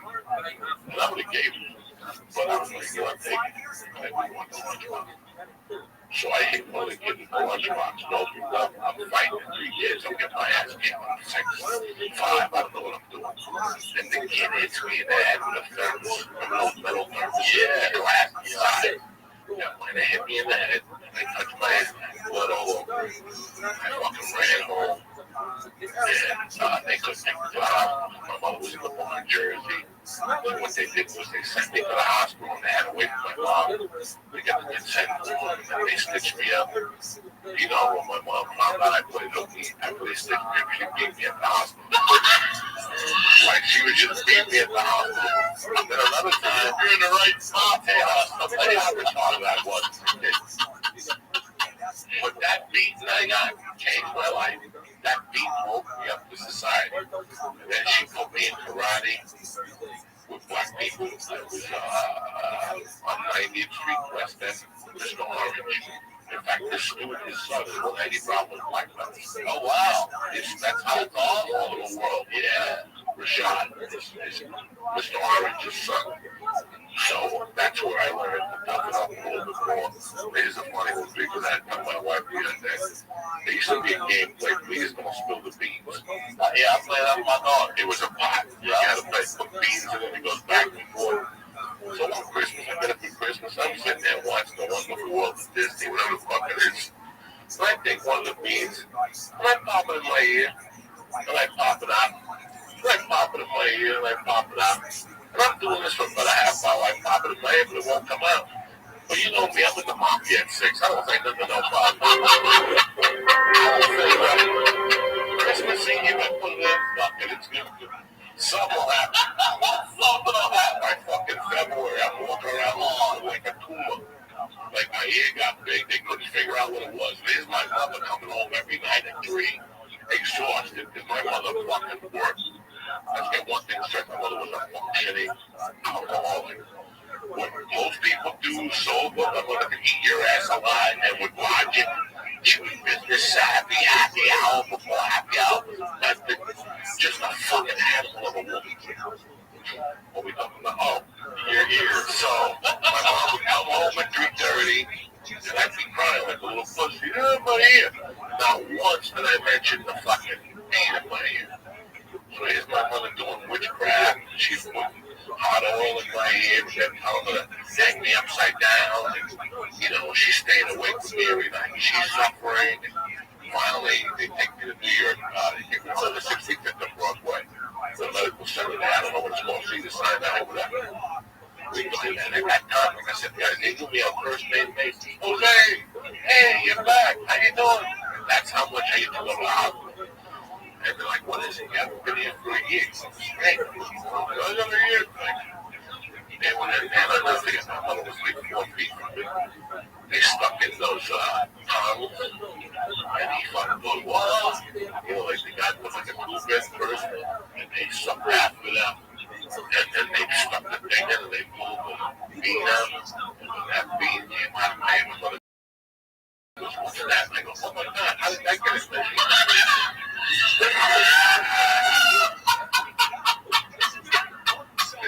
And it was I knew it, and a bunch of earwax came out. Oh my God. But the bean, he had put so much hot oil in there, the bean had cooked. Like it was a whole street. It was ready to eat now. Like it was ready to eat. Do you know my mother started throwing rice and left? Like 3 fucking surgeons had a whole lot. She was beating me with the purse. Oh, she fucked me up that time. How did I get in there? I've been fucking staying up 24 hours a day. Oh, God, thinking you have cancer or a brain tumor or anything. I pray to God that she forgives me. You know, it's so weird. Like, you don't really think about your parents till you become a parent. That's when your parents really, you really think about them on a daily basis.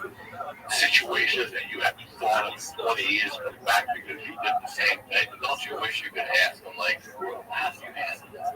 What would you do here? What would you do now? I was honest. I would fucking hug her and go, thank you for that shooting. You know what I'm saying? Like, most people that are adults today forget Mother's Day and forget Father's Day. Because I don't have a both of my parents have been gone over 30 years. But every year I would go over there and give them a big hug and go, fuck Mother's Day and fuck Father's Day. It's March 9th. I just want to give you a hug and tell you thank you for not shooting me. Thank you for not drowning me like Casey Anthony.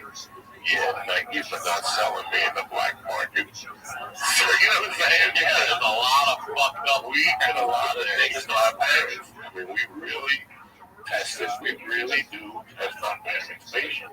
And that's without their lives. What they're going on in their lives. You know, they're getting unemployed. Their boss is on their ass because they're not selling enough encyclopedias. You know, it's so weird that if your parents are alive today, if you take anything from this podcast, once a year, man, go over there and give them a hug, please. Bring them a blimpy sandwich. And go, thank you for not killing me. Thank you very much for not killing me because I see it. I have a daughter and she's a great kid. But it's a lot of stress being a parent. It really is. Whatever your financial status is, whatever. A tough thing when you have a child, you know. So, what age now do things really start to shift? Like, when you start getting to be, what age would you say you're running the street? 7 to 8, once I did the same. Once I got a lot of kids in teens, I feel like they were younger than that. For me, it was from 7. Like, you're running the streets, second grade. I'm living at home on 88th Street. I'm allowed to plan for a house. I was an arsonist. You were. I used to light things on fire and then piss on them. You could turn them off. And then one day I didn't have enough piss. Turn it off. And one day I didn't have enough piss. The building next to me went on fire. Oh, yes, I did. I had the building on fire. Well, the back of it. Not the whole building. It burned on fire. Just the edges to the back. It was like the stairs to the bottom. Yeah. And I would take newspapers, and I would light them on fire and then pee. And then one day I showed my friend, hey, I got a drink. And I threw a bunch of newspapers down there and lit it on fire. And I started peeing. The fire got bigger and bigger. Now I live on 205 West 88, Patio 3, apartment 3A. And I didn't have, my living room had a view of 88th Street from Broadway. But my bedroom did not have that. I had a view to a parking garage lot that was empty. So people would play stickball, they would play tag in that yard. So I would take pennies and roll out the window and keep rolling those pennies.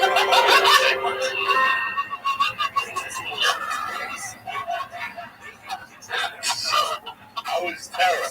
Some days I would throw eggs. Some days I would throw pennies. But the best thing I started doing ever was, you know what a 45 single is? Yeah, back in the day. Back in the day, they had these 45 singles. You have to put a little clip in the middle, put them in your, they had the bat. Oh, my mother had a record player at the bar. So every week, the record guy would come and rotate the singles that weren't popular, and I would go take them. So we lived on the 3rd floor, and I would open my window, and I would hear kids playing back there, and you really couldn't see who was playing, because there was a limit. And I would take those singles and just hit them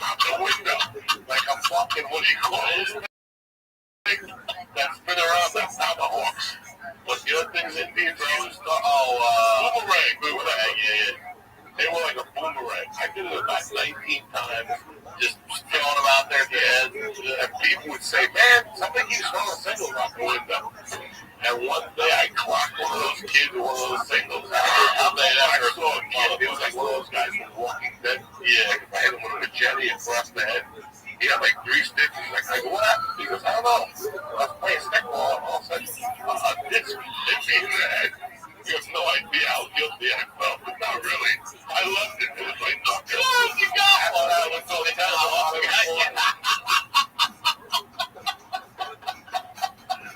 oh my God. Oh my God. During the week, I would go to PS 166. So once Friday came, my mom would drop me off in Belgium on 148. And there I would just run wild. Like Halloween, for example. Yeah, I want to ask you real quick. You're 7'8". Are you the only one of your age hanging in this group, or are there other 7'8"? Everybody is 7'8". Okay. So everybody in this group, we all knew each other. We're about 5.5. And then mixed ages, let's say 5, 10.5, 12. So there was one other in the group. Yeah, I don't know. Ricky Sadeko. We had an older brother called Nelson Sadeko. We had an older sister called Nancy Sadeko, who sang for a band called Blue Riders of Purple Sage. And they were inside, they were on the Midnight Special when I was a kid. And they lived on 148th and Broadway, 9 Puerto Ricans for an apartment. You know, I would go up there, sleep over, and I would feel embarrassed. Like I never took it to my house. Because I had my own air conditioner, I had my own TV. These people I don't know. Yeah, there were 7 people in one bedroom. No air conditioning, fans, kids sleeping all over the floor. So I never played the card angle with them. I'd always bring up money and say, when I worked, I always buy them sodas. I always took care of all those kids, and those kids wanted to take care of themselves. Like Halloween, for example. That was the best Halloweens I ever had, because they had a rule. You don't fucking walk. Like where I live on 88th Street, the fags, you know, all the fags, you walk up the stairs and you knock on people's doors. They refuse to do that. They shut down business owners. They go, 6 of us will walk into a business or trick or treat. If that motherfucker didn't put a quarter in each of our baskets, like we didn't accept shit. Like those kids, that shit that everybody gets. We don't want candy. Not ready for you. We're not ready to get candy. We don't take candy here. That's how tough these kids were. Yeah. They didn't want candy. They wanted quarters, pennies, nickels, and dimes. If you didn't give us each a quarter, be ready to get bombarded the next day with exit. And every other weekend, we would just break your window on this night. So everybody knew 145th Street. These 7 and 8-year-olds. These kids were tough. They shoveled in front of your business. These kids never waited for a handout. These kids didn't want a handout. Ricky, and Nelson Sadeko, and a couple other kids when it snowed. They were out there at 6 shoveling businesses. They would pull the garbage cans out for people and charge them a big $2 a week. These kids taught me what it was when they were tough. Like they were firm. Like I said, Halloween, we don't want kids. We don't knock on doors. We don't go upstairs. They're like that fucking little faggot kids can do that. We shake down business owners at that age. And what happened was, my mother didn't like that. My mother didn't like how I was running with those kids. So my mom would do surprise attacks on me. My mom would just come out of a cab and go, "Oh, Antonio, get that fucking," and she would yell at my godmother, "Why do you let him out there all day? Look at him, he's dirty." My mother didn't like that because my mom grew up poor. And she's like, "I don't fucking work 15 hours a day. Man, to have a ripped shirt or to be dirty on his neck, go take a fucking shower." And then she'd take me away for 3 days and she moved on with my life. That was my thing. And then the final, and you know, I told my wife this about a year ago. I used to get, at that time, something was found on me that I would get shaken down before I left the house. And when I came back, by your mom, by my mom, she found, like, one day I went out, I came home and she had like a lot went to the bar, because at the bar, I had a scam in my mother's bar. When bookies came in with mistresses, I would go over and walk them and like go in, so I was like a wife.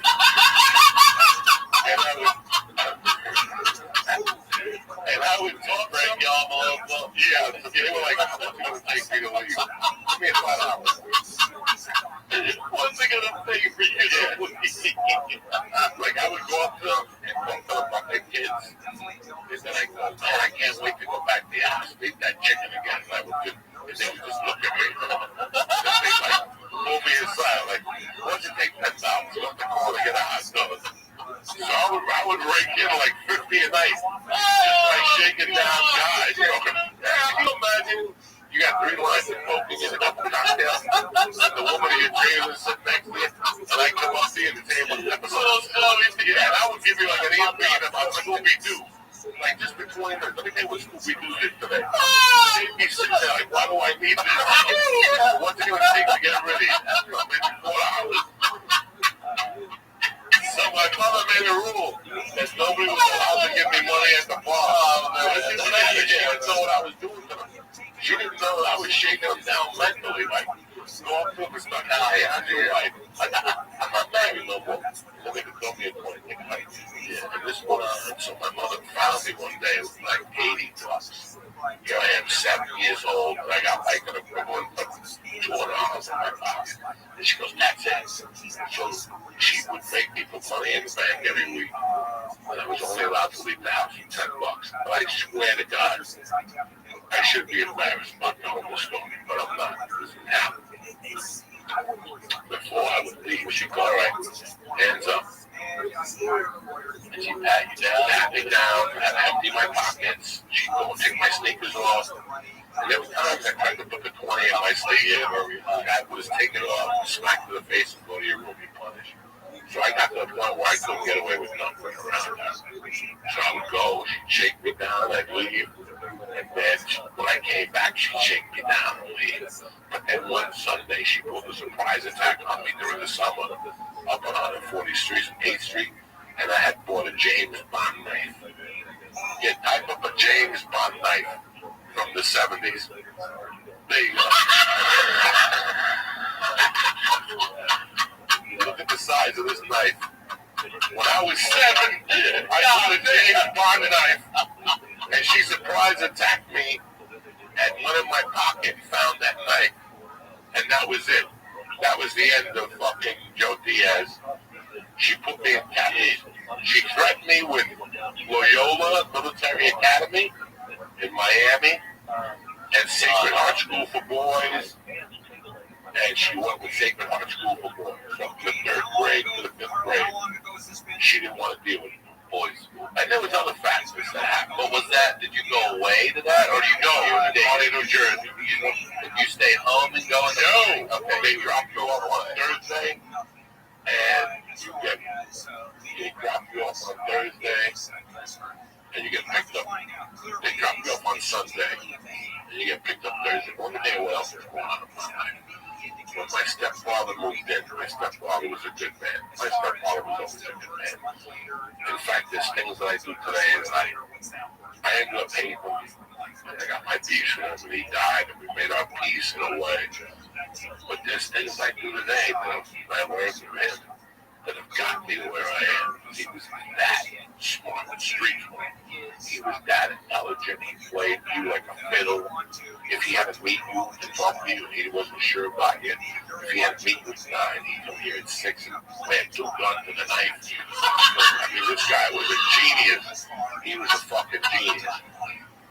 You know, and I told one of the stories on Army's thing that, you know, when he got off parole and probation, he could go back to bookmaking, but he couldn't do it in New Jersey. Because in New Jersey, bookmaking is a felony, but in New York City, it's a misdemeanor. So his bank was up in the Bronx.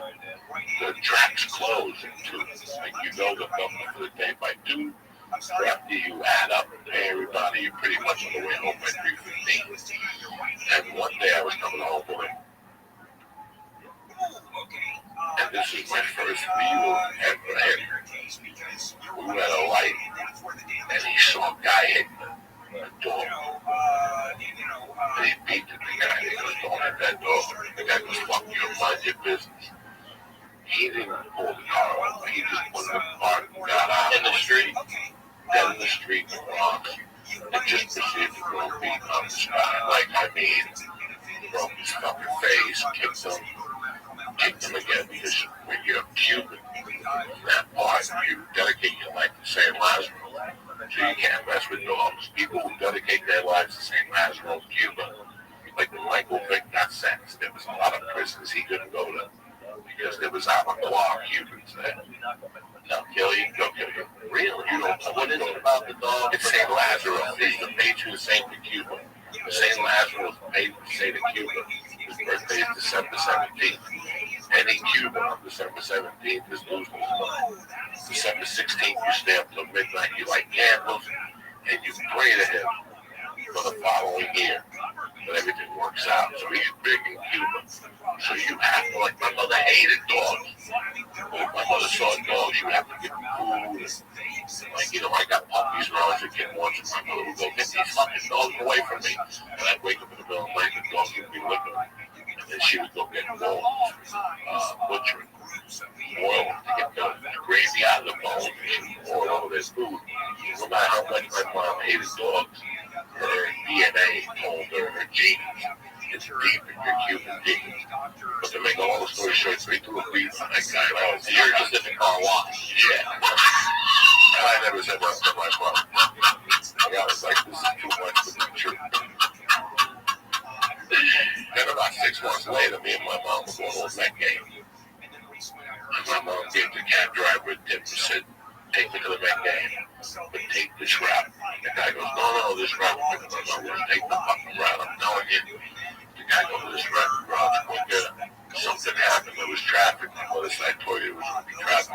Because my mother had like this body breakfast for the national. Yeah, big on the national anthem. So she was big on the national anthem. So she was going to get late. So she got into an argument with the guy. She goes, well, no, I've got a different cab. The guy's like, I'm not pulling over. So in a light, my mother went, keys out of ignition. And said, I'm going to call Juan. I'm going to call the police. The guy's like, call the police lady. They were wrestling. My mother cut a hand on the keys. So my mother called Juan. Juan was like maybe 2 miles away at a bookie joint. And my mother put the blood on her face. So Juan, you already knew the Juan into that motherfucker that had the dog. Juan showed up. And at that time, his partner in our family partner in the bookmaking operation was Nelson. Puerto Rican guy, Nelson Rivera. I loved him dearly. Him and his daughter Evie and his wife Delilah, I loved him dearly. He showed up with Nelson's Mustang. And my stepdad's like, what happened? I'm like, I was like a little fag. I'm like, well, we got his shit. He's like, come with me. And I'll never forget the guy had glasses. And I was part of the BAL. The BAL is a belief in something. And the first thing they tell you is not this, somebody with glasses. So I'm like, I just didn't want to talk to him. You know? And Juan goes up to the guy. The guy's a big, burly white guy. The guy's like, fuck you. She took my keys. I'm about to call the cops. And Juan, I remember, like, he took his left hand. He just moved me an inch. And he fucking just leveled this guy. Glasses went flying. There was blood everywhere. He got on top of this guy. And it's you know, it's 1 in the afternoon, and he's punching this guy like a UFC fight. And in those days, that was New York City, dog. Where people didn't say nothing. Nobody even stopped. Juan punched this guy like 50 fucking times. There was blood everywhere. Juan stopped punching him. The cops pulled up, but they pulled up behind the Mustang. They couldn't really see the guy, and this is the funniest story ever. Juan was slick. You know, Juan was here 80 years.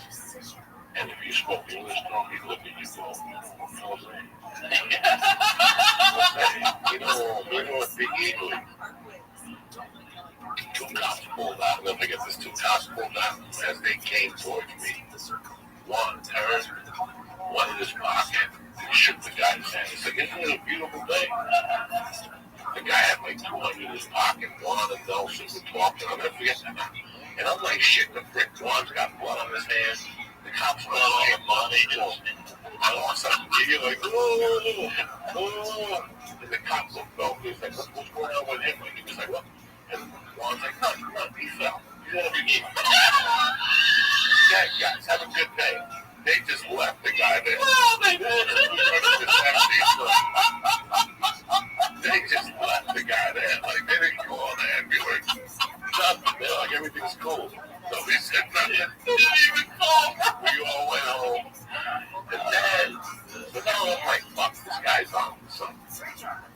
And then about 6 months later, we're at a Santeria party on a Saturday night.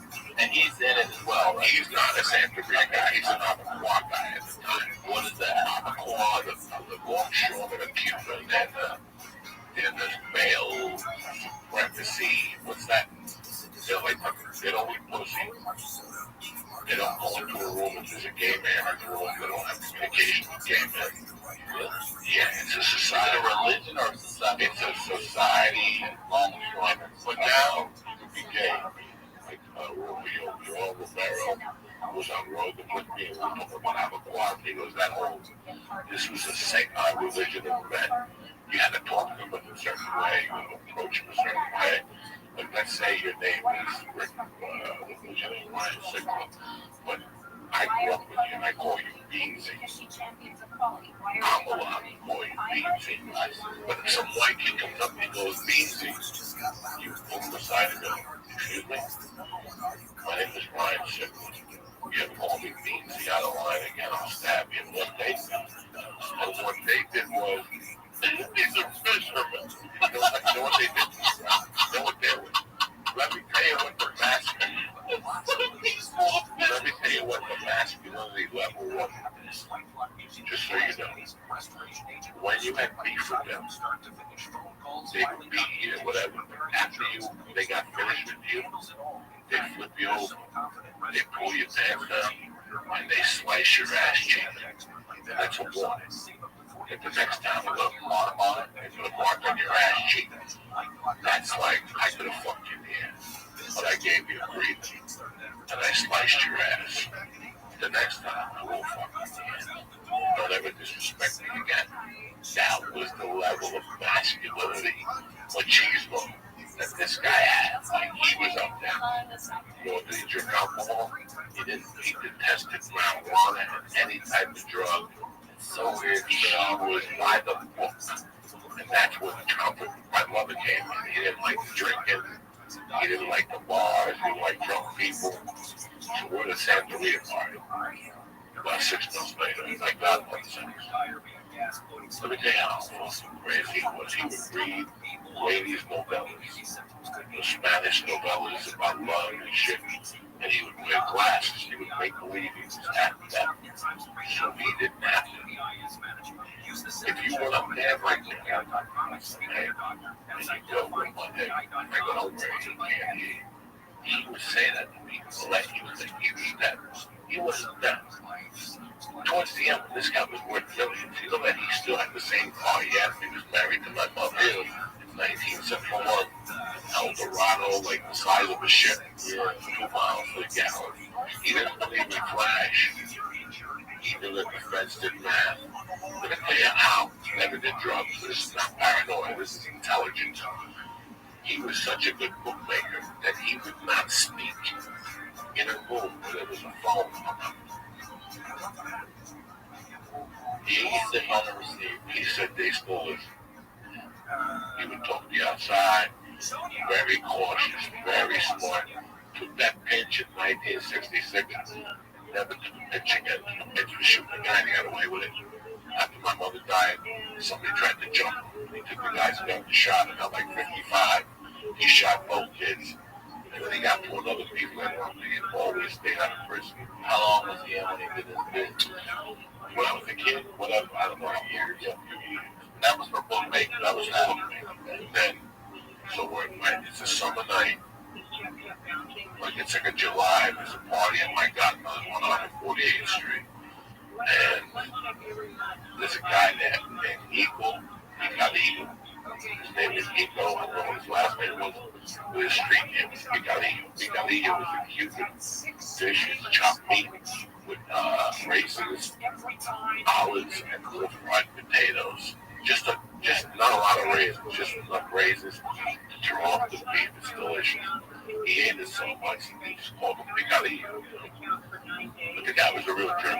He was married to this woman named Rothschild, who was a real sweetheart of a lady. He had a barn on 143rd and Broadway called Nico's.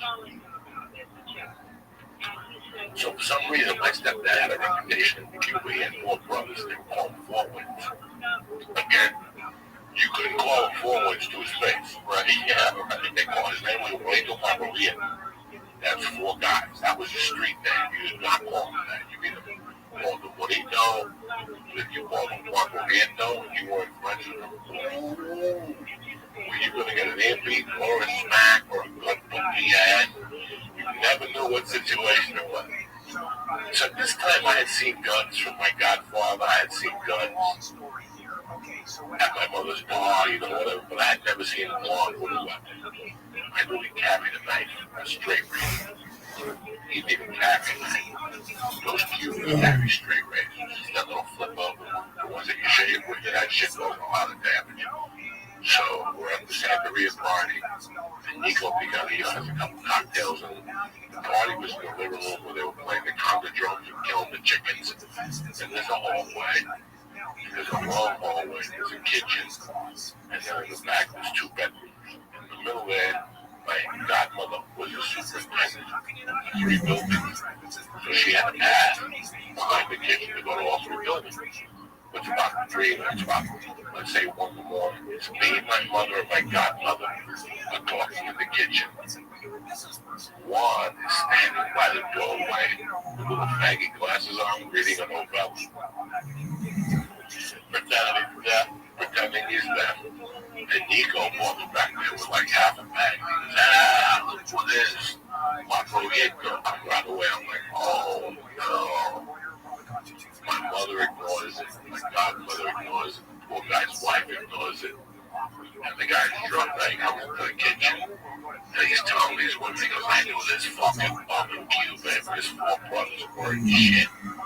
So I go home and I immediately hold my stepdad's hand.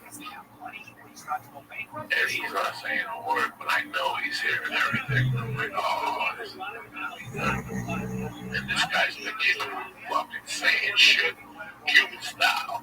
You know, like real big machismo. And this guy would have sucked my dick in Cuba if I would have met him in Cuba and all this shit. And finally, I see my stepdad take his last girl. And he goes, what's this fucking guy saying? I'm like, nothing. I'm like a little faggy kid. I'm like, nothing. He's just talking about the weather. And she looks over at Nico and he goes, you got a fucking problem. And Nico goes, yeah, I got a fucking problem. He pops up. And sure enough, my godfather doesn't run out into the basement. He runs to the back bedroom where the saints are. Like the room.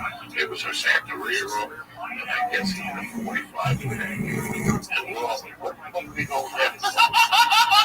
You know, he set it up. This motherfucker comes out with a 405, with a 45 over his head. Like just walking like that. He goes already, like his right breath. You better get outside. He's like, I'm not running for nobody. That whole thing. And I'll never forget that I went to hold my stepfather, and he didn't push me off. But my godmother went to hold him, she just fell off. It was like one of those tackles when you grab the guy, and they just all right up his forearm. She just fell off him. And this idiot, it was on 48th Street in between Riverside Drive and Broadway. Maybe 20 yards away from the top of the corner. When I come out there, I'm like, Nico's got to be fucking running by now. He goes in front of the place, drunk, and he's like, fuck you. What are you going to do with that thing? There was like 30 people outside. He goes, what are you going to do with that thing? Shoot me, you don't have the ball. He goes, as a matter of fact, if you had the balls, if you're a man, shoot me right in the dick. That was the level of machismo. What? He pointed the gun and shot this motherfucker. Hit him in the leg. The guy went down. One took me by the hand. We walked up to Broadway. Walk. He gave me a hand. We fucking started the car. We went. 148 goes up. We hit 147, went right down. He went about 2 blocks. He pulled over. Me and him walked like 30 yards. We threw the gun to the odds. We walked back to his car. We went home. We left my mother there. That's how crazy it was. You should know the deal. Your mom knows what's up. Fucking, I go to bed like, Jesus, he just shot somebody left, right? Like, I go to bed like nothing happened. my mom walked in and she's like, "Well, you better wait for me." You know that it was not like disgusting. You never were like, shocked. Like, there was no conversation. Never again. I just knew that our family relations were ruined. We weren't going to be getting invited to a lot of parties anymore. Our party days were over with. Oh my God. One dies in 2006. This happens 1971, 1970. Yeah, this happened around 1970, 71. And I think about my mom seeing that, my reaction and everything. I think my mom knew it was time once the 9th incident and the 1 incident. My mom knew that it was time for me to, I think that my mom had it was disciplining me. The next level was like a bat. She wasn't going to do that. So she gave me good nuts. But here's the interesting thing about Juan. We never discussed it. Like, it was discussed around it, but it was never discussed with Juan. My mother died. All you other people would be like, Juan shot. Juan never called name. My mother dies. I go to prison. You know, thousands of fucking things happen in our lives, you know. And him and I reconnect in like, I don't know when the Sopranos got me yet. Him and I reconnect like in 90. Oh, when I went to do Analyze That, he gave me the ring. He gave me a good luck ring, and I booked Analyze That. And I wear that ring in every movie I do now. I respect that. Even though he robbed me. Juan gave you that? I can't even say anything before some more shit. Even though, you know, Juan, you know, because when my mother died, they were married. So I didn't get the house. I didn't get the jewelry. I didn't get a lot of things. And I'm happy that I didn't get it because I always said that if I deserved to get it, I would get it somewhere in my life. I believe that too. And so I didn't make a big deal about it. But I put all my anger aside years later because I realized all the shit I'd done with Juan growing up also. And we always were friends. And whenever I would go to Jersey to perform, I would always go to my buddy Chrissy Fish and I would get a box of shrimp and bring it over to Juan. And Juan would make this great dish called camarón enchilado. It's like a Cajun style shrimp with this red sauce with peas in it. And you put it on white rice and you put those fried hard bananas. So I would go over there around 5. He had remarried. They were very nice. She was very nice. They would, you know, he would cook this for me. And I would eat. We would talk. And I'd give him a hug. He'd ask if I needed money. And he'd talk like $15, you know. He'd go to a whole walk. All his walk. He didn't carry a wallet. He'd go to a thing. He had 3 inches of money. He was so cheap. And he'd just go through 150s. They'd give me like a 10. I mean, you know, fucking 40 years old. You know, but he meant well. So one night, him and I, this has to be 2005. The Longest Yard just came out. I brought him a poster. I brought him a copy of the movie. He was really happy. He kept telling me how I gotta lose weight. You get too fat. And then I'll never forget that we're sitting there. I was like, all right, I gotta go. I turned to him like, wait, can I ask you a question? He goes, what? How many times you shot Nico Picadillo on 140th Street? He goes, I don't know what you're talking about. That's how old school he was. And when he died, I couldn't go to wait that week. I was shooting something, but I had to go to Jersey the following week. And I went to see her just in case she was going to give me money. You know, she didn't give me shit, no jewelry, no nothing. But the funny story is when I used to come home from Catholic school, I would always, I would sleep in the house Friday and Saturdays. And one Saturday night, there was something that was being done to my room, the air conditioner. So I didn't sleep in the attic. And I went to him, and I go, I gotta tell you something, I'm scared. I'm sleeping in the attic. He goes, no worries. Back to the attic, we have a small gun with a silencer. He goes, you don't shoot. He took the bullets out, obviously.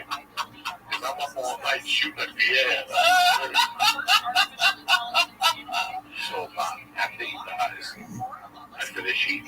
wife says, come over, and, I give her a hug, and she apologizes. And, I thought she was going to say, hey, he left the jewelry, he left us some money.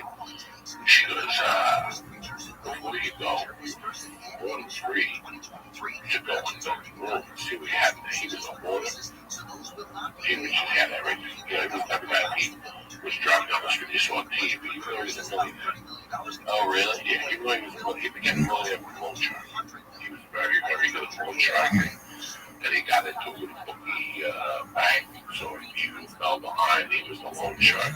He made great money over the years, but he was such a stoic that he lived in a fucking building with had no elevator.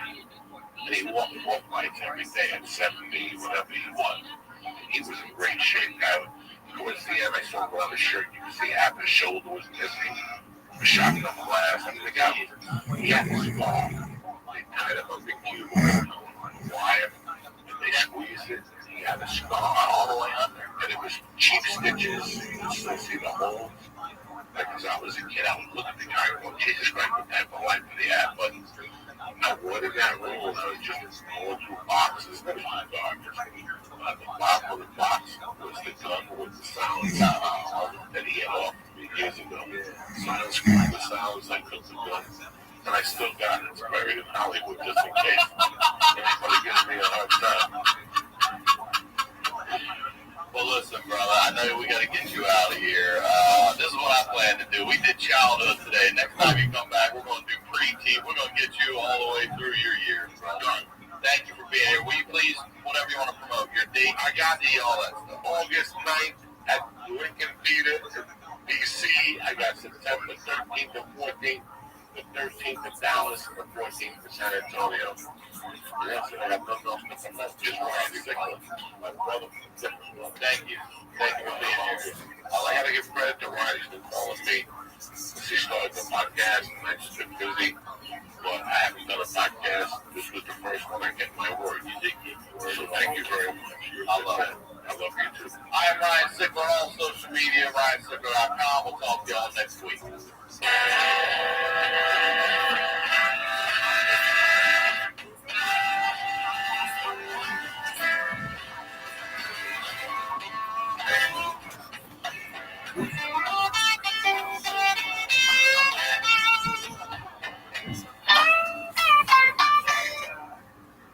Oh, fuck.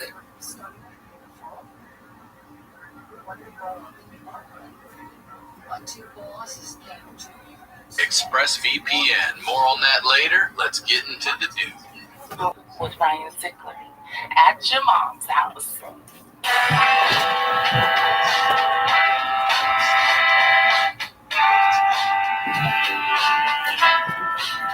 Welcome back to the Honeydew, y'all. We're over here doing it up at Studio Jeans at your mom's house. I'm your host, Ryan Sickler. I'm on social media at Ryan Sickler, RyanSickler.com. Quick date, Baltimore, September 14th. I'm coming back. One night only. Get your tickets for that show. Any in-town dates, just go to my website. It's all there for you to check out. And as I say every week, thank you. Thank you for the messages, the feedback. Thank you for supporting the show. I mean, it's still new. It's still a new show. I've been podcasting for a while. This is still a new show, and I'm learning a lot about everything. So thank you for the support. Thank you for supporting the sponsors. That's how we keep this free show free. And anything you want to know about the show, thehoneydewpodcast.com. Go there. That's where you follow the social media, the email, all that merch, everything. We got some new merch coming up for you soon, too, as well. And very excited for this episode here today. Somebody I've been wanting to have on for a minute. As he said, we're family. And I say all the time, if you're new to the show, we're highlighting the lowlights over here. If you're a fan of the underdog, this is your show. These are the stories behind the storytellers. Today's storyteller, ladies and gentlemen, Joey Diaz. All right. What's up? How are you then? Listen, I have to say something. You just did a quick jump. I've been watching this video of you when the Star Spangled Banner comes on, and you have your head down. When that shit kicks on, you jump so hard. It makes me, that just out of the game makes me laugh. You know the video I'm talking about? I love the Star Spangled Oh, you jumped up so quick. I love it. I fucking love it. Like, it's, when I came here,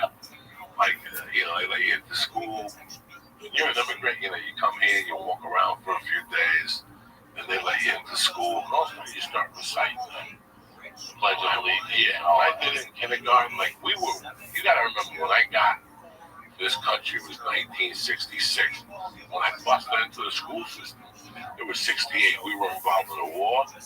We had just finished the Cold War with the Cubans and Russia. You know, there was underground shelters in every building with Tang. Remember Tang? I do. My grandmother like fucking Spam. That's an astronaut.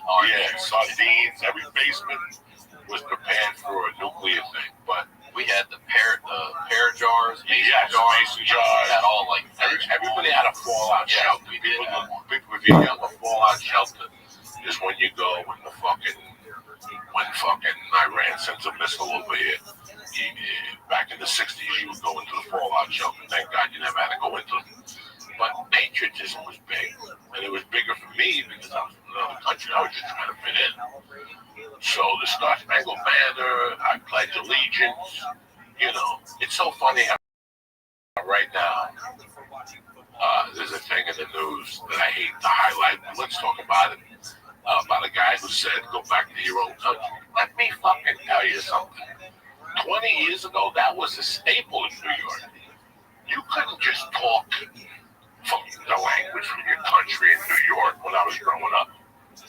They would look at you after 3 minutes and go, "Oh, America." Really? You speaking Spanish? Yeah, right, Spanish. Whatever the fuck you were talking that wasn't New Yorkish, they would say, "Oh, cut it out. You're in America." And then you would yell something back, and then they would yell back, "If you don't like it, go back to your own fucking country. But on this fucking street, you're speaking English." And that's it. And, you know, it was something that was, I remember because it was said to me. So here's what I want to talk to you about, because I want to go back to the beginning. You said you came to the United States in 1966. How old are you at that age? 3. All right, so you have no memories of... No, nothing. So this is your country. You get here at 3 years old. And where do you begin? Where does the... And are your parents married? Are they together? My parents are married. They're in somewhere in New York. I remember waking up at a house in Union City, a block and a half from my mother's house, across from the school called either Robert Waters or something. Tragedy struck. My father died. How? Heart attack at the bar. How old? 37. Ooh.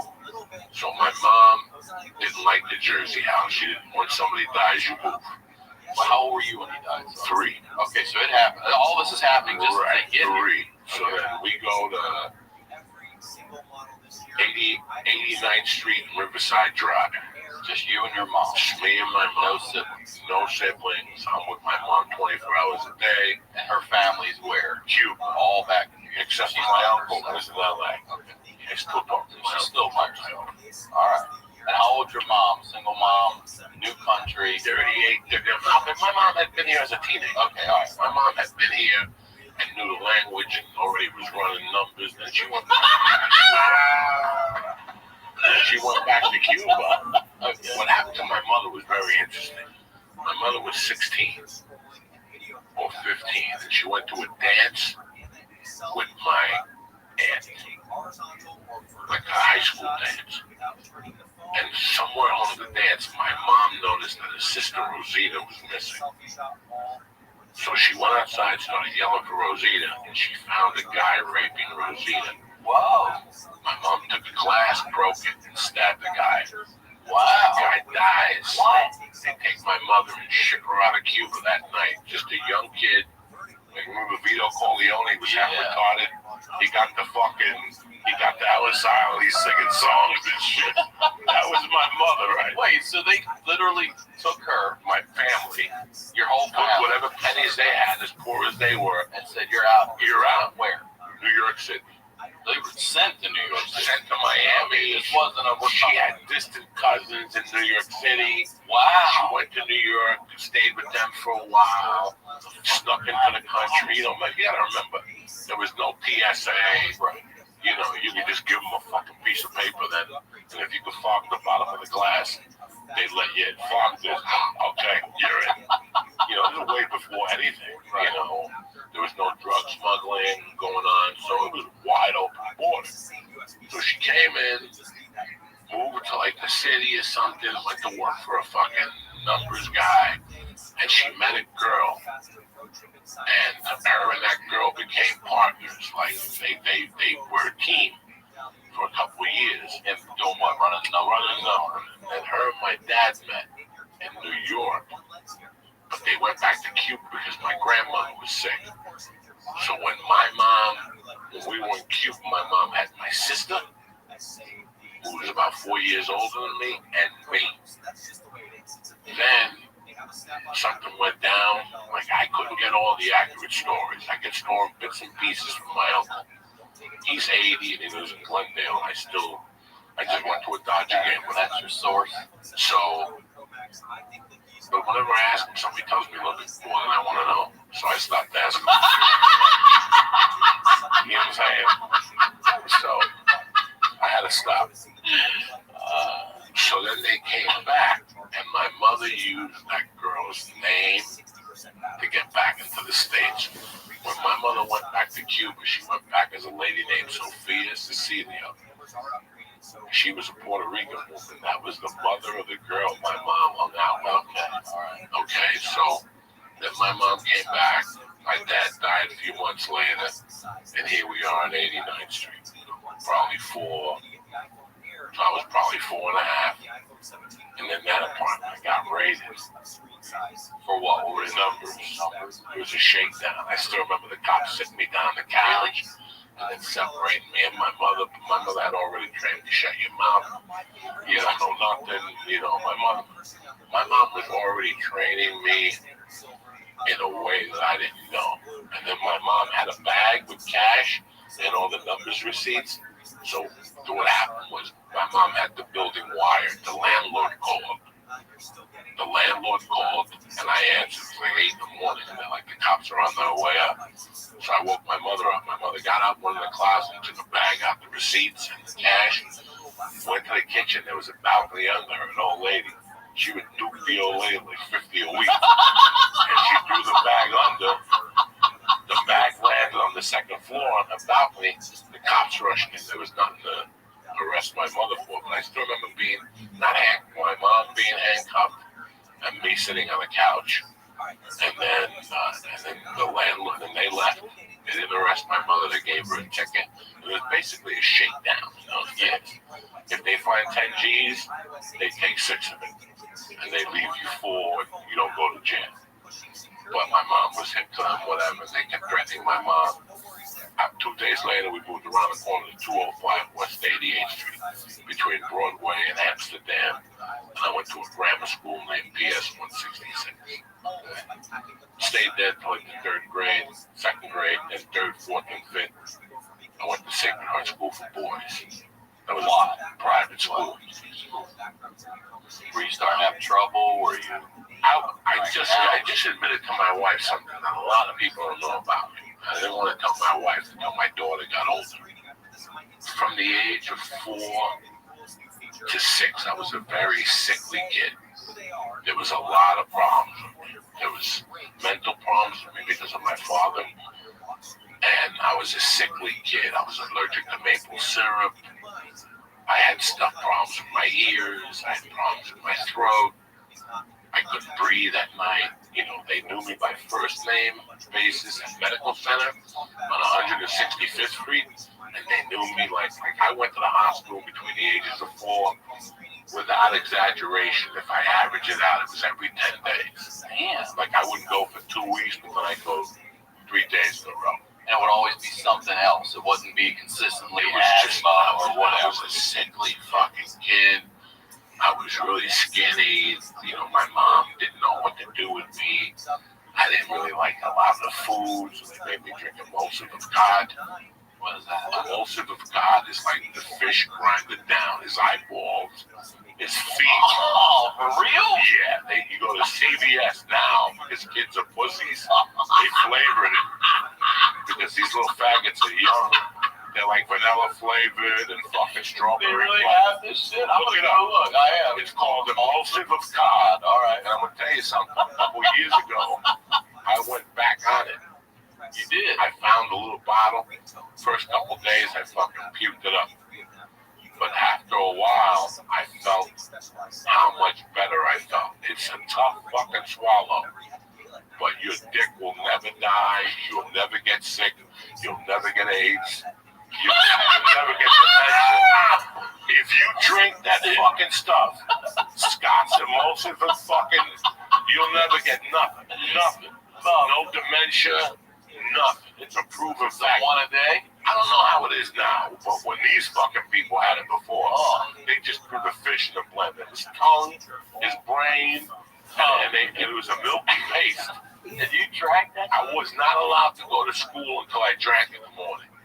So she would give me a fresh glass of orange juice, and she'd be waiting with the spoon, and I'd have to drink it and fucking down on the orange juice, and I'd puke it. She'd go, let's do it again. I mean, it got that bad. Like, I was that sickly of a kid. Why would you want to tell anybody that? Why didn't you want to admit that? Because I didn't want, if my daughter would get sick, I didn't want it to be like genetic. Like, I didn't know. My daughter does have asthma, but it has not affected her like it affected me at that age. I was allergic to dogs. Really? I was allergic to cats. I was allergic to just my eyes would swell up. My throat would swell up when I would choke. And did this fish shit, did it cure you of allergies, or did it just protect you? What happened was, my mom went to see, like in Cuba, what's the big thing, the Santeria. So my mom went to see a Santeria lady that she knew for a long time and asked her. And it said that I needed to be inducted because for health reasons. And by the age of 6, by the age of 5, I would go up to 100. I lived on 88th Street with a bunch of little faggy white kids, and they were nice kids and stuff, and we had a good time. You know, we played kick the can, stick ball, and hot peas and butter. Go get your mother. We would. You ever play hot peas and butter? Go get your mother. No. That's when you hide it. You hide a belt with a metal buckle. You have to hide it. So I hide it, and all of us are playing. And we're in this room. I'm like, you're hot, but the base is 30 yards away. So if you find the belt, you get to whip us all the way till we find it. And it's up to you whether you want to whip us with the belt or the metal side. So if you whip somebody with the metal play that side, game now. Remember when you come like that? Like, I'll tell you what we're going to do. We're going to fuck you up all the way back. So you can say A, B, C, D, 1, 2, 3, 4, 5, and whistle. Hot peas and butter, go get your mother. The only thing I hate Bill Cosby before the rape, like I always thought he was a sack of shit, but he really always was a sack of shit. Like I thought he was a sack of shit. It was confirmed to me in '93 at the Colorado Festival that Judy Brown put on in '93 and '94. He showed up and I saw him. And he was talking shit about dirty comics, so I never liked him. I always knew he was a pukey fuck. But the only thing he ever said on his one good album was he spoke about a game named Buck Buck. Yeah, that's another New York City game. Have that on Fat Albert. That's Buck Buck. We bucked every day. You can't run and jump on somebody's back, right? You jump on somebody. That's why all these kids got that nucleosis shit with the fucked up back. Scoliosis. Whatever the fucked up. These little fat kids today, they all got scoliosis. Because they don't play Buck Buck. When I play Buck Buck, might be some dog. One kid in my neighborhood's got scoliosis. He might have had a punctured lung. But scoliosis did not exist in my neighborhood because we played Buck Buck and the girls played too. So if I remember correctly, so somebody grabs on a wall, whatever, they bend over. You're standing up, you're bent in a 90. So I'm the pillow. And then you connect like a centipede, right? And we all connect like centipedes. And then somebody sprints from back 30 yards, sprints and leaps. And legs out, like dropping their ass on your spine. On your spine. And you're supposed to try to hold. You're holding on. So what you do is. But then does that person stay and another one comes, or do they get off? We have strategies going, right? Some assholes would just jump on, they play to be frogs. Yeah. Me, I play to fucking win. So I would jump, I tell you. So Ryan said, well, who's the weak link in that bird crash? Everybody jump on. Everybody jump on them. Everybody jump on Bert. So we would all just get But I'm Bert. saying you go first, but you get to stay on the Bert's back and then the next part until you break, I can crawl all the way up. Oh, okay. Let's say you put the skinny guy up front. Okay. Because there's different rules. There's English rules. Yeah. There's white rules. Black people didn't give a fuck. Where they landed. They had afros. They had the helmets. You know what I'm saying? In the 70s. So when let's say you would land, like the English rules, you could pull yourself up. But in the black and white rules of the city kids, where you landed was where you landed, and you stayed. So I went for the weakest link. Okay.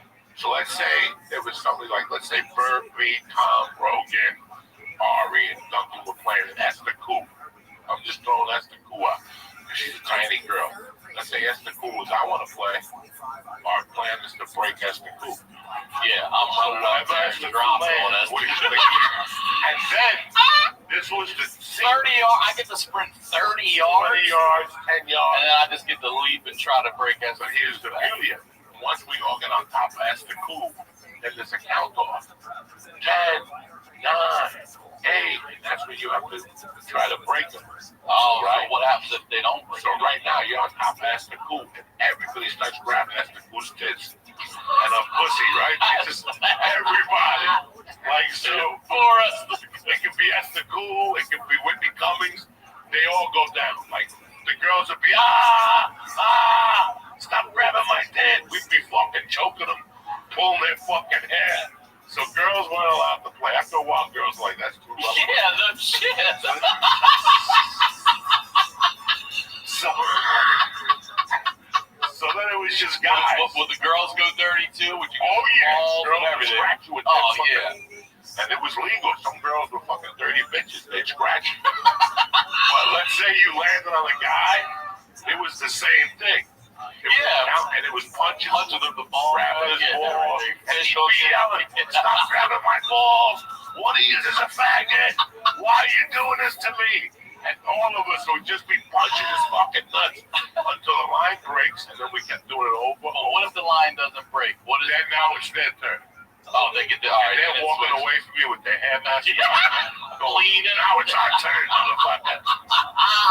Fucking tremendous game. But I remember that, yeah. So I graduated from playing all those street games on 88th Street to 148th Street. That was a different type of individual.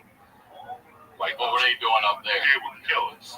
Buck was like nothing for them. They didn't even play Buck up there. They played Buck with garbage cans and just threw it at each other.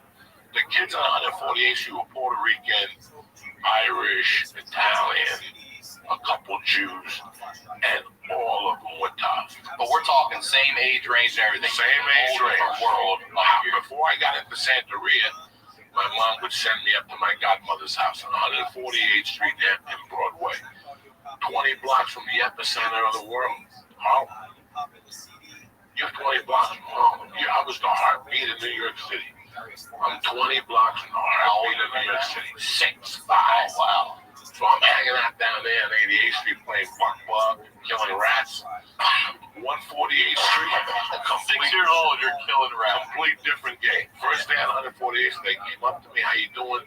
Ricky, whatever. And also they're like, what do you want to do? I don't know, my stick. I was like, nah, you want to see a body? I'm like, what are you talking about? Like, let's go see a dead body. I'm like, I like these kids. They took me down to West Side Avenue, and they had some guy that had been hit by a car. This is the 70s. This is like 65. There was no CSI. If you got hit by a car, you were there for like 2 or 3 days. You saw that your first dead body? The first dead body I saw, he was already got the flies on him, and they just threw plywood over him. And he was starting to stink, like from 10 feet away. Like he had just been there maybe like these kids were, he was right by the Hudson River. And we would walk down to the Hudson River. And then finally 2 days later we went down there, it was a crime scene, obviously. Some fucking, in those days people didn't jog. It's not like today that there's jogging. Yeah.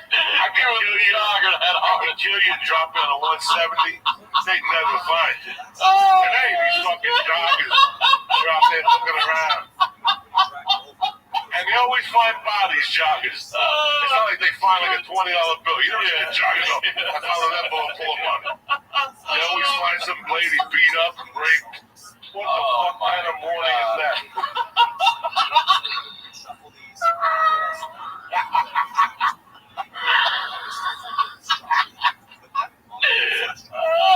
Oh my God. Oh shit, we're only at 6. All erroneous. Holy, it was a shame. I was ashamed of going up there because why? Because my mother had money and these kids didn't. All right, so what was the reason you first went up there? Just Because my godmother lived up there, and my mother wanted to see if we could mix. so your mom would go up with you, and then you'd go outside And then with the rock playing them, she had a dog named Lassie, a collie. And even though I was allergic to dogs and my eyes would swell up, I really liked going up there and playing with the fucking dog. So, over time, my mom let me do sleepovers up there. You know, she had an older daughter. My godmother name was Beva, rest in peace. And her husband's name was Raul. And they had a spare bedroom, and I would just go up there. And then she would talk to me about Santeria, little by little. Every day she'd tell me a story. She would just tell me things, you know, like little things, like, you know, like a story about, like I always like Catholic stories. Like, for instance, I don't know what saint it was. He got accused of murder, and when he went to court, a note came from the heavens and said he was innocent or something. You know, when you get to those Catholic type stories, I really enjoyed that shit as a kid. But in Santeria, they're entities, but they're supposed to be because they hit them.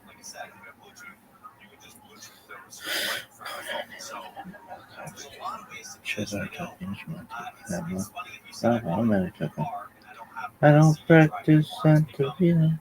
It's just not a thing anymore. I mean, these cars, it's more about the streaming, it's more about the satellite, it's more about all the different ways that people, used to be auxiliary, but that was the thing you wanted on a car. It's like if your car had auxiliary, it's like, this is great, I don't have to use an FM tuner. So you had an FM tuner at one point.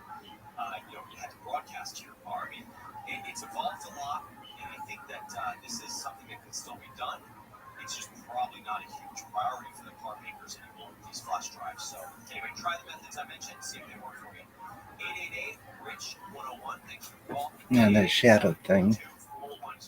That's a motherfucking mind fuck. I don't practice Santeria.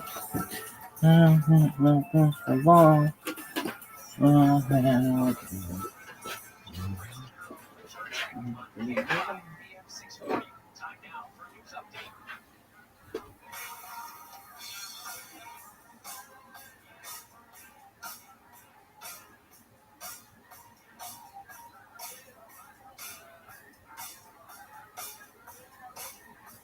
I'm Eileen Gonzalez, live from the FIC Power Newsroom.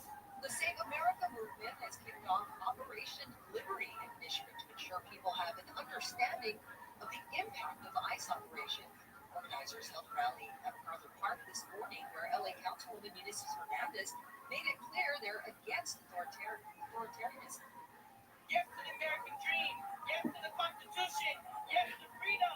And yes to a future where our children can live without fear. Organizers say they're about educating and activating the public, protecting American values, and upholding the Constitution and democracy in the U.S. The $2.6 billion expansion of the LA Convention Center has been approved by the LA City Council in an 11-2 vote. Some members, like Katie Yaroslavsky, say the project is too expensive and is on a tight deadline. Over the next 910 days, crews would have to work 6 days a week, every week, with only 20 days of load days and several more for bad weather and other contingencies. That's approximately Say the expansion is much needed revenue, even though it will cost the city nearly $100 billion in debt each year. It's expected to create 13,000 construction jobs that will be finished in 2 phases with a pause for the Olympics. La Nina is on the way. The weather company and atmospheric G2 just released their outlook for October through December, and it looks a lot like La Nina. That means we can expect colder, drier conditions and a more severe hurricane season in the east. By December, the forecast shows a sharper north-south split, cooler and wetter conditions from the north to the Midwest, and warmer, drier weather across the south. It's classic La Nina. Heather Brooker, KFI News. Let's go to a crash on the 5 near Dodger Stadium. Outside of the bypass Stadium Way, a huge vehicle collision and lanes are reportedly blocked. 5 southbound leaving Burbank heading to the East LA interchange here after the brakes from Alameda. Speaking of the East LA interchange, a problem on a connector road there. 10 eastbound trains attention to the E60. Watch for an accident involving a car and an SUV. Lanes at the connector road are blocked. 50 southbound before Wyvern Road. A motorcycle accident clear from lanes to the right shoulder. 50 southbound leaving Corona very slow from the 91 to Mescal Canyon. The Southern California's most accurate traffic reports. I'm Mike Morris. SoCal weather from KFI. Sunny today with highs in the upper 70s to mid 80s for Metro LA and OC. Mid to upper 70s at the beaches, low to upper 80s in the valleys. Right now it's 81 in Cypress, 80 in West Covina. Live from KFI 24-hour news. I'm Eileen Gonzalez. The ultimate celebration of music. Our 2025 iHeartRadio Music Festival, presented by Capital One, continues tonight. Live in Las Vegas at T-Mobile Arena. 16 artists, 2 nights, 1 stage. Streaming live only on Hulu. And listen live on the free iHeartRadio app. Tonight it continues starting at 7:30. Capital One is the proud presenting partner of iHeartRadio Music Festival, bringing great products, rewards, and services to its customers. What's in your wallet? The free iHeartRadio app is #1 for music, radio, and podcasts, all in one. Discover a new podcast from our library of over 350,000 titles. Here's an iHeartRadio podcast preview. In 1995, a college student disappeared on a trip across the USA. I've been reporting it this right away, but what type of So his mother started investigating. case file? I started going through and saw people that wasn't anything. I joined this mother's search for justice. You recorded? I am, yeah. Someone Knows Something, Season 6. Available now. Listen and follow this podcast for free on the iHeartRadio app. #1 for music, radio, and podcasts, all in one. Tim Conway Jr. with an extra side order of Mark Thompson, Tuesdays 4 to 7 on KFI. Welcome back to Rich on Tech. Rich DeMuro here, hanging out with you talking technology at 888 Rich 101 888-742-4101. Coming to you live from Las Vegas today. Thanks for being with me. If you want to look at show notes, it's all on the website richontech.tv. We have Victoria's Song from The Verge here, senior reviewer, and she was actually at the big Meta event this week. And they had a couple of demos, they had a couple of new products, and she's here to talk all about them. Victoria, thanks so much for joining me today. Thanks for having me. All right, so I've not been to a Meta event. I've been to Google, I've been to Apple, I've been to Amazon. They all have a little bit of a different kind of flair to them. What is the sense in the room at a Meta event? This one was a bit weird because it was my first Meta Connect in person. I've covered them remotely before, but it was a little bit chaotic, if I was honest, just because in that room there were people who failed demos. Expect a lot of talk about the virtues of having kind of the pre-recorded demos that we've seen from Apple since 2020 and the pandemic era kind of changed the vibe of live events. But this one, it was all live, and there were some true failures of. There was more than one failure, because I saw like one little video, like you made a Mark Zuckerberg tried to make a video call. Well, wait, hold on, back for 1 second. Explain what Meta Connect is and what they do an event once a year called Meta Connect. What does that mean exactly? Meta Connect is kind of their version of the fall product launch. It usually kind of is an update on their metaverse, undertaking. But in the last couple of years, they've also kind of pivoted to launching and talking about their smart glasses hardware, which is what I cover. Last year they had the transparent Ray-Ban Meta glasses, and this year they had 3 new smart glasses to unveil to everyone. The first, and I think the one that everyone is talking about the most, is the Meta Ray-Ban display, which is their first glasses with a heads-up display in one of the lenses. They had the Oakley Meta Vanguard, which is basically wraparound smart glasses for athletes. And then they had the Ray-Ban Meta Gen 2, which is a slightly updated version of the regular Ray-Ban Metas that they've had for the last couple of years. Wait, so the one pair is called the Meta Ray-Ban display, and the other ones are the Ray-Ban Meta Gen 2? Oh, yes. That was kind of, when they told me that, I was like, are you guys serious? My editors have been like very much sticklers for getting the name right, and now you're just gonna put it on them for this one product. Yeah, it caused a little bit of a hubbub. I think among all the journalists, they're going like, "What if you're changing the name on us? Why?" But yeah, so that's the thing that they did. So you tried these glasses on the Meta Ray-Ban display, and these are basically, they look like Ray-Bans, a little bit thicker in the sides, around the lenses, and there is a tiny display in there. What was it like to put these on? I was quite shocked because the display is very visible. It goes up to 5,000 nits of brightness, and all those glasses automatically come with transition lenses. So one problem that we've had with smart glasses through the years is ambient light. So if you're in a very bright room or if you're outside on a very sunny day, the display tends to get washed out, and that's something that I've seen with a lot of different smart glasses prototypes that I've tested over the years.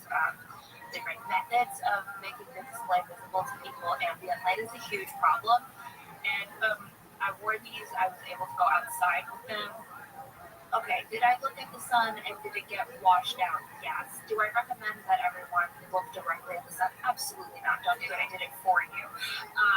But if I'm looking anywhere besides directly at the sun, you can see the display, which is it's a huge step forward in terms of that technology. But the display also enables a lot of different hands-free computing that, if you remember the original Google Glass sizzle reel, it feels very reminiscent of that. So you can get your text messages on there.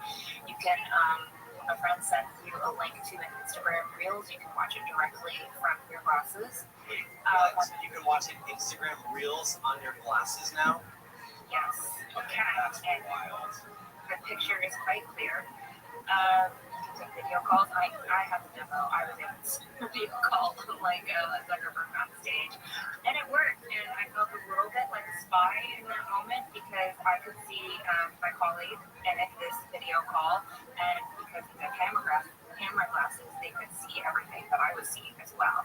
So I was like, oh my god, I feel like a super spy. If I were to steal corporate information in a bank heist or something like that, this is maybe how they would do it in a James Bond or sci-fi movie. So it felt sort of like that.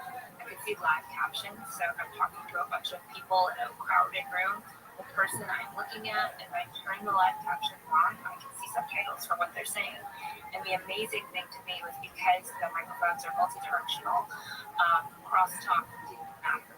So there were multiple people talking at me in the room. The only person being captioned was the one I was directly looking at. And I think that's going to be huge for people who are hard of hearing or in deaf communities. That's pretty wild to see for me. And there were a couple of other demos, yeah. Back to the screen. Is it so bright that it's like really bright in your eyes? I feel like you're saying this is like up to 5,000 nits. It sounds like there's a screen there, or is it sort of like projected out into the world more like that? No, it's like a little screen that's an extension of what you could expect to see from a phone menu. So similar to what you might see in a smartwatch, but the brightness is adjustable. It goes up to 5,000 nits in the event that you're outside in very bright lighting. But if you're indoors, it's not going to be 5,000 nits burning into your eyeball. It adjusts based on the environment that you're in. It can go as low as 30 nits depending. So it was quite impressive to me because there's also only 2% light leakage. And what that means is if you're looking directly at me and I have these glasses on, you will not be able to see any end of a display. It doesn't matter what angle I'm looking at, doesn't matter how the light is catching the glass on my eye, you won't be able to see a thing. You might be able to tell that my eyes are not fully crested or that I'm not quite looking at you because the way the display is, it's a monocular display, which means it's only in the right lens and it's not directly centered, a little bit off to the side. So you do have kind of a situation, and I have a YouTube video online you can merge that you can kind of look at, but you can kind of see that my eye, you can kind of tell I'm not fully there. My colleague said I kind of had a dead eye look to me, a little distracted, and we were both talking about like how crazy that might be in terms of societal implications, because we're already saying stuff like put your phone away when we're at dinner, or like, I think I make the effort to put my phone face down when I'm trying to be present with my friends. But even with smartwatches, people know that if you're glancing at your smartwatch, you're probably just looking at a notification, but it's a moment where you're distracted. This is worst. I was at breakfast yesterday, and I'm getting all these notifications on my watch, and like you want to look because you want to see what they are, but like if you're glancing at your watch during a conversation, it's really distracting to the other person. It's quite mean actually. What about this band that you wear on your wristband? This neural band, was that easy to control? Yeah, so the neural band, it uses something called electromyography, which means it reads the signals from your muscles, like the electrical signals in your muscles. And based on that, you have a set of gesture controls that you can use to control the display. So like if you pinch your index finger once, that'll select something in a menu. If you pinch your middle finger once, that's kind of like a back button. If you pinch your middle finger twice, that brings up and dismisses the display. So there's a couple of different things you can do. You can sort of make a fist and rotate it to the side and start swiping with your thumb like it's a D-pad. If you use game controllers, that'll help you scroll up, down, through menus. If you want to up the volume or zoom in when you're framing a picture, because that's something you can do now, is that you can zoom in 3 times and snap a photo. You just kind of you're selling me on these things. Okay, we got about a minute left, so I want to get to the pricing. It's $800. And by the way, this is you mentioned accessibility before. Even the band is good for people I'm reading with limited mobility, tremors, even if you don't have all of your fingers too. So that's, people are going to find a lot of uses for this outside of kind of like the standard what they've thought of, which I always find really interesting. $800, available September 30th at Best Buy, LensCrafters, Sunglass Hut, Ray-Ban stores, Verizon stores later. Do you think people should pick up the first generation of these devices? It really depends. If you're a first adopter, I think you might go a little crazy. It seems like a lot of fun, but it really depends on whether you find the glasses form factor interesting. Because I know people who are like, I'm 20/20 vision, why would I do this? And you know what? Fair. I think if you are a tech nerd and you're interested in hands-free computing, especially, this might be something up your alley.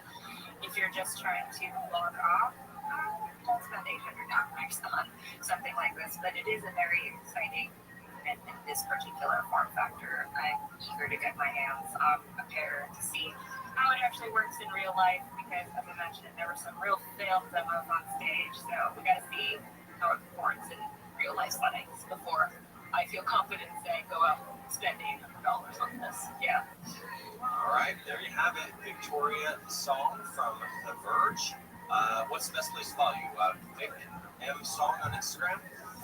Yeah, I'm on every single social media platform you can think of with the same handle at Vic M Song. So that's where you can find me. Thanks for joining me today. 888-RICH-101. More of your calls coming up next.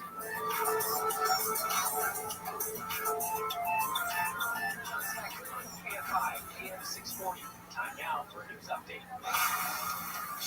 Rabbi Gonzalez live from KFI 24-hour newsroom. Here's the latest. Russia has carried out a massive attack across Ukraine overnight, and LA Metro has celebrated the opening of 4 new stops on the 8-line train route. More at the top of the hour. There is a Caltrans project underway on the 405 in West LA. The big one, 405 southbound, free right and lane shut down for bridge repairs between Sunset Boulevard and Wilshire Boulevard. This goes until Monday, 5 a.m. In the meantime, South 405 heading forward up and down. There's a moment of pasture, so from Valley Vista Boulevard to Sunset Boulevard. On to Mid-City, East End at Arlington, the two-vehicle collision blocks the slow lane in the East End to stop and go from Robertson to the East LA interchange. Goes to Mesa, 55 southbound, past the 73 is a two-vehicle crash on the right shoulder. Southern California is after traffic.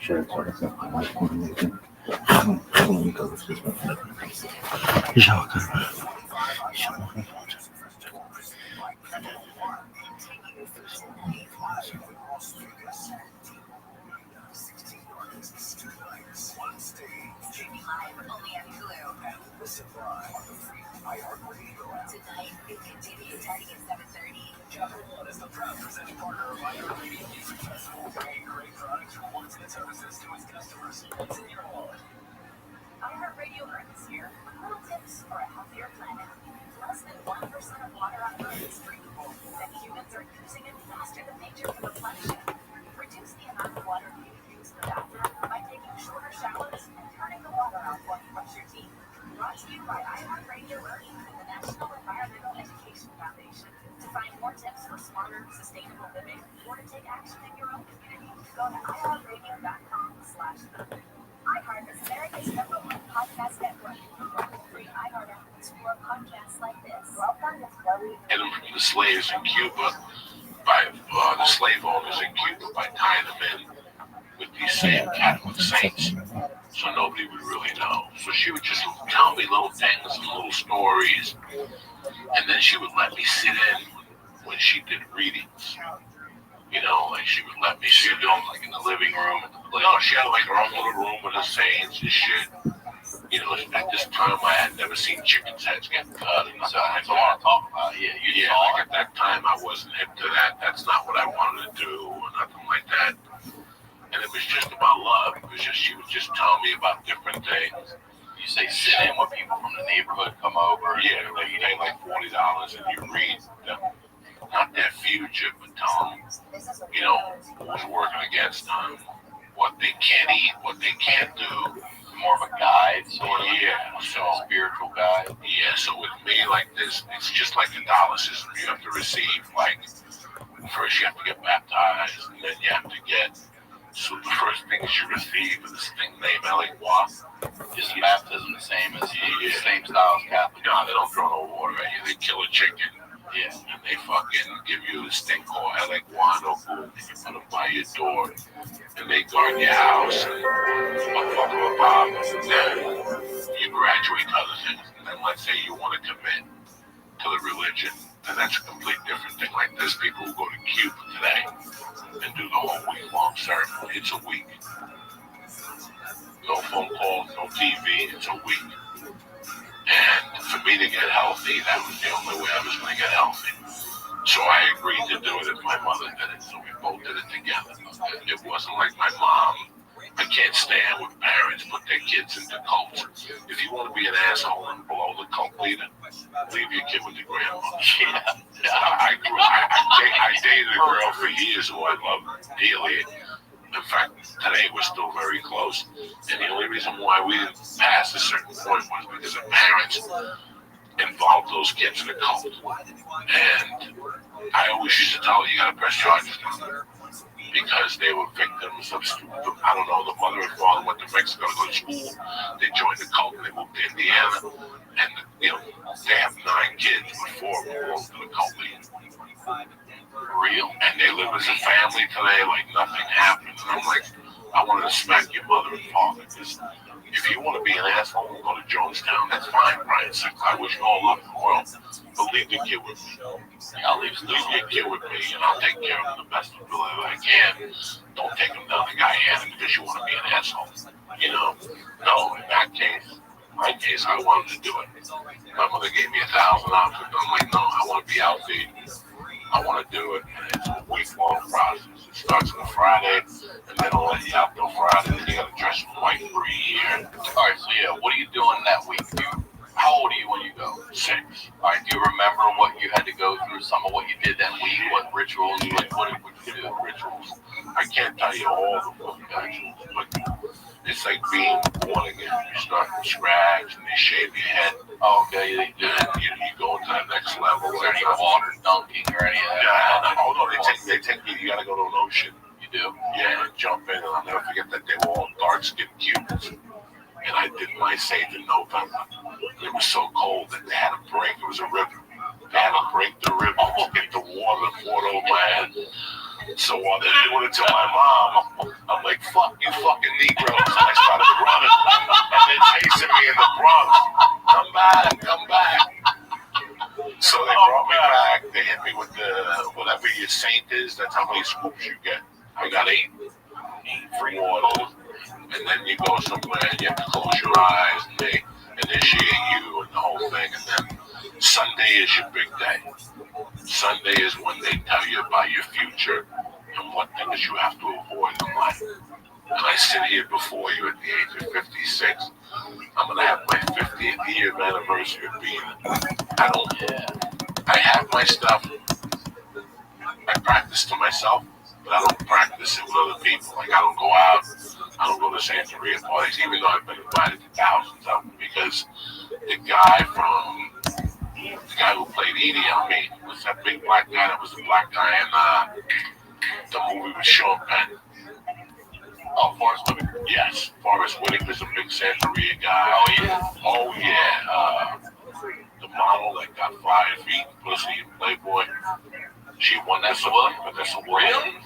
I love how your description that I'm getting. That was Fast Times at Ridgemont. So all those guys, there's a big black community that has an involvement in Santeria. This episode is brought to you by ExpressVPN. More on that later. Let's get into the do. You're watching The Honeydew with Ryan Zickler at your mom's house.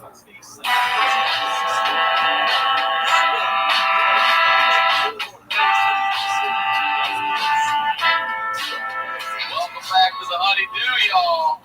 We're over here doing it up at Studio Jeans at your mom's house. I'm your host, Ryan Zickler. I'm on social media at Ryan Zickler, RyanZickler.com. Quick date, Baltimore, September 14th. I'm coming back. One night only. Tickets for that show. Any in-town dates, just go to my website. It's all there for you to check out. And as I say every week, thank you. Thank you for the messages, feedback. Thank you for supporting the show. I mean, it's still new. It's still a new show. You know, I've been podcasting for a while, but it's still a new show, and I'm learning a lot about everything. So thank you for the support. Thank you for supporting the sponsors. That's how we keep this free show free. And anything you want to know about the show, thehoneydewpodcast.com. Go there. That's where you follow social media, the email, all that merch, everything. We got some new merch coming up for you soon, too, as well.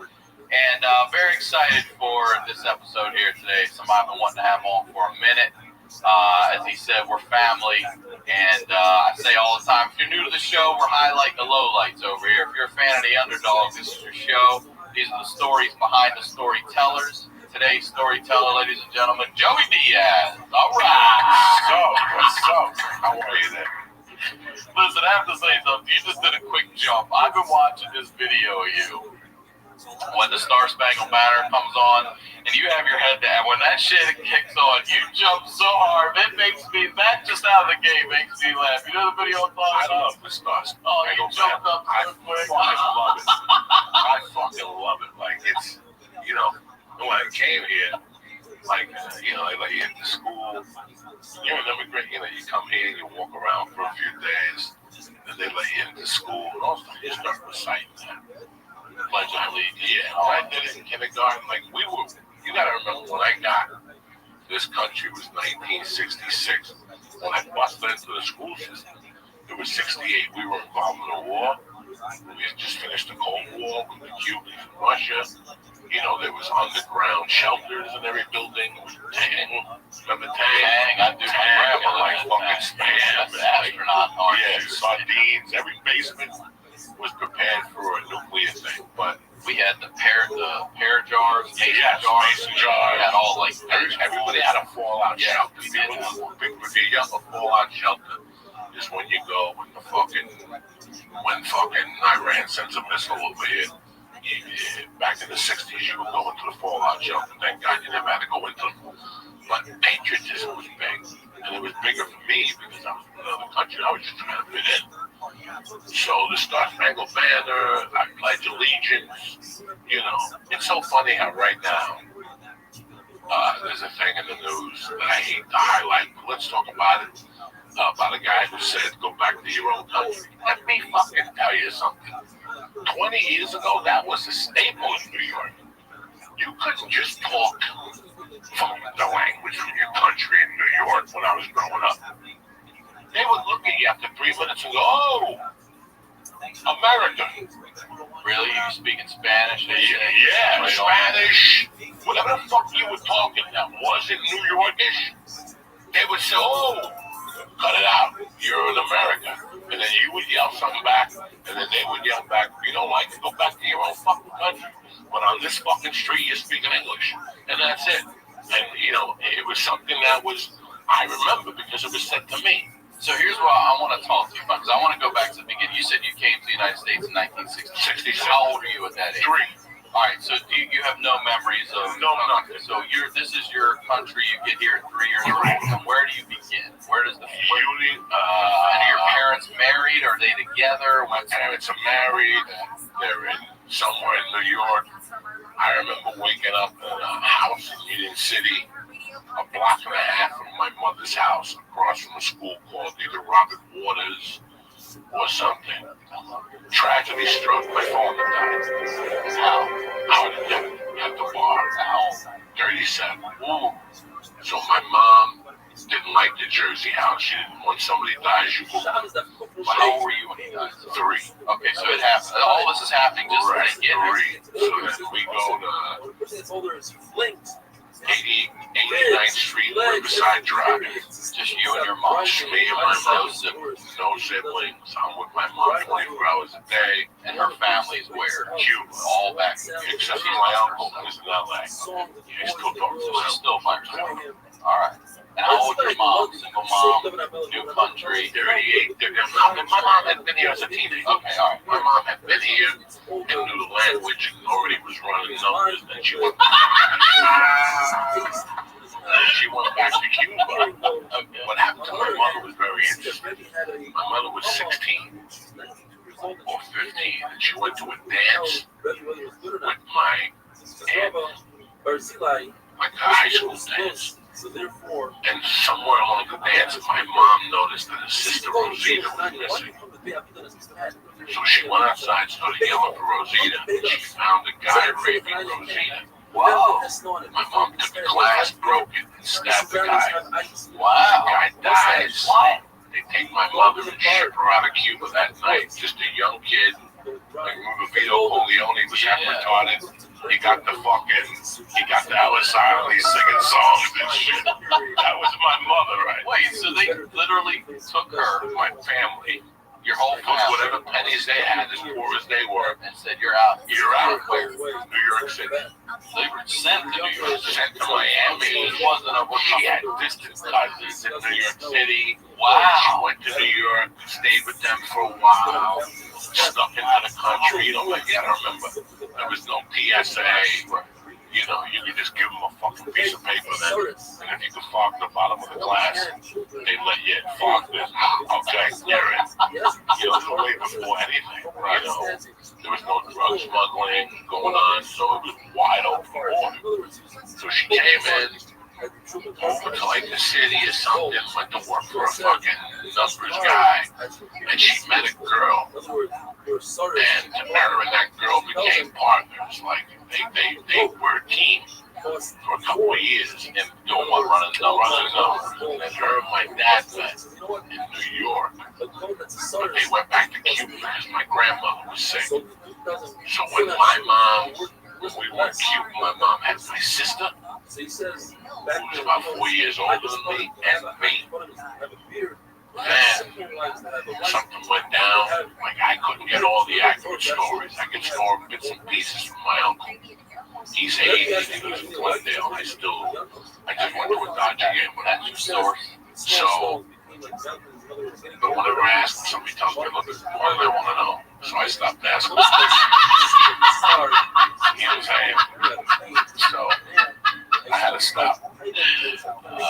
So then they came back, and my mother used that girl's name to get back into the States. When my mother went back to Cuba, she went back as a lady named Sophia Cecilia. She was a Puerto Rican woman. That was the mother of the girl my mom hung out with. Okay, so then my mom came back. My dad died a few months later. And here we are at 89th Street. Probably 4. I was probably 4.5.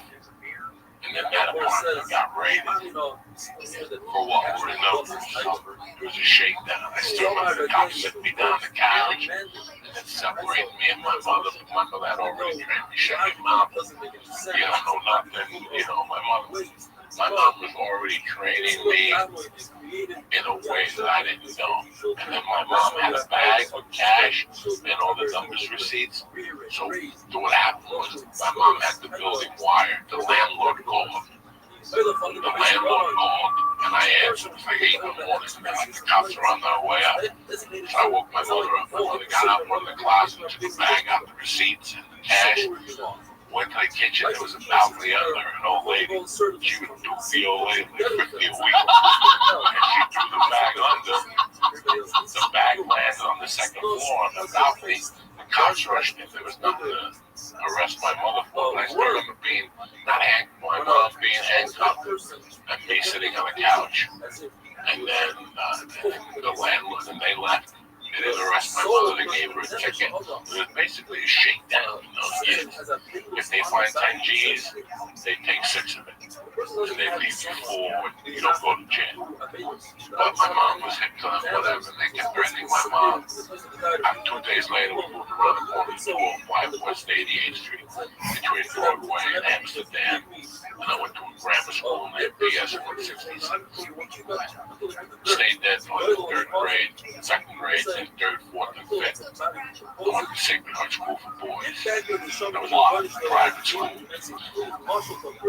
Where you start to have trouble, where you, I just admitted to my wife something that a lot of people don't know about. I didn't want to tell my wife until my daughter got older.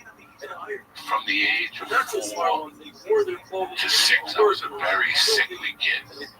There was a lot of problems. There was mental problems because of my father. And I was a sickly kid. I was allergic to maple syrup. I had stuff problems with my ears. I had problems with my throat. I couldn't breathe at night. You know, they knew me by first name basis at medical center on 165th Street. And they knew me like I went to the hospital between the ages of 4. Without exaggeration, if I average it out, it was every 10 days. Like I wouldn't go for 2 weeks, but then I'd go 3 days in a row.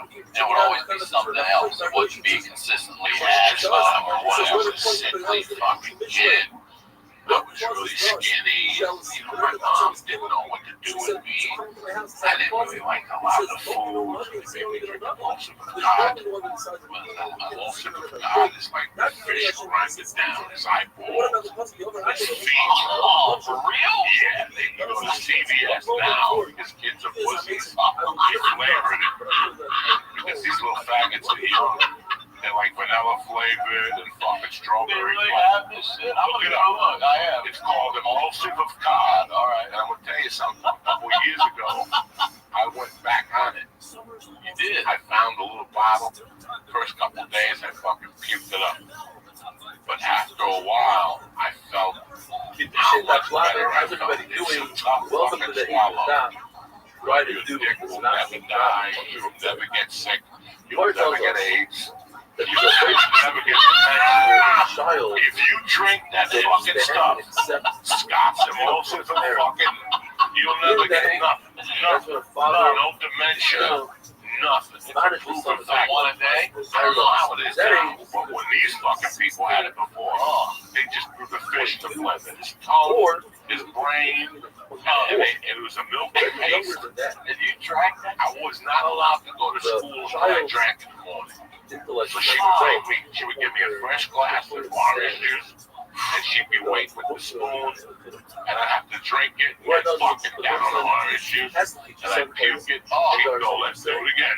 I mean, it got that bad, like I was that sickly of a kid. why would you want to tell anybody that? Why did you want to miss that? Because I didn't want to, if my daughter would get sick, I didn't want it to be like hereditary. Like I didn't know.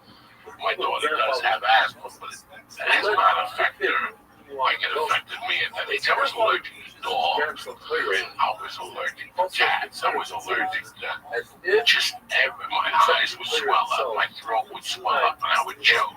And did this fish shit, did it cure you of allergies, or did it just protect you? What happened was, I did my mom went to see, like she what's the big thing in Santeria? So my mom went to see a Santeria lady that she knew for a long time and asked her. And it said that I needed to be inducted because for health reasons. And by the age of 6, by the age of 5, I would go up to 100. I lived on 88th Street with a bunch of little faggy white kids, and they were nice kids and stuff. We had a good time. You know, we played kick the can, stick ball, and hot piece of butter. Go get your mother. You play hot piece of butter, go get your mother. That's when you hide it. You hide a belt with a metal buckle. You have to hide it. So I hide it, and all of us are playing. And we're in this room. I'm like, you're hot, but the base is 30 yards away. So if you find the belt, you get to whip us all the way till we find it. And it's up to you whether you want to whip us with the belt or the outside. So if you whip somebody, you can't play that game now. Remember when you come on like I'll tell you what we're going to do. We're going to fuck you up all the way back. So you can say A, B, C, D, 1, 2, 3, 4, 5, 8, whistle. Hot peas and butter, go get your mother. The only thing I hate Bill Cosby before the rape, like I always thought he was a sack of shit. But he really always was a sack of shit. Eric, I thought he was a sack of shit. It was confirmed to me in 93 at the Colorado Festival that Judy Brown put on in 93 and 94. He showed up and I saw him. He was talking shit about dirty comics. So I never liked him. I always knew he was a pukey fuck. But the only thing he ever said on his one good album was he spoke about a game named Buck Buck. Yeah, that's another New York City thing. That on that album. That's Buck Buck every day. You can't even run and jump on somebody's back, right? Yeah, you jump on somebody's back. That's why all these kids got that nucleosis shit with the fucked up back. Scoliosis, whatever the fuck. These little fat kids, they don't got scoliosis. Niggas, you know, play Buck Buck. When I play pizza, one kid in my neighborhood's got scoliosis. He might have had a punctured lung, but scoliosis did not exist in my neighborhood because we played Buck and the girls played too. So if I remember correctly, so somebody grabs on a wall, whatever, they bend over. You're standing up here, now you're bent at a 90, and then you connect like a centipede, right? And we all connect like centipedes. And then somebody sprints from back 30 yards, sprints and leaps. And legs out, like dropping their ass on your spine. On your spine. And you're supposed to try to hold. You're holding on. So what you do is. But then does that person stay and another one comes and they get off? We have strategies going, right? Some assholes would just jump in. They play to be frogs. Yeah. Me, I play the fucking win. So I would jump. I tell you, Ryan Sickle, who's the weak link in there? Bert Price, everybody jump on. Everybody jump on. Everybody jump on Bert. So we would all just get But I'm Bert. saying you go first, but you get to stay on the Bert's back and then the next part until you I break, can right? crawl all the way up. Oh, okay. Let's say you put the skinny guy up front. Okay. Because there's different rules. There's English rules. Yeah. There's white rules.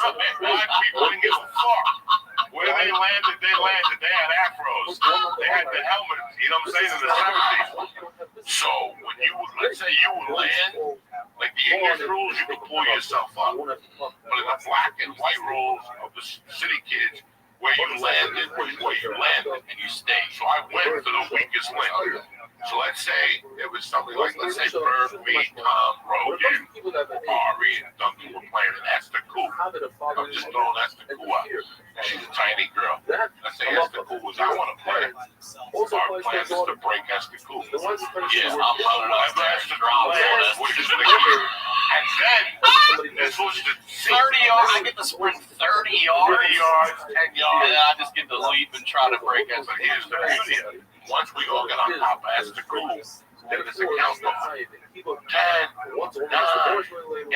That's when you have to try to break them. Oh, right. What happens if they don't? So right now you're on top of Esther Koo. Everybody starts grabbing Esther Koo's tits and her pussy, right? Everybody. Like so, for us, it could be Esther Koo, it could be Whitney Cummings. They all go down. Like the girls would be stop grabbing my pants. We'd be fucking choking them, pulling their fucking hair. So girls weren't allowed to play. After a while, girls were like, that's too rough. Yeah, no shit.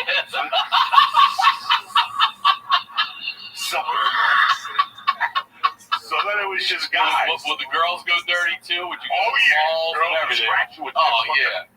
And it was legal. Some girls were fucking dirty bitches. They'd scratch you. But let's say you landed on a guy. It was the same thing. It was and it was punching Punching up the ball, grabbing yeah, the ball and still yelling. Stop grabbing my balls. One of you is a faggot. Why are you doing this to me? And all of us would just be punching his fucking nuts until the line breaks, and then we kept doing it over. Well, what if the line doesn't break? What if Then now it's their turn. Oh, they get the alright. They're walking away from me with their head bleeding. Now it's our turn, motherfucker.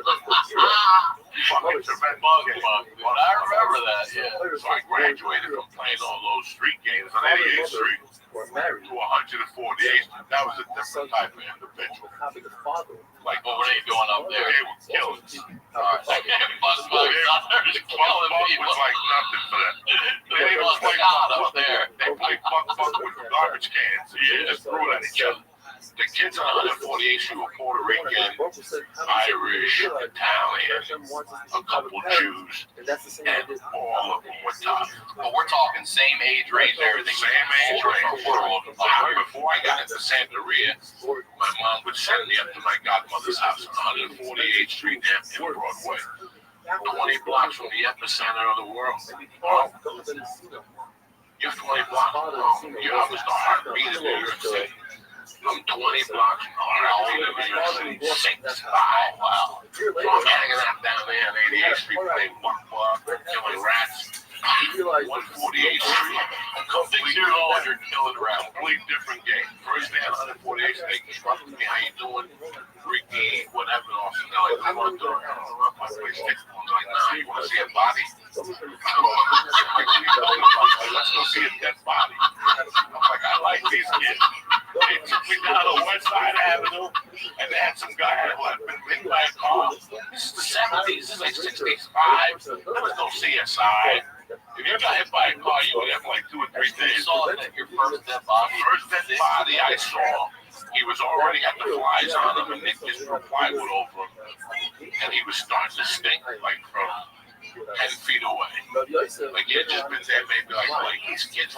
He was right by the Hudson River. And we would walk down to the Hudson River. And then finally 2 days later we went down and it was a crime scene. Obviously some fucking, you know, in those days people didn't jog. It's not like today that they're jogging. I could kill you, I could kill you and drop you on a 170. They'd never find you. Today these fucking joggers drop in looking around. And they always find bodies, joggers. And it's not like they find like a $20 bill. You know, joggers, I follow that whole full of money. They always find some lady beat up and raped. What the fuck kind of morning is that? Some hard work. I wanted to work on this time. Somebody standing inside would say, wait, that's not what I did. Oh my God. We're only at 6. All this Holy shit, I was ashamed. I was ashamed of going up there. Why? Because my mother had money and these kids did. Alright, so what was the reason you first went up there? Just because my godmother went up there and my mother wanted to see if we could mix. So your mom would go up with you and then she'd go outside and play with her mom. She had a dog named Lassie in college. And even though I was allergic to dogs and my eyes would swell up, I really liked going up there and playing with the fucking dogs. So over time, my mom let me do sleepovers up there. You know, she had an older daughter. My godmother name was Beva. Rest in peace. And her husband's name was Raoul. They had a spare bedroom, and I would just go up there. And then she would talk to me about Santeria. Little by little. The day she told me a story, she would just tell me things, you know, like little things, like, you know, like a story about, like when I always like Catholic stories, like Fritz, I don't know what saint it was, he got accused of murder when he went to court. A note came from heaven, said he was innocent or something. You know, when you get to those Catholic type stories, I really enjoyed that shit as a kid. But in Santeria, they're entities, but they're supposed to be, they get the slaves in Cuba, by the slave owners in Cuba, by tying them in these same Catholic saints. So nobody would really know. So she would just tell me little things and little stories. And then she would let me sit in when she did readings. Like she would let me see her like in the living room. Like she had like her own little room with her sayings and shit. At this time I had never seen chickens heads getting cut. So that's all I talked about. Yeah, like at that time I wasn't hip to that. That's not what I wanted to do or nothing like that. And it was just about love. She would just tell me about different things. You say sit in when people from the neighborhood come over. Yeah, they pay like $40 and you read them. Not their future, but tell them, who's working against them, what they can't eat, what they can't do. More of a guide, sort of, spiritual guide. Yeah, so with me, like this, it's just like the dollar system. You have to receive, like, first you have to get baptized, and then you have to get, so the first thing that you receive is the name Alec Walk. Is baptism the same as the same style as Catholic? No, they don't draw no water. They kill a chicken. Yeah. And they fucking give you this thing called Alec Wano Boom. You put it by your door, and they guard your house, and and then you graduate to other things. And then let's say you want to commit to the religion, then that's a completely different thing. Like this, people will go to Cuba today and do the whole week-long ceremony. It's a week. No phone calls, no TV, it's a week. How's everybody for me to get healthy, that was the only way I was going to get healthy. So I agreed to do it if my mother did it. So we both did it together. It wasn't like my mom. I can't stand when parents put their kids into cults. If you want to be an asshole, go to the cult leader. Leave your kid with the grandma. I dated a girl for years who I loved dearly. In fact, today we're still very close. And the only reason why we didn't pass a certain point was because of parents involved those kids in a cult. And I always used to tell you, you gotta press charges because they were victims of, I don't know, the mother and father went to Mexico to go to school. They joined the cult, they moved to Indiana, and they have 9 kids, but 4 of them cult. Real, and they live as a family today like nothing happened. And I'm like, I wanted to smack your mother and father. If you want to be an asshole and go to Jonestown, that's fine, Brian. I wish you all luck in the world. But leave the kid with me. I'll leave your kid with me, and I'll take care of him the best I can. Don't take him down to Guyana because you want to be an asshole. No, in that case, I wanted to do it. My mother gave me $1,000 options. I'm like, no, I want to be out there. I want to do it, and it's a week-long process. It starts on a Friday, and then only after Friday, you got to dress in white for a year. All right, so what are you doing that week? How old are you when you go? 6. All right, do you remember what you had to go through, some of what you did that week, what rituals, like what rituals? I can't tell you all of them. It's like being born again. You start from scratch, and they shave your head. Okay, You go to the next level. Is there any water dunking or anything? No, they take you. You gotta go to an ocean. You do? Yeah, jump in. I'll never forget that they were all dark skinned cutes. And I did my save in November. It was so cold and they had to break the river. They had to break the river in the water, land. So on they put it to my mom. I'm like, fuck you fucking Negroes. I started running. And they're chasing me in the Bronx. Come back. So they brought me back. They hit me with whatever your saint is. That's how many scoops you get. I got 8 free water. And then you go somewhere and you have to close your eyes and then she hit you and the whole thing. And then Sunday is your big day. Sunday. Yes, he belittled himself. He was saying, I don't want covet. But he expected them to show at least the hint of it by standing up slightly off the chair just to show that they're back there on. My point is, I denunciate by the head of Christ or the head of the Synthetic. My point is, whether you learn from a brother Vino, that a brother Vino is a human being, he went and he put himself down by feeding the malachim, which he didn't know they were malachim in the Arab. Or that we learn from him, Baruch himself, who every single day sets our table, gives us sustenance, and he's putting himself down. So, according to everybody, he's not only much on his covet, but a Nasi is much on his covet. It says, son plus you have to have fear of the king. He's not only much on his Sugya of standing up for God is in a couple more. What is our ammo? It's not saying, okay, but our dog, right? So imagine it's one Zata, and a hop. The whole person and also have a hop.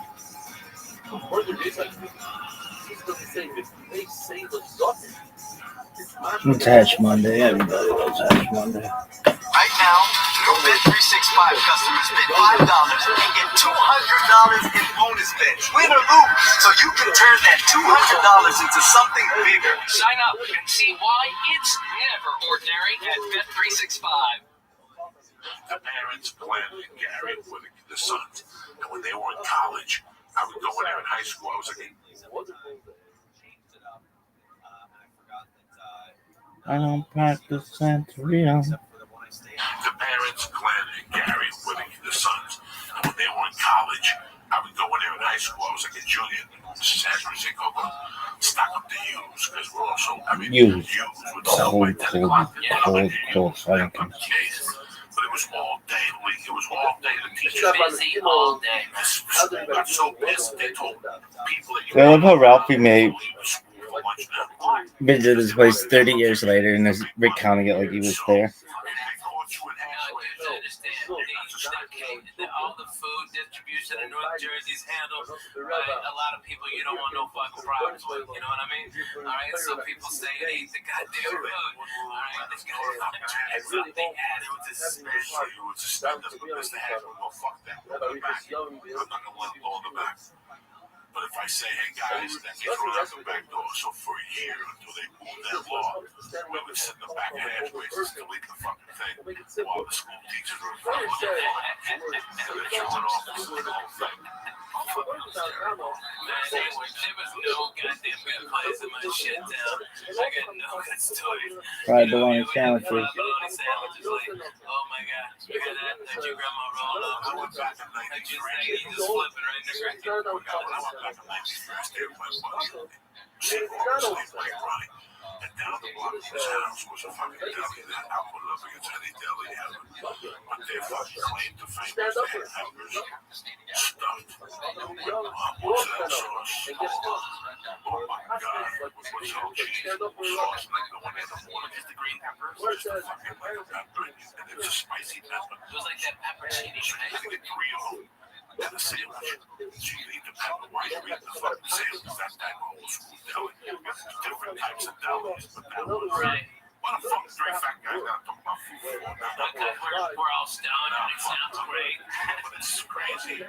What do they signify is in the Catholic religion. And a lot of them really control so I mean, our good friend George, rest his mama's soul. She passed this year, and you know it's hard, man. Uncle Jim passed this year. It's hard. You know, you see people at the end of their life. That cancer is a miserable thing. I mean, it is a horrible way to pass. You know, I'd rather get slammed into a sign on the 5 and break that bitch. I'd tell you, God forbid, but hey, I'd rather take that than that stuff. You know what I mean? So it was just fun going to church. It really was fun by myself. No pressure. My wife had one that. I just wanted to go because we did that church over St. Bartholomew. We did it over. So I just wanted at 7:15. I'll tell you what, man, it just brought back a lot of fucking memories. That's what happened at church. You know, when I go to church, I look at the 12 stations across, and it's like a fucking acid trip, man. I just go back into sections. And I remember I was thinking about my godfather. One of the worst things that happened in my life was fucking my godfather over. After church, I went home and I tried to find him.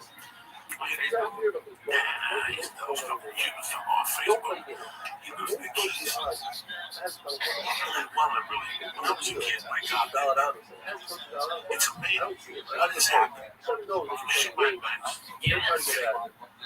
The question that fucked me up is who killed the world. Oh, yeah, man. You can ask me about the world. The man that killed the fucking world. The world is half dead. No, it's more than trick or treat. This week is all trick or treat now. There's no kids on the daytime. These are great areas for trick or treat. I worked that night. I saw kids, but they confined. The parents put the fear of God into these kids. You know, Friday night I went to this trunk or treat. That one night, that mercy, have a great time. Fuck it. You know, did I have a great time? Fuck yeah, watching her and watching the kids and watching my wife. I dressed up. I put fangs in my mouth and she kept saying, "Oh, thank you, Daddy." We didn't take the fucking fangs out. "Oh, thank you, Daddy." And she would keep tugging my teeth. "Thank you, Daddy." It was the cutest fucking thing. When I did, I had a great time. We got that 5:30. The dinner they made us was, not bad. It was a cheeseburger, macaroni salad, it was a barbecue. I enjoyed it. And then I watched them play ball with the kids. And I can tell that we're halfway there. We're okay. We got a little kid get the ball, hit him in the face 3 times. She cried. Some little boy dressed up as Captain America got hit once. He wouldn't stop crying. But when the kids left to eat, she didn't want to eat, so she stayed with me. She goes, "Daddy, come here." And I started playing ball with her. So when kids came over to play, she was like, "Da, da, da, da, da, da, da." She was going fucking nuts. That was the only problem we had all night. Back to trunk or treat, it's like cars get together, it's like a beautiful car show, and they back up, and they open their trunks, and they hit kids, and they sit in front of the trunk in disguises. And I tell you what, Is it like a low rider club and hot rides and stuff? we just always fucking Studio City people. Oh, yeah. Whatever they are, I don't know, because I didn't fuck them. I told them to do parents to Man, I've done that same thing with Mexican car clubs, bro. They are the nicest. They had a whole goat cooking. Okay, I mean it was the real deal. Old ladies was making tortillas. Okay, they was handing out good candies and stuff like that, having a blast. They had a band, a salsa band. It was on, man. I'm telling you. Yeah, it was for kids too. Yeah, there's a fucking salsa band with those kids. They're all white kids now. This is white kids. There's no salsa band. There's no Beatles. You want to hear about white people? So these motherfuckers, I mean, the most interesting thing in the world was I looked at my wife when I go, what the fuck is this? I know. I almost have a nervous breakdown. Like, what the fuck is this? This is like Puerto Rican shit. But I go, this is what we have now. The parents scare the kids. And you know what? Let's get together. Let's put them all together. When I was a kid, you know, one parent would hire me held hands and you fucking knocked down doors and you yelled. You know, Saturday night, I didn't see people till 8 o'clock at night. How much pot do I smoke on my balcony at night, people? A lot. Tons. I standing out there and I was scared to smoke and my kids are gonna walk up on me. After 30 minutes, nobody said nothing. Every once in a while, I'd see 3 kids and a parent. But the 80, 90 kids, I used to run with 80 fucking kids on Thanksgiving. Yeah. You ran 80 kids on Thanksgiving. I'm running 20. Yeah, bundles of 20. I didn't see that. And it's just what I know. And they found needles and fuck every year. Some fucking dummy in Pittsburgh sticks like dirty needles and fucking chocolate and all this shit. Man, that's why I tell my kids, hey, Daddy has to inspect all of your candy. I need to find out all this shit. That's what I did on Saturday night. Friday night, though, I got so high, I was on the tree. I went home, and she came home with a bag of candy. I kept sitting there, and I started talking like, okay, they have one Reese's. Oh, you're fucked. You're fucked. Reese's will fucking put you on the list. You start with the little ones, the bullshit ones. Oh, then you're fucking getting cups out of everything. I got the whole cup. I got the Swedish fish. That's my world. That's my world because I'm a fucking fish. Since I came from Cuba, I discovered Swedish fish. The red ones are the multicolored. Listen, the red ones, they only come in one color, Swedish fish. That's it. The ones that 7-Eleven in the back. That's the only one I eat. All those imitated skinny worms and shit. They'll go up your mother's ass. I don't eat none of this shit. I'm a fucking Swedish fucking fish man. Since day one, when I was a kid, my mother said I didn't get a brown bag. I didn't stick my hand and put them in my pocket. That's how there was something when I was serving your pocket. Get a bag and a brown bag. You get there's a big tray of them. No, I bought the box from the wholesaler. Oh, really? I used to know where to buy the box. Wow, there was a fucking wholesaler for candy. When I was a kid, I'd tell me and I would go down there, I would tell nobody. I would tell nobody. I go down there and I get a box of Swedish fish and I get a box of a thing called Devil. You go, what's that? Devil, way before fucking these other Peeps, thought about Big Red. Big Red.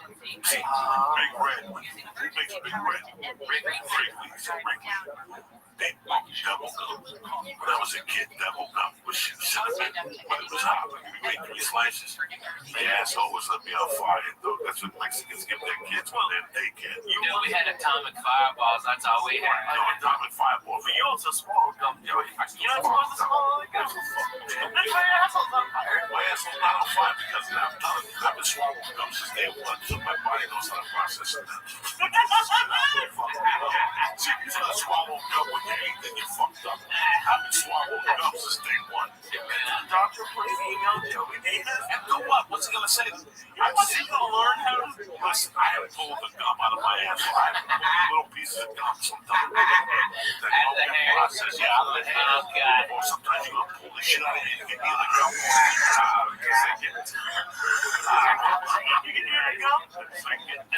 Let me tell you what.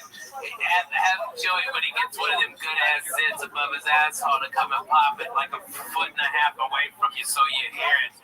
Okay, he did that in my fucking apartment after he drank all my goddamn orange juice. Alright, he drank a whole fucking thing of orange juice in 10 minutes. Yes, no, not on his asshole, in the crack right above it. So to get any pressure behind it, he had to take those big ass fingers in it.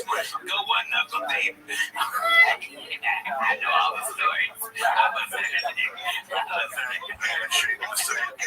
I used to travel by bus to a lot of gigs. Tom was my sponsor for a long time. The Joey Express. Joey Express. I would get on that fucking downtown bus to El Paso. I dropped me off and pick you up. The longest bus ride I did was New York City to Dallas. That was the longest because I had nothing going on. I'm going to go to all the way to Canada. What is that bullshit? When I get up here at the end, I can pay the Express for $48. I looked at it just to get to Boston. It's like only like 2.5 days for like $100. So I'm looking at it, I'm missing if I had to. Man, I travel by bus because I don't want get a king size bed. Don't do that. I could never sit up. I could never sit like that. But you guys ought to jump on the bus sometime and we do this church and other parts of the country. Yeah. The bus will be here tonight. Gonna get in tonight from Tennessee. And then we're here. We're gonna be driving around Wednesday and Tuesday, Wednesday, and then we go north to do some gig. I don't know where it is, to be honest. I don't look at my calendar.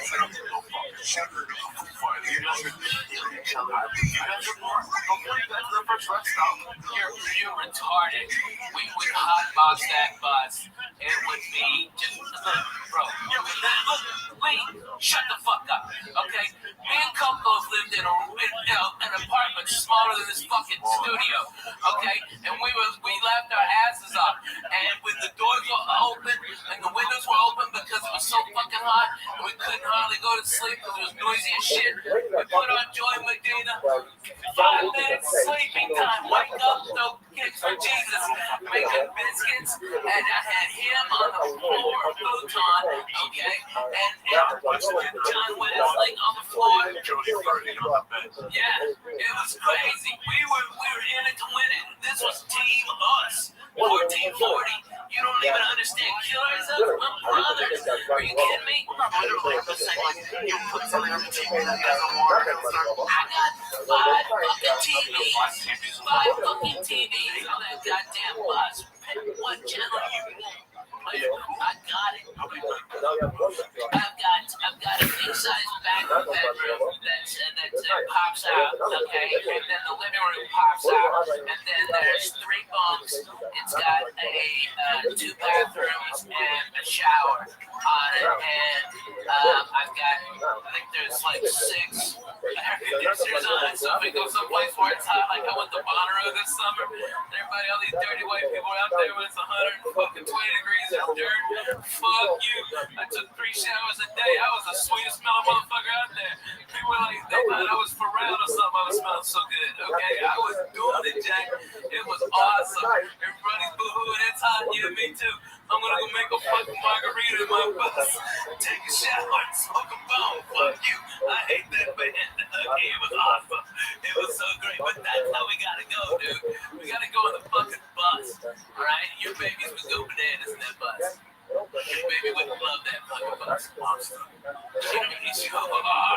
I can't go for that. You get stuck in that gum. No way. What happened? A couple weeks ago, I went swimming in Toledo. Then I got on the fucking plane. The next day, I got an ear infection. Right? Oh my God. And I was sitting there, and I tell you, man, when you work out, you have to take a leave sometimes. Aspirin. That's all that works. This boyfriend big guys. Dude, I'm past that. Yeah, you get slammed on your back. You go home to eat your lunch. You go take a nap, especially if you train the next day. Really? You can't do all that shit because it lowers the inflammation. You gotta eat fucking mixed fucking weed. Eat weed actually takes away the inflammatory fucking thing. We should have continued today. This is the front page of Yahoo. Well, people turn the medical marijuana prescription to them. Prescriptions are going down. Yeah, the opiates are going down. Yeah, the benzos are going down. Listen, I'm telling you, as your brother, you fucking go. Work out with your brother. You won't. I'm doing experiments. I will experiment. I'll give you the lead. A week later, we'll do it again. I'll give you a chunk of real hash. And you eat that hash. And you probably took off. You tell me which day, what you feel. That's what Bruce Lee is. Nobody knew why he was eating.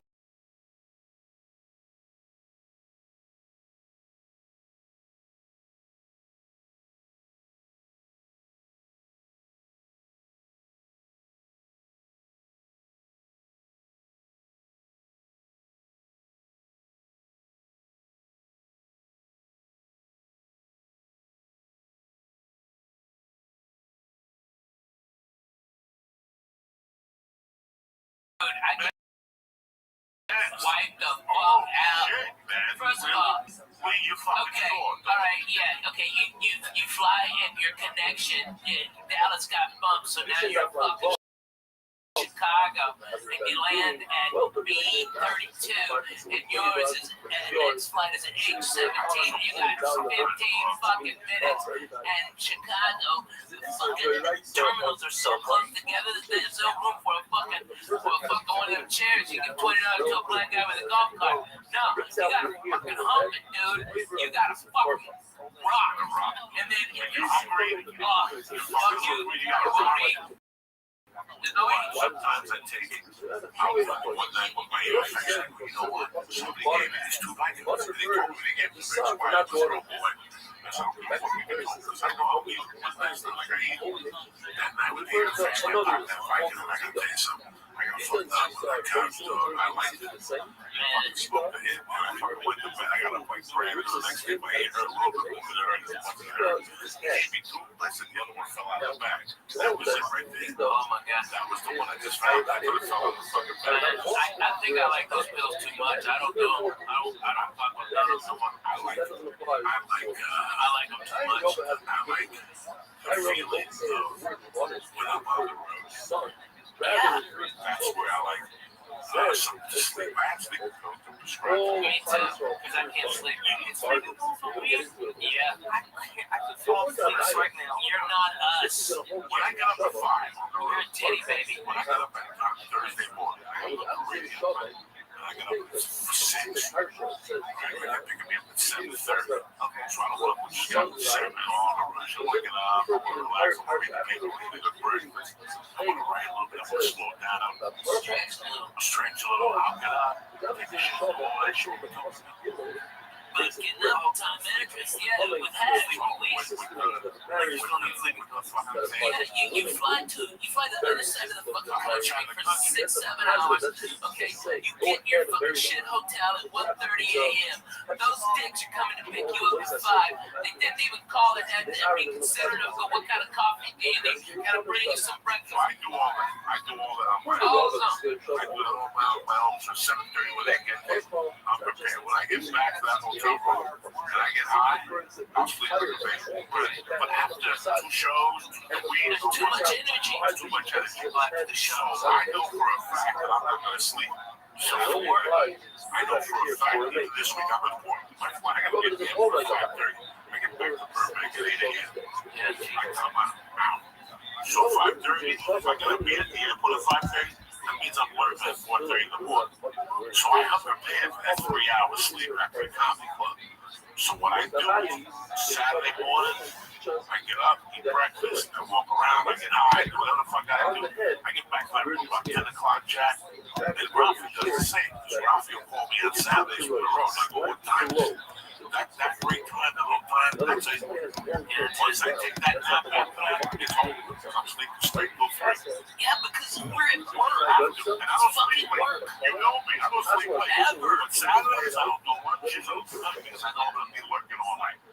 I know that I have a chance of falling asleep for 3 hours. About 1 hour right now, I'm used to it now. Bro, they got a flight. I'm taking that ball to Jersey, and I'm still flying to Jersey. I'm not the one to do brother, because there's no connection. Everything is connected to Jersey now. There's only one directly, that's Virgin. When Virgin gets me in midday, Virgin gets me in Thursday at 2:30. So gets me back here at 3:30. Hey, man, so Virgin on Southwest, they've got one of these. Get 2 checks. Listen, Southwest is good for 2 hours. 2 hours. Yeah, you're back next to her. There's no entertainment. They'll give you free TV. They give you free TV. I'm the wife. They got my own TV. And I go, oh, shit. What the fuck? I sit next to a Oh my God. American Airlines, I got 20,000 miles. Yeah, right. Virgin of Platinum. Right. There's no Southwest. California, Nevada, California, LA, to Boston, Houston, 2 hours, 2:10, 2:15. Anything after 2.5 hours of Southwest, you're asking for trouble. This whole story started with the pimple in the ass because of the bus. If you want a pimple in the ass, that's that bad. Fly fucking Southwest. So what happened? I come back on Monday night from fucking El Paso. I've been sitting on a bus for 12 hours. I must have fell asleep sideways. I was about 370 at the time. And the crease of the fat of my ass built the pimple up. 3 or 4 inches from my asshole, and it like north from my asshole was right here. On the cheek, on the inside, I got a pimple that stuck out an inch. And it was developing, like it started with an inch. How did he find it so quickly? How did I find it? I couldn't sit. Every time I went to sit, I'm like, wow, something hurts. and then he pulled the hair out. You So were tough. I took the fucking hair out, and I took this to the days when I was This is my apartment. This is my apartment. Guys, it was a white head on my ass. My neck was throbbing. It hurt so much. And I couldn't take it while I'm sitting there talking around here. And I remember that actor, he was telling me a story about something. Wow, that was And I'm sitting beautiful. there, finally opened up my pants from the front. No underwear on. No, you didn't even take your pants off. That's when you had the ball pants. I stuck my hand through A hole like in a your fucking yoga position. I had to get to a yoga position, Lee, and I had to squeeze the pimple. I had to turn the skin down so it don't pop. Lee, you can hear it go pop. It was just a yellow ball of pus. I had to go back in, and I had with my fingernails, I had to take the fucking, like a piece of skin out. Like, take them out of them? Yeah. And they grow hair from sitting twisted on sides. If you sit down all day, you will have pimples on your ass dramatically. All those fat people that walk around and work on offices, look at their ass from time to time. Oh my God, it And I'm freaked me out. somebody's a stripper, always down before that. You get to a stripper's ass when she's dancing close, look up close. You always see a little white on that cheek. I'm just teasing, it's just a joke. Yeah, he's going in. It's like, really, it's just really experience. Well, when it's an ingrown hair like that, yeah. And it was a long hair too. I saw it. Made me look bomb a little bit in my mouth. Really gross. I know. They're comedy when you sell those buses for that whole lot. Now, I know it's you fly so much.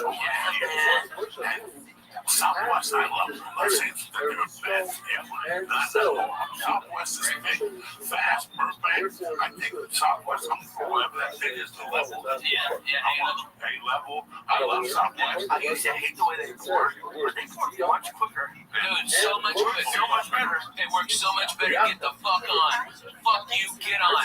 Fuck you, get on. 8:15, 8:30. You get a seat in the alley. You sit there. You do people dirty looks as they walk by. Yo. I forgot to check in one time and I was like B30. Can you hear me? What up, Amir? How are you? What's good? Amir, how are you? Hope you're having a good day, big dog. I'm like B20, but I did it at like 96 aisle window seats. So I'm only from that section. You did the math. I got nervous, dude. You're such. That's the Jewish thing you ever said to me, and you're a chubby guy. I haven't had them in a year, dude. You got the flag gazer right there. And that is the Jewish thing you've ever said, that you counted all the fucking windows on it. They really? Oh my God. Dude, here's what I do. Because I'm fat, I gotta buy 2 seats, right? And I don't mind. That's no big deal. Here's how cool fucking Southwest is, though. If that plane ain't full, they give me one of those seats back for free. And so the next time, I fly, when I live in Nashville, 2-hour flight. I'm in Boston, 2-hour flight. I'm in Chicago, 2-hour flight. I'm in Miami. 85% of my work is with that 2-hour flight. So I go over there Southwest. This is how good they are in Nashville. Holy shit! I got there 10 minutes before the plane was supposed to take off, and they go, Ralphie, we've already got you checked in. The plane is now having mechanical problems, and as soon as you get on, it'll be fixed. Okay? And they rushed. This was before the TSA bypass, all that bullshit. They were like, just pat it down, get him on the plane. And they wheeled me from on one of them go-karts. This is how much that was love. They got me to that plane. As soon as I stepped on, hey, the problem solved. Yay, everybody clapped. I had my 2 seats right there waiting for me like a doctor. And those guys love me. They come out. They're the best. Burbank, cool. Real nice people. Oh, yeah. She works there. She's a front desk manager. Sometimes I get that. Whatever. If I know she's there, we got clap. One time she took me to the Southwest and I was eating food. Sandwiches for the fucking lunchroom. They had a party. I'm in the party. She got the lady. She might as well come with me. And I went to the food. And they have little sandwiches cut up with potato chips. People from Southwest back there eating. She put me right there. She goes, I get you. They're really nice. I didn't say they were bad. No, but it's not that comfortable. It's not that comfortable. Here's the thing. It's not that comfortable if the plane is bad and we're a fat fuck. Right. Okay, my shoulder goes. Me too. Oh my God. I get shoulder pain on Southwest. I know. I made a mistake. I connected one time to save $3 in toilet papers. Because you always look at the same. When I fly, and flying is something that if you look at the same, you're going to have an uncomfortable journey. They're offering the one their website with the options. United has a thing where they give you a bigger seat and they give you security clearance for $75. It's worth every dime. Yeah. Because that means I'm walking the first class line. Right. That's worth $75. Class, and then there's economy. United offers that you have to scroll all the way down to 75 each way. It's worth it. So fucking worth it. You just buy it. Crazy driving me, it's worth it. Goddamn, a couple weeks ago, I was upgraded to first class, and I still didn't almost make the flight because of the security line. Yeah. This is what's going on out there, people. So if you're flying over the holidays, I'm telling you right now, if they order fucking early in day, boy, get it. If you have a passport, by the way, and you travel a lot, just go get TSA pre-approved. It takes about 5 minutes, okay? Which utterly scares the living shit out of me. Then I show up with my passport and my ID, and they ask me like 6 questions, like, do you love America? Of course. Are you allied with any of a terrorist group against the country? And I go, not only do I fucking hate them fucking dirty sons of bitches. Okay, they shot at me. Fuck you. All right, I hate Russians. I'm bona fide. Jack. Fuck that, nigga. Have a nice day, Mr. Right. I had to raise my hand, sign a piece of paper. Boom, had it then. And all you do is go up there. You don't have to take anything off. No shoes, no fucking no. Email me on something. Why do you have to give them like access to your social media or something? No, that's bullshit. What are you talking about? I hear stuff. That's bullshit. But you know what? Though? It would be smart. And let me tell you, every business I'm doing it, I put on the bus a tower, a mobile cell phone tower, Wi-Fi rather, like the largest one you can get in a mobile unit. And so it's free Wi-Fi at all my shows. Alright, but what happens to log in is I get all your information. So next time I'm in the area, hit you up and here. Alright, and that's how I do it. I provide, it costs me a lot of money to do it, but at least I get something in exchange and they get free internet. You know what I mean? And it's really cool. That's what you gotta do for people. But businesses all around are doing that. But you know what they do? It's not like on Southwest, you give them your email, and if you got like an iPad or something, you can watch real TV, and they've got movies on there too. And you can flip channels, and it's real time, and that's for free instead of like, what is it, Boeing or something like that? That's like fucking $22, goddamn, and it's shit. You can't work Twitters or nothing. But that's garbage. That's way too fucking much. I mean, like a Muslim. Someone's getting free Wi-Fi. Yeah. But it's when you want, I don't get it. So you just have to, but they don't want to pay for screens. So you could bring out your tablet and log in. Just log in, just hit accept, and then they have like a whole bunch of TV stations. Yeah, but you can get all your Wi-Fi, everything on there, everything. Especially if you're A-list, you get everything. You get all of it for free. I do not fly JetBlue. I'm too wide in the ass, but I don't live in a hub of it. But I do live in a hub. Nashville's a hub for Southwest. And, they've got 3 directs. I took American here, first class like a doctor. I was out of there at 6:15 on Saturday, on Halloween. That was the first one in there, on there. Dude, it's a fantastic flight, man. They had one during the winter. Yeah. There's a problem. Like in the winter, you have to look. They had an extra one on the way back. Usually you have to leave early that one at night. Yeah, they get nervous about Dallas and Chicago, so they add extra direct to Nashville because Nashville's such a great hub that you can get over to the south and right there from there. Like that's like their emergency one. Like when Dallas has an ice storm and Chicago's fucked up, they add extra flights to other key cities just so like to Miami so they can bring people up to the East Coast. It's crazy, but that's what they do this morning, They do like they do, baby. They do like they do. A lot of people don't fly.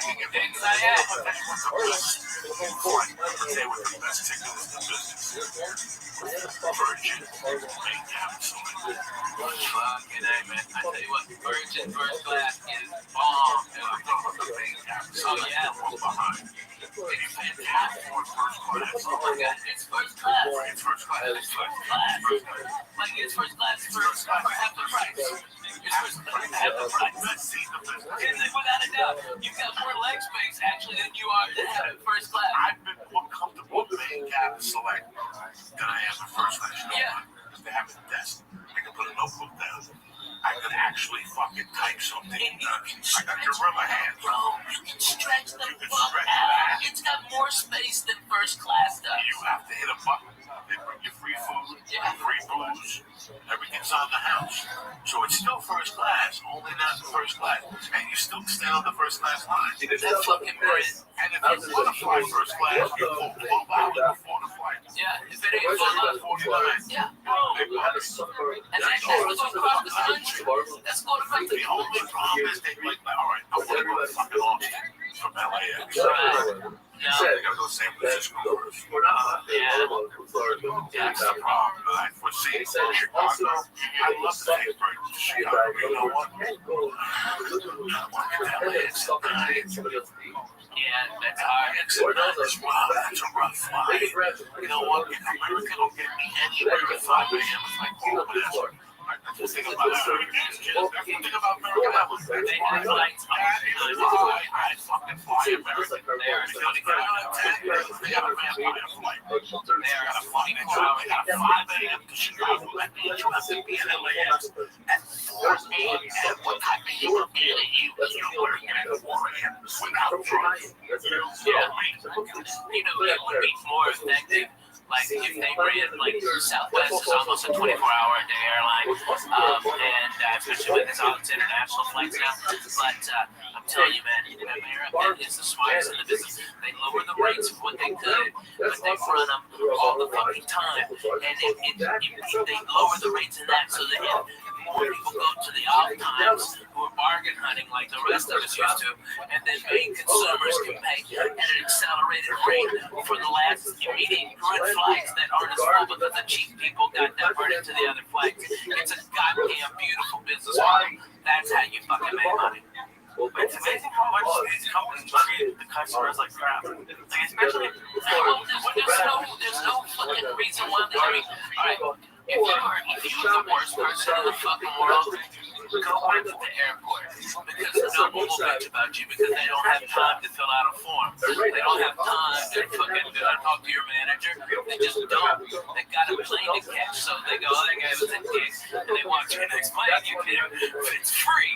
It's awesome. You're an asshole. Go work at the airport. You're right, man. Because I know it's an operation. I know it's a company. And I know,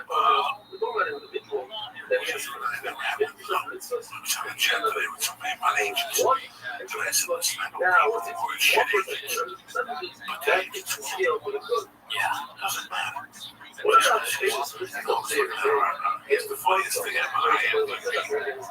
They've got rating for agencies. CA's obviously it's like 8, and then the agent's out with like 200, it's like 300. You know, it's a fucking nightmare. There's some management companies that like that. And this was fucking up.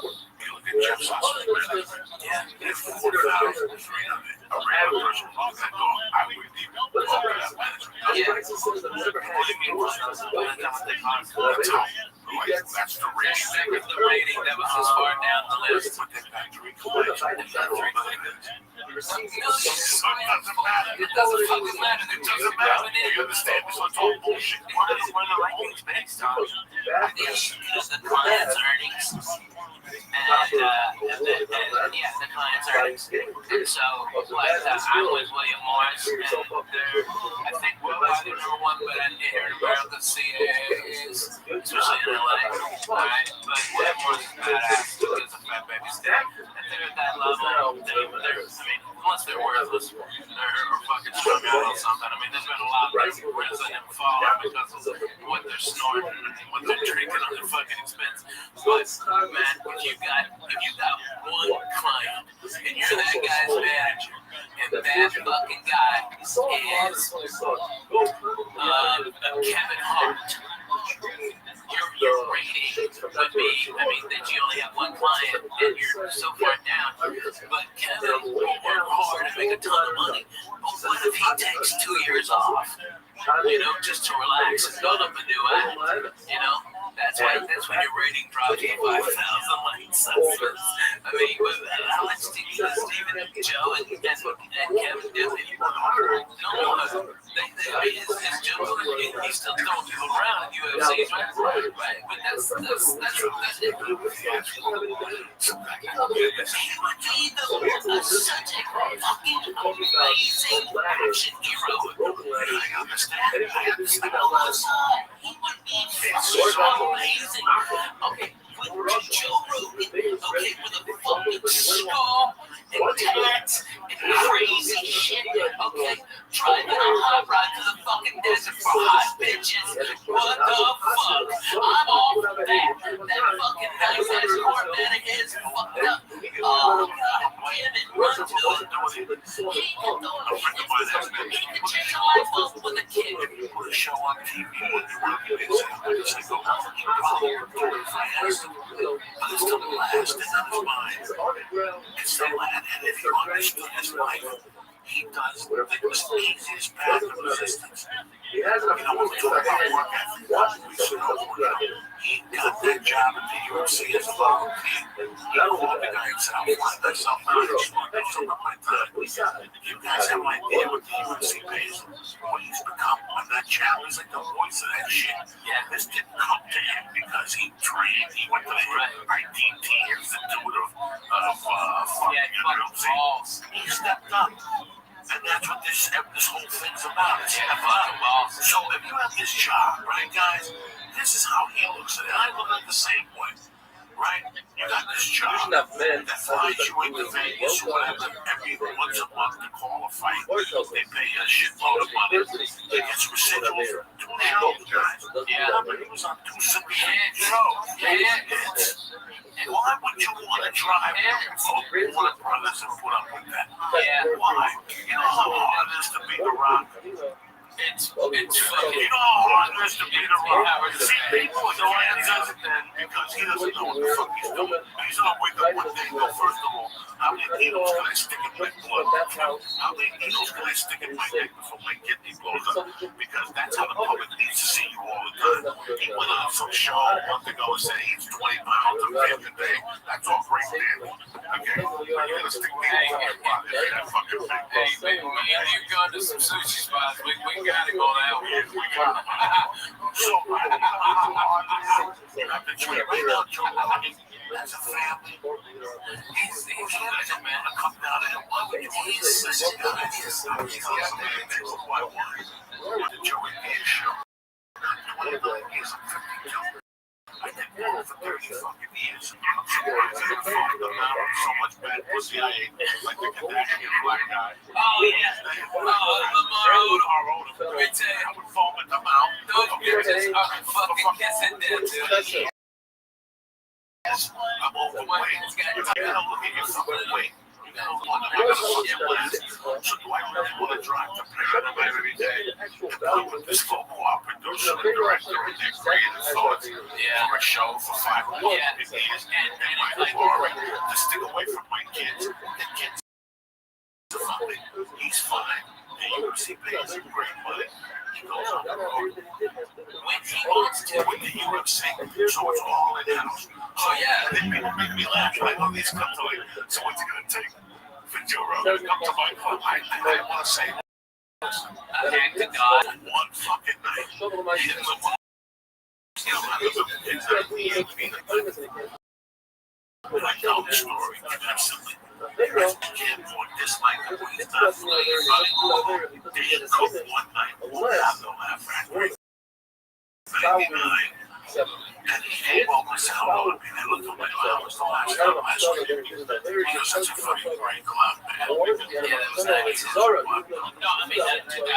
That one. He goes, 2000, don't get promise. It was a lot of work. Yeah. Wednesday through Sunday. And I looked it up. And I didn't think about what I was saying, but I got it. Dude, and that guy had a ton of money, and we had $2 to our name, and we would have loved it. But no, he goes, I just want a bigger place. That's it. That's it. One show. He put that out there. He put a plan together. He changed comedy with that move. And I saw it happening. I remember saying who started it. He's the one who started it. You know, everybody before, from Mitch Hedberg, everybody, Wednesday through Sunday, maybe stay until Tuesday. The drugs are good. Every fucking body, everybody, Dougie Stanhope, everybody did it. Fucking Dane Cook was the first one that broke the fucking model. The clubs had the control the whole time because there wasn't after comedy died after the 80s and the 90s were fucking dead. There were no headliners that were selling tickets. Okay, so when comedy started to come back up, the clubs, there was less clubs, and so these comics, so they could fucking keep the money down. But now, the dumb fucks, they got greedy, like they always do when they fucking start making money. They start putting all these comedy clubs everywhere, and then they go, oh, I got no fucking headliners. And then that's when we got the power, and it was fucking Dane Cook that showed the way. You can say, go fuck your Wednesday and eat a dick on Sunday. I'm doing, no, you know what? I'll come in Thursday for Friday morning radio, and I'm back at home in LA. Early, And he has diabetic, he won't sit there. When Sally has this is this. In a minute, branches go for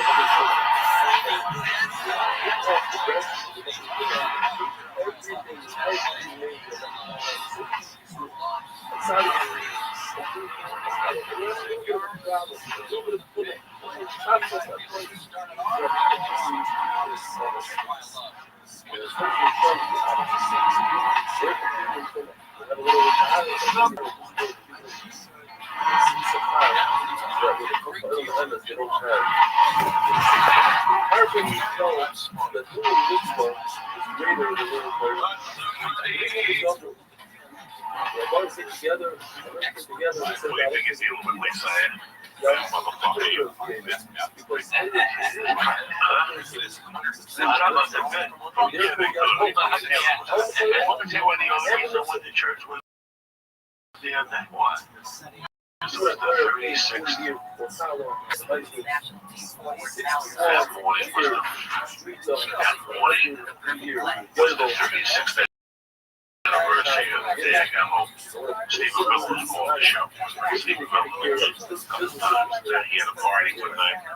have you learned?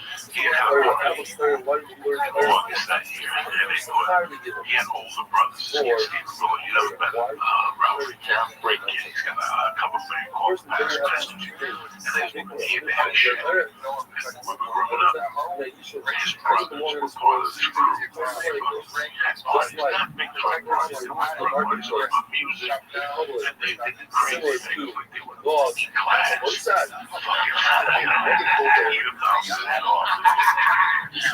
so one day, this is way before our I went over there one day for a party, and the only young kids that were invited to the party were me, Avila, and this kid's Kennedy. And at this party, they took the garbage can, and they filled it up with everything they had. They put Hawaiian punch in it, and they took bees. And he called and told us that the brothers took bees. Turned out that they were eating a bee in the fucking thing. So met with ice, and this stuff had like 151 rub. Oh my god! It tasted terrible. There's a fucking, they just scoop it out here. It was in a garbage can, and it had chunks of fruit in it. And I'm back there smoking pot. The next thing you know, I'm getting woken up. And Sassuolo front yard, Anthony Sassuolo. He's from Dallas, Texas. And I'm getting woken up by Ray Ernesto. Ray Ernesto was a cop in the neighborhood. They were coming down to play basketball on Sunday. But he always wore colored socks, and he drove me crazy. And at the end of the fight, at the end of the basketball game, that was the argument, Ray. You gotta go home with your colored socks. I'm gonna punch you in the mouth, Ray. You're gonna punch me in the mouth. You're fucking 40. I'm fucking 10. But fuck this stuff, Ray. But Ray was a cool motherfucker. Ray picked me up. He was going, what happened? I don't know. I blacked out. I got fucked up. What's going on? Drive me home. And he knocked on the door. My mom answered. And she's like, what's going on? I go, Mom, I got fucked up. I fell asleep on Sassuolo's thing. She was go fucking sleep off, you idiot. She yelled at me. And she was like, yeah, dog. That's when parents were fucking parents and police were goddamn police. And women have to be fucking parents too, man. Right. I'll never forget that I was fucking hungover. Like, this was the first time ever that I was hungover. So I got in like at 5:30. The light was starting to come up. 5:30. A sophomore. Like, I'm going to be a sophomore. This is like 2 months before they put me in the hospital for a lung infection. I'm fucked up. I'm not doing drugs though, guys. I didn't do drugs. I was smoking pot and I was high. I wasn't a big drinker, but I drank a little while watching. I'll never forget that. My mom didn't drink early, so it was a Sunday morning, so I got home like at 5. I passed out about 10 o'clock in the morning. I could hear like ice cream. That's what I woke up to. I never fall. I never fall. And she had a class in those days towards the end. She used to drink a Bloody Mary with a Heineken in it. Shit, right? Makes a Bloody Mary with a Heineken in it. Walking around your house. And she was such a spin. Like, she was such a straight. She didn't even like the song. She just fucking break it with a drink and eat it while she was talking to me. But you have to appreciate this. You can't write this. You can't write this. Now you're supposed to cut the lettuce off the celery. She was such a strict. She just ate it, right? She ate it. She loved tomato juice that V8. Oh, fuck yeah, I still love that, dude. I drink that like twice a week, 3 times a week. Put Tabasco on her plate, man. Oh, I got it. Red sauce. Oh, not me. So anyway, she looks at me, I'm fucking, I got a headache that's pounding. And she goes, wait, they was gonna have to go to feed me. And she goes, she looked at me for like 5 minutes. She took a piece of the celery and she goes, now you know what I feel like in the morning. And she fucking walked out the window. And that was like a prolific thing in my world. Like I never thought about it again. Okay, so it's August the fucking. It's August the fucking whatever. But she said it very contemplatoire. Now you know what I feel like in the morning, okay? This is how you want to live your life. She just walked out of her room. Okay, so this is the end of August.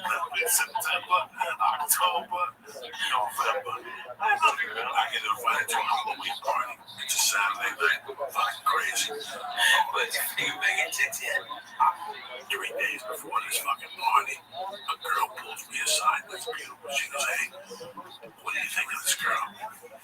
I go, why do you ask? She goes, she wants to get together with you. He just broke up with a kid, and he was 1979. I went up to the kid like a man. The kid was a dumb kid. I went up to him and I said, I told him, I said, hey, you're right. I go, I know you're not with her anymore. Do you mind? And he goes, you know what, I like you. Boy, I do mind. I'm still in love with you. Just give it some air. Okay, fuck you. I just, but that's how deep I was at 79, guys. At 15, I already knew this. Now, everything got to be a man. You gotta be respectful. And then Halloween night, we all dressed up like ghosts. We took head ass and went to the Gabrielle's garage. And it was tremendous. It was tremendous. At 11 o'clock, I went to fucking meet her, and some girl came and said, she's not coming. You have to go get her. And I was like, what? And the girl was hot. And then the way we walked, in fact, Timmy Holloway is her cousin. He's listening to this podcast. Robin Thompson was being her. Robin Thompson started walking, and her boyfriend Glenn Zemnick, who was a man already. Me and Robin were 15. Her boyfriend was a man. That's how hot this bitch was. He was a fucking man. This bitch didn't date high school kids. He got out of the car and thought we were leaving together. Started yelling at her, but I stepped up for him. You know, he was like, you know, how dear we used to want to time to eat.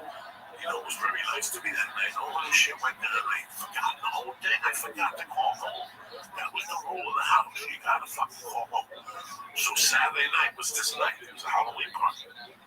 But it was in those days, in that year, if you look at 1979 map, Halloween was on a weekend. Me and the other boys at trick or treat. Now Halloween probably was like on Wednesday. So, but the party was Saturday. Yeah, so it was like maybe Halloween was like Monday, and this party was on a Saturday. So it was like October 28th. You got trick or treat like 3 times. So what happened was I stayed there, and all of a sudden I realized it's 3 in the morning. And I called, and my mom answered. She goes, what the fuck? I'm like, listen, I want people. There's no buses. There was a wedding, but what was the date on the fucking Saturday night? The Saturday before that. The 22nd, because she died on the 8th. So she died Wednesday after that, not after the Halloween, 10 days after Halloween. So she was a week and a half.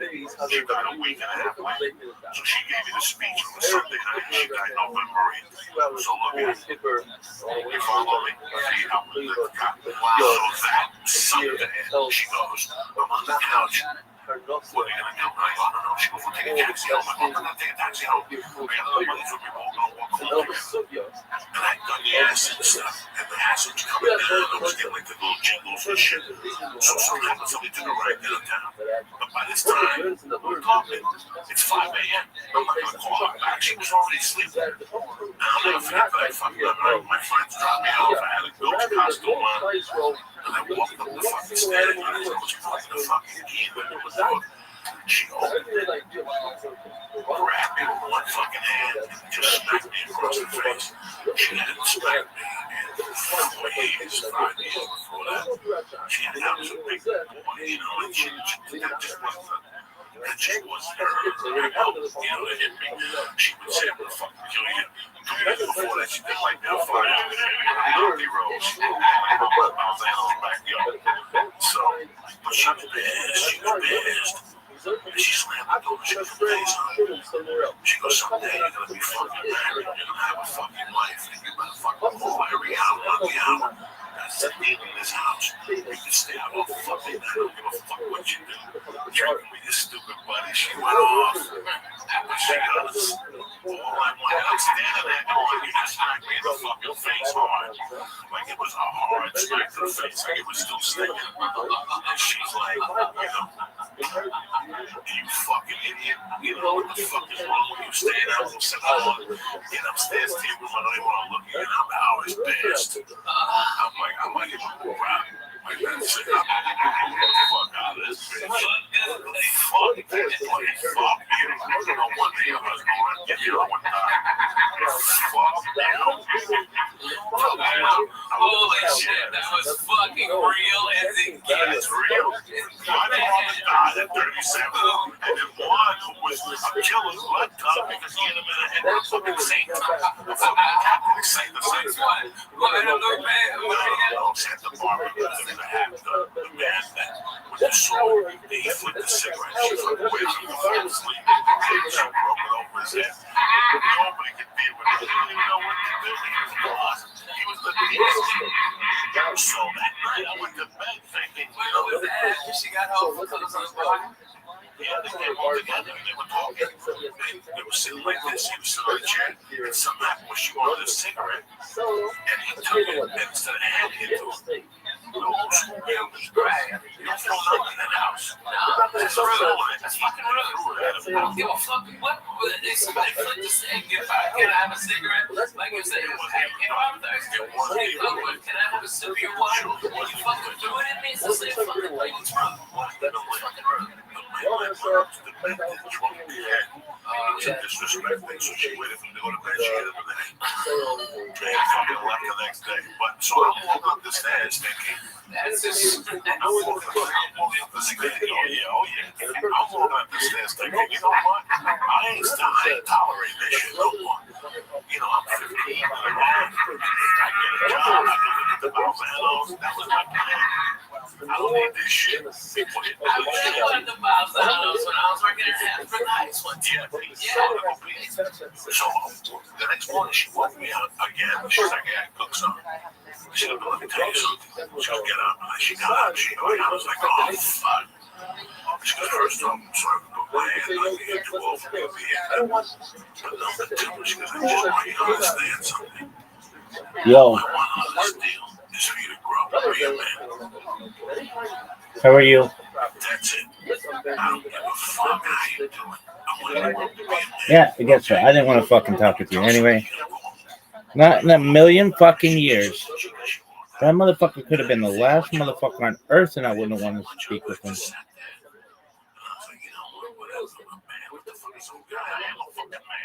I was just sucking titties behind the high school last night. I'm a little fucking mad. I worked last summer. I made $75 a day here on my head. In the morning, you know, whatever. So 10 days later, when I found that dead on the floor, the first thought was like, she's never gonna find it. I gotta look back. But the second thought was, she was saying, she gave me a heads up. That's all she wanted is for me to be a man, whatever I knew in her world what that meant. But I just wanted to celebrate that. I know she liked churches, but my mom don't want to fucking pray. There was a church down the bottom of St. Patrick's Cathedral. There's in the 70s and 60s every year. On February 26th, my mom would give the guy 100 and bring him a bottle of Chivas, whatever, flowers, and they would set the casket up like a fake casket. And my mom would do a fucking thing for my dad. And she used to say, I love fucking. We used to go to churches just to fucking go to churches. Even though she would go to church in the evening, 6th and the 5th grade. I was 10. That's 1973. In that year, something happened. The New York Mets went to the playoffs, the NLCS playoffs against like an ugly side against Cincinnati. The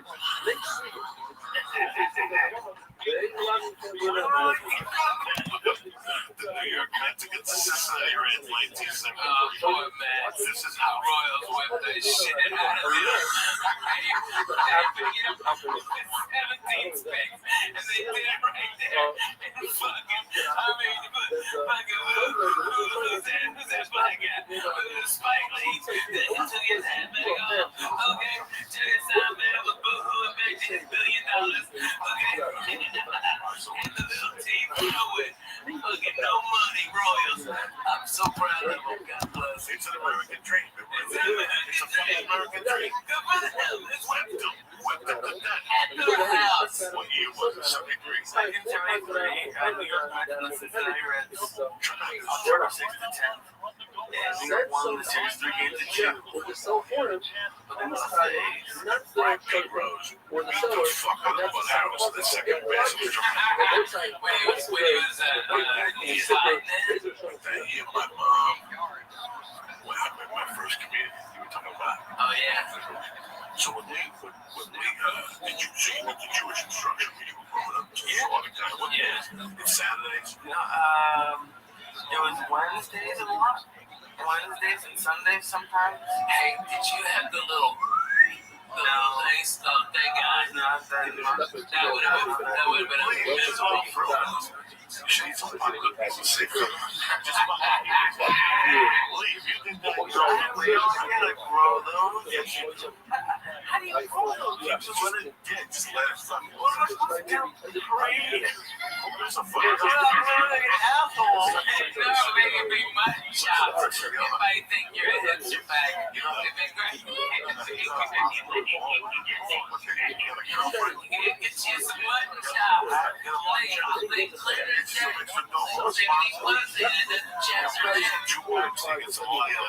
Oh, yeah.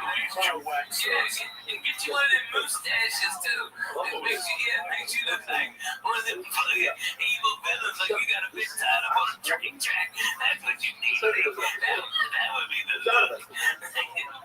Yeah. Come on, Lee. You gotta do that. Come on, you got that stash. Let's go where that small look to. Have this shave your head and you'll be a certain strong man. Okay, that's what you mean. You make fat shows. You need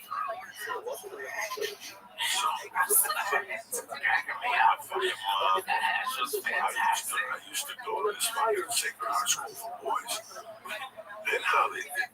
They did what 8th grade, 7th grade, 6th grade. Kids have to go to church, so let's just go out. They had to bring them out. So Sister Hannah would go, all right, 8th grade, and she'd bring them out, and you go. My mom used to eyeball that though.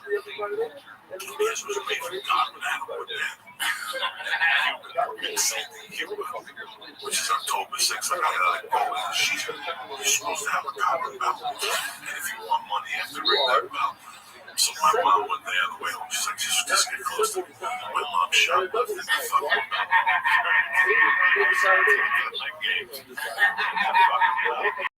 On the back of her mind, Belle was everything. Belle was bringing her luck. Every time I'd see her, she'd give me a kiss and go, you're the genius. That church is bringing me good luck. Fucking Belle. The way she stole from the church is bringing me good luck. That's amazing. So every time the men were playing home, she'd ring the bell. And if she went to a Met game, she'd take the bell out of her purse. And she'd ring the bell at the Met game. This is true fucking story. This sounds crazy, but it's where it came from. Oh man, I know you don't have all this time, but anytime I like try to go back to 1936 Met games, like video, and see if you hear the bell. Oh, crazy. It's on my fucking mind. I couldn't. No. You were here, we were here going Rusty Stop.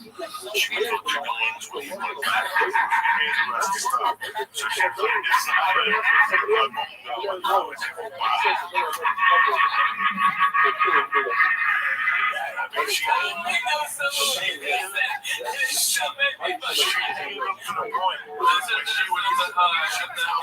tell me to the point. She would go, where do you want to sit? You know, do you want to sit in the right field? And I think Rusty Stop plays 73 minutes. Who the fuck do you think you're dealing with? I think it was Rusty Stop and George Theodore. My mom used to be so busy. He was a right fielder. Yeah, you always had to hit the cutoff. That was the short thing. So she goes to the chick. Oh my God, that's the Here's the deal. The guy would go, I got the side on right field, so he would have to run past her. If she would sit there and he ran past her, she would lose her mind. She would go ballistic all 8 times he run. Oh yeah, Ruti, y hueputa. She fucking yelled him in Spanish. And then if she was close enough, she'd blow chicken wings at him. Oh yeah, you hueputa. So when the guy would ask her, where do you want to sit? And he'd say, like, where do you want to sit? My mom would go, oh, you know what, wow. And 3 points here. I don't like that fucking dude. So she would sit on the other side. Who was the left fielder?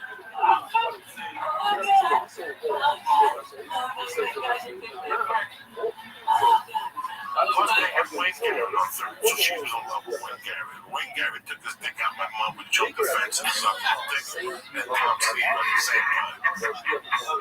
You both got high. Give me the tea.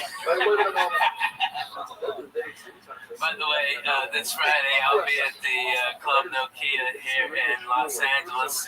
If you're a church member, please come in. I'd love you. I'd love to see you live. I get to do I'm going to do about 2 hours and blow your fucking minds. Come on, baby. What's the team?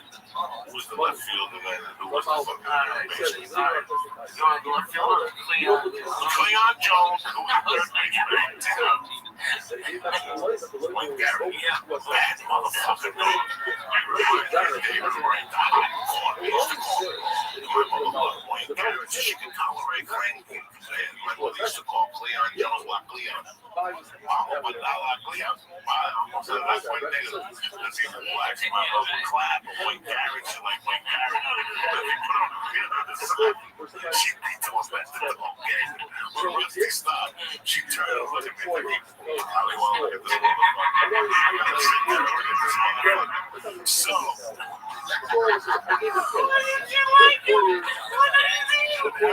she lost like $10,000 one time. She dropped the ball, and that was it. That's it. My mother's world. No, he did something stupid. He couldn't throw it to first base. He had to hit the cutoff. I don't know what he did to my mother. My mom just didn't like him. So my mom, if she sat on the right side, not only would she ring the bell for the match, but then she would do a rusty style with the same. Listen to me. Like a fucking bitch. Beat the Reds, right? Sure. Yeah, they won 3 games together. Do you understand what that was? For the fucking Reds to beat the Reds, the Reds were beginning a dynasty. That was the big red machine. It was a big red machine. But you know what happened? Holy shit. You know what happened? My mother, when they went to the World Series, my mother would, I remember I was still going to St. Bernard Street for boys. I still remember that playing this thing. My mom had that belt. And listen, it's going to get creepy. It's going to get creepy. Not only do you, the school, you go in on Sundays, and you come home on Thursdays. These are really good creepy. Like, don't even people see one day the World Series was on the game. What was the series when Oakland A's beat the Mets? Listen to the World Series. Look at the day they clinched. So this is really a vacuum on the fucking time. See if it was a Sunday. The day they won that game, Oakland A's beat the Mets. Game 6 was on a Sunday. Was it 6 games? 7 games. Okay. Sunday, October 24th. Who the fuck do you think you're dealing with, gentlemen? You ain't So listen to me. Listen to me. Listen to me. I still remember. What's his name catching the ball? Let's go. We're going back to that fucking school. I don't know why her like playing. She wouldn't even look at that fucking bell. So for the last 3 months, all she does is she loves this bell. She put the bell down and let it gamble next to it. The chicken head to it. Just give the blessings. The day the bitch lost, she personally got in the car because usually she go to the bar. And my stepdad or one of my mom's friends would drive. We go out to dinner as a family, and then my mom would go to the bar. But she had to be there till 5. No, 3 if you were working a window on Sunday. Yeah, man, that Catholic church is a beat. My mom personally drove me to the fucking school. Got me out, and I could see she was agitating the whole time. In the middle of the agitation, she gave me a hug. And she goes, do me a favor. Get this fucking kiss of that bell away from me, right? I'm like, why are you touching that fucking thing? They've been looking for that bell for 3 months. They've been doing searches with doors for that fucking bell. Oh my God. I'm like, why you put the fucking bell back? You want it. Yeah. You're in front of the church. I'm not 10. 10? I'm fucking 10. And my mom's telling me, go put this fucking. I don't ever want to see that fucking bell again. I don't want to see that. I don't want to see that bell. I don't want to see Rusty stop. As long as I live, I swear to God, I don't know what I get. My mom used to get superstitious in certain things. Okay, so now the bell that carried it throughout the whole baseball. Not only that, the bell out. The Mets beat the Cincinnati Reds, which at that time were royalty. Yeah. Okay. Now, because they lost in Game 6 or in Game 7, the bell was bad luck. You wanted the fucking out. Take this fucking bell out of here. Like I said, Chick Preston. How much you think she lost on that bet? Because you know she bet the shit out of it. Jesus, I'd hate that motherfucker too. My mother, I'd burn that bell. My mother had a gambling problem with women today. Those slot machines. My mom made you look like a fucking. My mom was a baseball horses. And that's the horses will kill you. It's every day. You can't do anything every day in life. She lost everything because of baseball. Everything. Her teams were in baseball. At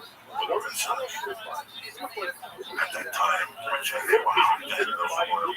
So this whole last week was really emotional. I watched the fucking night games. I watched it and I cheered for them. I gotta tell you something. I was cheering for them up to when they went to Shea Stadium the first night.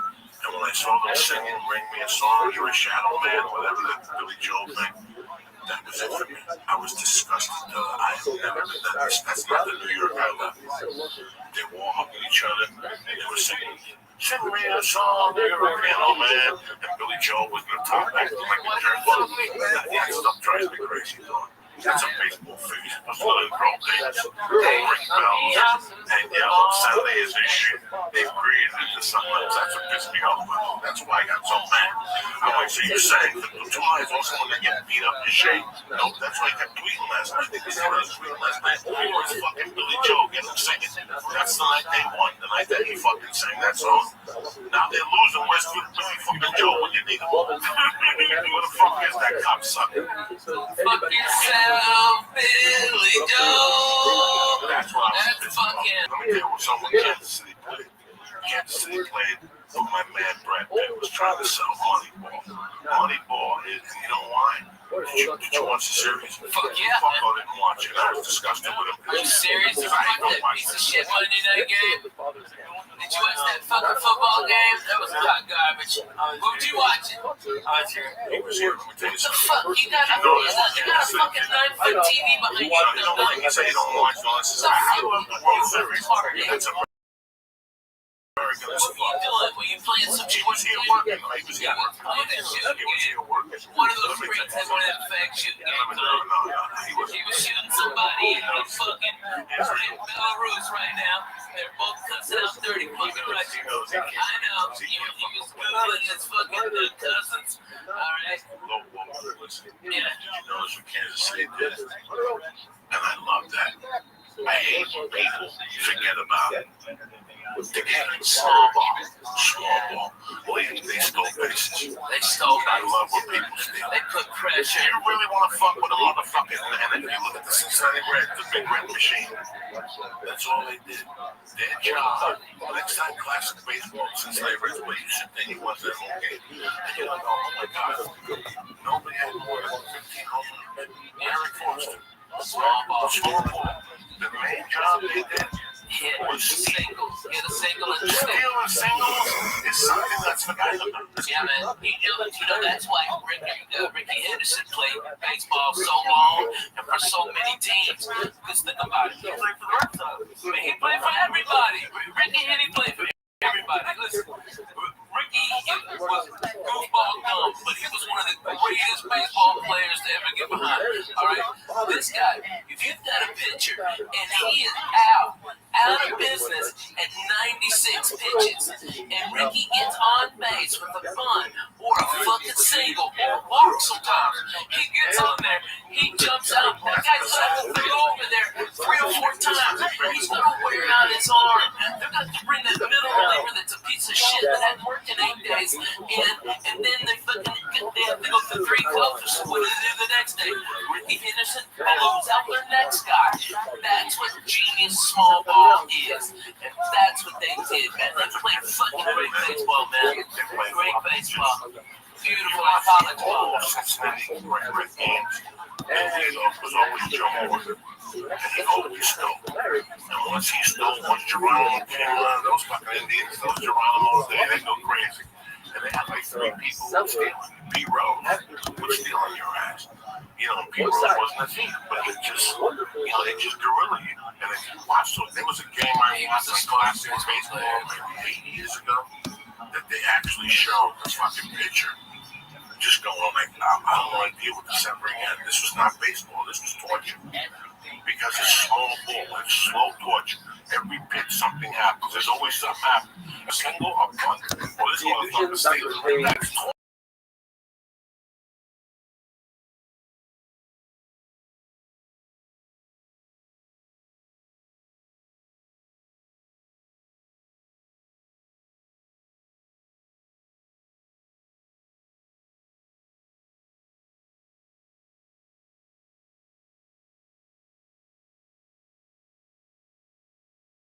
You know what I mean? I like the Houston Astros. I started stand-up there in 90. I loved them. Me and John Wesley, we went for a foul ball. The kid was going for a foul ball. We were thrown out of our balls. And instead of me squashing that kid for that fucking foul ball, I broke the seat. Okay? And the kid got the ball, and everybody's cheering. We're on the big screen. And I'm holding that chair together, motherfucker. I just got my left hand on the chair up. Okay? And John's laughing. He goes, "Hey, Brett, that chair." I go, "This motherfucking chair is done. I broke that ass and done been there 30 fucking years." And I fucked that chair up. We got up and found the 4 pieces. You gotta swear to God, get Johnny West on the phone.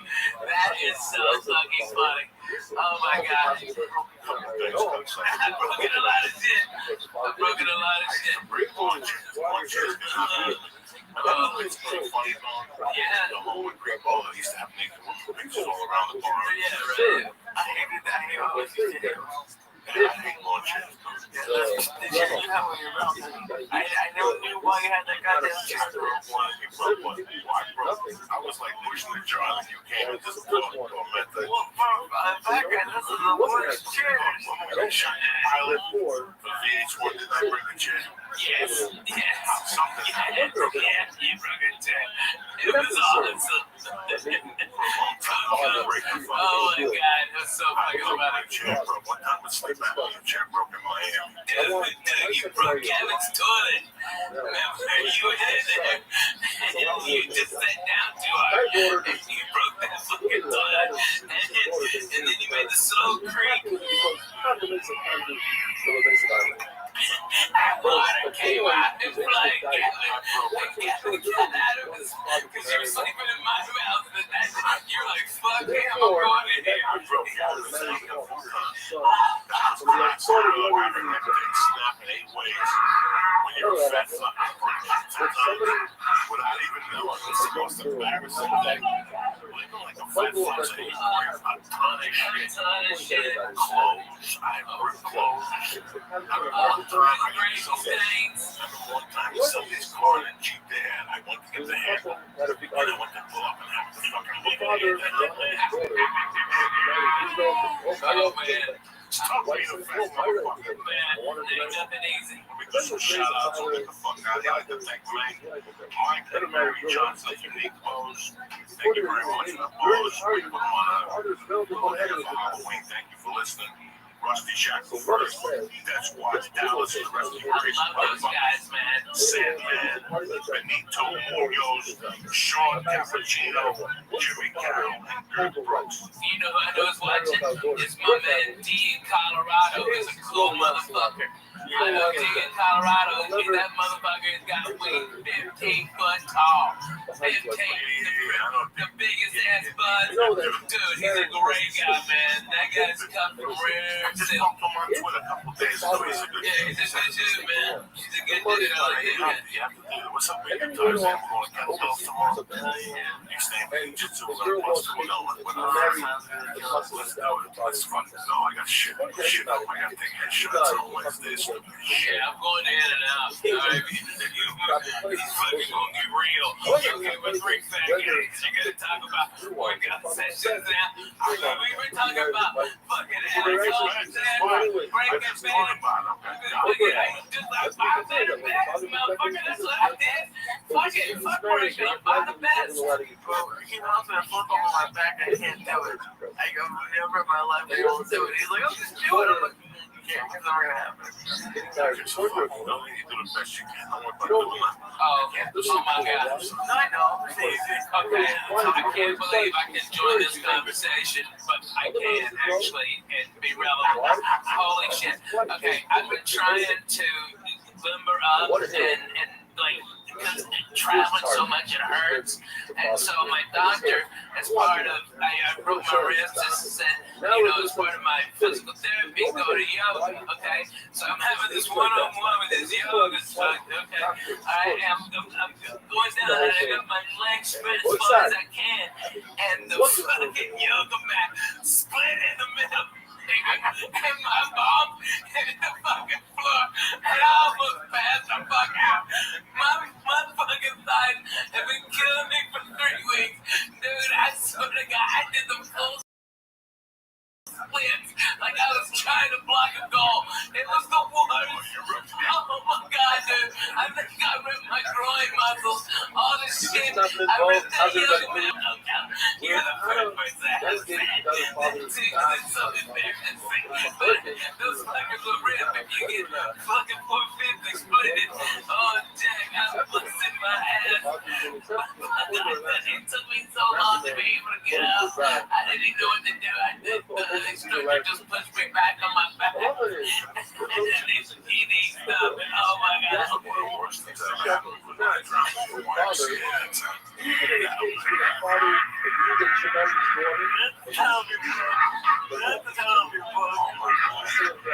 That's a fact, I was never more embarrassed in my fucking life.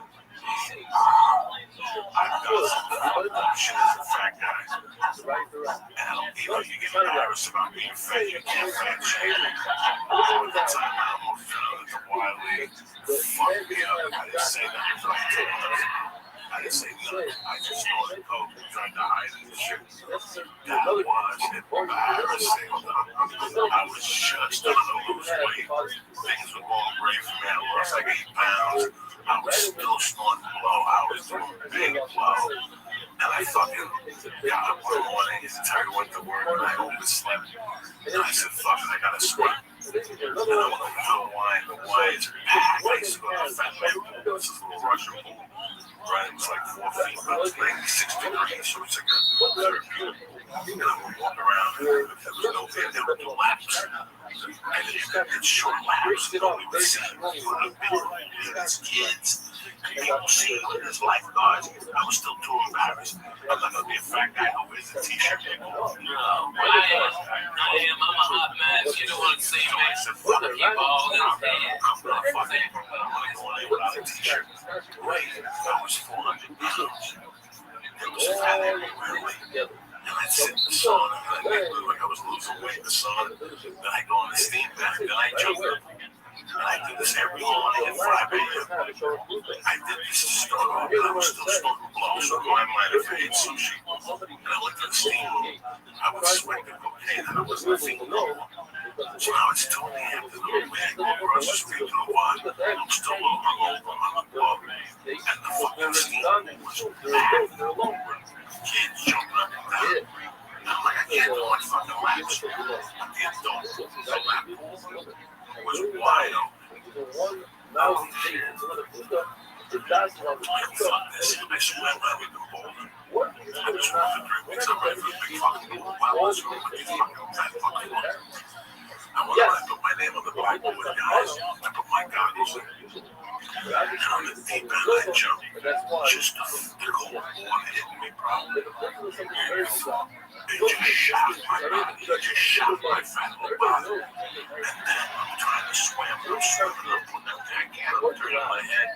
I'm remembering my form. And I look up, and I have my 5 feet. I'm fucking sideways. But by this time, I'm out of here. Like I was smoking 2 or 3 packs of cigarettes a day, and I'm dying. I'm 10 feet out, but I can't swim back.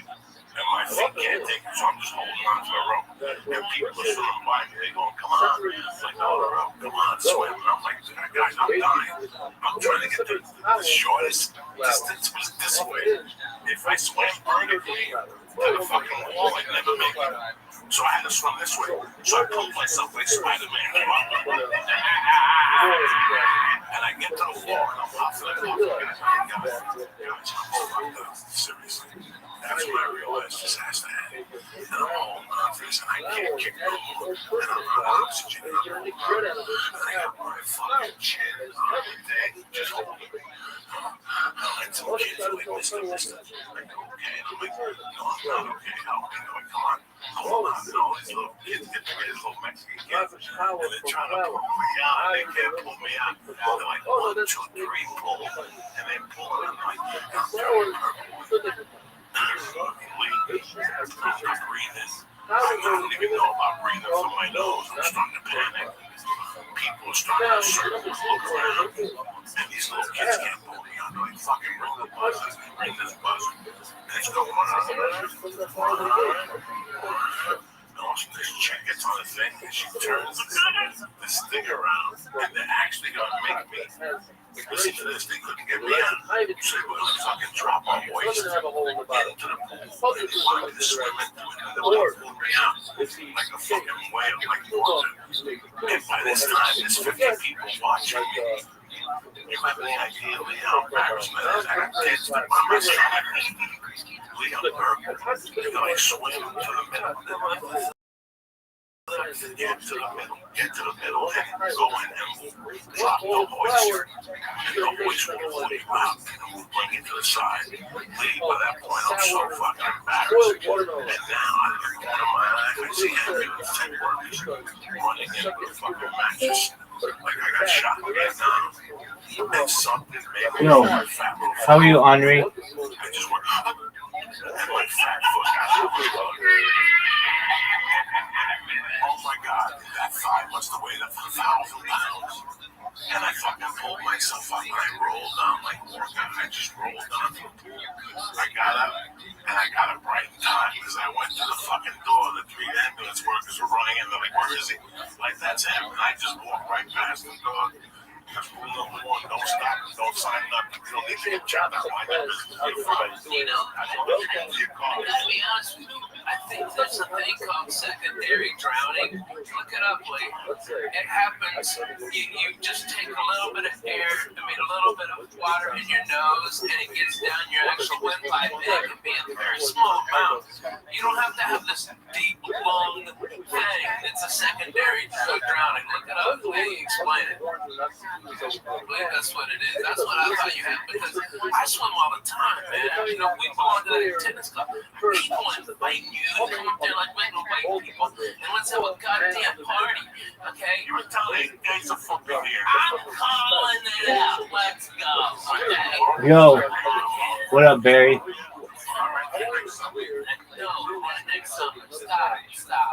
We got the holidays coming. Yo, what's up, Henri? I'm trying. you can team to me. Alright, trust me. I got problems. Okay? Yeah, I'm fucking Jay-Z over here, but I got a hunt. Alright? Word to that. But you know what? How you living, pimp? It's so great. It's like, it's so, like, freeing for both of us. And I still love her. I'm in love with her. I love my babies. And that's why, you know, this wasn't an acid trip night. You know what I mean? It could have been. But it just simply wasn't. I got real shit to do tomorrow. You know, I got two beautiful babies that love their daddy. Dude, why is this stream quality so bad, dude? So much Because you haven't boosted the server. If you boost the server, its stream quality goes up. Don't you know how Discord works, dog? She was already I found on her like 10 days before. Okay, and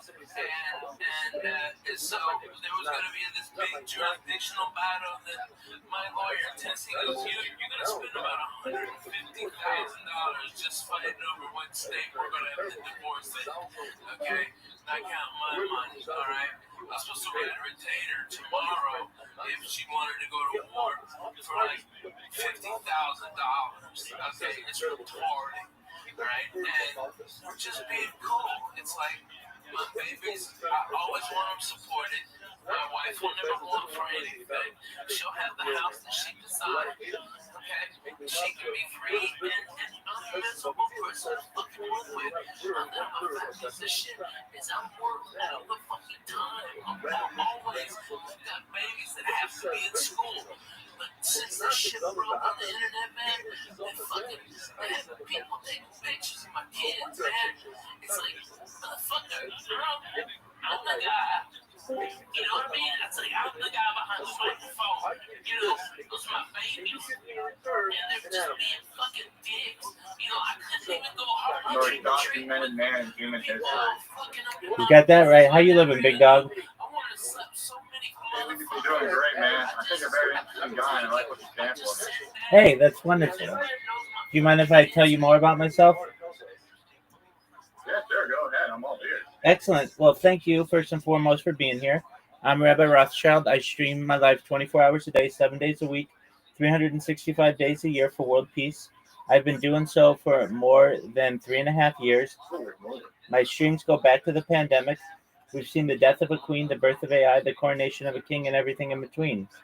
If you didn't know, The Economist magazine stated in 2018 that data was Earth's #1 resource, and I have more data archived on the internet than any person ever, which may make me an influential person someday.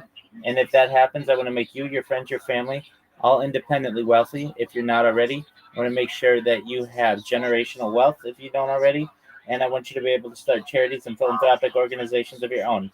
How does that sound? Dude, that sounds like a noble ass goal to me. That sounds amazing. That's what I like to hear. Yeah, that sounds good. Does it ever get, I don't know, like kind of like privacy invading, live streaming your entire life every day? Do you ever feel like that or not?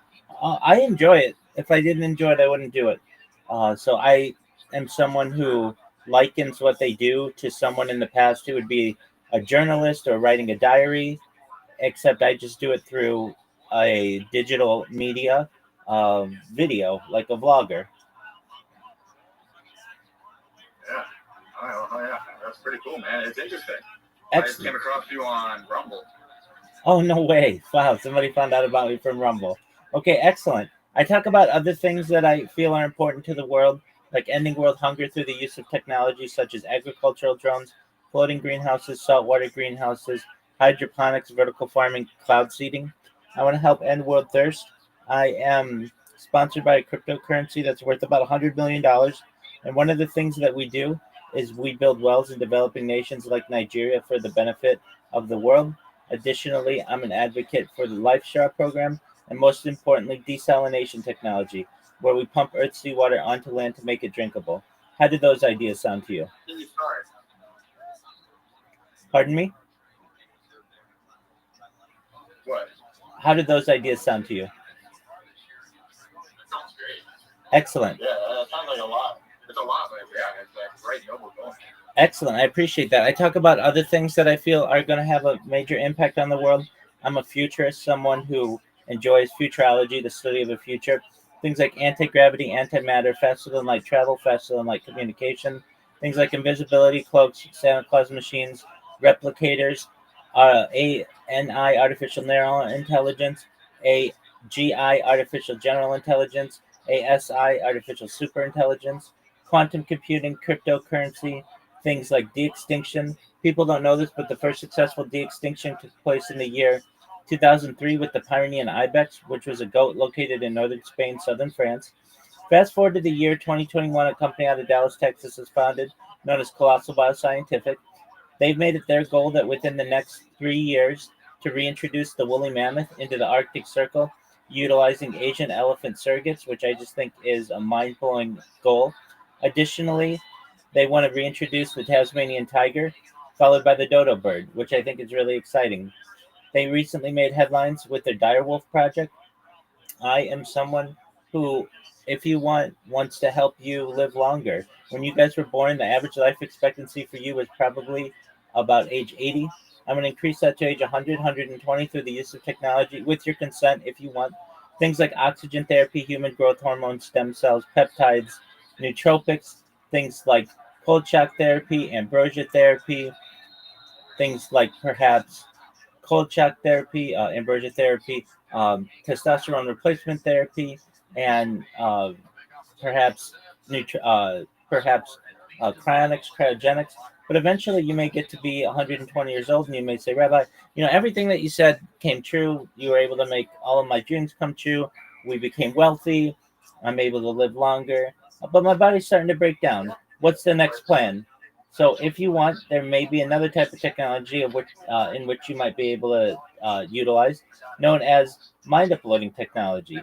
That's where we scan your brain into a computer like a CAT scan or an MRI, knowing where every atom is in your central nervous system and your peripheral nervous system, for later download as an android, an avatar, a cyborg, a cybernetic being, a clone of yourself, a robot, an ethereal being, whatever you want to be.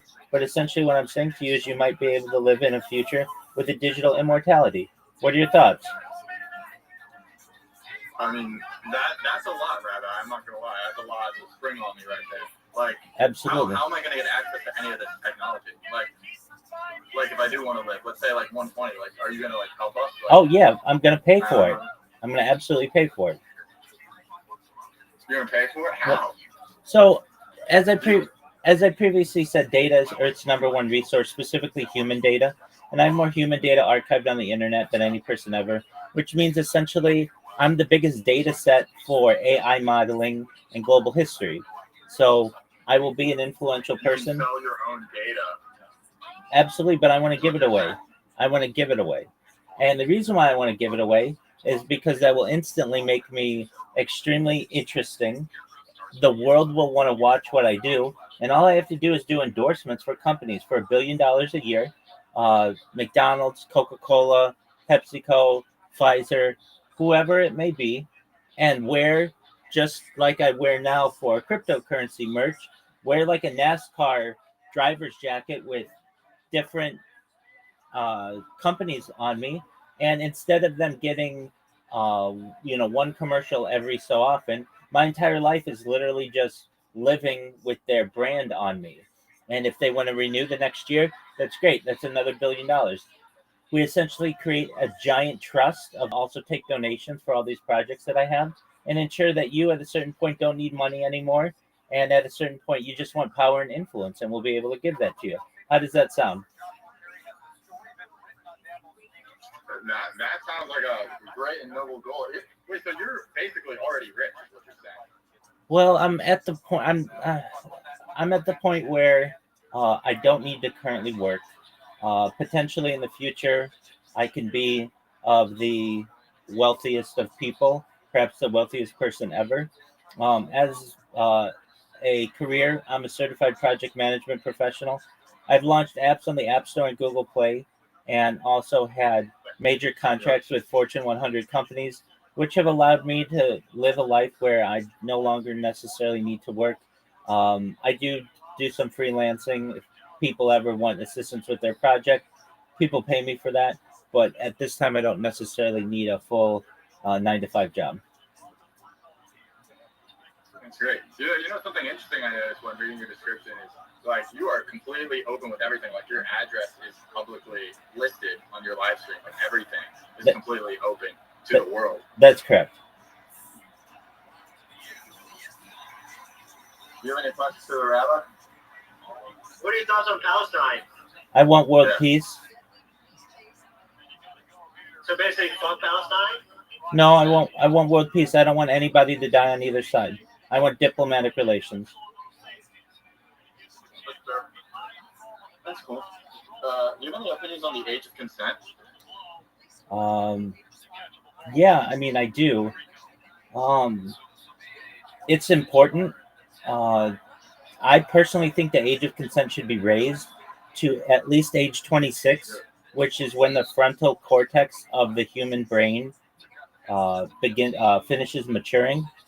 So, in my opinion, you shouldn't be able to sign a contract or perhaps go to war or anything until your brain is fully formed. I feel we're taking advantage of young people without the brain fully being formed. But that's an argument that I don't think I win.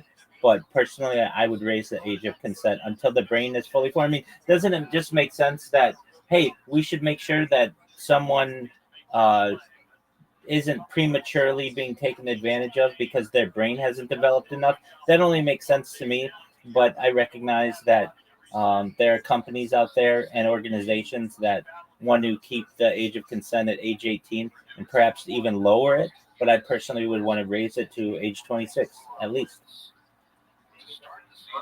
That's definitely an interesting take, but it's not something that's completely out of the ordinary, I guess you could say. It's not something that's that's anything that's included about. What's your thoughts about Muhammad's wife being 9 years old? Is that okay, or is that we should keep it around that range?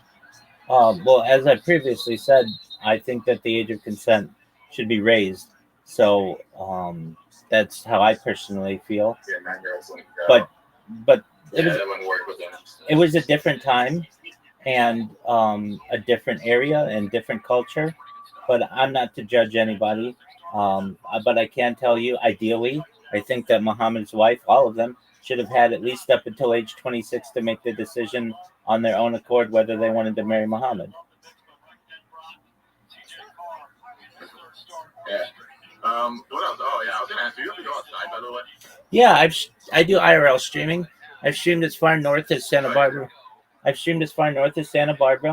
far south as San Diego, as far west as the Pacific Ocean, as far east as the mountains and desert. I've streamed in Beverly Hills. I've streamed in Los Angeles. I've streamed at Disneyland. Basically everywhere in Southern California, I have streamed. Yeah, I do go outside. I've been outside in the last 24 hours. There are things that I do to get as much vitamin D as I can. I don't say that I have to be on camera every second of every day. That's not my goal. I mean, I just 99.99% of my life is on camera. But if I ever want to just get a break, I can go outside and go in the garden or touch grass or go on a little walk or go to the mailbox or whatever I need to do. I keep the cameras going. Additionally, I always keep the cameras going to document world events. I keep a radio on in the background that is going 24 hours a day that document what's going on in world news. So essentially, you can go back to any minute of any day of my stream and know what was going on for the last 3.5 years, going back to the pandemic. That's a lot. Yeah. Do you ever do like collabs with other streamers? Yeah. Do you like collab and just like sleep over? I've had people come and visit me in Irvine. They've driven like as far as like 8 hours away from Northern California. Yeah. I also do interviews with people. And like, I mean, I did a collaboration within the last 12 hours or so with a kick streamer. His name is Guido. He's from Australia. Well, we did an interview with his chat. I've done podcasts with people. So if you consider those collaborations, absolutely. I also have my own podcast where I have influencers on and I ask them 73 questions in basic quick style, and you can find that on Spotify. It's a video podcast. It's just the Rabbi Rothschild podcast. So I do collaborations, and I'm open to doing other collaborations as well. I'm pretty well known within the influencer circle. Um, I'm the number one streamer all time in Aiden Ross's stream. I've done an interview with Aiden Ross. I am the number one streamer all time in Kai Sanat's Discord. Number one streamer all time in I Trust Speed's Discord. Number one streamer all time in Amaranth's Discord. Yeah, so I mean, I've made connections with these influencers, and it's just a matter of time until I go viral. And then when I do, we're gonna change the world, God willing. Wow, man, that's crazy. That's crazy. So you basically stream all these other people's discords at the same time. Okay. Yeah, absolutely. Right So now, your name's Rabbi Rothschild. Why is it Rothschild exactly? that's my last name. Is that just your name? Yeah. Oh, really? Like, do you know, like, the Rothschild family, like Jacob Rothschild and like, all those people? Well, yeah, he's dead. But it's a large family. There are 3,000 of us in the United States alone, about 10,000 of us in the world. So it's a somewhat. Are you related to them? Yeah, through DNA. Yeah, we're all related. Wow. Wow. I have a question for the rabbi. Go ahead. You have a question for him? Yes, sir. Have you ever did I'm definitely going to mispronounce this. I don't have the proper. Here, let me try and say it. Have you ever done? It's a metzitza b'peh? Yeah, I'm actually someone who feels that this is not a necessary element of modern Judaism. I am basically someone who's had a bris, been circumcised, but I'm an anti-circumcision rabbi, meaning I think that we don't need to genetically mutilate each other anymore. I have not done that. That is not a ceremony that I think should be continued in the modern age, but I am aware that it does happen in some sects within Judaism. Oh, so you're completely against circumcision? Yeah. You are circumcised yourself? Exactly, which takes a lot of courage to basically say, I want to end this barbaric practice. If anything within Judaism, it does have a ceremonial or covenant. It symbolizes a covenant with Hashem, with God. So I think what we should do is perform what we do on converts that have already had a circumcision, which is just a pinprick, just a drop of blood as a symbolic act, but that we should preserve the foreskin. Generally, there are a lot of nerve endings that get destroyed due to circumcision. I think it causes undue influence on the baby. And if a person wants to have their own circumcision, that's absolutely their own prerogative, but they should do it after the age of consent. And I'm someone who feels as if, just from simplistic terms, that sex could be better, that sex could be better, that our penises could be longer, and why are we cutting our dicks off? Yeah, no, I 100% agree with you. Dude, wait, here's another question. How many devices do you have in your room? Because, like, on the Rumble stream, the quality's just really bad. I'm not going to lie. Like, it's really hard to understand kind of what's going on. Yeah, I mean, I've got 33 different devices going right now. I'm live on more than 20 different YouTube streams. Rumble, frankly, is a secondary or tertiary platform of mine. My primary one is on YouTube.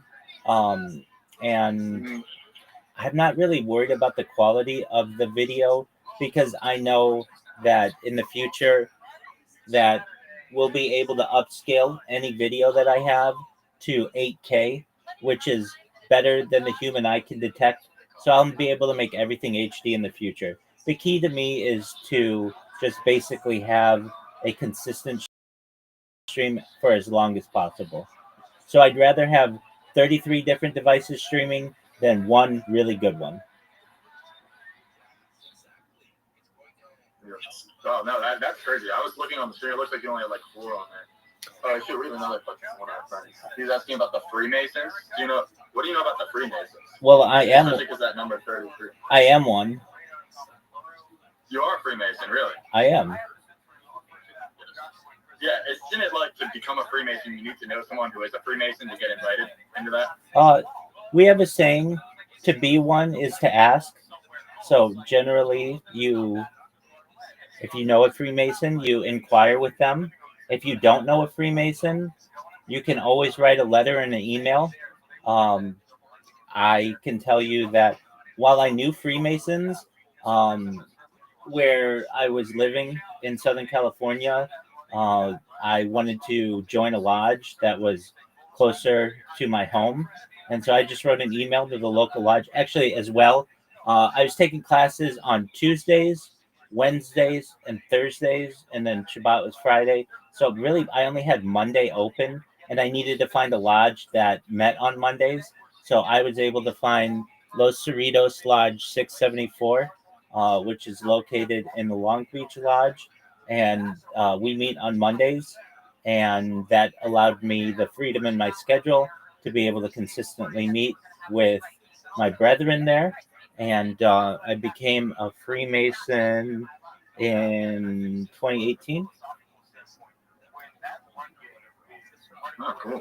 No, I was just inquiring of it because there's a branch near me. I just wondering how you Well, if you're curious, generally what you can do is inquire through email or letter and say that you have interest. What will likely happen is they will invite you to a dinner. Most lodges have a weekly or monthly dinner, depending on the size, location, and their particular organization.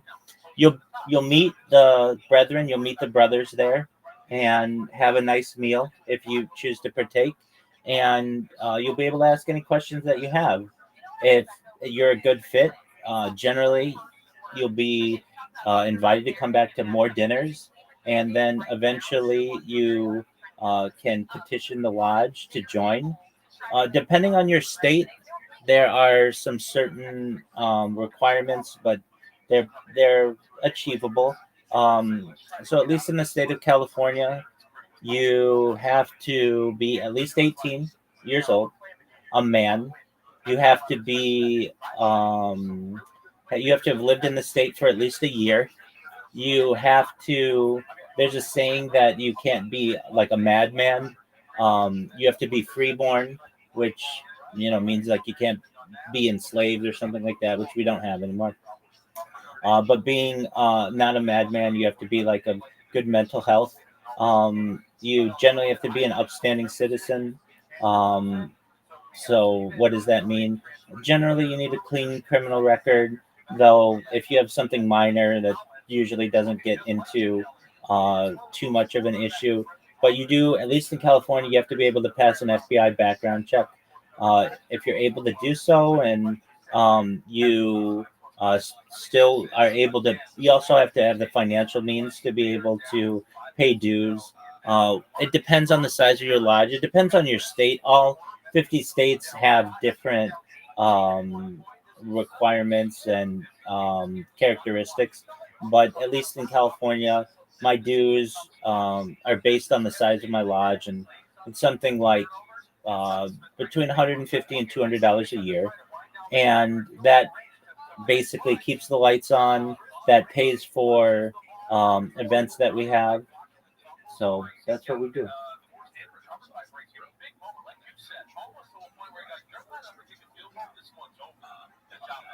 Check in with Texas Tech and Utah. Nicole, you think this might be the most important game all year in the Big 12? Yeah, if you're not excited for most of it, But they also know my babies, and they go, yeah, their parents, and everybody up there is either swinging, fucking divorced, fucking somebody else, or doing cum. There ain't no innocent ones over there, but they're throwing stones. But man, they're coming in. Let me ask you a question. You told me a story that was fucking hysterical. I didn't understand it. Because you're a funny fucking dude. Whatever's going on in your life right now, Ralphie, with your children, the people in the church, we love you. I know. We got your back. We want you to know one thing. Divorce ain't easy. There's two ways you can do this. You want to do this with shotguns and Jews, or you want to do this with, and that's the way you got to do it. You have a career, and you want peace of mind. You want peace of mind. Listen, man, sometimes people try. I'm thinking about this Rothschild. I didn't know. I don't know anything. guys, I don't know anything. I just found out that 2016. she's dating a new dude. When does this happen? How does this happen? The singer from No Doubt. Gwen Stefani. Yeah, she's dating a judge from fucking the show or something. He broke up with his wife and she broke up with her husband after 14 fucking years. And they had like a thing today, like, these two Shelton guys. Yeah. You know, listen, man, people in life sometimes don't think I pray every day that Larry stays in love with me. And I keep it together with her. I pray every day because I know how quick it can go. And the longer you're with a person, the harder it fucking is. And when you have children, it's even fucking harder. So hard. There's two ways to do a divorce. You can either A, go to war, or B, take a fucking few lumps in the head, which you're gonna take anyway. Okay, that's all You're gonna take anyway. I'm taking that my whole life. It ain't no big deal. Either 10 people gonna hold you down and put a big black dick in your ass, or you can just take a fucking white flag, get naked, put it on your back, turn around, loop your own asshole, and do what the fuck you gotta do, okay? You know what? A dick in the ass hurts both ways. But I tell you what, it hurts more if you clench it up. She didn't do anything wrong. She didn't do nothing wrong. And you know what? She did help me in my career. You know, the truth is, when I got Last Comic Standing, okay, Jay Moore, dickhead, called me on Thursday. Go, hey, I need you for an audition. I was in Hawaii working at the Laugh Factory, and he said, come back. I need you here on Saturday. And I looked online, the cheapest ticket for round trip, because I still had to finish in Hawaii. There's nobody on that fucking island who could have done it, right? And so I had to come back, and the ticket was like $1,100, you know, and that was 2 months rent, man. That's real fucking shit. Like for a maybe, for a big fucking maybe, and I rolled the dice, and I couldn't afford it. Lana had a credit card that her mama gave her for insurance, and she put it all on there. And that's what launched my whole career. So does she get half? Yes, motherfucker, she gets half. Okay? She should get more than half. She's going to be drawing a salary from my place. She's going to be getting out of money like regular white people because we're Jews, you got to respect. All right?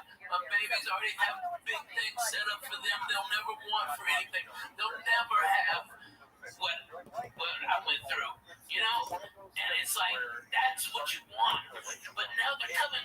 It's just so irritating. It's like, you know, they're just dumb. These motherfuckers, you know? The internet is a good thing or a bad thing. Yeah, right? The internet is a good thing or a bad thing.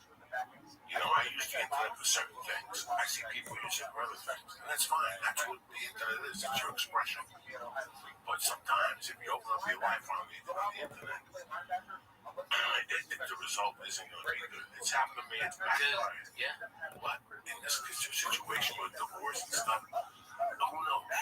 You know, and nothing's happened yet. Keep doing what you're doing. Yeah. Try to put the pieces together. Trying. Be a father. Listen, the divorce in my life had to be tougher than prison sentence. I lost a child in the divorce. I lost dignity in the divorce. And to this day, I have animosity. I know that I'm like Michael Douglas in Stick Whistle when he just snapped on the 405. Walking tall, standing tall, when he started shooting people. Yeah. Last straw. When I saw that movie really scared me. Why?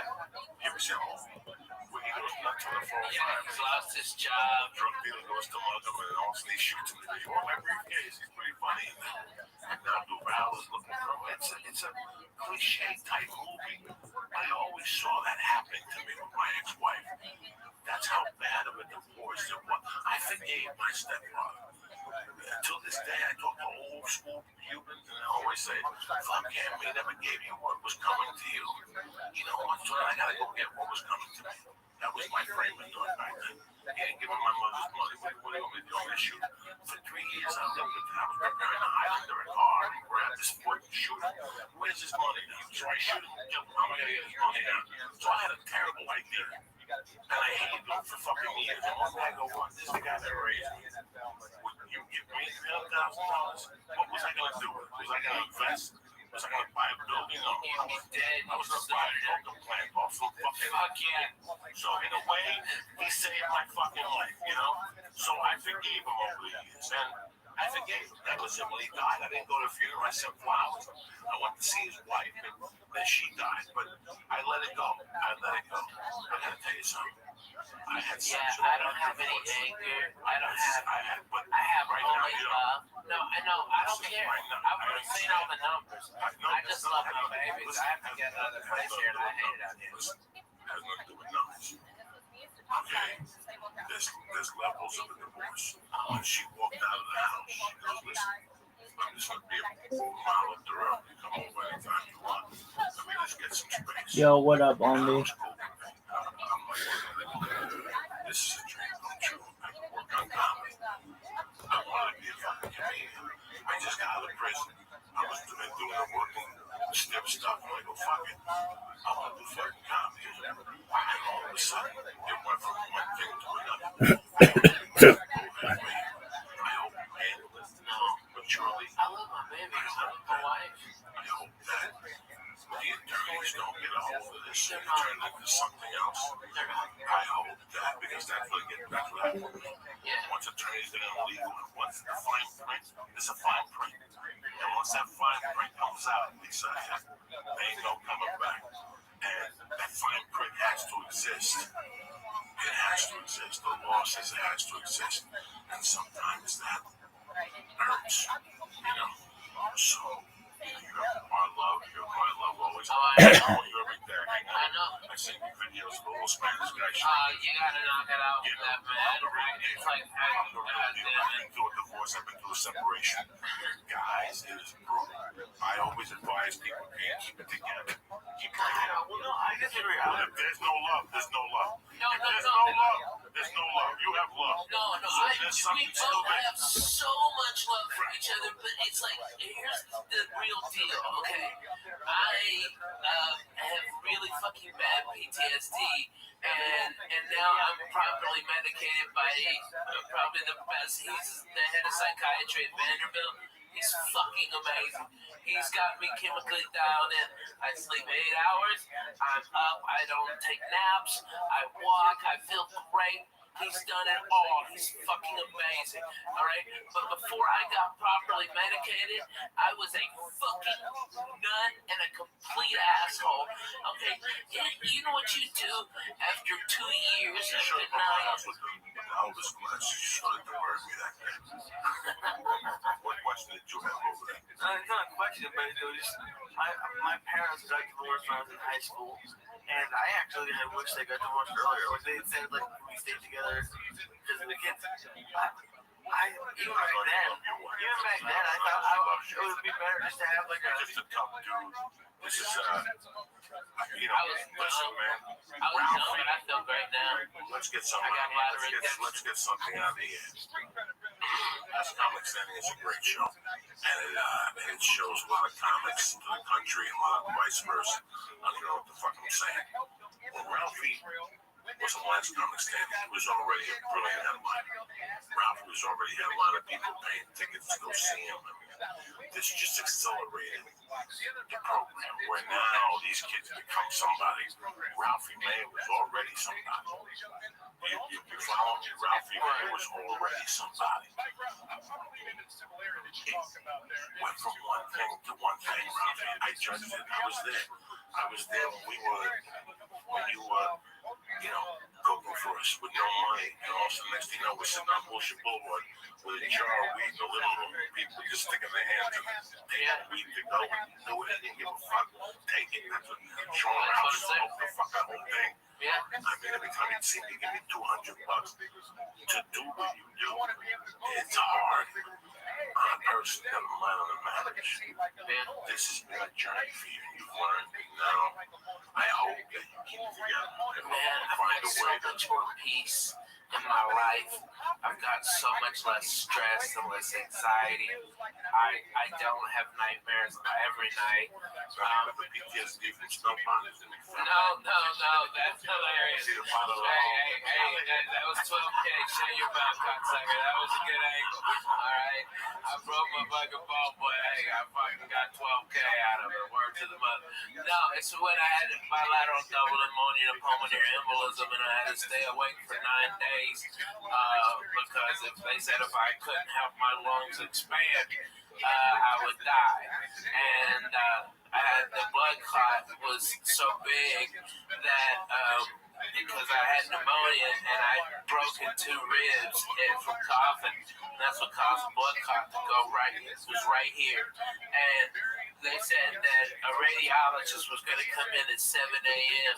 and enter this vein and go into that and find it right there by the lung.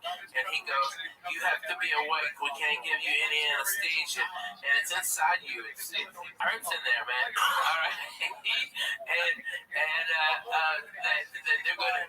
You got a 5% chance of living. Okay,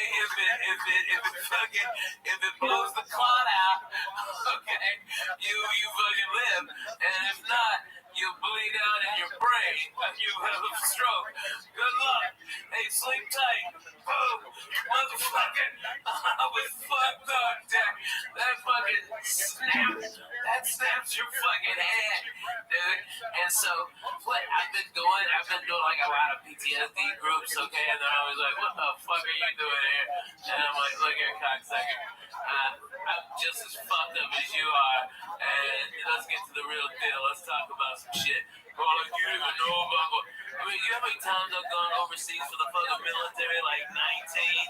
I'm in a 44 forward operating bases in multiple war zones. Okay, by the way, Afghanistan this time of year is fucking beautiful. All the Taliban's turbans, change colors, lieutenants, it's like those dirty motherfuckers. They're like reds and yellows. It's beautiful. Okay, but I've been there, and then they start getting real, dude. And man, when those guys get real, it gets real.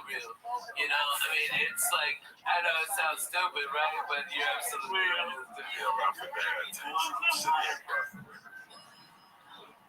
We'll end this podcast in a couple minutes, but I gotta tell you something. I'm 52, man. I've had a great life. I laugh. I love being upset. I live to laugh, people. I know sometimes I come across as a prick. I love giggling. I love laughing. I have a lot of regrets in my life. I did a lot of fucked up things. I was talking about my godfather before. One of the biggest regrets I have that we didn't have the money to do nothing. What a mistake that was.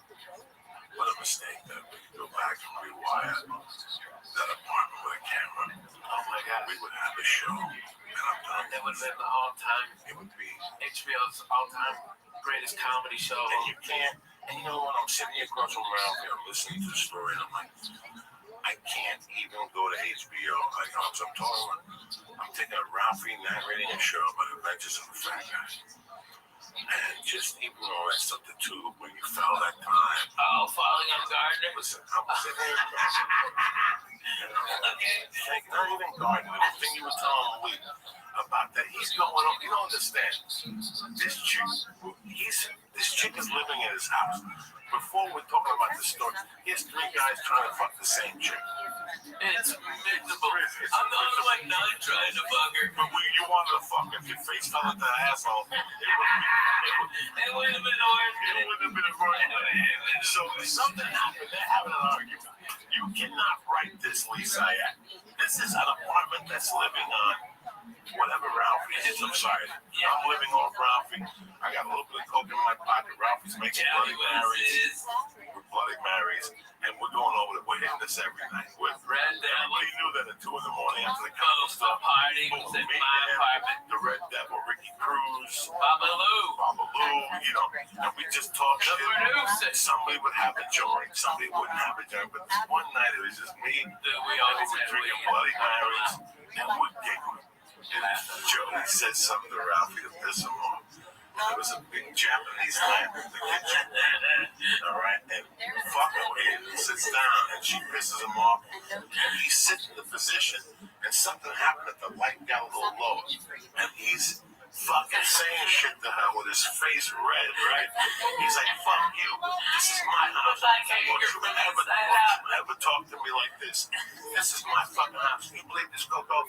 She's my guest, and she's talking to me like this. This is my vodka or something. And he, in the middle of his rage, he's like, ah, and he stops because the light bulb is burning his head. It burned my hair. You can't write that. You cannot write that. That's Inspector Guzzo type shit.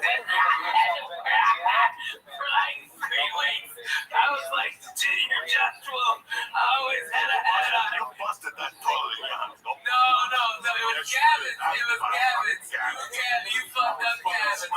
Stop. You also shit in Gavin's shower and then puts it down with your toe, motherfucker.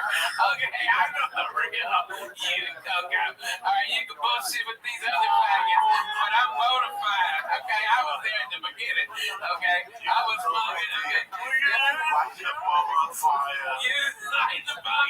People's pussy in an apartment building had a fucking camera. Oh my God. We would be multi-millionaires. I tell the story tonight. We're ashamed of that. And she was giving these people, drug dealers wanting to fuck shame. So I left her downstairs in Gavin's apartment. The Armenian. She's dancing. And she's dancing, telling the ESPN story. And I come back at 5 minutes. One guy. Horrible impressions. Oh my God. Horrible impressions. Oh my God. Every time they get rid of garbage. She's all scoped out. I'm still gone. And this Disney bitch like breaks out into like, you have no idea, Leo. Like, hey, shut up, bitch. Damn, take the titties out. Yeah, that's what she told her. Do you remember that? You fucking told her. Go, yeah, whatever, bitch. Take them titties out. I always love her. I still talk to her when I go to Vegas. Is she in Vegas now? That's awesome. She is so cool. She opens everybody. She got a little gig. She's a she's making a fucking She's 45. She dances at a gay. She looks like she's like 26. She dances at a fucking lesbian bar.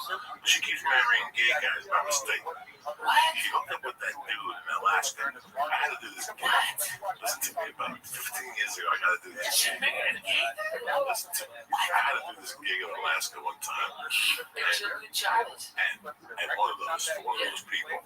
And I canceled. I got like this stupid TV show or something for NBC. And I had to cancel. And she went there and met a dance like a male dancer. She put this name on her little pussy. And then they moved back to LA and they were in love. He was like unemployed, but he always came up with a little bit of money. And she was dating him for like 2 years. They were in love. And then one day, she wanted his email. She saw an email from old dudes that he would go to their house in the afternoon and put like a bikini and make them dance for old dudes and shit. They would get like $50 and do meth. So she threw him out and shit. She was heartbroken because she always makes fucked up choices. I've told this story before. This is hilarious. Somebody tells me this is the name of the guy that she's got on her pussy. This guy is a go-go dancer for old dudes. And he's smoking meth. So she throws him. Holy shit. She throws him out. I hear about this about a month later. No.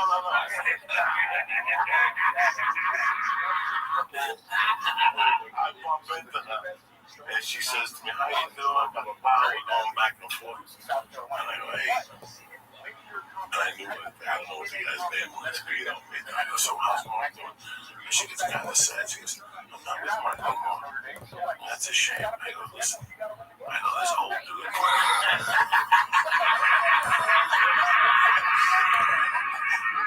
You know what, Shava, you gotta give it up to her. She is a queen of a ball buster. She will give it, but she will fucking take it. I tell you what, she takes it better than a lot of fucking bona fide grown men. She's always that bullshit. She's fucking funny. She came up at the college, so she came up. When nobody. Her mother's a biker. Her mother's Gemma. Did you know that her mother's like Gemma? She was telling me stories, showing me pictures one time now. Her mother's like Gemma. And she's an half-hagger. She's a Arabian. She's like Jesus. reading. I tell you, if you look at her, you think that she has plastic surgery, and you're like, but you realize it's just natural. She glows. Her and April Mason used to do the fucking thing. This is the whole thing. They go and do these dirty shows all over the place. When they start doing our Forces show, they got a my face, but before Twitter and MySpace, they got a MySpace page together, and they would do all these dirty rooms. They got penthouse, but they had some more of the things. They were really trying. And every time you see one, you see the other. And one day I see Shay, like, what's going on? Where's your buddy? She really don't talk about it. So in the back of my mind, I'm like, wow, it's two girls. They want for the same guy.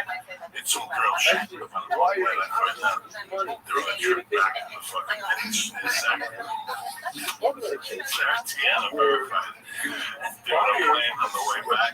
The plane says having engine trouble. They're going to die. The plane's going to go down. All of a sudden, we're going to release the mask. They released the mask. Only one came down. He shaved his mask. Fucking amazing. Took it out the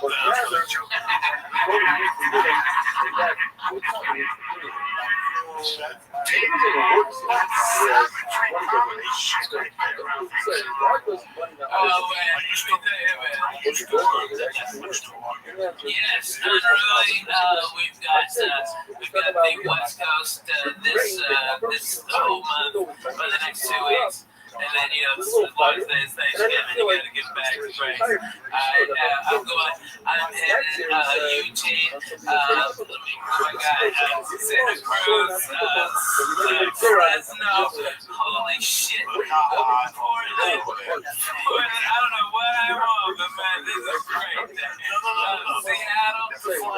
Oh, he is fucking in Sumo like Jesus Christ. Look at you.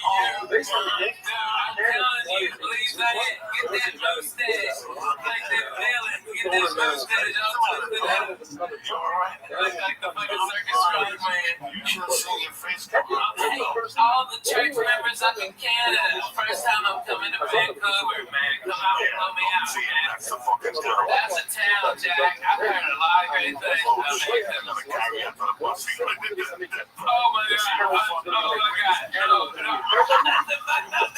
I had to go dig it up. Those cocksuckers. The cops searched me.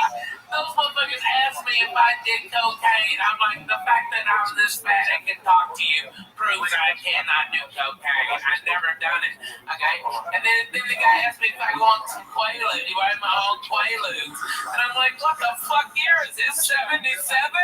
Yeah, I'm like, yeah. Can I buy Quaaludes from you? Well, give me 20 fucking grams of Triceratops horn. You dumb fuck. There's nothing there. You know what the official quote was? The one I gave him? Because I was fucked up. You know what I was fucked up on? Cold medicine. I had a sinus infection because I had just come from a goddamn Disney cruise with my kids. Okay, we flew to the fucking, we were in the Bahamas and I was on that fucking pool, that boat of germs. Okay, and then I flew to Denver, so I went from 82 to 12. Okay, fuck me. Alright, and I had all this shit in my head, and it was horrible. So I started off with like all the Dayquil stuffs, okay? Like fucking just like Dayquil, Theraflu Day, okay? Like every Mucinex day, every day shit they had. And I dried it up a little bit. I wouldn't have buggers coming out of my head. Okay? Alright, this is the real deal, okay?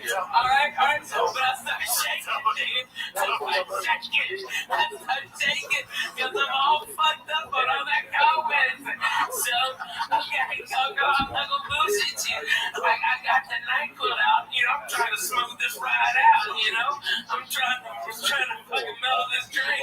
And then I just take a big old swallow of fucking NyQuil, right? It wasn't weed.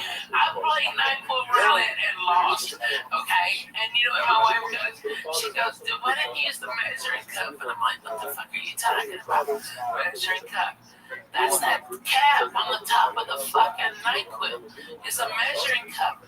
I've never fucking used that in my goddamn life. I had no idea.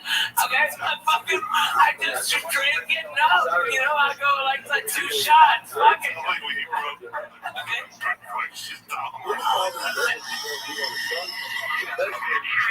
Hey, that's your fault. That's good. That's fucking drug. Alright? Okay. That was you, girl. Motherfucker. You know that. Okay, you're a dick. And I was the only one. You fucked up some shit. I'm getting out of there. Okay, so you sucking dick. And by the way, we went to that jack in the box right behind his house. We were smelling all that fucking jalapeno poppers. Bullshit. Fuck you. I pull over. I couldn't stop laughing. So what happened? Okay, alright.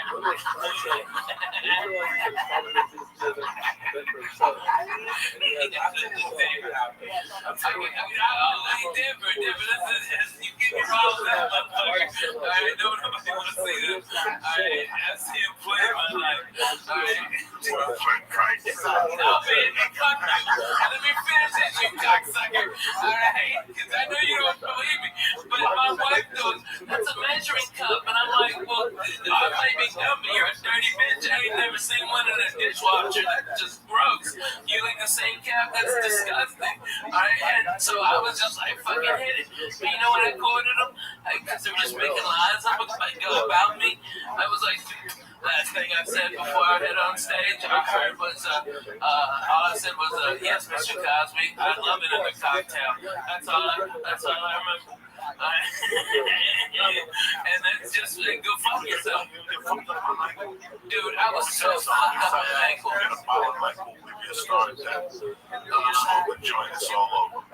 Dude, in 92, I played the hip-hop comedy stop. Steve Harvey's and Sean McDonald's, all black, and comedy club at a hotel. Okay, and I was sitting back there with these crazy ass, like, I met this guy that goes, yeah, my name's Willie D. Alright, and he's Willie D from the Ghetto Boys, okay? And then this little ass midget walks over Bushwick Bill, okay? And he's a gangster, okay? I mean, Bushwick Bill was no bullshit. He had knives on him and shit. That little motherfucker cut your balls off, and that was eye level to him.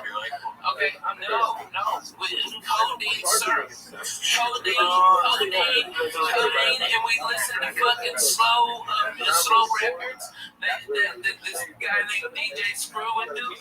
But we drink that with 7-Up, okay, or Mountain Dew. Boom, they do a Mountain Dew, so we pass out, so they drink that syrup. Alright, and we was fucked up. Dude,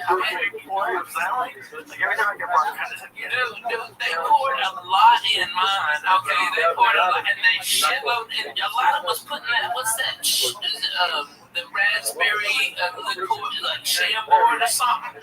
They pour Chambord in it too, so you'd have like grape soda with some Chambord and syrup. Okay, and all those fools were doing that. All of them. It was like I didn't even know what hit me. Okay, because it didn't taste. It tastes like good, and I was like, what? And they called me up on stage. And for whatever reason, it was the greatest set of the 4 years I've ever done comedy. And I was, I've been smoking weed in the back with this little crazy midget passing it because it was so funny to look. What up, Pimp? How are you? Good. I'm having a bit of takes the joint out of your hand, but it looks so much infinitely bigger in his hand than it ever did in yours. It's crazy. Like, what? Okay, it's amazing. But I came in and blew the place apart, got a standing ovation. Alright, but a comic came on stage who hated my fucking guts. That he was How's your day going? My day's going good. Excellent. Kicking ass, taking names. How'd you find out about me, son? My friend was calling. Okay, all right. So, and they found out from Rumble. Excellent. Well, what's good with you? Nothing much. Just joining the joint, pretty much. All right. Well, you're in the right spot. I am just chilling. We've got streams that you can watch in here. or just enjoying life, feel free to relax. If you have any questions or you need anything, let me know, okay? Yeah. Excellent.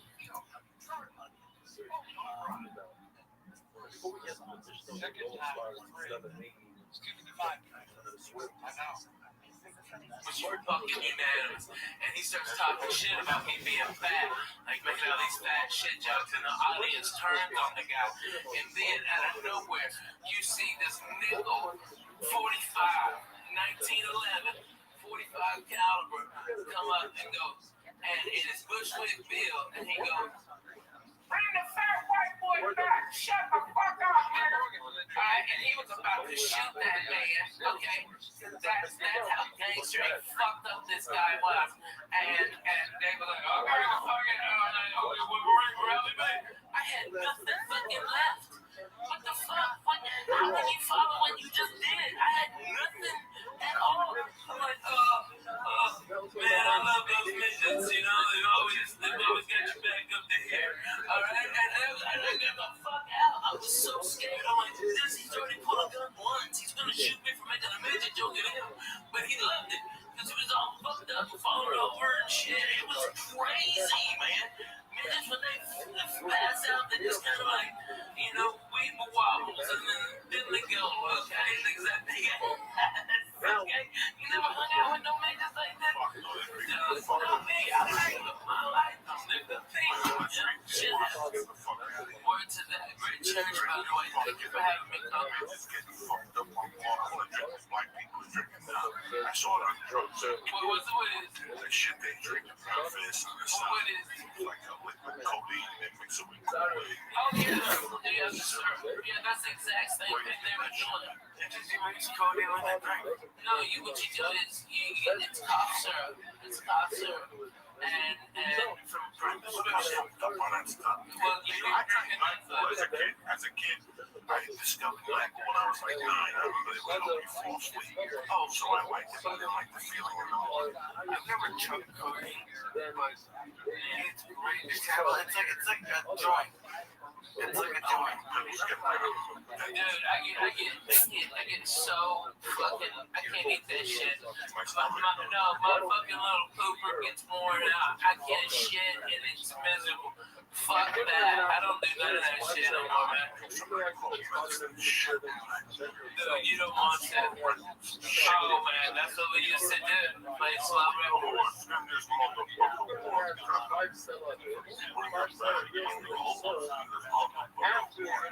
Hey, Lee, put this song on. Okay, this is a great song. Okay, alright.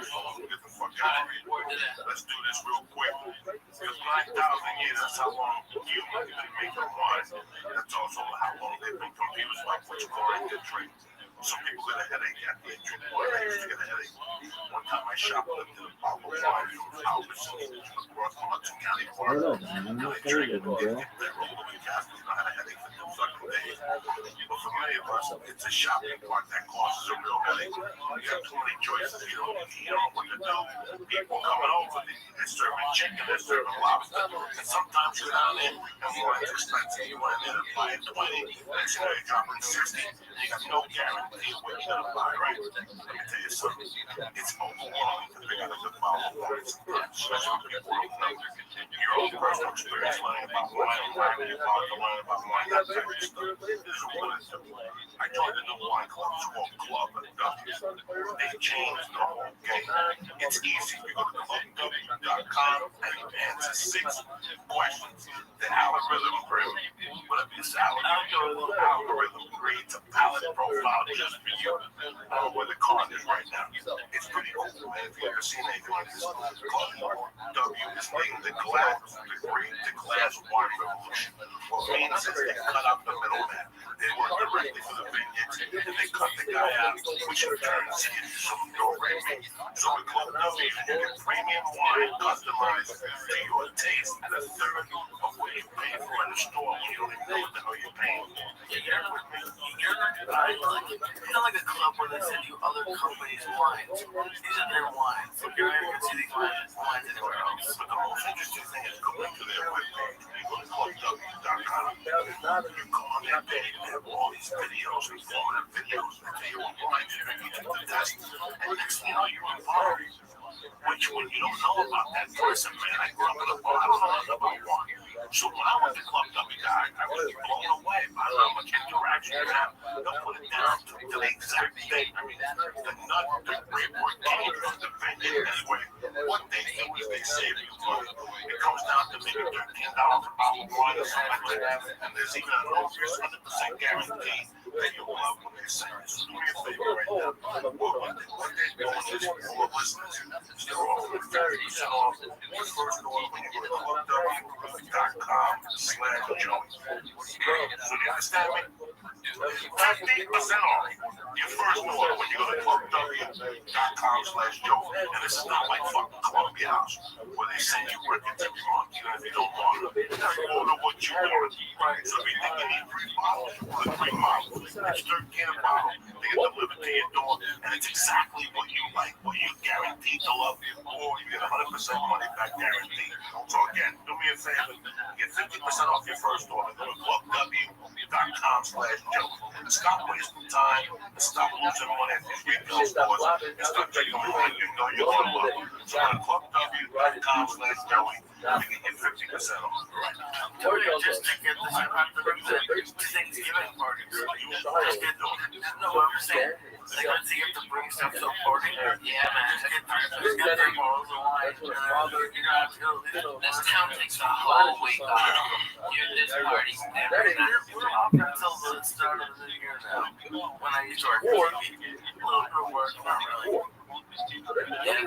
Until Thanksgiving, it's child. But then after that, they're out. Everybody's scanned. It's good to know.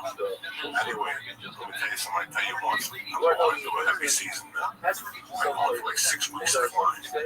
So, I got my on it. I always slam without. What fun I take? Get me the shroom, take them out. But there's like those planes are filthy.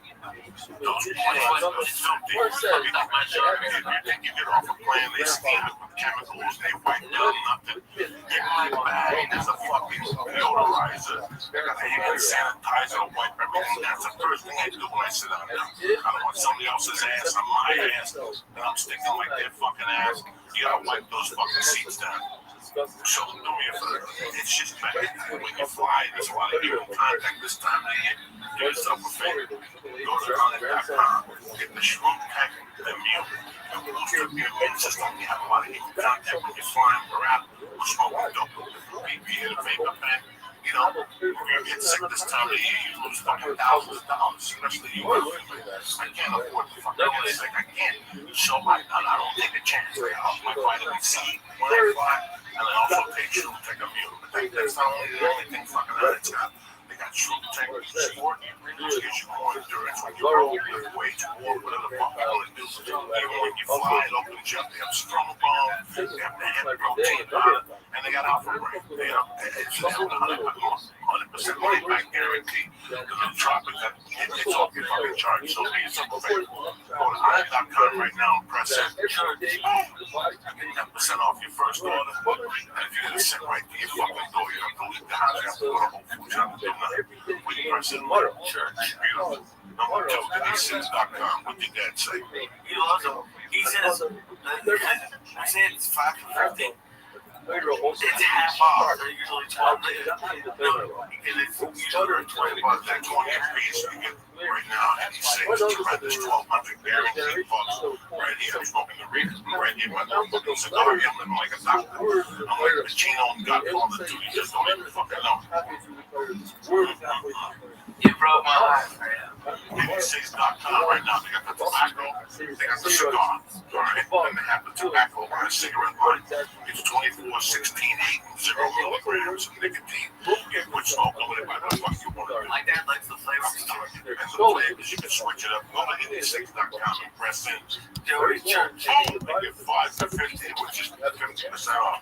Nailthewipe.com. It's a vapor king. If you want a vapor pen, you like smoke, you like doing this, you want to see the best. Go to nailthewipe.com right now. Go to Go. When you use Cooper 2 with the you get 20% off the premier vapor pen on the market. All the oils and wax smoking out there. And if you live in California, they are also makers of a lot of movies and rides. There you go. So let's do yourself a favor. Please support After Life. Please support the six. Please support them. And please go to Club W. It's the holiday season. It's beautiful. Save money. That's perfect for you. I'm here to save you guys money. I'm not trying to fucking sell you. Don't trip the holiday. Don't forget my main man is where you need it. I'm at the Friday night. Go to RalphieMay.com. Yes, for tickets. Go to RalphieMay.com. Go see if he's coming to your fucking neighborhood. I'll be there soon. Trust me, I miss this I fucking go everywhere. I'm in Portland Thursday through Sunday. I'm in New Jersey next week at the Stress Break. You're right, guys. Hey, I love that. Maybe those boys and rappers come out. I like those guys. Thank you for coming out. Hey, Church, you know what? Coco, you know, there's cameras and microphones here, but at the base of it, it's back 16, 17 years, 14, 40. Me and you, my little glass table sitting by the window, you know, crack a fucking joke.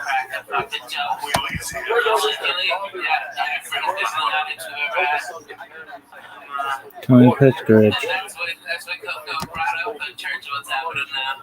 Maybe a deacon. Okay, you've been there. You've been right there with us this week. 13 years ago. Close it up. We thank you, Ralph. Coco, I love you. Friday night. Anything. I love you, concerts. Thank you, sir. Thank y'all for having me on. I really appreciate it if you stuck around. And I know I get long-winded. I'm enjoying what I laugh, so I